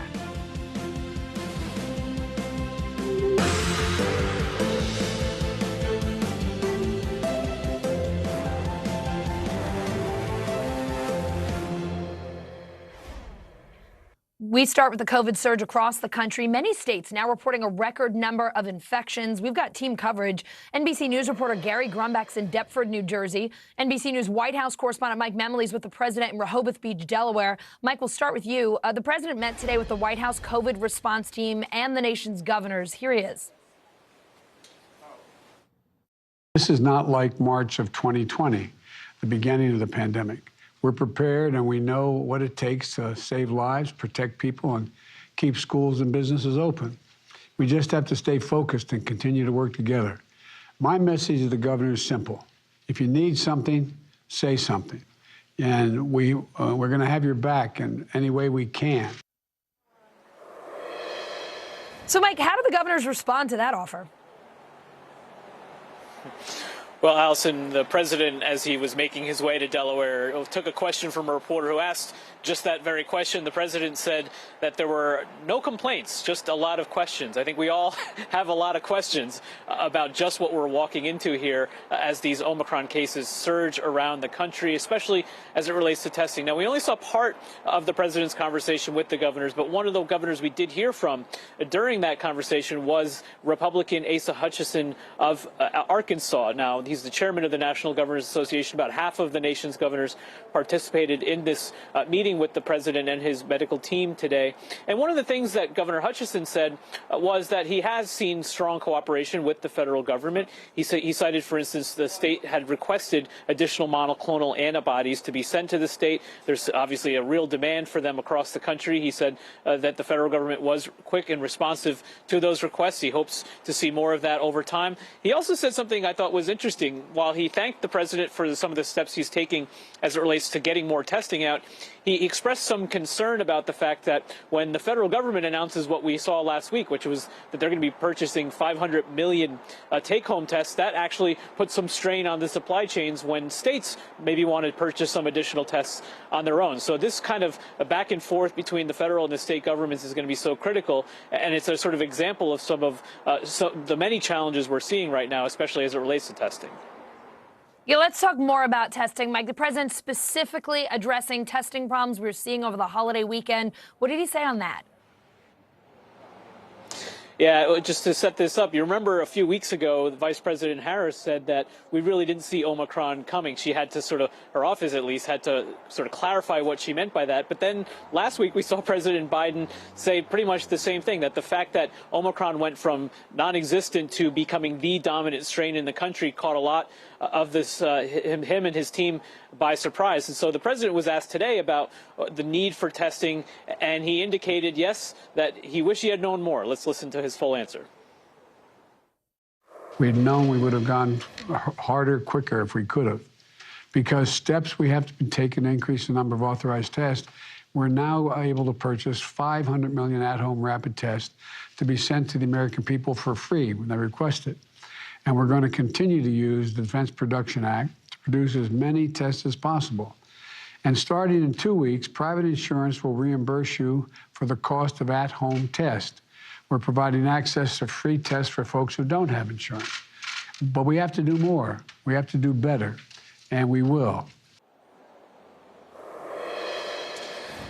So, Allison, the White House has been emphasizing the fact that there are now 4 times as many take-home tests on the market as there were over the course of the summer. But clearly, as we're seeing these cases surge really to all-time highs in so many jurisdictions, we're seeing hospitalizations not quite as high. That's in large part due to the vaccinations and the boosting that many Americans have done, although we clearly need to do more. But there is that increased demand for testing, which they have been slow to meet, especially when you think about the timing of this. Around the holidays, maybe people wanted to make sure that they can safely gather with their friends. And we're going to see that again in the coming weeks as people have to return to the workplace that want to have the testing. And we don't even have that website that the president talked about last week where people can go and request those take-home tests. So still a lot of challenges in sort of getting those 500 million tests onto the market and into Americans' homes.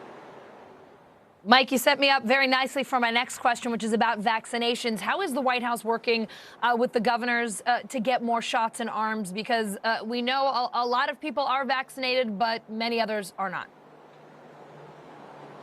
Yeah, that it really is the bottom line message here from the White House, which is that we are in a much stronger position now than we were a year ago at this point because we have the vaccine, wanting to get more people vaccinated and boosted. That's why part of the president's plan that he announced last week was to really enlist FEMA to help set up more of these sort of clinics around the country for people to get vaccinations. But I thought there was also something interesting that we've seen in terms of a change in messaging from the White House over the last few days. I asked the White House press secretary about this just last week. We heard the president last week, you'll remember, do something we really haven't heard much, which is to praise his predecessor, Donald Trump, to praise him for the fact that we are one of the first countries that actually had a vaccine out and able to be distributed. He talked about the fact that it was a good thing that President Trump himself got the booster and was happy to talk about it. And they've been pointing to some of the interviews that the former president has done in which he encourages people to get the vaccine. So this is an indication that the White House knows the president can say every day that how important it is for many millions of Americans to get vaccinated who haven't, but that the real best messenger might not be him, but his predecessor, Donald Trump. And that's something he's also leaning on some of these governors in red states to do as well. All right, Mike Memoli in Delaware, thanks so much. New Jersey setting a new record for daily COVID cases. NBC News reporting a 163% increase there in the last 2 weeks. That's one of the highest in the nation. NBC News reporter Gary Grumbeck's at a COVID testing site in Deptford, New Jersey. Gary, the New Jersey Health Department reporting 8,831 cases today. More than 2,600 people are in the hospital with COVID. The state opening more than 100 testing sites like the one where you are. So what are you seeing there today? Allison, seeing lines and lots of them. Just take a look at this. Hundreds of cars have been coming in and out of here throughout the day, and we're expecting hundreds more before the day wraps up here. And we're talking to people out here, they're getting tested for all sorts of reasons. Some of them simply just as a precaution, others because they're traveling. One was going to Nashville and they needed a COVID test that was a negative PCR test. And one family we spoke to said they all tested positive on a rapid test last week. They couldn't get a PCR test until they found an appointment here today. So there is growing frustration among all of those folks that they haven't been able to find tests. It hasn't been easy, and frankly, they believe it should be. Here's what some folks I talked to had to say. I think there should be some more available just because I've come here a couple of times, and every time I come, it's a long line. Not that they're not doing good, it's just so many people want to test. So therefore, I think, yeah, they shouldn't need more testing sites. It's really scary because a lot of places are requiring them, but you can't get them. So it's actually kind of sad. It's super unfortunate. Hopefully we can just go back throughout regular life.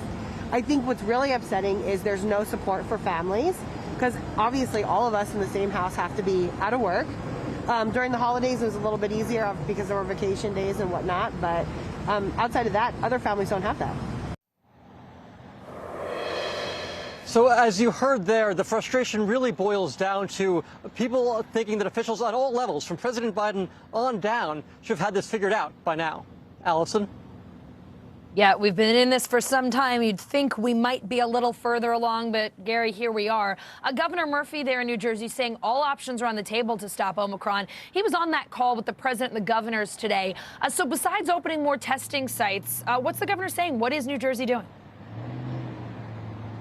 Yeah, so the governor did say all options are on the table, but he didn't impose or reimpose any lockdowns or mandates statewide just yet. He's letting the local communities figure out what is best for them. So, for example, in Newark, the mayor has just instituted a vaccine requirement. So to go to a restaurant or a bar or a sporting or entertainment venue, you're going to need to be vaccinated in Newark, New Jersey. Montclair and South Orange, two other towns, have just instituted indoor mask mandates, which we have seen as a common item across the country. So he believes, the governor, that local communities, at least right now, can take charge.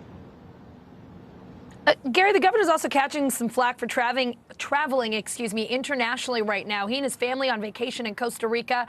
How's he addressing those criticisms? What is he saying? Yeah, the governor was asked about this at his last press briefing before he went to Costa Rica last week, and he said, hey, yes, I'm going on vacation. He didn't really go any further as to his details of what he was doing while he was in Costa Rica, but he was part of the call today, and as is customary and as is law here in the state of New Jersey, the Lieutenant Governor, Sheila Oliver, is taking over until he gets back this coming Thursday. Allison?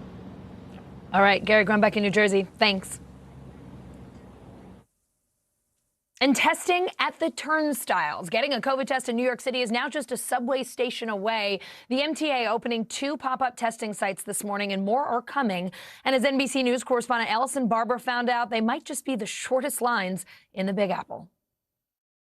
When it comes to testing right now in New York City, things are a mess. We have seen in recent days people lining up for blocks and blocks, waiting often in the cold, sometimes for hours, just to get a COVID test. As for those over-the-counter at-home rapid tests that you're supposed to be able to easily buy at a grocery store or a pharmacy, in New York City, they seem to disappear off of the shelves the second they're restocked.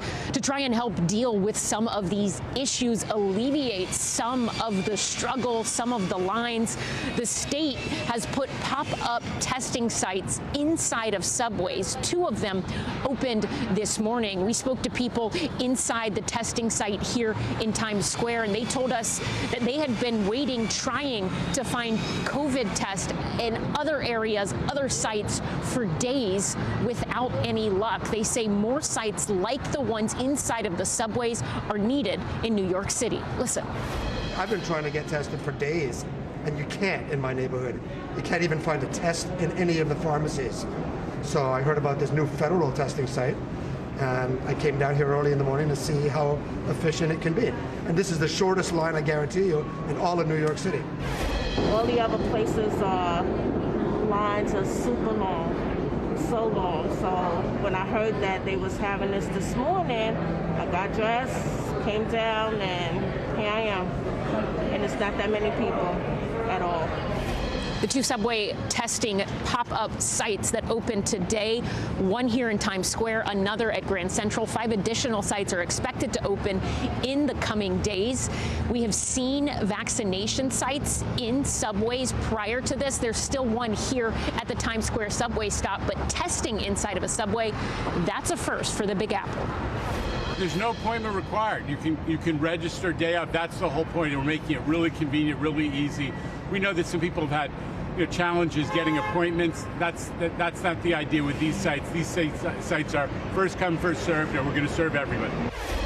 All of this as 2 new vaccine mandates go into effect in New York City. One of them expanding the vaccine mandate for the private sector in New York City. The other related to children. Now, anyone over the age of 12 in New York City must show proof of vaccination in order to eat inside at a restaurant, go to a gym, or go to any indoor entertainment venue. Allison. Some fresh concerns about Pfizer's newly FDA-authorized COVID treatment pill. One of the 2 drugs in those pills could cause life-threatening interactions if taken with antidepressants, blood thinners, steroids, or statins. NBC senior medical correspondent Dr. John Torres here with me now. Dr. John, those medications are for people with underlying conditions, and they're already at the greatest risk for COVID. If you're someone who is on one of those, what should you know about the Pfizer treatment pill? And Allison, you're right. The pills are already made and authorized for people with these underlying medical conditions, which could mean they're taking medication that these Pfizer pills could actually interfere with. So what's a person to do? Well, first and foremost, realize that the way this happens is because there is one of the pills you take 3 pills a day, 3 pills twice a day for 5 days. One of those pills is what's called a boosting agent. And the way it works is it slows down an enzyme in your liver that helps metabolize the medication that you take by mouth. The reason it does that is it allows that antiviral pill to work longer, but it could interfere with some other medications. Blood thinning medications, anti-seizure medications, maybe even cholesterol-lowering medications. Those are the ones that are concerned, which could put them at higher levels and possibly even toxic levels. But that doesn't mean you cannot take this medication, Paxlovid. What it means is the pharmacist and the doctors might have to adjust how you take this medication and how you take the other medications. So first and foremost, realize that this is one of those things that you can still take. Don't stop it on your own. How about children, Dr. John? I have to ask you there. The FDA authorized Pfizer's pill for people as young as 12. Right now, children's hospitals are filling up pretty fast. Earlier this month, there were almost 170,000 new pediatric COVID cases in a single week. What should parents be aware of? What kinds of questions should they be asking if they are considering this pill as an option for their kids? And they should ask the same questions that adults should ask as well to the doctor and the pharmacist. Is this going to interfere with any medications I am taking right now? Or are there any things you should not take? The perfect example for people that take medications is, think about grapefruit. A lot of times there's cautions about how to take grapefruit because it can interfere. Same thing here. Doesn't mean you can't take it, but also realize there are other medications out there that might help. So if I can't take this one, is there something else that might help? The bottom line, Allison, is you want to take these if it's something that's going to help you and it's something that potentially could be life-saving, and if not, don't need to take it then. So if you fall into the category where it's maybe too risky, where you're on other medicines and you should not take Pfizer's COVID pill, what are your other options to fight this virus? So the other options are, there are a couple ones that have already been authorized. Remdesivir, which is an IV therapy. You have to be either in a clinic or hospital to get it. That one has been around longer than these other two medications. Molnupiravir, which is the Merck one, doesn't work as well, but still seems to work and doesn't really show these drug interactions either. And so those are two medications that can be taken. But again, remember, just because you're on these medications that might be interfering with the Pfizer medication or vice versa, doesn't mean you can't take either one. It just means it might need to be adjusted a little bit so you can take them both safely. All right, Dr. John, I have to ask you a question because I feel like I just fell out of a tree and hit all the branches, but my executive producer today, Brittany Ruff, is saying the same thing. What's the deal with the grapefruit? I've never heard this grapefruit thing before. There are certain medications. There's an enzyme in your body that grapefruit interferes with, and if you're taking grapefruit at the same time you're taking these medications, it could interfere with your medication. And so what we tell people is, don't not take grapefruit or not take your medications. Just make sure you take them on a regular basis, and that way we know what the interference is and we can adjust them as necessary. It's been around for a long time, Allison. So have I. You'd think I would know these things by now, but lover of grapefruit, I had no idea, and I'm going to say it again, Brittany Ruff didn't either, so at least there's two of us. Dr. John, we always learn something from you. Thank you so much. There you go. The holiday weekend turning into a travel nightmare, and it's not over yet. Airlines are canceling thousands of flights in the U.S. since Christmas Eve, stranding travelers from coast to coast. NBC News correspondent Ron Allen outside LaGuardia Airport in New York City. Ron, some 10,000 flights canceled around the world over the holiday weekend, according to FlightAware. Even more flights were delayed. I gotta say, I don't see all that many cars behind you, which is shocking at LaGuardia Airport. So how are things looking there today? Well, it's a Monday afternoon. We're in the middle of between the two big holidays of Christmas and New Year's. So this is perhaps not a really high demand travel day given across the spectrum of the week. It's been steady here. There are a handful of cancellations and delays. I think across the country we broke the 1,000 barrier of cancellations a little earlier today. We got statements from Delta and United Airlines. Delta says that they're going to have about 200 cancellations compared to Sunday, a busier day. They had about 350 or so. So the numbers are ticking up and they're still there. And of course, all this is going to depend on where you're going and when you're going. And obviously the best advice is to check in with your airline to see if your flight's been canceled or delayed. United, in their statement, made the point that they have been really trying to get ahead of this by contacting passengers before they would leave home to tell them that their flights are booked or need to be rebooked or if they're canceled, so that there's not a big mess at the airports. But again, we're in the middle of something right now. This all started perhaps, I guess, the Thursday before Christmas Eve, and we still have the New Year's holiday coming up this weekend. So we're kind of in the middle of it. And of course, the other big problem is weather. There are some storms in different parts of the country. Delta, for example, said they're having a lot of trouble around They're having more trouble around Minneapolis, Salt Lake City, Seattle, where they have hubs and where there's also bad weather. So that's part of the problem as well. And of course, the Omicron, the COVID numbers keep seeming to rise. And if you put one next to the other, cancellations of flights, Omicron cases, they're probably both going up in some sort of relationship, I guess you would say. And of course, we don't know how that's going to all pan out in the coming days. So it's a day-to-day thing, but the bottom line is, if you're trying to travel somewhere, check with your airline before you go to the airport because your flight may be delayed or canceled. Allison? Yeah, Omicron, winter weather, what a combination this holiday. I also want to ask you, Ron, about cruise ships. COVID, a problem there again. I understand the latest outbreak was on a Holland America cruise ship. What can you tell us about that? Yeah, there are several cruise ships, many of them based in Florida, where the numbers are off the charts, that have gone to ports in Mexico, Aruba, other places, and been turned away because there are positive cases on the ship. And it's interesting in that some cases, passengers are required to be vaccinated before they get on the ship, so it's unclear how these outbreaks are happening. They're apparently breakthrough cases that happen during the time that the cruise ship is out on its voyage. But the bottom line is, yes, this is happening too. It's another example of how Omicron, how this surge is affecting travel, cruise ship, airlines, you name it. And it's a reason why a lot of families and others are rethinking their holiday plans and scaling things down or scaling them back. And of course, we still have New Year's to come, so I would think that there's going to be more of that. It's a very much a day-to-day thing. Allison? Yeah, it sure sounds like it's a day-to-day thing that might not get better for a matter of days. Ron, thank you for your reporting today. Glad at least to hear that it's not too crowded if you're trying to drop someone off or pick someone up.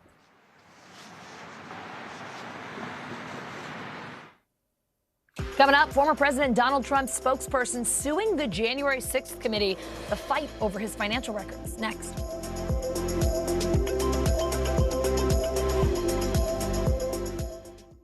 Still to come on the Channel 2 News. Well, the waters are certainly receding now. Still too close to call. Lester Holt reporting from Ground Zero, as it's being referred to. It is, in fact, a taste of freedom. The Haitian people know a little something about resiliency. What's the biggest risk right now? Some of the troops who have been proud. I want to welcome you to the first presidential debate. In fact, we've been told we can't go any farther. You with some resilient folks. Let me get a hint.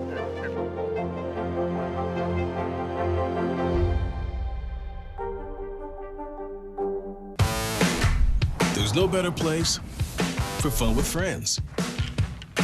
Quality time with your little golf buddy. Or an afternoon alone together. With the GolfNow app, family and friends are just a tap away. Just pick your course, pay from your phone, get out and enjoy. GolfNow. Download the app and go play. News is happening now. Look at what's making headlines around the world. Right now on Morning News Now. Tonight, the major announcement of the COVID vaccine. And this is a significant moment. Your news, whenever it happens, wherever you are, it's here now.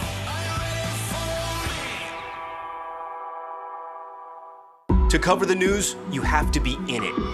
We'll take you to the front lines of the story, bringing your news feed to life. Streaming live every night. It's your news playlist. Top Story with Tom Llamas, weeknights at 7 on NBC News Now. News is happening now. A look at what's making headlines around the world. Tonight, the major announcement of the COVID vaccine. This is a significant moment. Your news, whenever it happens, wherever you are, it's here now. This is a very different kind of program. We're here to start conversation about the big things happening in our world. Professor, I'm not asking you to predict the future, but what do we think that the new normal is going to be? Is part of this that everyone's rethinking their jobs during this pandemic and their relationship to their employers? What is your biggest tip for any parent who's concerned about this? It's not my job to tell you what to think. My job is to think about what you tell me. Now Tonight with Joshua Johnson, streaming weeknights at 8 on NBC News Now. The holiday season is a time to spread cheer. These are all on the house. And appreciate the ones you love. From our family to yours. Your Mr. Christmas. For the 89th time, a tree will shine over Rockefeller Center. Happy holidays from today. Hey everybody, it's Hoda Kotb from The Today Show. I am so excited to tell you about my new podcast, Making Space with Hoda Kotb. I sit down with some incredible people and we'll hear some uplifting stories. Listen to Making Space now on Apple Podcasts. Former President Donald Trump's spokesperson suing the January 6th committee to keep his financial records private. NBC News reporting Taylor Budowich said he complied with the committee's subpoena by providing about 4 hours of sworn testimony and 1,700 pages of documents. Now he's suing. NBC News Capitol Hill correspondent Ali Vitale joins me now. So, Ali, what documents has he already given the committee? What financial records do they want from Budowich? What do we know?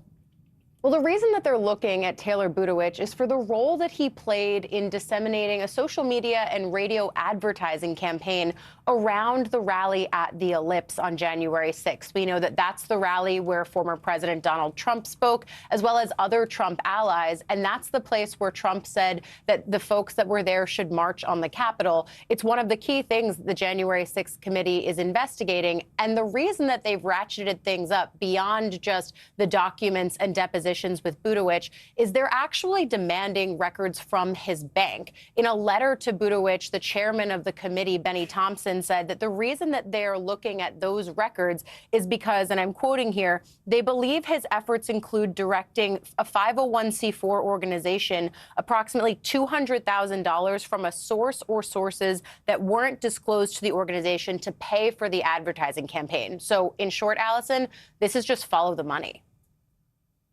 Follow the money. Budowich says he's already cooperated with the committee, but the committee wants more info. Do we have a sense of whether they have the right to access these financial documents through a subpoena? Do we have to wait and see how this suit goes? What do you know at this stage?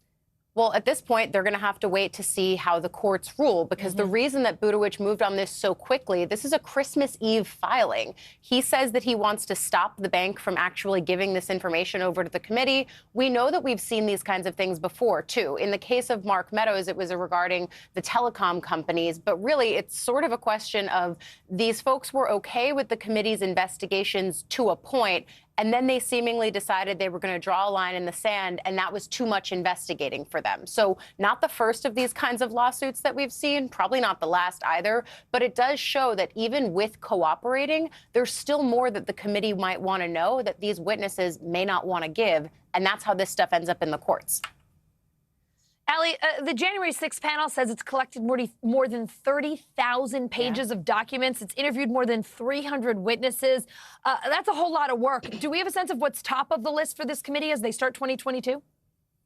Everything. I mean, this has always been a wide-ranging investigation for them. They want to look into the mis and disinformation online that helped spread the big lie about the 2020 election. They want to look into, as you and I have been talking about, the financing and information dissemination and planning around the actual rallies on January 6th. They're also, of course, interested in what was going on in the Trump White House, especially in the hours between when the Capitol was under attack and when there was help actually sent the way of the people who were being under siege there. There's so much interest in the conversations that were happening in the White House, but also around what the president at the time was doing. Chairman Benny Thompson has said that they are looking specifically at Trump's actions on that day and in those specific hours, whether he was taping videos, well, who he was talking to, the talking points that were being pushed around the White House at that point.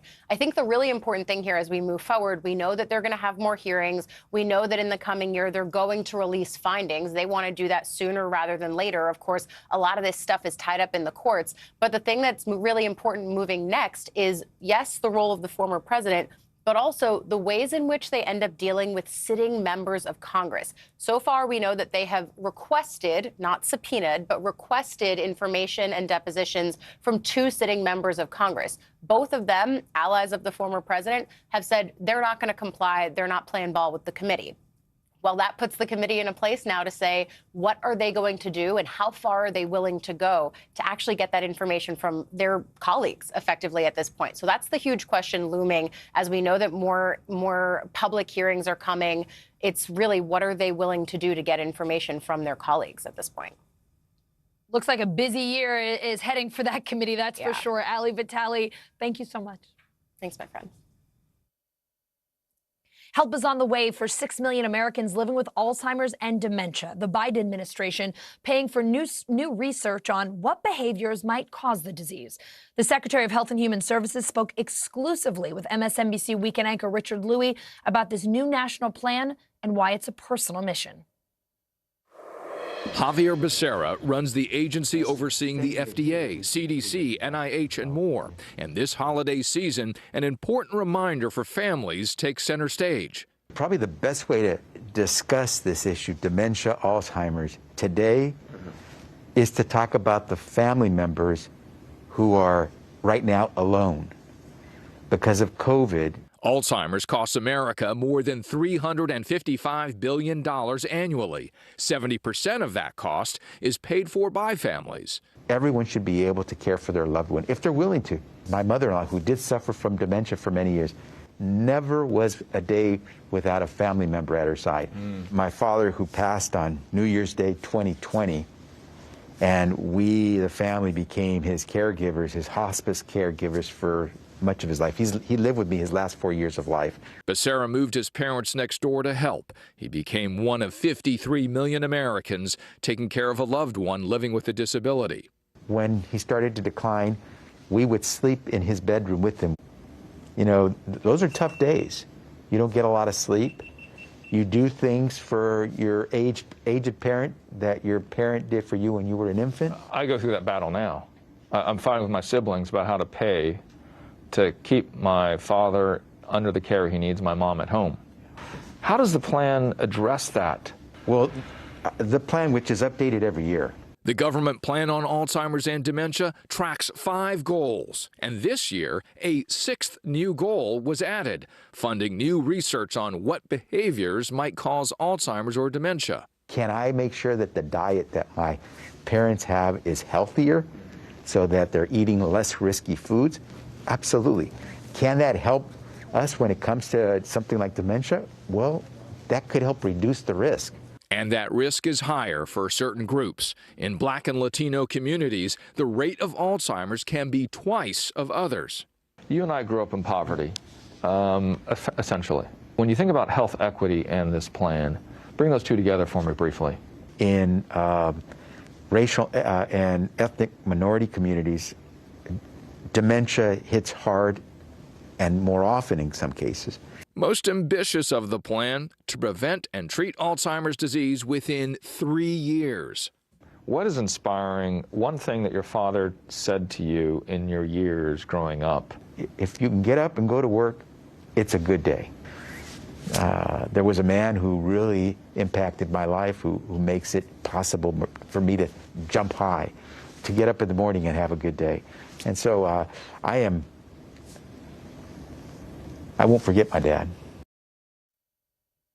Coming up, 'tis the season to return. We'll show you what happens to the billions of dollars of merch Americans are expected to send back this year.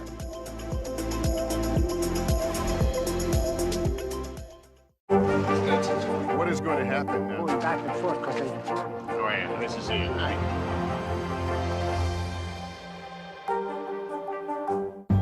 In the City of Angels, 2 kindly old ladies wanted to help homeless men get off the streets forever. And so they did. Listen to The Thing About Helen and Olga, the new podcast from Dateline and Keith Morrison.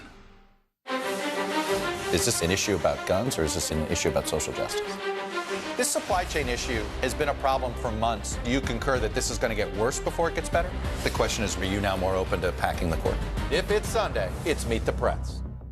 This is a very different kind of program. We're here to start conversation about the big things happening in our world. Professor, I'm not asking you to predict the future, but what do we think that the new normal is going to be? Is part of this that everyone's rethinking their jobs during this pandemic and their relationship to their employers? What is your biggest tip for any parent who's concerned about this? It's not my job to tell you what to think. My job is to think about what you tell me. Now Tonight with Joshua Johnson, streaming weeknights at 8 on NBC News Now. The Meet the Press Chuck Todd Cast, free wherever you get your podcasts. Frontside 900, McTwist, back-to-back 1080s. I mean, it's hard just naming these tricks. Chloe Kim, she's up there spinning around with a smile. Respect. The Winter Olympics, February 3rd on NBC and Peacock. The holiday season is a time to spread cheer. These are all on the house. And appreciate the ones you love. From our family to yours. Your Mr. Christmas. For the 89th time, a tree will shine over Rockefeller Center. Happy holidays from today. News is happening now. Look at what's making headlines around the world. Right now on Morning News Now. Tonight, the major announcement of the COVID vaccine. And this is a significant moment. Your news, whenever it happens, wherever you are, it's here now.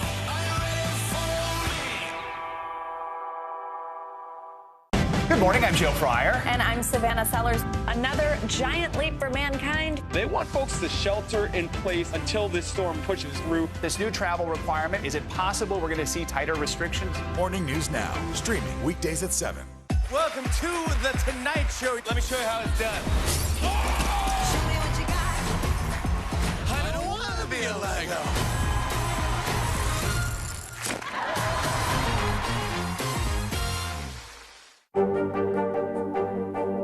What are you doing for teachers who feel that they're being stretched too thin? Did you understand how prevalent hunger was in your own community?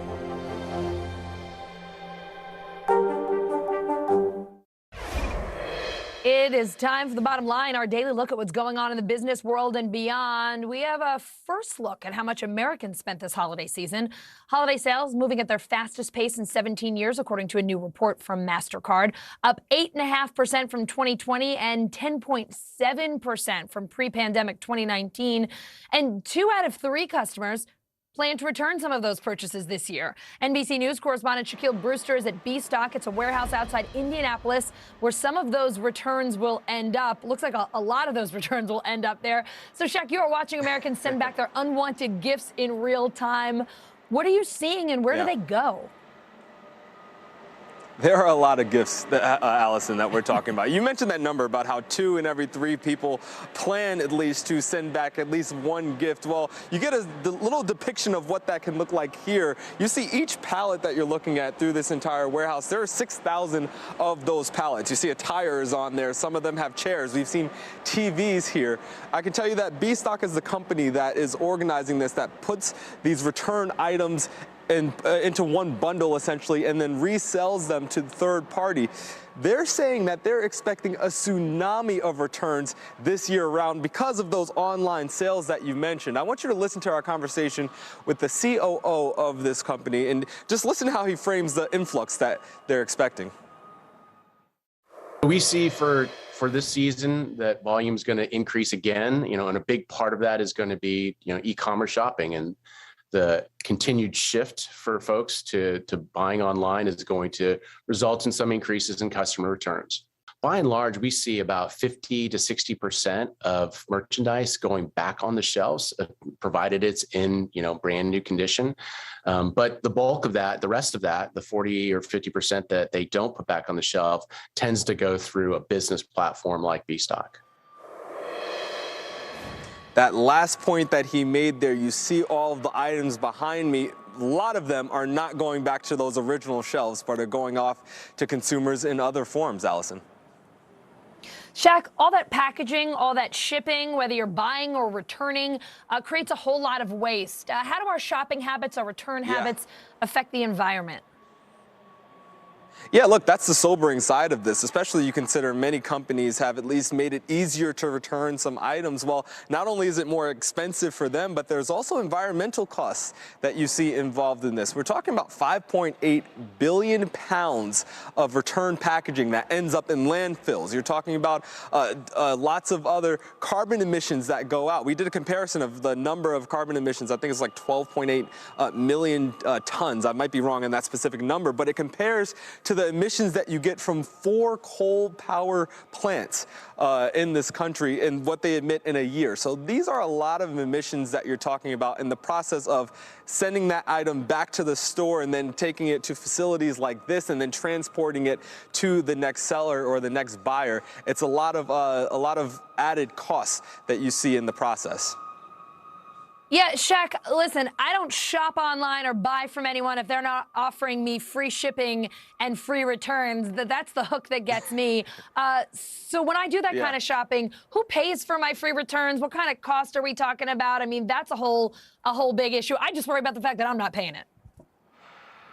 I should let you guess on who pays that that ultimate cost. You know, there was one expert who said, whenever you hear in retail the word free, you know nothing is really free. That cost usually means the price is built in to the actual item. So in the end, yes, you are paying for that free shipping and that free return that you're getting. But you make a great point, because it's been, this year alone, it's been 7% more expensive to process those returns for many of these companies. We're talking about the increase in labor, the increase in transportation, transportation costs, the increase to store things in warehouses like the one we're in right now. All those increased prices gets kicked down to the consumer. And just, I'll leave you with this stat that we saw in a recent study that, let's just say you bought a $50 item and plan to return it. Well, it costs the company $33 to process that return on average. So you have a situation where some companies are just saying, hey, keep it, don't worry about returning it, we'll send you a new one, and leave it at that.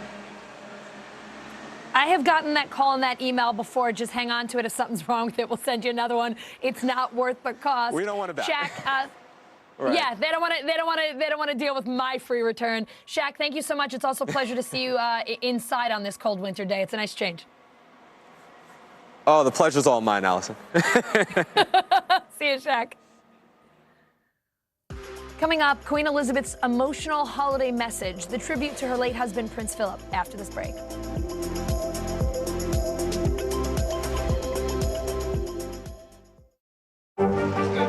What is going to happen now? Going back and forth because Go ahead. This is it, right?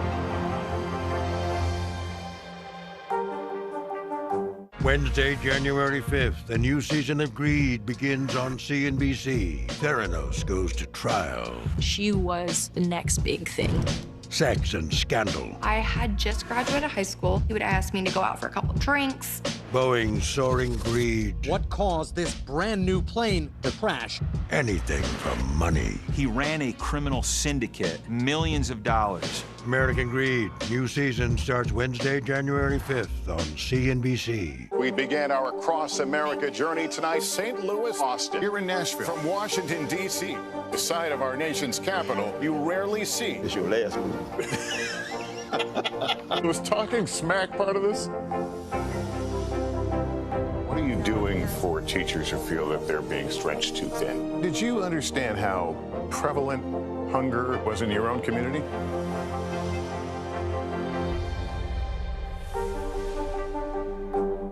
Good morning, I'm Joe Fryer. And I'm Savannah Sellers. Another giant leap for mankind. They want folks to shelter in place until this storm pushes through. This new travel requirement, is it possible we're going to see tighter restrictions? Morning News Now, streaming weekdays at 7. News is more than a headline. It informs, it inspires, and it still matters. To cover it, you have to be in it. And that's what we're gonna do. Every night, we take you to the front lines of the story, where it's actually happening, with NBC News journalists on the ground from all over the world.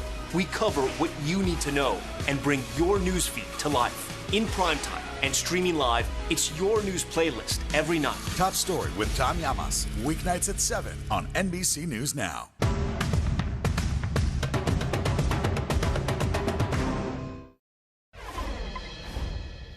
A week of mourning starting today in South Africa for activist and Archbishop Desmond Tutu. He died in Cape Town yesterday at the age of 90. Archbishop Tutu is one of the most powerful voices that helped bring down the brutal apartheid regime in South Africa. NBC News foreign correspondent Molly Hunter shows us how the world is remembering him. The world has lost an extraordinary advocate for justice, a cleric, a Nobel Peace Prize winner, and to those who knew him and interacted with him, a man with a keen sense of humor and a great laugh. Black and white together! Desmond Tutu was the unmistakable voice and conscience of South Africa's human rights struggle. One of the fiercest opponents of apartheid, he played a key role in its downfall. He was born into poverty in a small mining town in 1931. His father a teacher, his mother a cleaner and a cook. He wanted to be a doctor because when he was a teenager, he developed tuberculosis, but the family didn't have the money. So he went into teaching. A career that ended early when he quit his job in protest at the racial segregation of schools. Tutu then studied religion at a theological college and was ordained a priest. In 1975, he became the first Black Anglican Dean of Johannesburg, the church giving him a high-profile platform to campaign against the apartheid system. The system of this country is evil. Under apartheid, the minority white regime enforced strict racial segregation, discriminating against the majority Black population. Resistance was met with brutal violence and killing, and hundreds of activists, including Nelson Mandela, were sent to prison for decades. Tutu rallied the international community to hit his country hard with tough sanctions. With extraordinary capacity to communicate with Black South Africans, and also to get under the skin of white South Africans. In 1984, Tutu was awarded the Nobel Peace Prize for his tireless campaign. He became South Africa's first black archbishop 2 years later. Finally, in the early 1990s, bowing to pressure from home and abroad, the South African government began making political reforms and released Nelson Mandela from prison, ushering in the end of apartheid. The country held its first multiracial election the following year. South Africa reborn as the Rainbow Nation. So help me God. With Nelson Mandela as its first black president. Nothing will, I think, ever take away the glow of that first experience of walking tall. In an effort to heal the wounds of his divided nation, Mandela appointed Desmond Tutu to head the Truth and Reconciliation Commission and to gather evidence of apartheid-era crimes. For decades afterwards, the outspoken archbishop continued his unwavering crusade for human rights and justice, traveling the world with his message. At 80 years old, Tutu withdrew from public life to spend more time with his family. I've had a very great privilege of being part of a liberation struggle which has succeeded. Desmond Tutu, liberator, humanist, the moral conscience of his nation. And of course, tributes pouring in from every corner of the globe. In South Africa, though, a full week of events. On Wednesday, there will be a memorial service. On Thursday night, an intimate evening with the friends of the Tutus. On Friday, he will lie in state for 2 days ahead of the funeral on Saturday. Huge crowds are expected. In the UK, Queen Elizabeth paying an emotional tribute to Prince Philip in her annual Christmas message. Buckingham Palace also planning the Queen's 2022 Jubilee to celebrate an astounding 70 years on the throne. Here's NBC News foreign correspondent Kelly Kobiea. Queen Elizabeth entering a new era this morning after celebrating the first Christmas without her husband, Prince Philip, but keeping spirits high during her holiday message. And as much as I and my family miss him, I know he would want us to enjoy Christmas. The Queen's plans scaled down, missing the traditional family church service and staying at her Windsor residence, where an intruder was arrested for breaching onto the castle grounds on Christmas Day. A 19-year-old caught by police within minutes. The Queen and guests undisturbed. The Cambridges hosting a Christmas carol with Kate playing the piano. And in California, Prince Harry and Meghan Markle sharing a candid holiday card with 2-year-old Archie and 6-month-old Lilibet Diana, her first public photo. The Queen now looking forward to better times and a milestone moment just months away, her Platinum Jubilee, a celebration of 70 years on the throne. We are lucky enough to be able to witness and have a ringside seat to history in the making. Elizabeth is the longest-serving monarch in British history, and at every Jubilee, from silver in '77 to gold in 2002 and diamond nearly 10 years ago in 2012, Prince Philip was by her side. The Queen now facing this monumental milestone without him, along with worries about her own health, yet still determined to work, highlighting the upcoming celebrations in her Christmas message. I hope will be an opportunity for people everywhere to enjoy a sense of togetherness. The preparations already underway. Platinum Jubilee director Simon Brooks Ward sharing details of the main events next June. We're walking along the mall. Obviously lots of traffic here right now. However, on the day, there'll be flags, there'll be bunting, so the Queen will come out from Buckingham Palace behind and be escorted by the Household Cavalry Mounted Regiment. And this will be a huge, great sort of flow of military music, dancing, culture, everything. A real explosion of colour. The crowning moment of every Jubilee before, the whole family on the balcony of Buckingham Palace, waving to a sea of cheering faces. With the Queen's health now in focus, the question, will the Jubilee celebrations bring the family together again? Up next, a boom at the box office thanks to Spider-Man's No Way Home. Are movie theaters across the country making a comeback, or is Peter Parker no match for Omicron? I'm Terry Crews, Team USA superfan. Sean White, what are you trying to prove? You've already won more snowboarding golds than anyone else, ever. Maybe you're trying to prove you only get better with age, like a fine cheese or yogurt. Let's go. This is a critical choke point for this fire.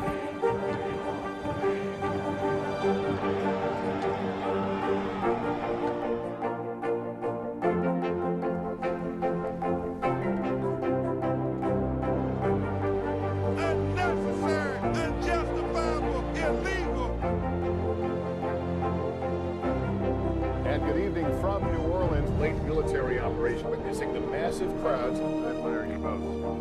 Nice to really spend some time with you. Appreciate it.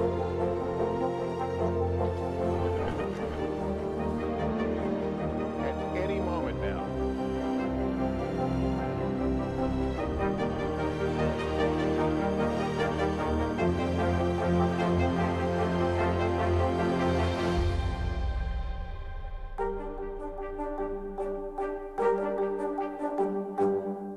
Good morning, I'm Joe Fryer. And I'm Savannah Sellers. Another giant leap for mankind. They want folks to shelter in place until this storm pushes through. This new travel requirement, is it possible we're going to see tighter restrictions? Morning News Now, streaming weekdays at 7. 2021 will go down as a landmark year in the space race, but after all of these missions, are we any closer to knowing whether there's actually life somewhere out there? NBC News aviation correspondent Tom Costello looks deep into the galaxy for the answer. 10, 9, 8, 7, 6, 5, 4.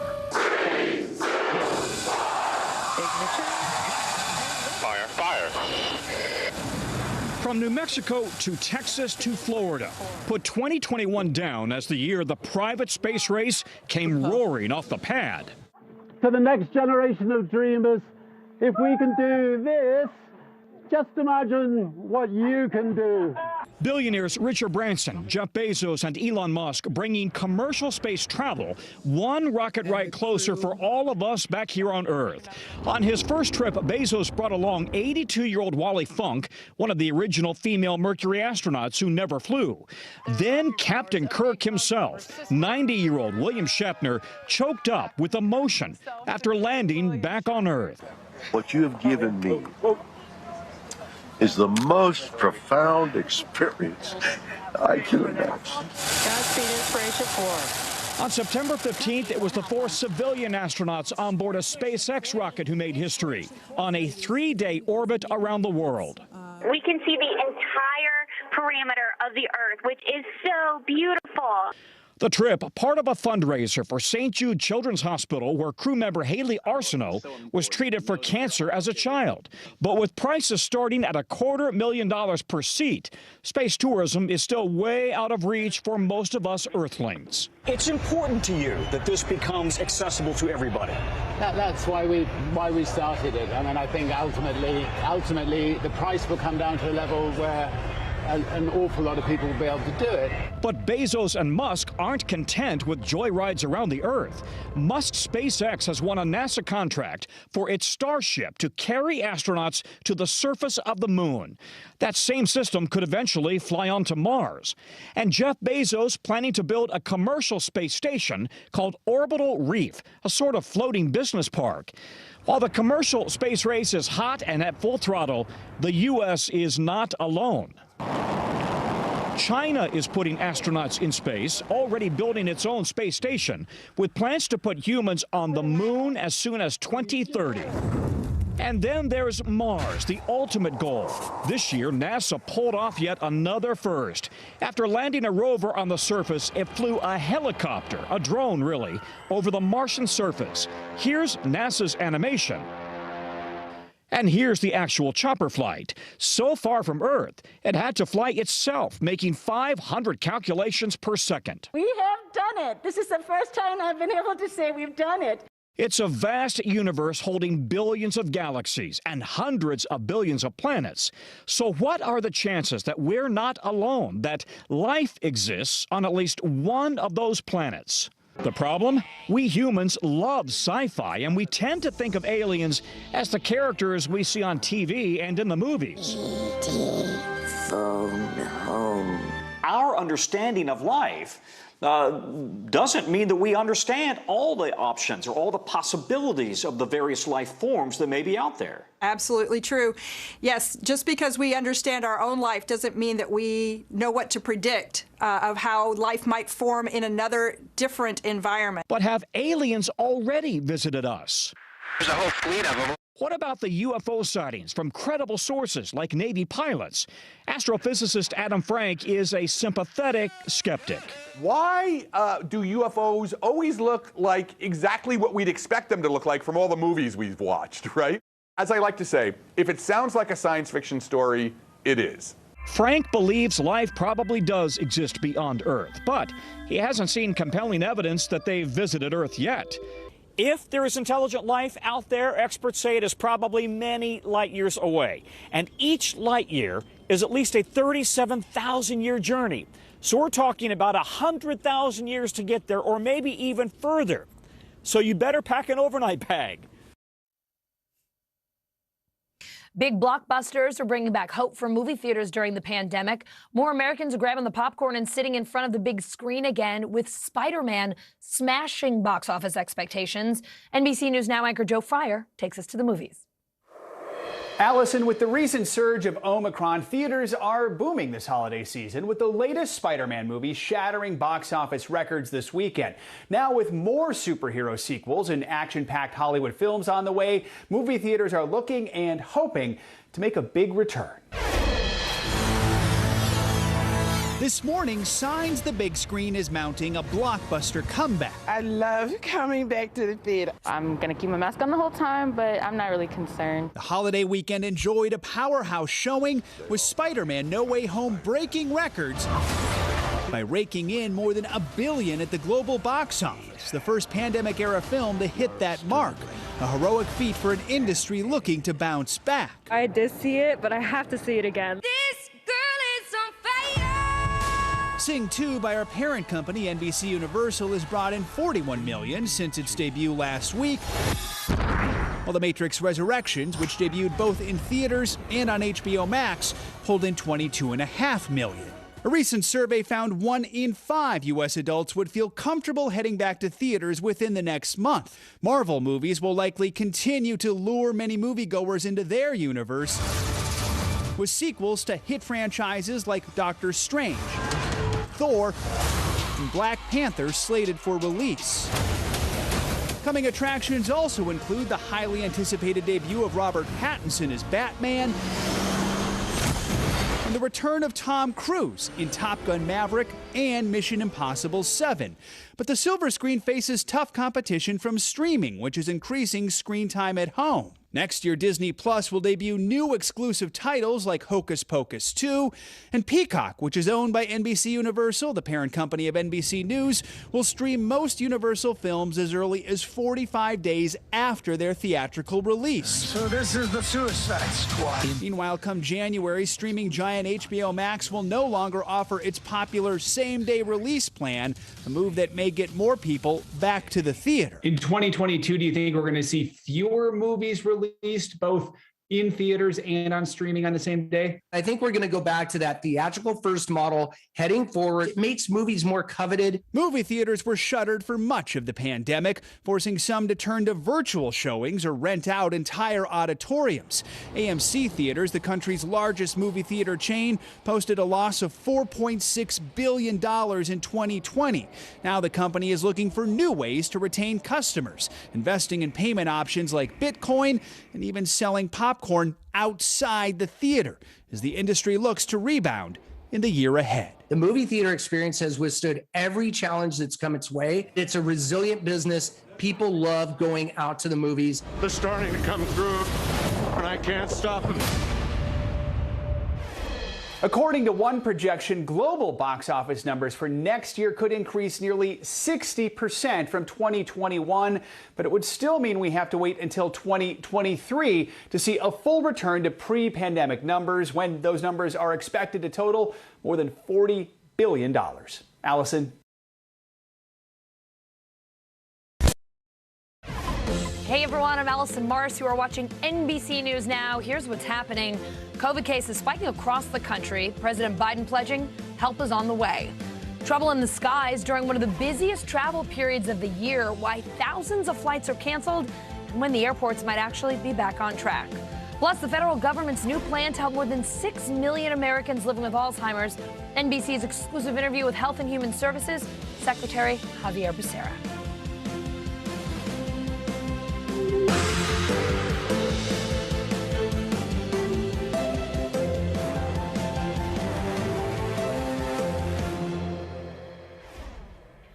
We start with the COVID surge across the country. Many states now reporting a record number of infections. We've got team coverage.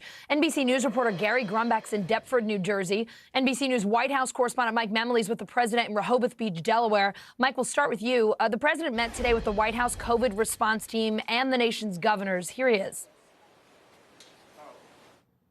This is not like March of 2020, the beginning of the pandemic. We're prepared and we know what it takes to save lives, protect people, and keep schools and businesses open. We just have to stay focused and continue to work together. My message to the governor is simple. If you need something, say something. And we're going to have your back in any way we can. So, Mike, how do the governors respond to that offer?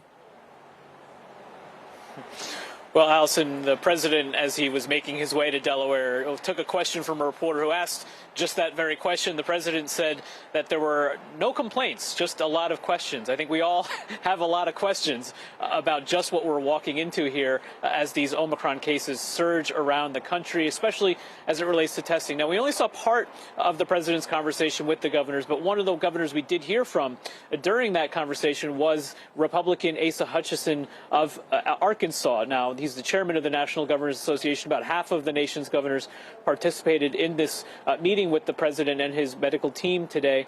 And one of the things that Governor Hutchinson said was that he has seen strong cooperation with the federal government. He cited, for instance, the state had requested additional monoclonal antibodies to be sent to the state. There's obviously a real demand for them across the country. He said that the federal government was quick and responsive to those requests. He hopes to see more of that over time. He also said something I thought was interesting. While he thanked the president for some of the steps he's taking as it relates to getting more testing out, he expressed some concern about the fact that when the federal government announces what we saw last week, which was that they're going to be purchasing 500 million take-home tests, that actually puts some strain on the supply chains when states maybe want to purchase some additional tests on their own. So this kind of a back and forth between the federal and the state governments is going to be so critical, and it's a sort of example of some of the many challenges we're seeing right now, especially as it relates to testing. Yeah, let's talk more about testing, Mike. The president specifically addressing testing problems we were seeing over the holiday weekend. What did he say on that? Yeah, just to set this up, you remember a few weeks ago, Vice President Harris said that we really didn't see Omicron coming. She had to her office at least, had to sort of clarify what she meant by that. But then last week we saw President Biden say pretty much the same thing, that the fact that Omicron went from non-existent to becoming the dominant strain in the country caught a lot of this, him and his team by surprise. And so the president was asked today about the need for testing, and he indicated, yes, that he wished he had known more. Let's listen to his full answer. If we'd known, we would have gone harder, quicker if we could have. Because steps we have to be taking to increase the number of authorized tests, we're now able to purchase 500 million at-home rapid tests to be sent to the American people for free when they request it.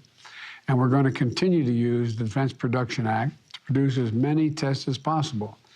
And starting in 2 weeks, private insurance will reimburse you for the cost of at-home tests. We're providing access to free tests for folks who don't have insurance. But we have to do more. We have to do better, and we will. So, Allison, the White House has been emphasizing the fact that there are now 4 times as many take-home tests on the market as there were over the course of the summer. But clearly, as we're seeing these cases surge really to all-time highs in so many jurisdictions, we're seeing hospitalizations not quite as high. That's in large part due to the vaccinations and the boosting that many Americans have done, although we clearly need to do more. But there is that increased demand for testing, which they have been slow to meet, especially when you think about the timing of this. Around the holidays, maybe people wanted to make sure that they can safely gather with their friends. And we're going to see that again in the coming weeks as people have to return to the workplace that want to have the testing. And we don't even have that website that the president talked about last week where people can go and request those take-home tests. So still a lot of challenges in sort of getting those 500 million tests onto the market and into Americans' homes. Mike, you set me up very nicely for my next question, which is about vaccinations. How is the White House working with the governors to get more shots in arms? Because we know a lot of people are vaccinated, but many others are not. Yeah, that really is the bottom line message here from the White House, which is that we are in a much stronger position now than we were a year ago at this point because we have the vaccine, wanting to get more people vaccinated and boosted. That's why part of the president's plan that he announced last week was to really enlist FEMA to help set up more of these sort of clinics around the country for people to get vaccinations. But I thought there was also something interesting that we've seen in terms of a change in messaging from the White House over the last few days. I asked the White House press secretary about this just last week. We heard the president last week, you'll remember, do something we really haven't heard much, which is to praise his predecessor, Donald Trump, to praise him for the fact that we are one of the first countries that actually had a vaccine out and able to be distributed. He talked about the fact that it was a good thing that President Trump himself got the booster and was happy to talk about it. And they've been pointing to some of the interviews that the former president has done in which he encourages people to get the vaccine. So this is an indication that the White House knows the president can say every day that how important it is for many millions of Americans to get vaccinated who haven't, but that the real best messenger might not be him, but his predecessor, Donald Trump. And that's something he's also leaning on some of these governors in red states to do as well. All right, Mike Memoli in Delaware, thanks so much. New Jersey setting a new record for daily COVID cases. NBC News reporting a 163% increase there in the last 2 weeks. That's one of the highest in the nation. NBC News reporter Gary Grumbeck's at a COVID testing site in Deptford, New Jersey. Gary, the New Jersey Health Department reporting 8,831 cases today. More than 2,600 people are in the hospital with COVID. The state opening more than 100 testing sites like the one where you are. So what are you seeing there today? Allison, seeing lines and lots of them. Just take a look at this. Hundreds of cars have been coming in and out of here throughout the day, and we're expecting hundreds more before the day wraps up here. And we're talking to people out here, they're getting tested for all sorts of reasons. Some of them simply just as a precaution, others because they're traveling. One was going to Nashville and they needed a COVID test that was a negative PCR test. And one family we spoke to said they all tested positive on a rapid test last week. They couldn't get a PCR test until they found an appointment here today. So there is growing frustration among all of those folks that they haven't been able to find tests. It hasn't been easy, and frankly, they believe it should be. Here's what some folks I talked to had to say. I think there should be some more available just because I've come here a couple times, and every time I come, it's a long line. Not that they're not doing good, it's just so many people want to test. So therefore, I think, yeah, they shouldn't need more testing sites. It's really scary because a lot of places are requiring them, but you can't get them. So it's actually kind of sad. It's super unfortunate. Hopefully we can just go back throughout regular life. I think what's really upsetting is there's no support for families because obviously all of us in the same house have to be out of work. During the holidays, it was a little bit easier because there were vacation days and whatnot, but outside of that, other families don't have that. So as you heard there, the frustration really boils down to people thinking that officials on all levels, from President Biden on down, should have had this figured out by now. Allison? Yeah, we've been in this for some time. You'd think we might be a little further along, but Gary, here we are. Governor Murphy there in New Jersey saying all options are on the table to stop Omicron. He was on that call with the president and the governors today. So besides opening more testing sites, what's the governor saying? What is New Jersey doing? Yeah, so the governor did say all options are on the table, but he didn't impose or reimpose any lockdowns or mandates statewide just yet. He's letting the local communities figure out what is best for them. So, for example, in Newark, the mayor has just instituted a vaccine requirement. So to go to a restaurant or a bar or a sporting or entertainment venue, you're going to need to be vaccinated in Newark, New Jersey. Montclair and South Orange, 2 other towns, have just instituted indoor mask mandates, which we have seen as a common item across the country. So he believes, the governor, that local communities, at least right now, can take charge. Gary, the governor's also catching some flack for traveling internationally right now. He and his family on vacation in Costa Rica. How's he addressing those criticisms? What is he saying? Yeah, the governor was asked about this at his last press briefing before he went to Costa Rica last week, and he said, hey, yes, I'm going on vacation. He didn't really go any further as to his details of what he was doing while he was in Costa Rica, but he was part of the call today, and as is customary and as is law here in the state of New Jersey, the Lieutenant Governor, Sheila Oliver, is taking over until he gets back this coming Thursday. Allison? All right, Gary, going back in New Jersey. Thanks. And testing at the turnstiles. Getting a COVID test in New York City is now just a subway station away. The MTA opening 2 pop-up testing sites this morning, and more are coming. And as NBC News correspondent Allison Barber found out, they might just be the shortest lines in the Big Apple. When it comes to testing right now in New York City, things are a mess. We have seen in recent days people lining up for blocks and blocks, waiting often in the cold, sometimes for hours, just to get a COVID test. As for those over-the-counter at-home rapid tests that you're supposed to be able to easily buy at a grocery store or a pharmacy, in New York City, they seem to disappear off of the shelves the second they're restocked. To try and help deal with some of these issues, alleviate some of the struggle, some of the lines, the state has put pop-up testing sites inside of subways. 2 of them opened this morning. We spoke to people inside the testing site here in Times Square, and they told us that they had been waiting, trying to find COVID tests in other areas, other sites for days without any luck. They say more sites like the ones inside of the subways are needed in New York City. Listen. I've been trying to get tested for days, and you can't in my neighborhood. You can't even find a test in any of the pharmacies. So I heard about this new federal testing site, and I came down here early in the morning to see how efficient it can be. And this is the shortest line, I guarantee you, in all of New York City. All the other places, lines are super long, so long. So when I heard that they was having this morning, I got dressed, came down, and here I am. And it's not that many people at all. The 2 subway testing pop-up sites that opened today, one here in Times Square, another at Grand Central. 5 additional sites are expected to open in the coming days. We have seen vaccination sites in subways prior to this. There's still one here at the Times Square subway stop, but testing inside of a subway, that's a first for the Big Apple. There's no appointment required. You can register day of. That's the whole point. We're making it really convenient, really easy. We know that some people have had challenges getting appointments. That's not the idea with these sites. These sites are first come, first served, and we're going to serve everybody. All of this as 2 new vaccine mandates go into effect in New York City.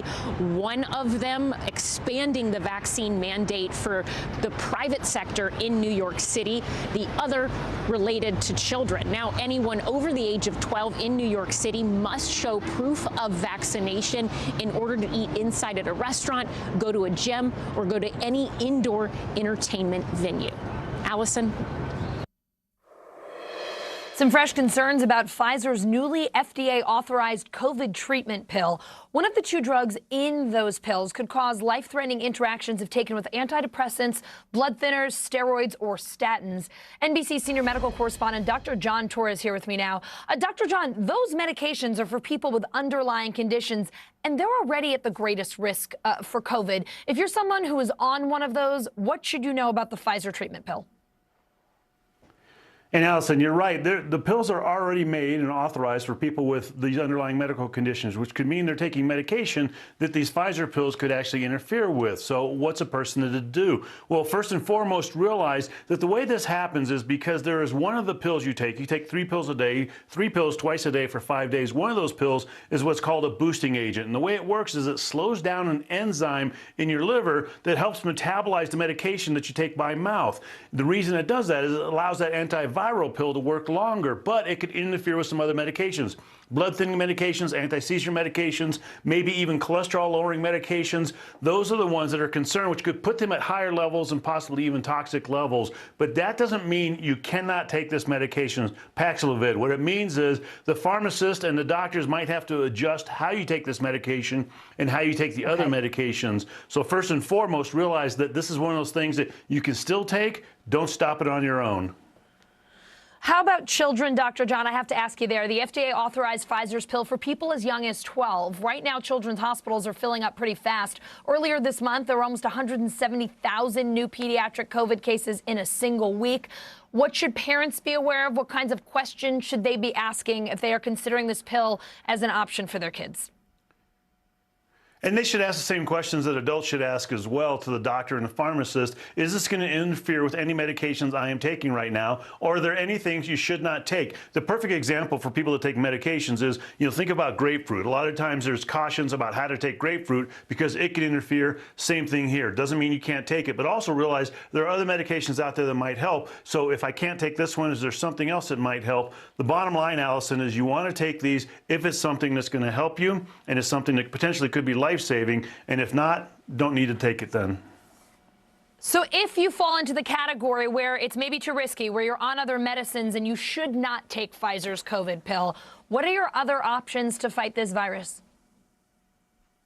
So the other options are, there are a couple ones that have already been authorized. Remdesivir, which is an IV therapy. You have to be either in a clinic or hospital to get it. That one has been around longer than these other 2 medications. Molnupiravir, which is the Merck one, doesn't work as well, but still seems to work and doesn't really show these drug interactions either. And so those are 2 medications that can be taken. But again, remember, just because you're on these medications that might be interfering with the Pfizer medication or vice versa, doesn't mean you can't take either one. It just means it might need to be adjusted a little bit so you can take them both safely. All right, Dr. John, I have to ask you a question because I feel like I just fell out of a tree and hit all the branches, but my executive producer today, Brittany Ruff, is saying the same thing. What's the deal with the grapefruit? I've never heard this grapefruit thing before. There are certain medications. There's an enzyme in your body that grapefruit interferes with, and if you're taking grapefruit at the same time you're taking these medications, it can interfere with your medication. And so what we tell people is, don't not take grapefruit or not take your medications. Just make sure you take them on a regular basis, and that way we know what interference is and we can adjust them as necessary. It's been around for a long time, Allison. So have I. You'd think I would know these things by now, but lover of grapefruit, I had no idea, and I'm going to say it again, Brittany Ruff didn't either, so at least there's 2 of us. Dr. John, we always learn something from you. Thank you so much. There you go. The holiday weekend turning into a travel nightmare, and it's not over yet.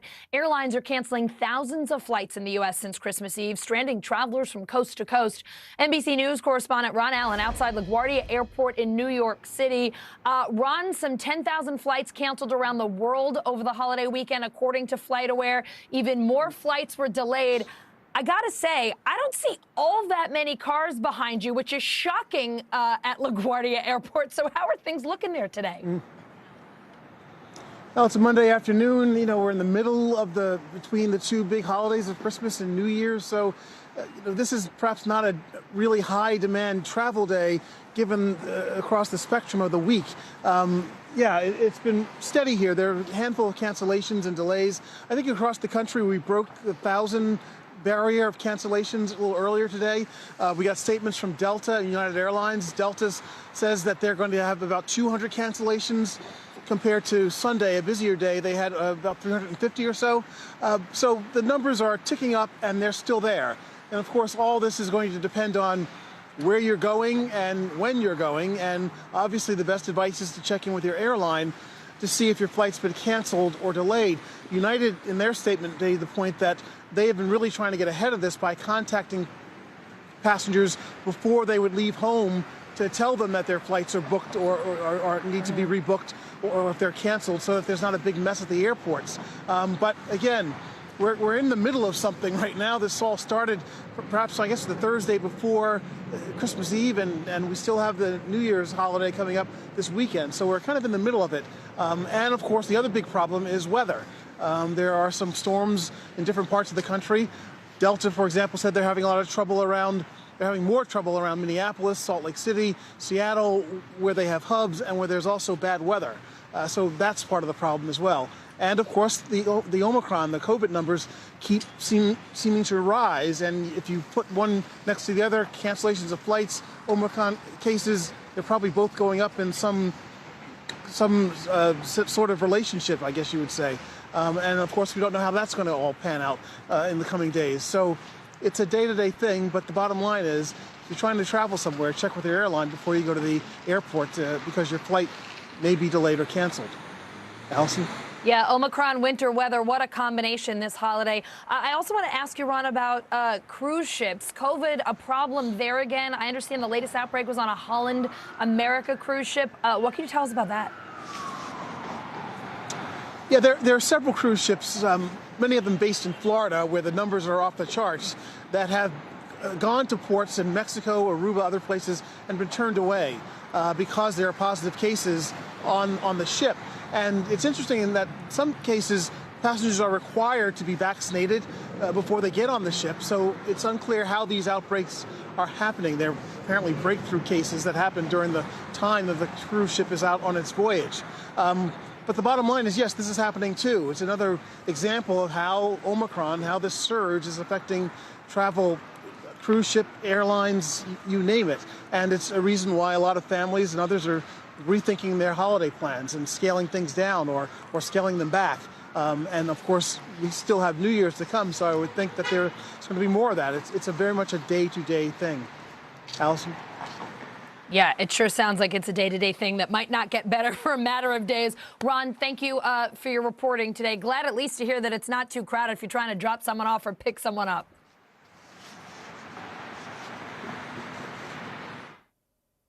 Coming up, former President Donald Trump's spokesperson suing the January 6th committee, the fight over his financial records. Next.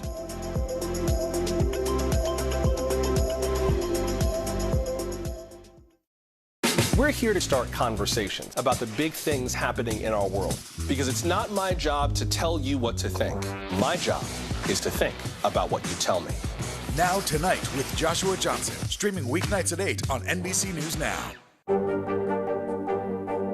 What are you doing for teachers who feel that they're being stretched too thin? Did you understand how prevalent hunger was in your own community?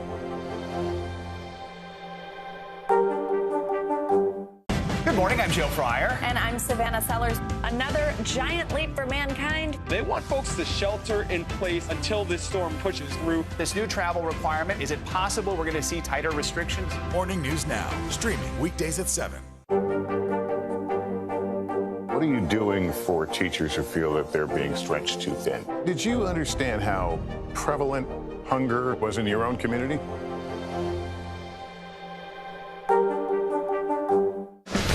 Michaela Schifrin, with just one more gold medal, she'll have more than any American alpine skier in history. She's climbed the mountain of this sport. Almost time to come down for more gold, Michaela. Better do it fast. In the City of Angels, two kindly old ladies wanted to help homeless men get off the streets forever. And so they did. Listen to The Thing About Helen and Olga, the new podcast from Dateline and Keith Morrison. Our week-long journey across America, from Washington, D.C., outside of our nation's capital, you rarely see. It's your last move. Was talking smack part of this?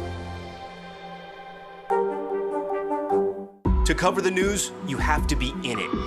We'll take you to the front lines of the story, bringing your news feed to life. Streaming live every night. It's your news playlist. Top Story with Tom Llamas, weeknights at 7 on NBC News Now. News is happening now. Look at what's making headlines around the world. Right now on Morning News Now. Tonight, the major announcement of the COVID vaccine. And this is a significant moment. Your news, whenever it happens, wherever you are, it's here now.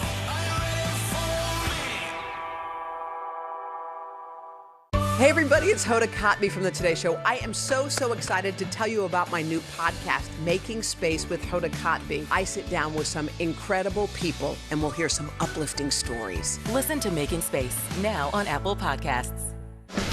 Michaela Schifrin. With just one more gold medal, she'll have more than any American alpine skier in history. She's climbed the mountain of this sport. Almost time to come down for more gold, Michaela. Better do it fast. Former President Donald Trump's spokesperson suing the January 6th committee to keep his financial records private. NBC News reporting Taylor Budowich said he complied with the committee's subpoena by providing about 4 hours of sworn testimony and 1,700 pages of documents. Now he's suing. NBC News Capitol Hill correspondent Ali Vitale joins me now. So, Ali, what documents has he already given the committee? What financial records do they want from Budowich? What do we know? Well, the reason that they're looking at Taylor Budowich is for the role that he played in disseminating a social media and radio advertising campaign around the rally at the Ellipse on January 6th. We know that that's the rally where former President Donald Trump spoke, as well as other Trump allies. And that's the place where Trump said that the folks that were there should march on the Capitol. It's one of the key things the January 6th committee is investigating. And the reason that they've ratcheted things up beyond just the documents and depositions with Budowich is they're actually demanding records from his bank. In a letter to Budowich, the chairman of the committee, Benny Thompson, said that the reason that they're looking at those records is because, and I'm quoting here, they believe his efforts include directing a 501c4 organization approximately $200,000 from a source or sources that weren't disclosed to the organization to pay for the advertising campaign. So in short, Allison, this is just follow the money. Follow the money. Budowich says he's already cooperated with the committee, but the committee wants more info. Do we have a sense of whether they have the right to access these financial documents through a subpoena? Do we have to wait and see how this suit goes? What do you know at this stage? Well, at this point, they're going to have to wait to see how the courts rule, because the reason that Budowich moved on this so quickly, this is a Christmas Eve filing. He says that he wants to stop the bank from actually giving this information over to the committee. We know that we've seen these kinds of things before, too. In the case of Mark Meadows, it was regarding the telecom companies. But really, it's sort of a question of these folks were okay with the committee's investigations to a point, and then they seemingly decided they were going to draw a line in the sand, and that was too much investigating for them. So not the first of these kinds of lawsuits that we've seen, probably not the last either, but it does show that even with cooperating, there's still more that the committee might want to know that these witnesses may not want to give, and that's how this stuff ends up in the courts. Ali, the January 6th panel says it's collected more than 30,000 pages of documents. It's interviewed more than 300 witnesses. That's a whole lot of work. Do we have a sense of what's top of the list for this committee as they start 2022? Everything. I mean, this has always been a wide-ranging investigation for them. They want to look into the mis and disinformation online that helped spread the big lie about the 2020 election. They want to look into, as you and I have been talking about, the financing and information dissemination and planning around the actual rallies on January 6th. They're also, of course, interested in what was going on in the Trump White House, especially in the hours between when the Capitol was under attack and when there was help actually sent the way of the people who were being under siege there. There's so much interest in the conversations that were happening in the White House, but also around what the president at the time was doing. Chairman Benny Thompson has said that they are looking specifically at Trump's actions on that day and in those specific hours, whether he was taping videos, well, who he was talking to, the talking points that were being pushed around the White House at that point. I think the really important thing here as we move forward, we know that they're going to have more hearings. We know that in the coming year, they're going to release findings. They want to do that sooner rather than later. Of course, a lot of this stuff is tied up in the courts. But the thing that's really important moving next is, yes, the role of the former president, but also the ways in which they end up dealing with sitting members of Congress. So far, we know that they have requested, not subpoenaed, but requested information and depositions from 2 sitting members of Congress. Both of them, allies of the former president, have said they're not going to comply. They're not playing ball with the committee. Well, that puts the committee in a place now to say, what are they going to do and how far are they willing to go to actually get that information from their colleagues effectively at this point? So that's the huge question looming as we know that more public hearings are coming. It's really what are they willing to do to get information from their colleagues at this point? Looks like a busy year is heading for that committee, that's for sure. Ali Vitale, thank you so much. Thanks, my friend. Help is on the way for 6 million Americans living with Alzheimer's and dementia. The Biden administration paying for new research on what behaviors might cause the disease. The Secretary of Health and Human Services spoke exclusively with MSNBC weekend anchor Richard Louie about this new national plan and why it's a personal mission. Javier Becerra runs the agency overseeing the FDA, CDC, NIH, and more. And this holiday season, an important reminder for families takes center stage. Probably the best way to discuss this issue, dementia, Alzheimer's, today is to talk about the family members who are right now alone because of COVID. Alzheimer's costs America more than $355 billion annually. 70% of that cost is paid for by families. Everyone should be able to care for their loved one if they're willing to. My mother-in-law, who did suffer from dementia for many years, never was a day without a family member at her side. My father, who passed on New Year's Day 2020, and we, the family, became his caregivers, his hospice caregivers for much of his life. He lived with me his last 4 years of life. Becerra moved his parents next door to help. He became one of 53 million Americans taking care of a loved one living with a disability. When he started to decline, we would sleep in his bedroom with him. You know, those are tough days. You don't get a lot of sleep. You do things for your aged parent that your parent did for you when you were an infant. I go through that battle now. I'm fighting with my siblings about how to pay to keep my father under the care he needs, my mom at home. How does the plan address that? Well, the plan, which is updated every year. The government plan on Alzheimer's and dementia tracks 5 goals. And this year, a 6th new goal was added, funding new research on what behaviors might cause Alzheimer's or dementia. Can I make sure that the diet that my parents have is healthier so that they're eating less risky foods? Absolutely. Can that help us when it comes to something like dementia? Well, that could help reduce the risk. And that risk is higher for certain groups. In Black and Latino communities, the rate of Alzheimer's can be twice of others. You and I grew up in poverty, essentially. When you think about health equity and this plan, bring those two together for me briefly. In racial and ethnic minority communities, dementia hits hard and more often in some cases. Most ambitious of the plan, to prevent and treat Alzheimer's disease within 3 years. What is inspiring, one thing that your father said to you in your years growing up? If you can get up and go to work, it's a good day. There was a man who really impacted my life who makes it possible for me to jump high, to get up in the morning and have a good day. And so I won't forget my dad. Coming up, 'tis the season to return. We'll show you what happens to the billions of dollars of merch Americans are expected to send back this year.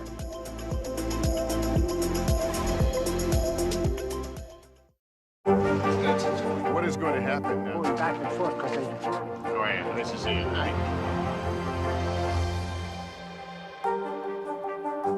Welcome to The Tonight Show. Let me show you how it's done. Show me what you got. I don't want to be a Lego.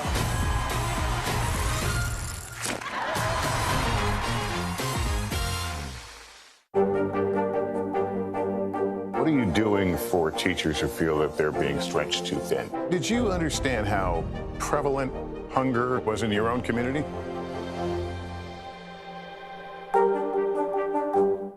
News is more than a headline. It informs, it inspires, and it still matters.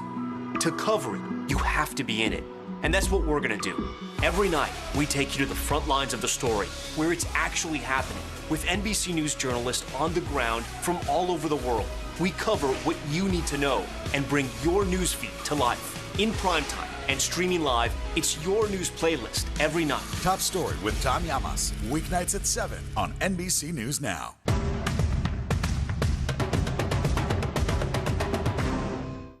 This is a very different kind of program. We're here to start conversation about the big things happening in our world. Professor, I'm not asking you to predict the future, but what do we think that the new normal is going to be? Is part of this that everyone's rethinking their jobs during this pandemic and their relationship to their employers? What is your biggest tip for any parent who's concerned about this? It's not my job to tell you what to think. My job is to think about what you tell me. Now Tonight with Joshua Johnson, streaming weeknights at 8 on NBC News Now. Nathan Chen equals power because every time he does one of these, he's hit with forces 7 times his body weight. 945 pounds? That's 4 Terry Cruises. See? Power.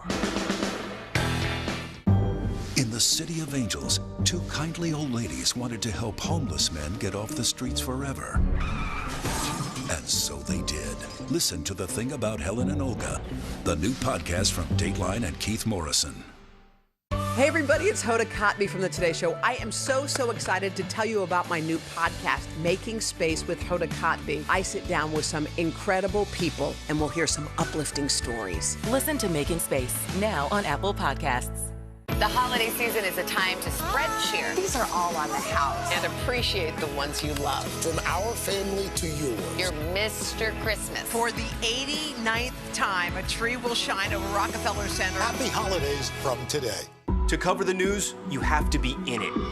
We'll take you to the front lines of the story, bringing your news feed to life. Streaming live every night, it's your news playlist. Top Story with Tom Llamas, weeknights at 7 on NBC News Now. It is time for The Bottom Line, our daily look at what's going on in the business world and beyond. We have a first look at how much Americans spent this holiday season. Holiday sales moving at their fastest pace in 17 years, according to a new report from MasterCard, up 8.5% from 2020 and 10.7% from pre-pandemic 2019.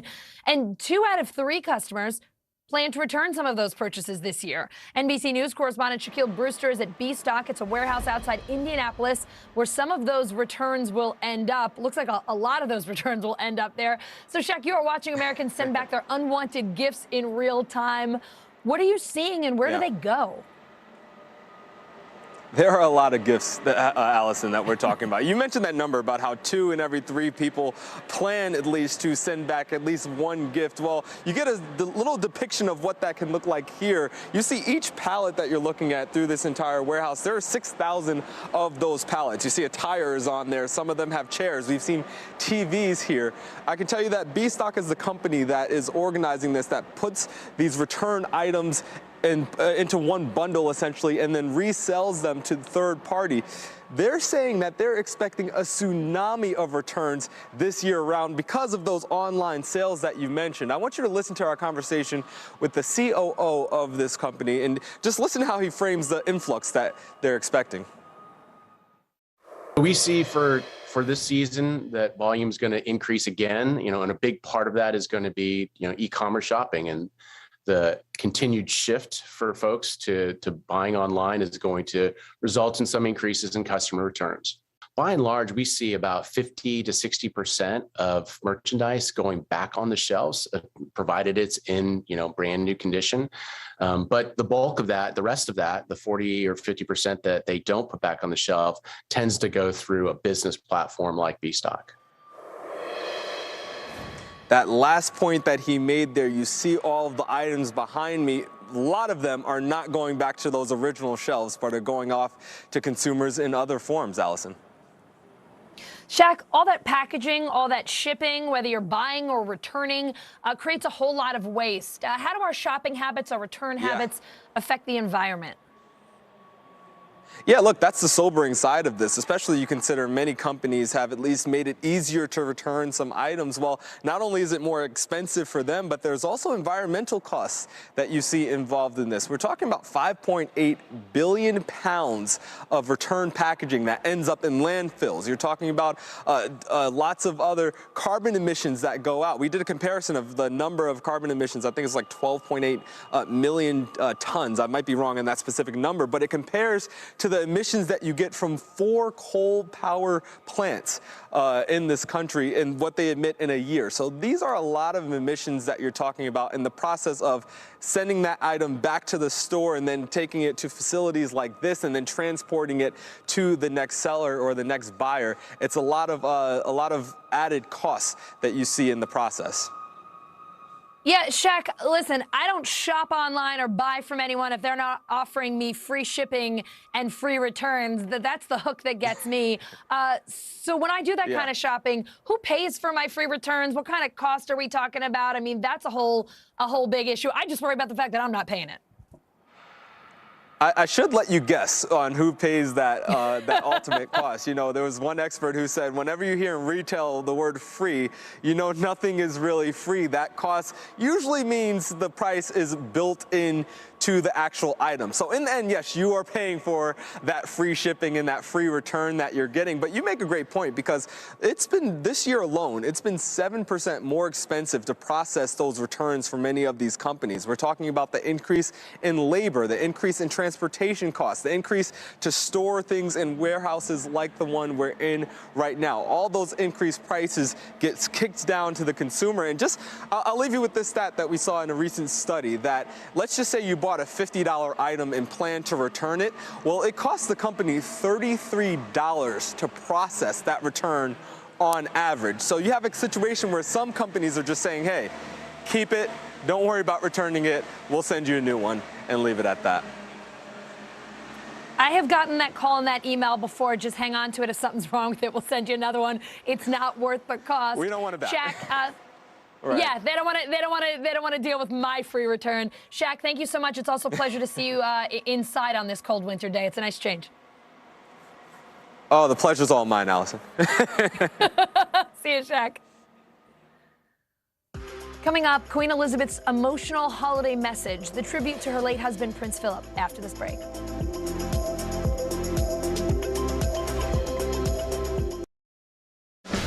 Mikaela Shiffrin. With just one more gold medal, she'll have more than any American alpine skier in history. She's climbed the mountain of this sport. Almost time to come down for more gold, Mikaela. Better do it fast. Frontside 900, McTwist, back-to-back 1080s. I mean, it's hard just naming these tricks. Chloe Kim, she's up there spinning around with a smile. Respect. The Winter Olympics, February 3rd on NBC and Peacock. There's no better place for fun with friends. Quality time with your little golf buddy, or an afternoon alone together. Family and friends are just a tap away. Just pick your course, pay from your phone. Golf now. Download the app and go play. Good morning, I'm Joe Fryer. And I'm Savannah Sellers. Another giant leap for mankind. They want folks to shelter in place until this storm pushes through. This new travel requirement, is it possible we're going to see tighter restrictions? Morning News Now, streaming weekdays at 7. American Greed, new season, new night. Theranos goes to trial. Boeing's soaring greed, anything for money. A new season of Greed starts Wednesday, January 5th on CNBC. There's no better place for fun with friends. Quality time with your little golf buddy, or an afternoon alone together. Family and friends are just a tap away. Just pick your course, pay from your phone. Golf now. Download the app and go play. The holiday season is a time to spread cheer. These are all on the house. And appreciate the ones you love. From our family to yours. Your Mr. Christmas. For the 89th time, a tree will shine over Rockefeller Center. Happy holidays from today. Is this an issue about guns or is this an issue about social justice? This supply chain issue has been a problem for months. Do you concur that this is going to get worse before it gets better? The question is, are you now more open to packing the court? If it's Sunday, it's Meet the Press. A week of mourning starting today in South Africa for activist and Archbishop Desmond Tutu. He died in Cape Town yesterday at the age of 90. Archbishop Tutu is one of the most powerful voices that helped bring down the brutal apartheid regime in South Africa.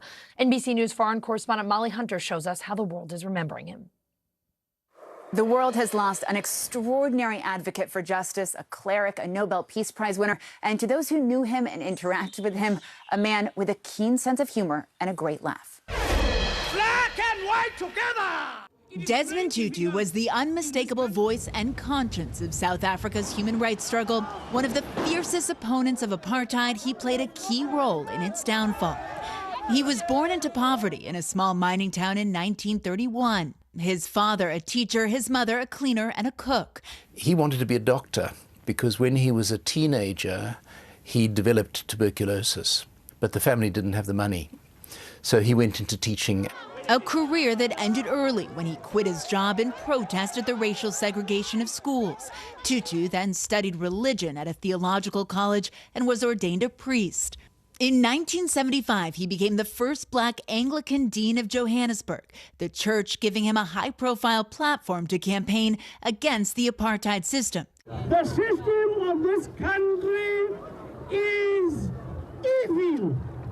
Under apartheid, the minority white regime enforced strict racial segregation, discriminating against the majority black population. Resistance was met with brutal violence and killing, and hundreds of activists, including Nelson Mandela, were sent to prison for decades.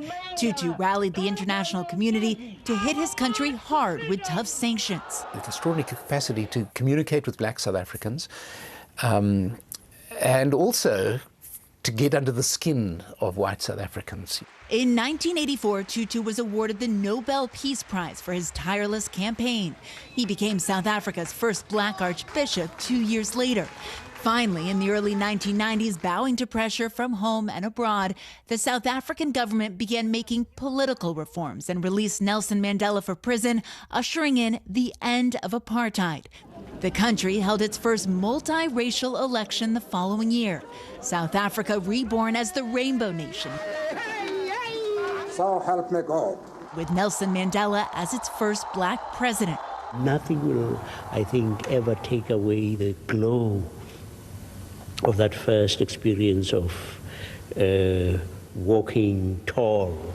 In an effort to heal the wounds of his divided nation, Mandela appointed Desmond Tutu to head the Truth and Reconciliation Commission and to gather evidence of apartheid-era crimes.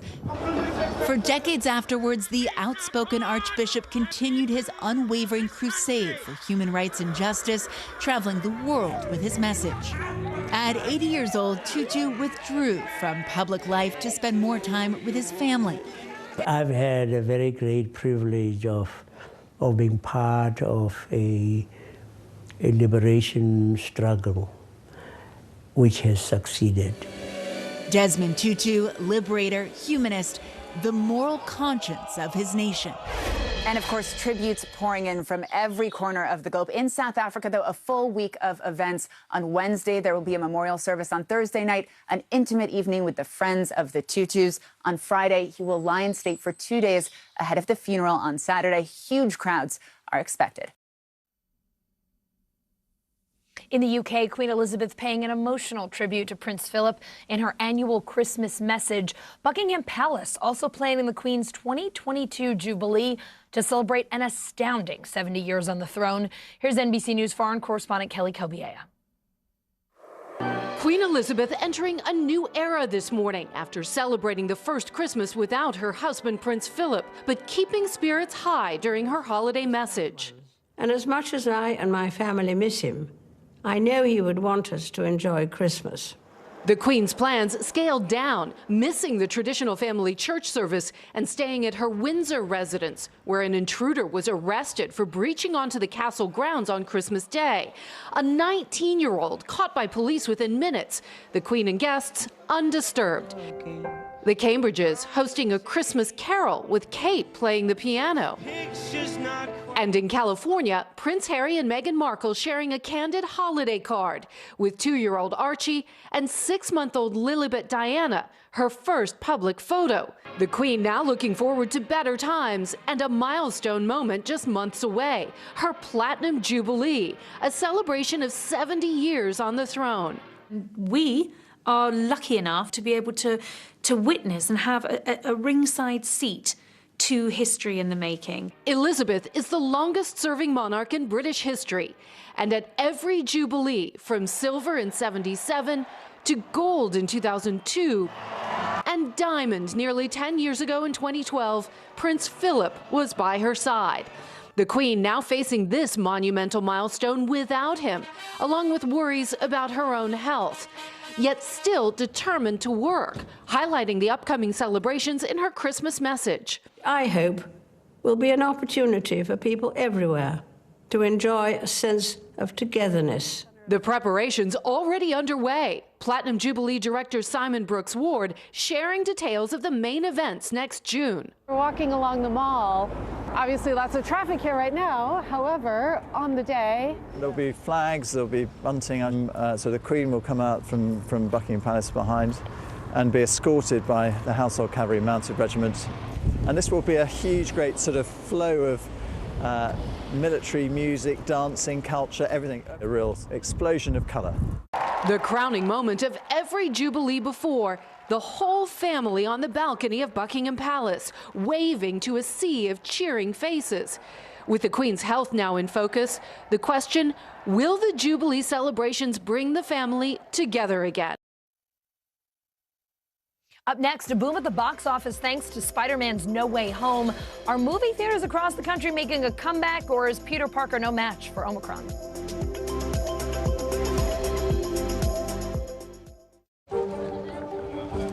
Let's go. This is a critical choke point for this fire.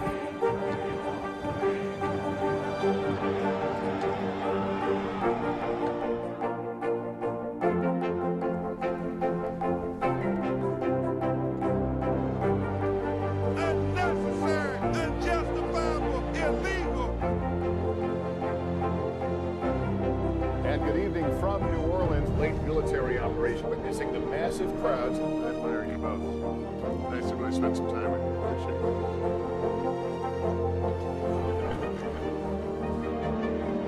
At any moment now.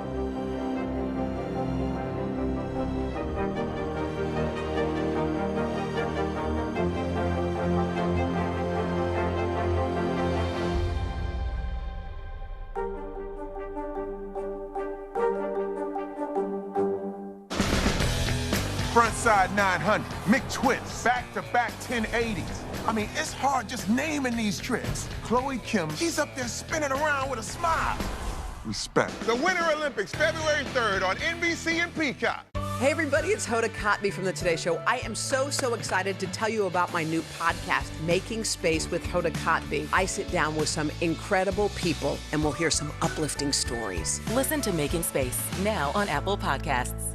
Still to come on the Channel 2 News. Well, the waters are certainly receding now. Still too close to call. Lester Holt reporting from the Ground Zero, as it's being referred to. It is, in fact, the taste of freedom. The Haitian people know a little something about resiliency. What's the biggest risk right now? Some of the troops who have been proud. I want to welcome you to the first presidential debate. In fact, we've been told we can't go any farther. You were some resilient folks. Let me get a hint.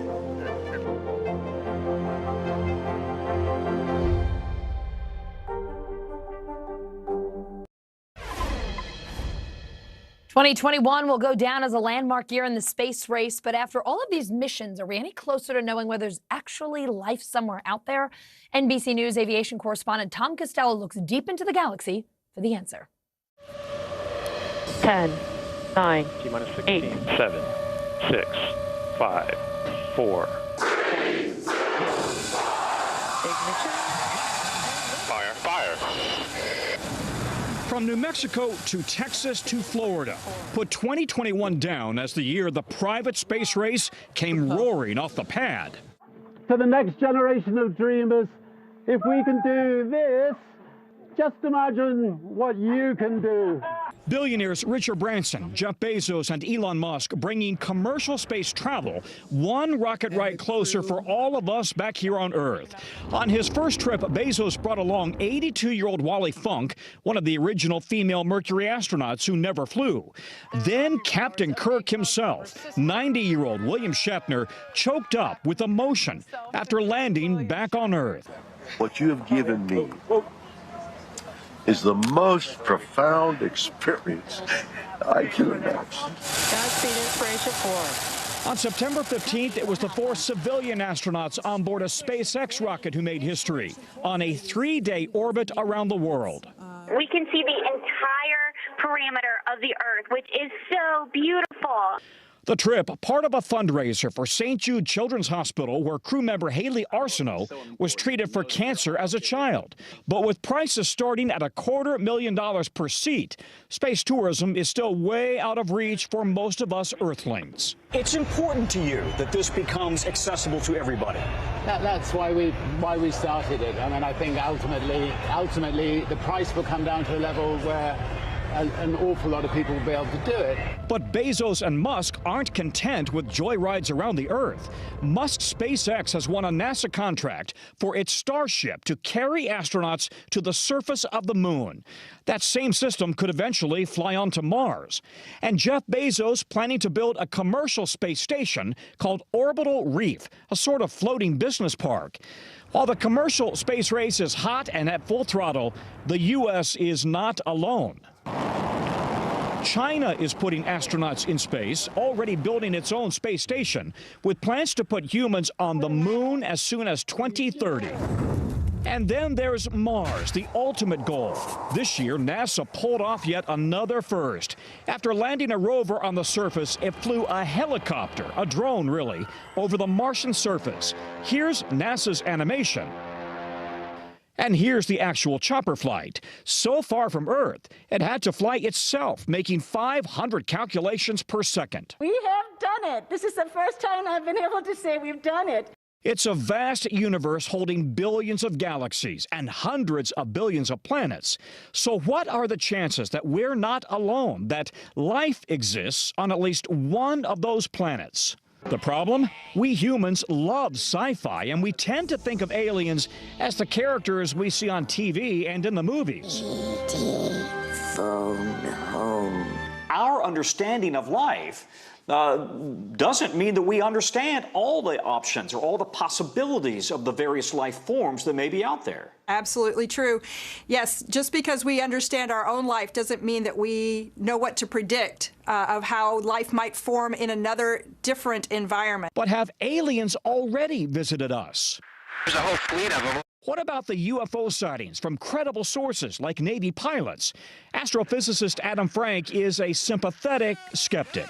Why do UFOs always look like exactly what we'd expect them to look like from all the movies we've watched, right? As I like to say, if it sounds like a science fiction story, it is. Frank believes life probably does exist beyond Earth, but he hasn't seen compelling evidence that they've visited Earth yet.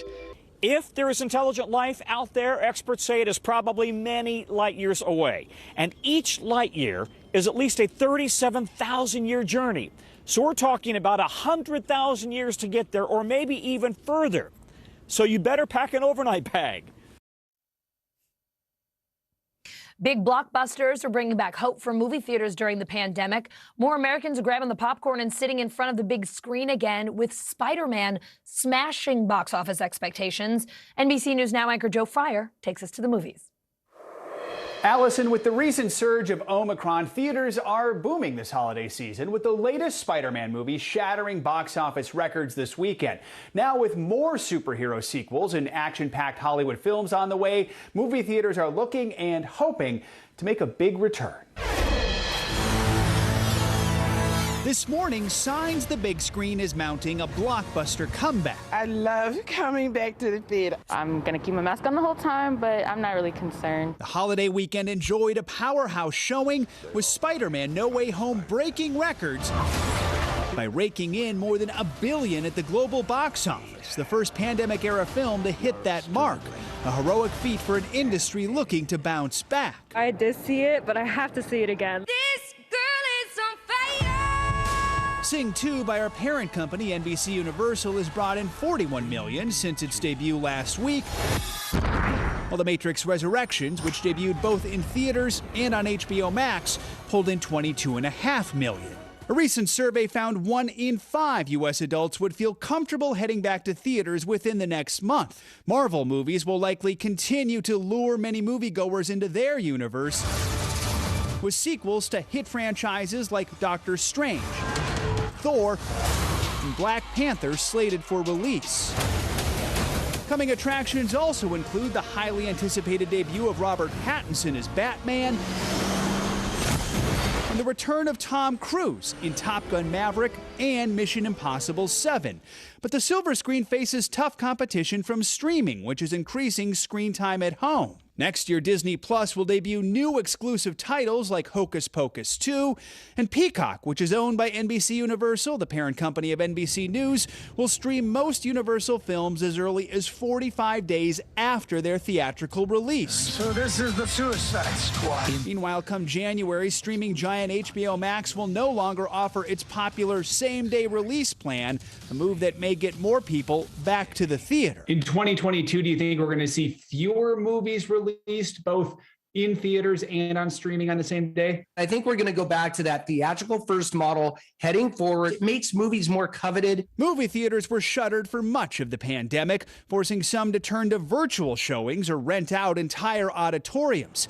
AMC Theaters, the country's largest movie theater chain, posted a loss of $4.6 billion in 2020.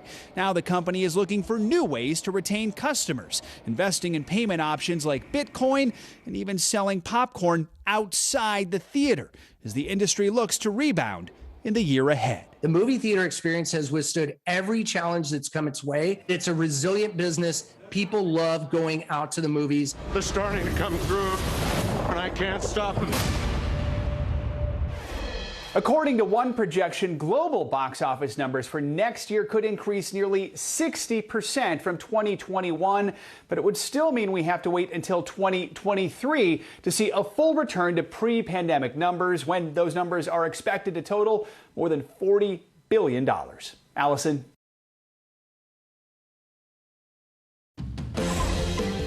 Hey everyone, I'm Ellison Mars. You are watching NBC News Now. Here's what's happening. COVID cases spiking across the country. President Biden pledging help is on the way. We've got trouble in the skies during one of the busiest travel periods of the year. Why thousands of flights are canceled and when the airports might be back on track. And the federal government's new plan to help more than 6 million Americans living with Alzheimer's. NBC's exclusive interview with Health and Human Services Secretary Xavier Becerra.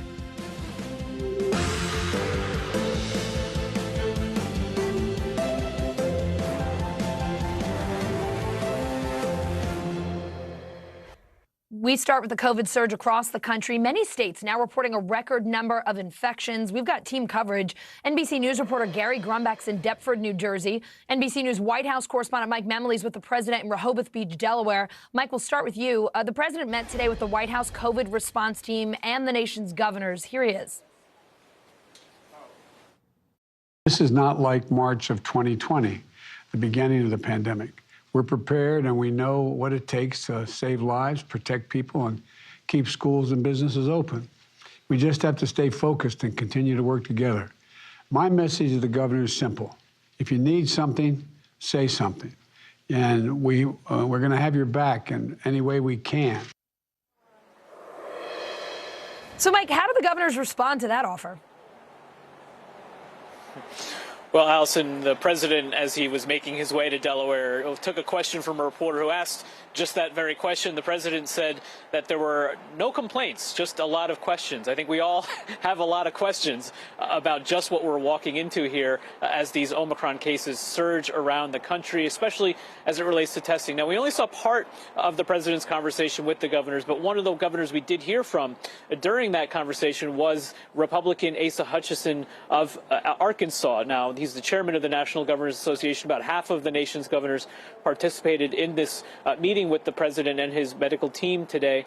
And one of the things that Governor Hutchinson said was that he has seen strong cooperation with the federal government. He cited, for instance, the state had requested additional monoclonal antibodies to be sent to the state. There's obviously a real demand for them across the country. He said that the federal government was quick and responsive to those requests. He hopes to see more of that over time. He also said something I thought was interesting. While he thanked the president for some of the steps he's taking as it relates to getting more testing out, he expressed some concern about the fact that when the federal government announces what we saw last week, which was that they're going to be purchasing 500 million take-home tests, that actually puts some strain on the supply chains when states maybe want to purchase some additional tests on their own. So this kind of a back and forth between the federal and the state governments is going to be so critical, and it's a sort of example of some of the many challenges we're seeing right now, especially as it relates to testing.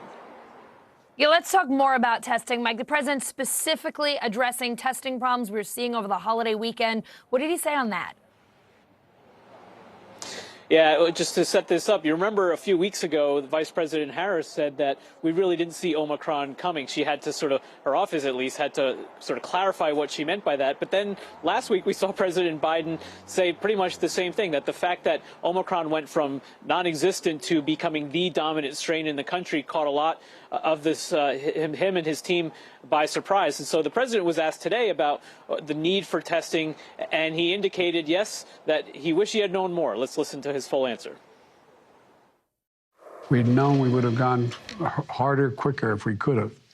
Because steps we have to be taking to increase the number of authorized tests, we're now able to purchase 500 million at-home rapid tests to be sent to the American people for free when they request it. And we're going to continue to use the Defense Production Act to produce as many tests as possible. And starting in 2 weeks, private insurance will reimburse you for the cost of at-home tests. We're providing access to free tests for folks who don't have insurance. But we have to do more. We have to do better, and we will. So, Allison, the White House has been emphasizing the fact that there are now 4 times as many take-home tests on the market as there were over the course of the summer. But clearly, as we're seeing these cases surge really to all-time highs in so many jurisdictions, we're seeing hospitalizations not quite as high. That's in large part due to the vaccinations and the boosting that many Americans have done, although we clearly need to do more. But there is that increased demand for testing, which they have been slow to meet, especially when you think about the timing of this. Around the holidays, maybe people wanted to make sure that they can safely gather with their friends. And we're going to see that again in the coming weeks as people have to return to the workplace that want to have the testing. And we don't even have that website that the president talked about last week where people can go and request those take-home tests. So still a lot of challenges in terms of getting those 500 million tests onto the market and into Americans' homes.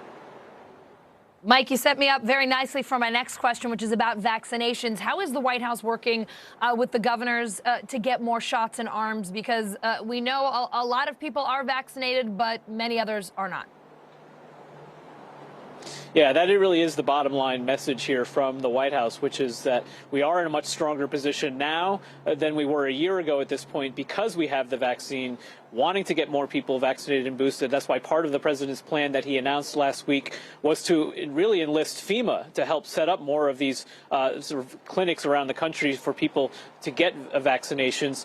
But I thought there was also something interesting that we've seen in terms of a change in messaging from the White House over the last few days. I asked the White House press secretary about this just last week. We heard the president last week, you'll remember, do something we really haven't heard much, which is to praise his predecessor, Donald Trump, to praise him for the fact that we are one of the first countries that actually had a vaccine out and able to be distributed. He talked about the fact that it was a good thing that President Trump himself got the booster and was happy to talk about it. And they've been pointing to some of the interviews that the former president has done in which he encourages people to get the vaccine. So this is an indication that the White House knows the president can say every day that how important it is for many millions of Americans to get vaccinated who haven't, but that the real best messenger might not be him, but his predecessor, Donald Trump. And that's something he's also leaning on some of these governors in red states to do as well. All right, Mike Memoli in Delaware, thanks so much. New Jersey is setting a new record for daily COVID cases. NBC News reporting a 163% increase there in the last 2 weeks. That's one of the highest in the nation. NBC News reporter Gary Grumbeck's at a COVID testing site in Deptford, New Jersey. Gary, the New Jersey Health Department reporting 8,831 cases today. More than 2,600 people are in the hospital with COVID. The state opening more than 100 testing sites like the one where you are. So what are you seeing there today? Allison, seeing lines and lots of them. Just take a look at this. Hundreds of cars have been coming in and out of here throughout the day, and we're expecting hundreds more before the day wraps up here. And we're talking to people out here, they're getting tested for all sorts of reasons. Some of them simply just as a precaution, others because they're traveling. One was going to Nashville and they needed a COVID test that was a negative PCR test. And one family we spoke to said they all tested positive on a rapid test last week. They couldn't get a PCR test until they found an appointment here today. So there is growing frustration among all of those folks that they haven't been able to find tests. It hasn't been easy, and frankly, they believe it should be. Here's what some folks I talked to had to say. I think there should be some more available just because I've come here a couple of times and every time I come it's a long line. Not that they're not doing good, it's just so many people want to test. So therefore I think, yeah, they shouldn't need more testing sites. It's really scary because a lot of places are requiring them, but you can't get them. So it's actually kind of sad. It's super unfortunate. Hopefully we can just go back throughout regular life. I think what's really upsetting is there's no support for families, because obviously all of us in the same house have to be out of work. During the holidays it was a little bit easier because there were vacation days and whatnot, but outside of that, other families don't have that. So as you heard there, the frustration really boils down to people thinking that officials on all levels, from President Biden on down, should have had this figured out by now. Allison? Yeah, we've been in this for some time. You'd think we might be a little further along, but Gary, here we are. Governor Murphy there in New Jersey saying all options are on the table to stop Omicron. He was on that call with the president and the governors today. So besides opening more testing sites, what's the governor saying? What is New Jersey doing?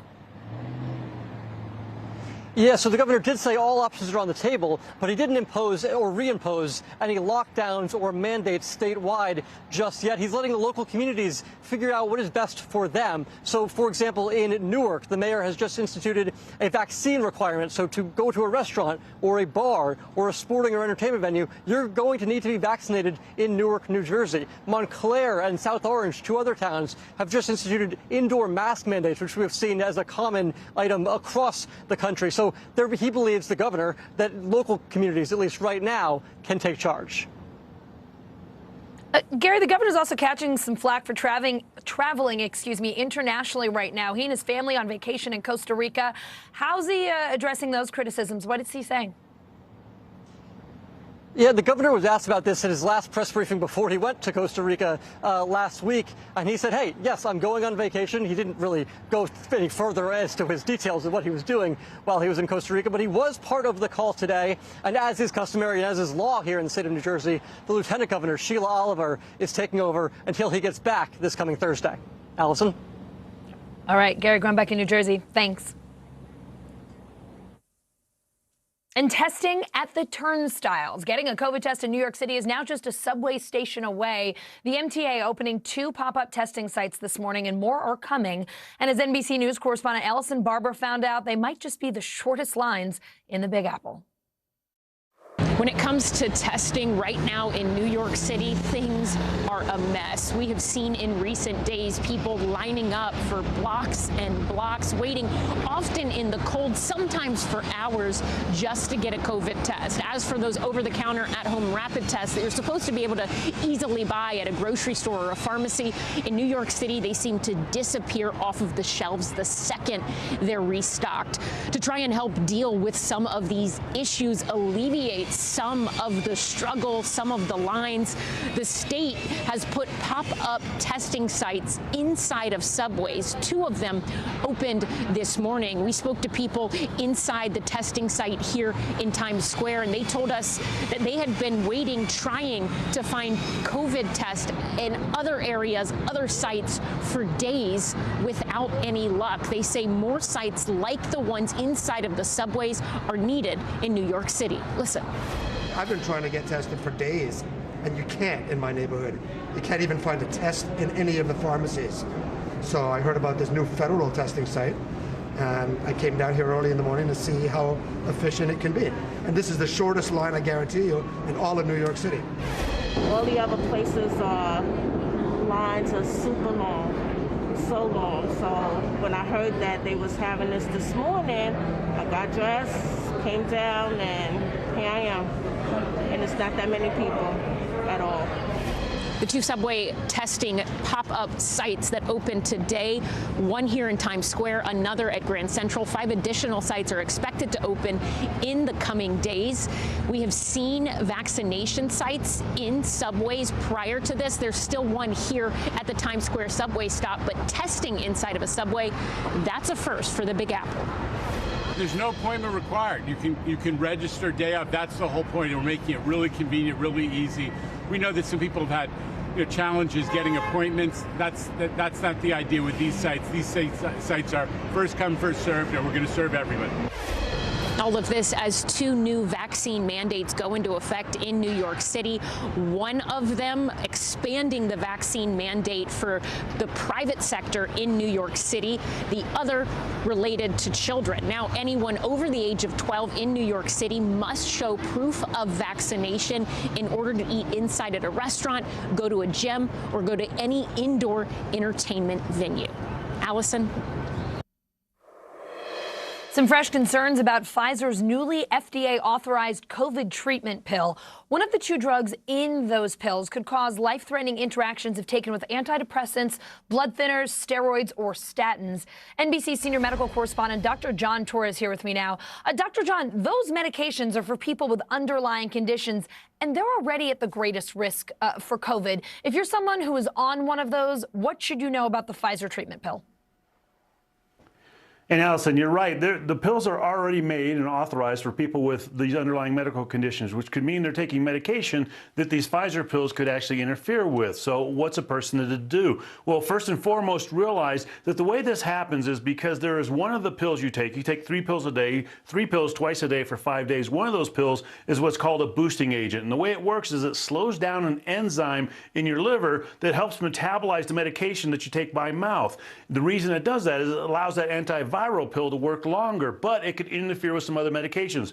Blood thinning medications, anti-seizure medications, maybe even cholesterol-lowering medications. Those are the ones that are concerned, which could put them at higher levels and possibly even toxic levels. But that doesn't mean you cannot take this medication, Paxlovid. What it means is the pharmacist and the doctors might have to adjust how you take this medication and how you take the other medications. So first and foremost, realize that this is one of those things that you can still take. Don't stop it on your own.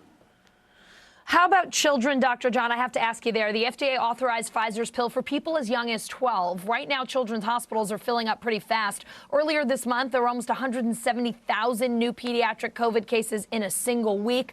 What should parents be aware of? What kinds of questions should they be asking if they are considering this pill as an option for their kids? And they should ask the same questions that adults should ask as well to the doctor and the pharmacist. Is this going to interfere with any medications I am taking right now? Or are there any things you should not take? The perfect example for people that take medications is, think about grapefruit. A lot of times there's cautions about how to take grapefruit because it can interfere. Same thing here. Doesn't mean you can't take it, but also realize there are other medications out there that might help. So if I can't take this one, is there something else that might help? The bottom line, Allison, is you want to take these if it's something that's going to help you and it's something that potentially could be life-saving, and if not, don't need to take it then. So if you fall into the category where it's maybe too risky, where you're on other medicines and you should not take Pfizer's COVID pill, what are your other options to fight this virus?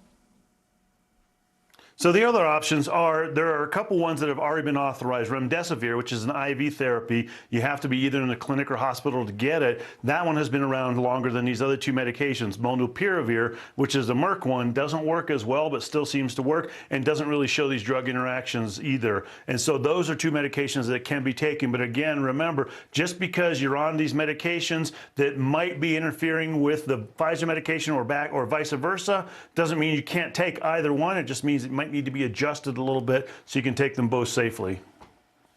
All right, Dr. John, I have to ask you a question because I feel like I just fell out of a tree and hit all the branches, but my executive producer today, Brittany Ruff, is saying the same thing. What's the deal with the grapefruit? I've never heard this grapefruit thing before.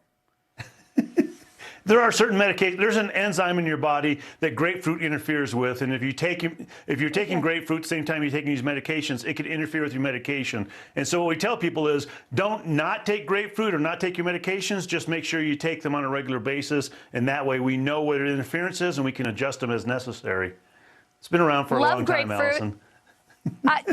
So have I. You'd think I would know these things by now, but lover of grapefruit, I had no idea, and I'm going to say it again, Brittany Ruff didn't either, so at least there's 2 of us. Dr. John, we always learn something from you. Thank you so much. There you go.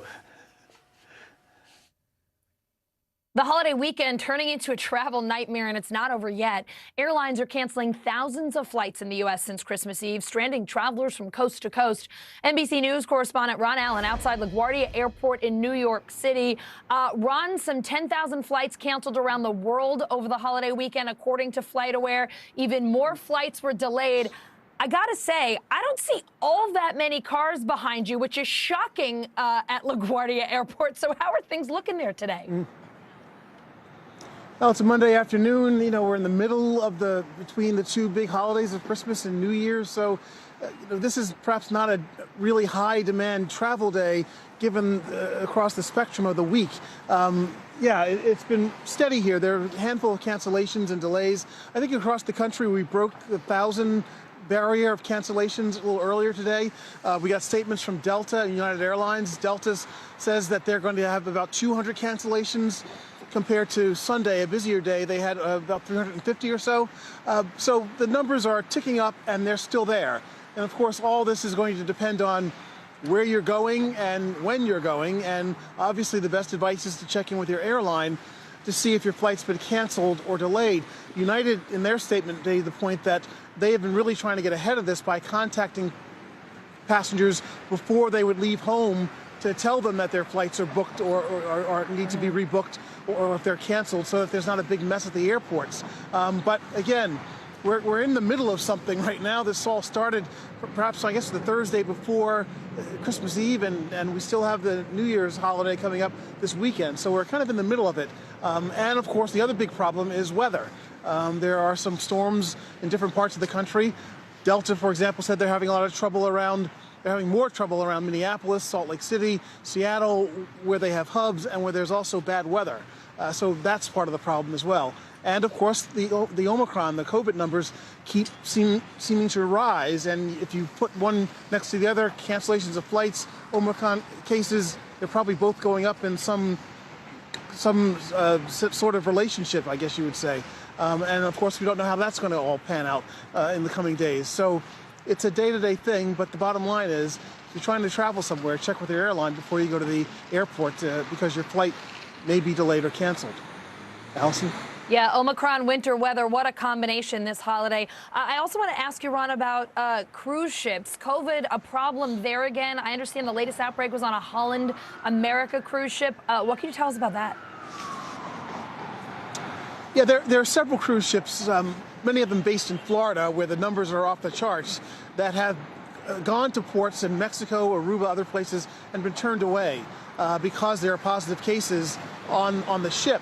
And it's interesting in that some cases, passengers are required to be vaccinated before they get on the ship. So it's unclear how these outbreaks are happening. They're apparently breakthrough cases that happen during the time that the cruise ship is out on its voyage. But the bottom line is, yes, this is happening too. It's another example of how Omicron, how this surge is affecting travel, cruise ship, airlines, you name it. And it's a reason why a lot of families and others are rethinking their holiday plans and scaling things down or scaling them back. And of course, we still have New Year's to come, so I would think that there's going to be more of that. It's a very much a day-to-day thing. Allison? Yeah, it sure sounds like it's a day-to-day thing that might not get better for a matter of days. Ron, thank you for your reporting today. Glad at least to hear that it's not too crowded if you're trying to drop someone off or pick someone up.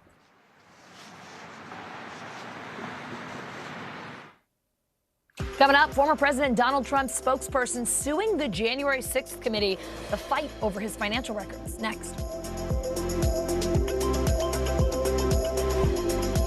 I'm Terry Crews, Team USA superfan. Shaun White, what are you trying to prove? You've already won more snowboarding golds than anyone else, ever. Maybe you're trying to prove you only get better with age, like a fine cheese or yogurt. News is happening now. Look at what's making headlines around the world. Right now on Morning News Now. Tonight, the major announcement of the COVID vaccine. And this is a significant moment. Your news, whenever it happens, wherever you are, it's here now.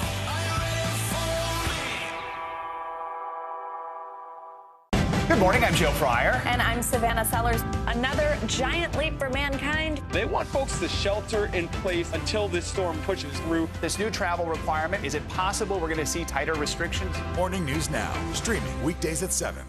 Hey everybody, it's Hoda Kotb from the Today Show. I am so excited to tell you about my new podcast, Making Space with Hoda Kotb. I sit down with some incredible people and we'll hear some uplifting stories. Listen to Making Space now on Apple Podcasts. These days, it feels like the news never stops. So let's get into it. What's happening right now, what it all means for you for an hour every day. It can be hard to keep up, so let's get started together. Hallie Jackson Now, weekdays at 5 on NBC News Now. Good morning, I'm Joe Fryer. And I'm Savannah Sellers. Another giant leap for mankind. They want folks to shelter in place until this storm pushes through. This new travel requirement, is it possible we're going to see tighter restrictions? Morning News Now, streaming weekdays at 7. American Greed, new season, new night. Theranos goes to trial. Boeing's soaring greed, anything for money. A new season of Greed starts Wednesday, January 5th on CNBC. Wednesday, January 5th, a new season of Greed begins on CNBC. Theranos goes to trial. She was the next big thing. Sex and scandal. I had just graduated high school. He would ask me to go out for a couple drinks. Boeing's soaring greed. What caused this brand new plane to crash?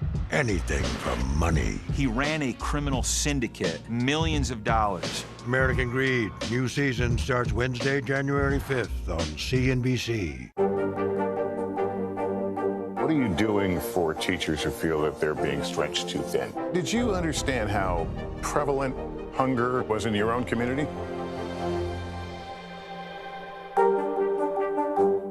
These days, it feels like the news never stops. So let's get into it. What's happening right now, what it all means for you for an hour every day. It can be hard to keep up, so let's get started together. Hallie Jackson Now, weekdays at 5 on NBC News Now. Former President Donald Trump's spokesperson suing the January 6th committee to keep his financial records private. NBC News reporting Taylor Budowich said he complied with the committee's subpoena by providing about 4 hours of sworn testimony and 1,700 pages of documents. Now he's suing. NBC News Capitol Hill correspondent Ali Vitale joins me now. So, Ali, what documents has he already given the committee? What financial records do they want from Budowich? What do we know?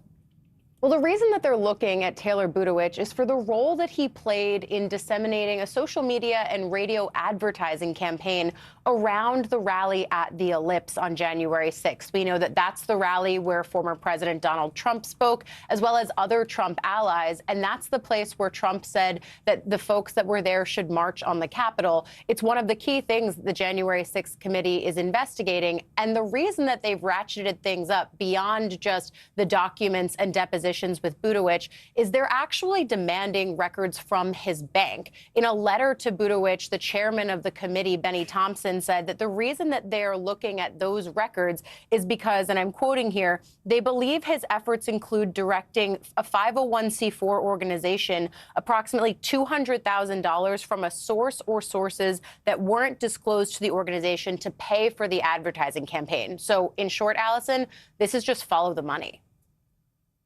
Follow the money.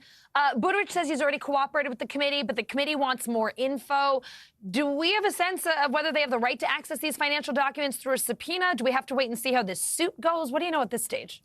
Well, at this point, they're going to have to wait to see how the courts rule, because the reason that Budowich moved on this so quickly, this is a Christmas Eve filing. He says that he wants to stop the bank from actually giving this information over to the committee. We know that we've seen these kinds of things before, too. In the case of Mark Meadows, it was regarding the telecom companies. But really, it's sort of a question of these folks were okay with the committee's investigations to a point, and then they seemingly decided they were going to draw a line in the sand, and that was too much investigating for them. So not the first of these kinds of lawsuits that we've seen, probably not the last either, but it does show that even with cooperating, there's still more that the committee might want to know that these witnesses may not want to give, and that's how this stuff ends up in the courts. Ali, the January 6th panel says it's collected more than 30,000 pages of documents. It's interviewed more than 300 witnesses. That's a whole lot of work. Do we have a sense of what's top of the list for this committee as they start 2022? Everything. I mean, this has always been a wide-ranging investigation for them. They want to look into the mis and disinformation online that helped spread the big lie about the 2020 election. They want to look into, as you and I have been talking about, the financing and information dissemination and planning around the actual rallies on January 6th. They're also, of course, interested in what was going on in the Trump White House, especially in the hours between when the Capitol was under attack and when there was help actually sent the way of the people who were being under siege there. There's so much interest in the conversations that were happening in the White House, but also around what the president at the time was doing. Chairman Benny Thompson has said that they are looking specifically at Trump's actions on that day and in those specific hours, whether he was taping videos, well, who he was talking to, the talking points that were being pushed around the White House at that point. I think the really important thing here as we move forward, we know that they're going to have more hearings. We know that in the coming year, they're going to release findings. They want to do that sooner rather than later. Of course, a lot of this stuff is tied up in the courts. But the thing that's really important moving next is, yes, the role of the former president, but also the ways in which they end up dealing with sitting members of Congress. So far, we know that they have requested, not subpoenaed, but requested information and depositions from 2 sitting members of Congress. Both of them, allies of the former president, have said they're not going to comply. They're not playing ball with the committee. Well, that puts the committee in a place now to say, what are they going to do and how far are they willing to go to actually get that information from their colleagues effectively at this point? So that's the huge question looming as we know that more public hearings are coming. It's really what are they willing to do to get information from their colleagues at this point? Looks like a busy year is heading for that committee, that's for sure. Ali Vitale, thank you so much. Thanks, my friend. Help is on the way for 6 million Americans living with Alzheimer's and dementia. The Biden administration paying for new research on what behaviors might cause the disease. The Secretary of Health and Human Services spoke exclusively with MSNBC weekend anchor Richard Louie about this new national plan and why it's a personal mission.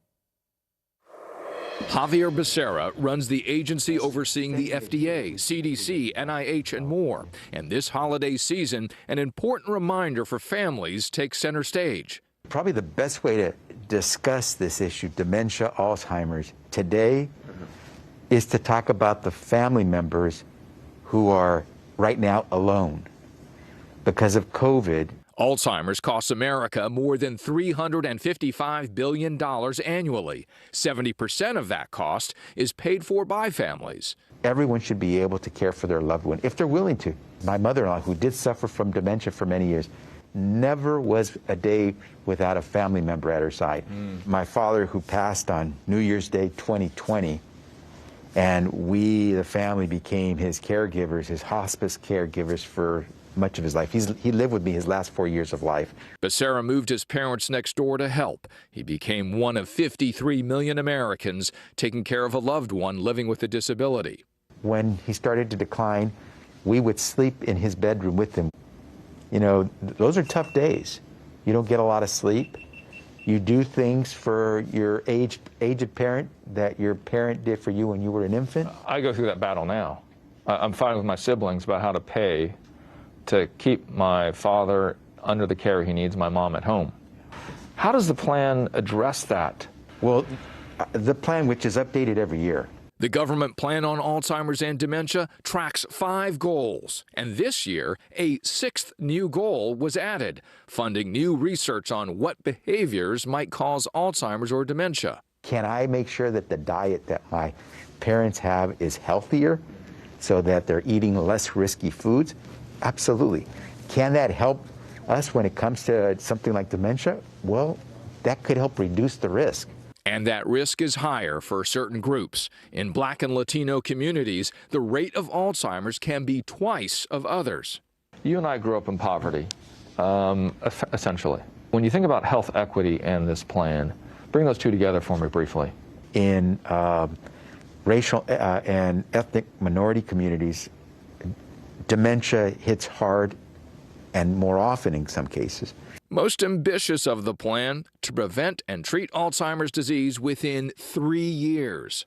What is inspiring, one thing that your father said to you in your years growing up? If you can get up and go to work, it's a good day.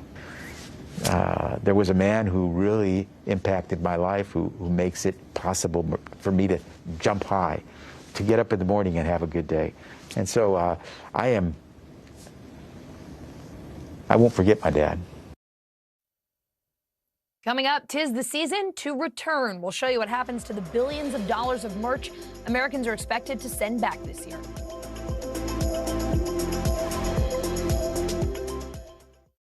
American Greed. New season, new night.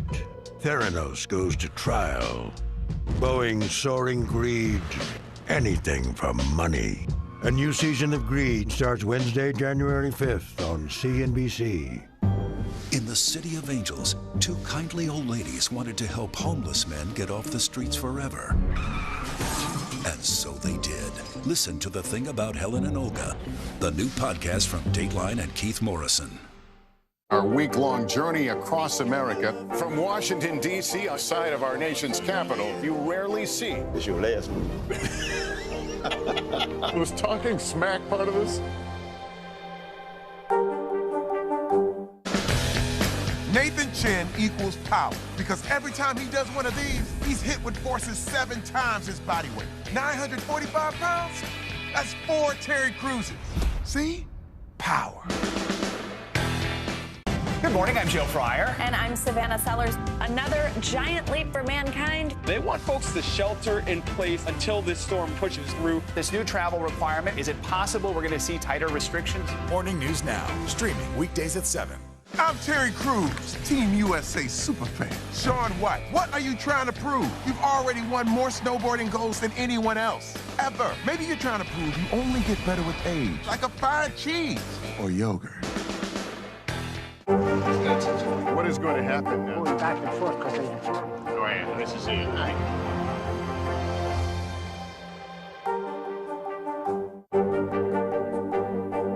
What are you doing for teachers who feel that they're being stretched too thin? Did you understand how prevalent hunger was in your own community?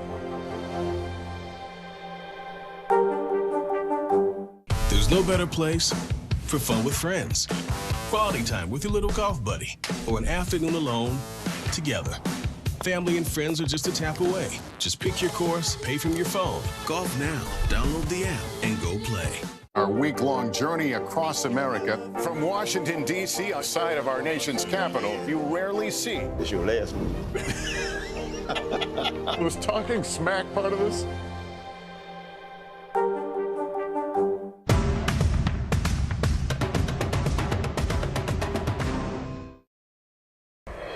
It is time for the bottom line, our daily look at what's going on in the business world and beyond. We have a first look at how much Americans spent this holiday season.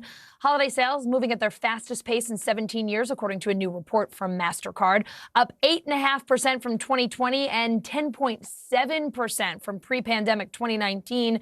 And 2 out of 3 customers plan to return some of those purchases this year. NBC News correspondent Shaquille Brewster is at B-Stock. It's a warehouse outside Indianapolis where some of those returns will end up. Looks like a lot of those returns will end up there. So, Shaq, you are watching Americans send back their unwanted gifts in real time. What are you seeing and where do they go?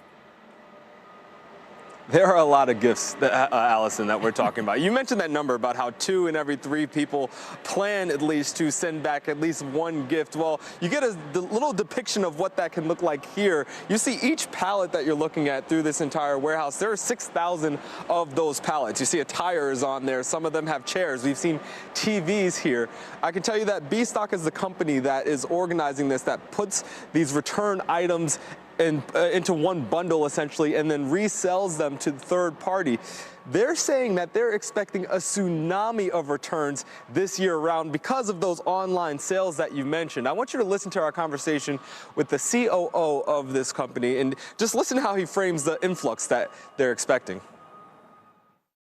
We see for this season that volume is going to increase again, and a big part of that is going to be, e-commerce shopping, and the continued shift for folks to buying online is going to result in some increases in customer returns.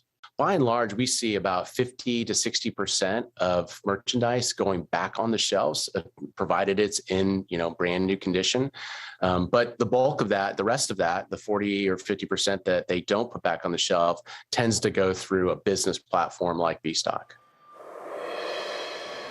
That last point that he made there, you see all of the items behind me. A lot of them are not going back to those original shelves, but are going off to consumers in other forms, Allison.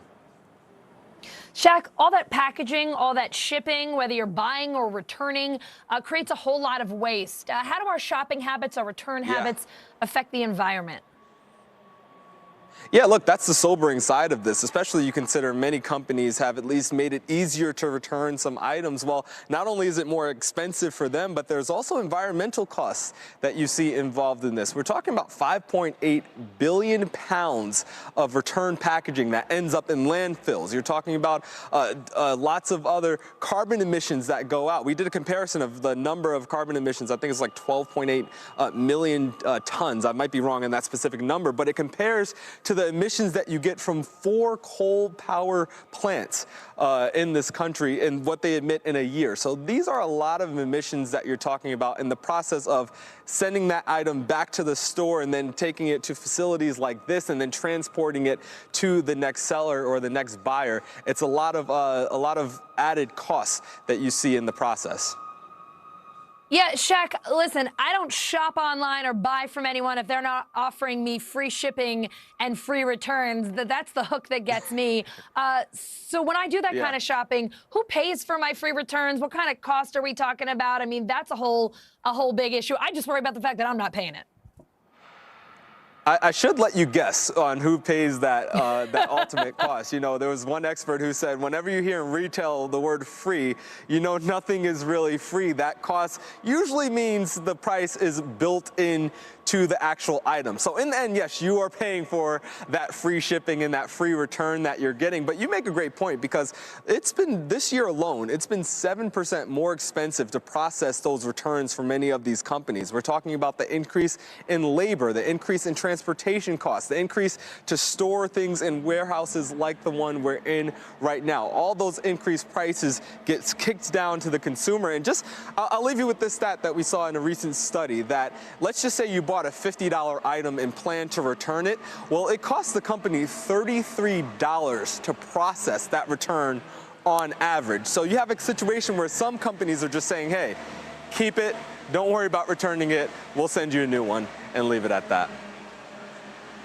I have gotten that call and that email before. Just hang on to it. If something's wrong with it, we'll send you another one. It's not worth the cost. We don't want it back. Shaq, right. Yeah, they don't want to deal with my free return. Shaq, thank you so much. It's also a pleasure to see you inside on this cold winter day. It's a nice change. Oh, the pleasure's all mine, Allison. See you, Shaq. Coming up, Queen Elizabeth's emotional holiday message, the tribute to her late husband, Prince Philip, after this break.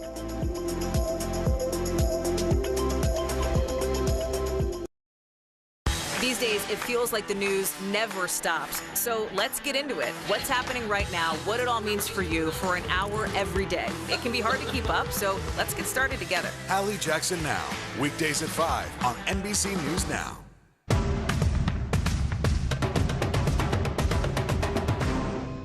American Greed. New season, new night. Theranos goes to trial. Boeing's soaring greed. Anything for money. A new season of Greed starts Wednesday, January 5th on CNBC. There's no better place for fun with friends. Quality time with your little golf buddy. Or an afternoon alone together. Family and friends are just a tap away. Just pick your course, pay from your phone. Golf now. Download the app and go play. This is a very different kind of program. We're here to start conversation about the big things happening in our world. Professor, I'm not asking you to predict the future, but what do we think that the new normal is going to be?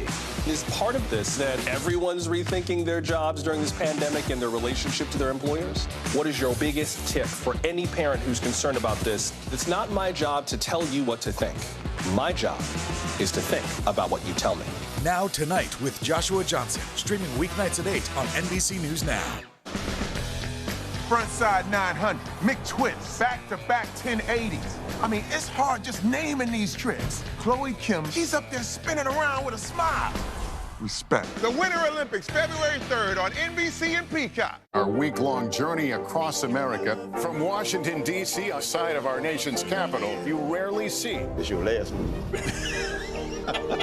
Was talking smack part of this? The Meet the Press Chuck Toddcast, free wherever you get your podcasts.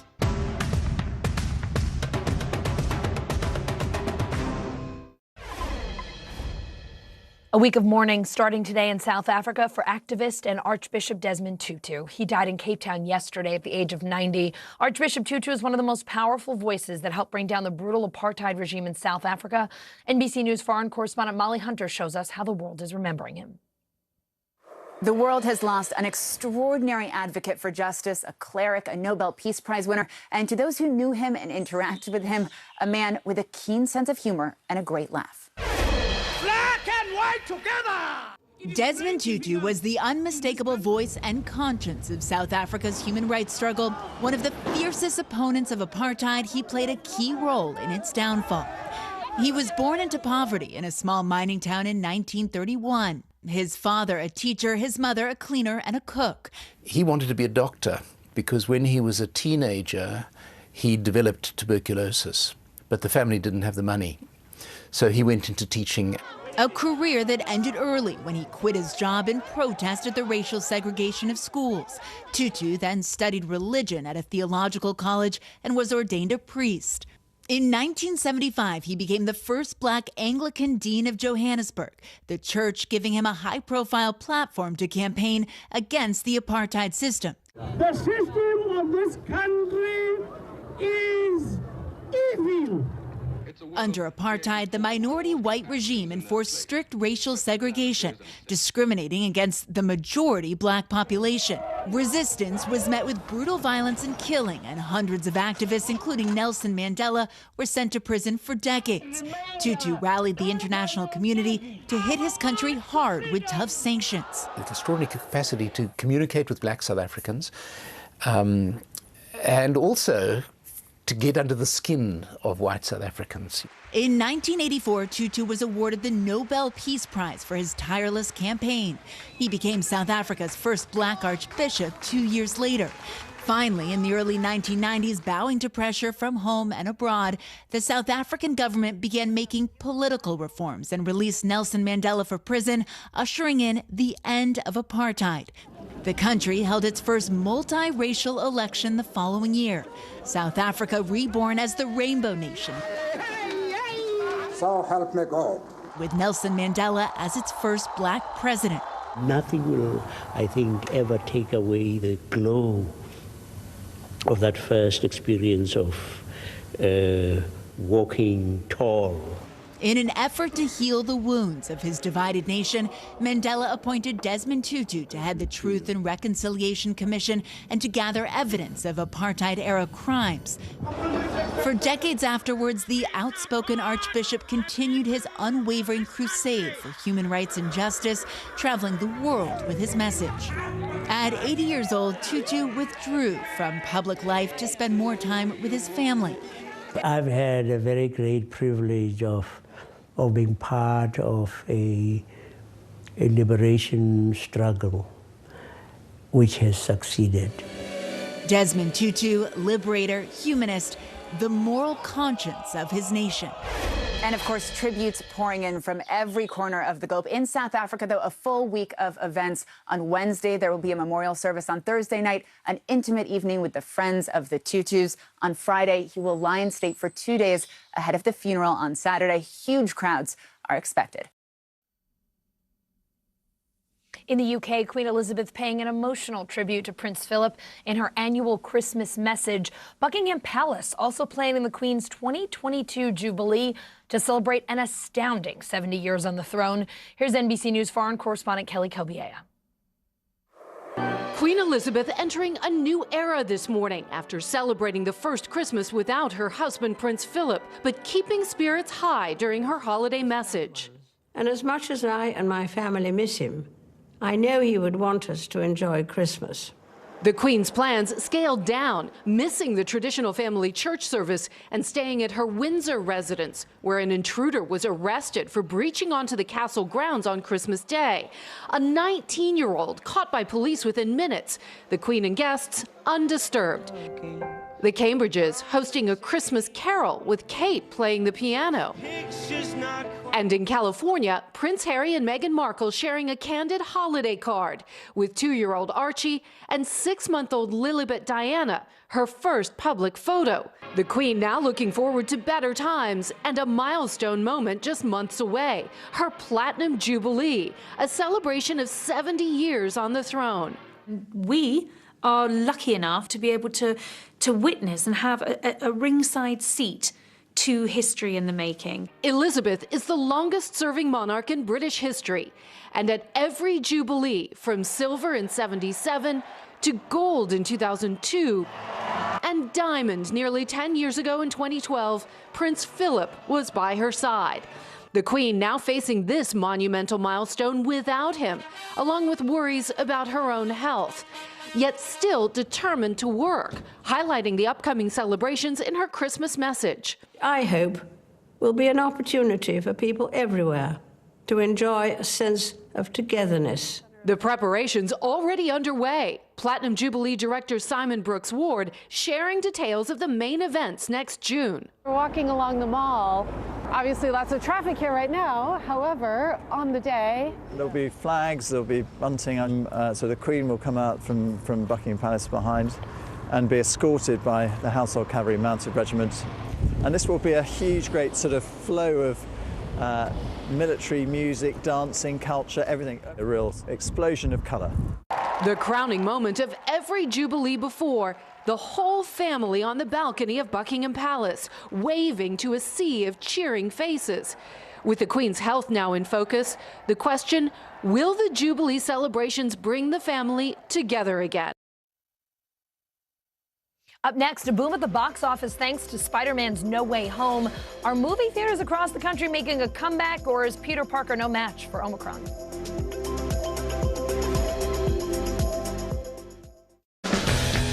Nathan Chen equals power, because every time he does one of these, he's hit with forces 7 times his body weight. 945 pounds? That's 4 Terry Cruises. See? Power. Still to come on the Channel 2 News. Well, the waters are certainly receding now. Still too close to call. Lester Holt reporting from Ground Zero, as it's being referred to. It is, in fact, a taste of freedom. The Haitian people know a little something about resiliency. What's the biggest risk right now? Some of the troops who have been proud. I want to welcome you to the first presidential debate. In fact, we've been told we can't go any farther. You are some resilient folks. Let me get in.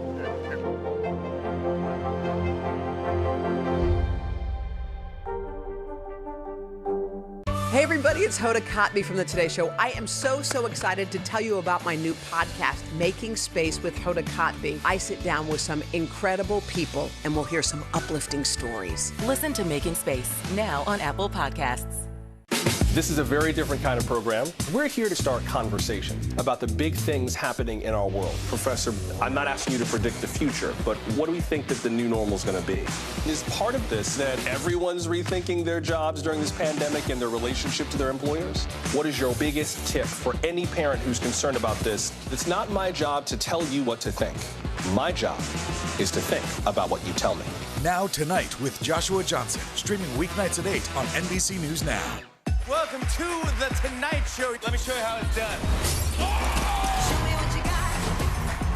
I don't want to be a Lego.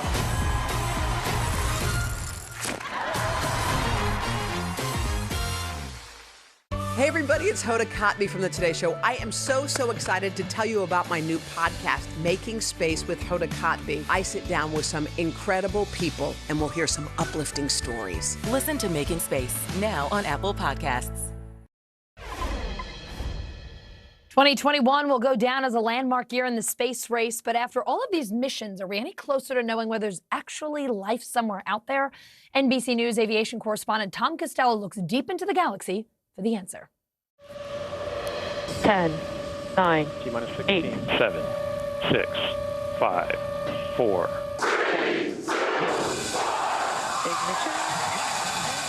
Fire. From New Mexico to Texas to Florida, put 2021 down as the year the private space race came roaring off the pad.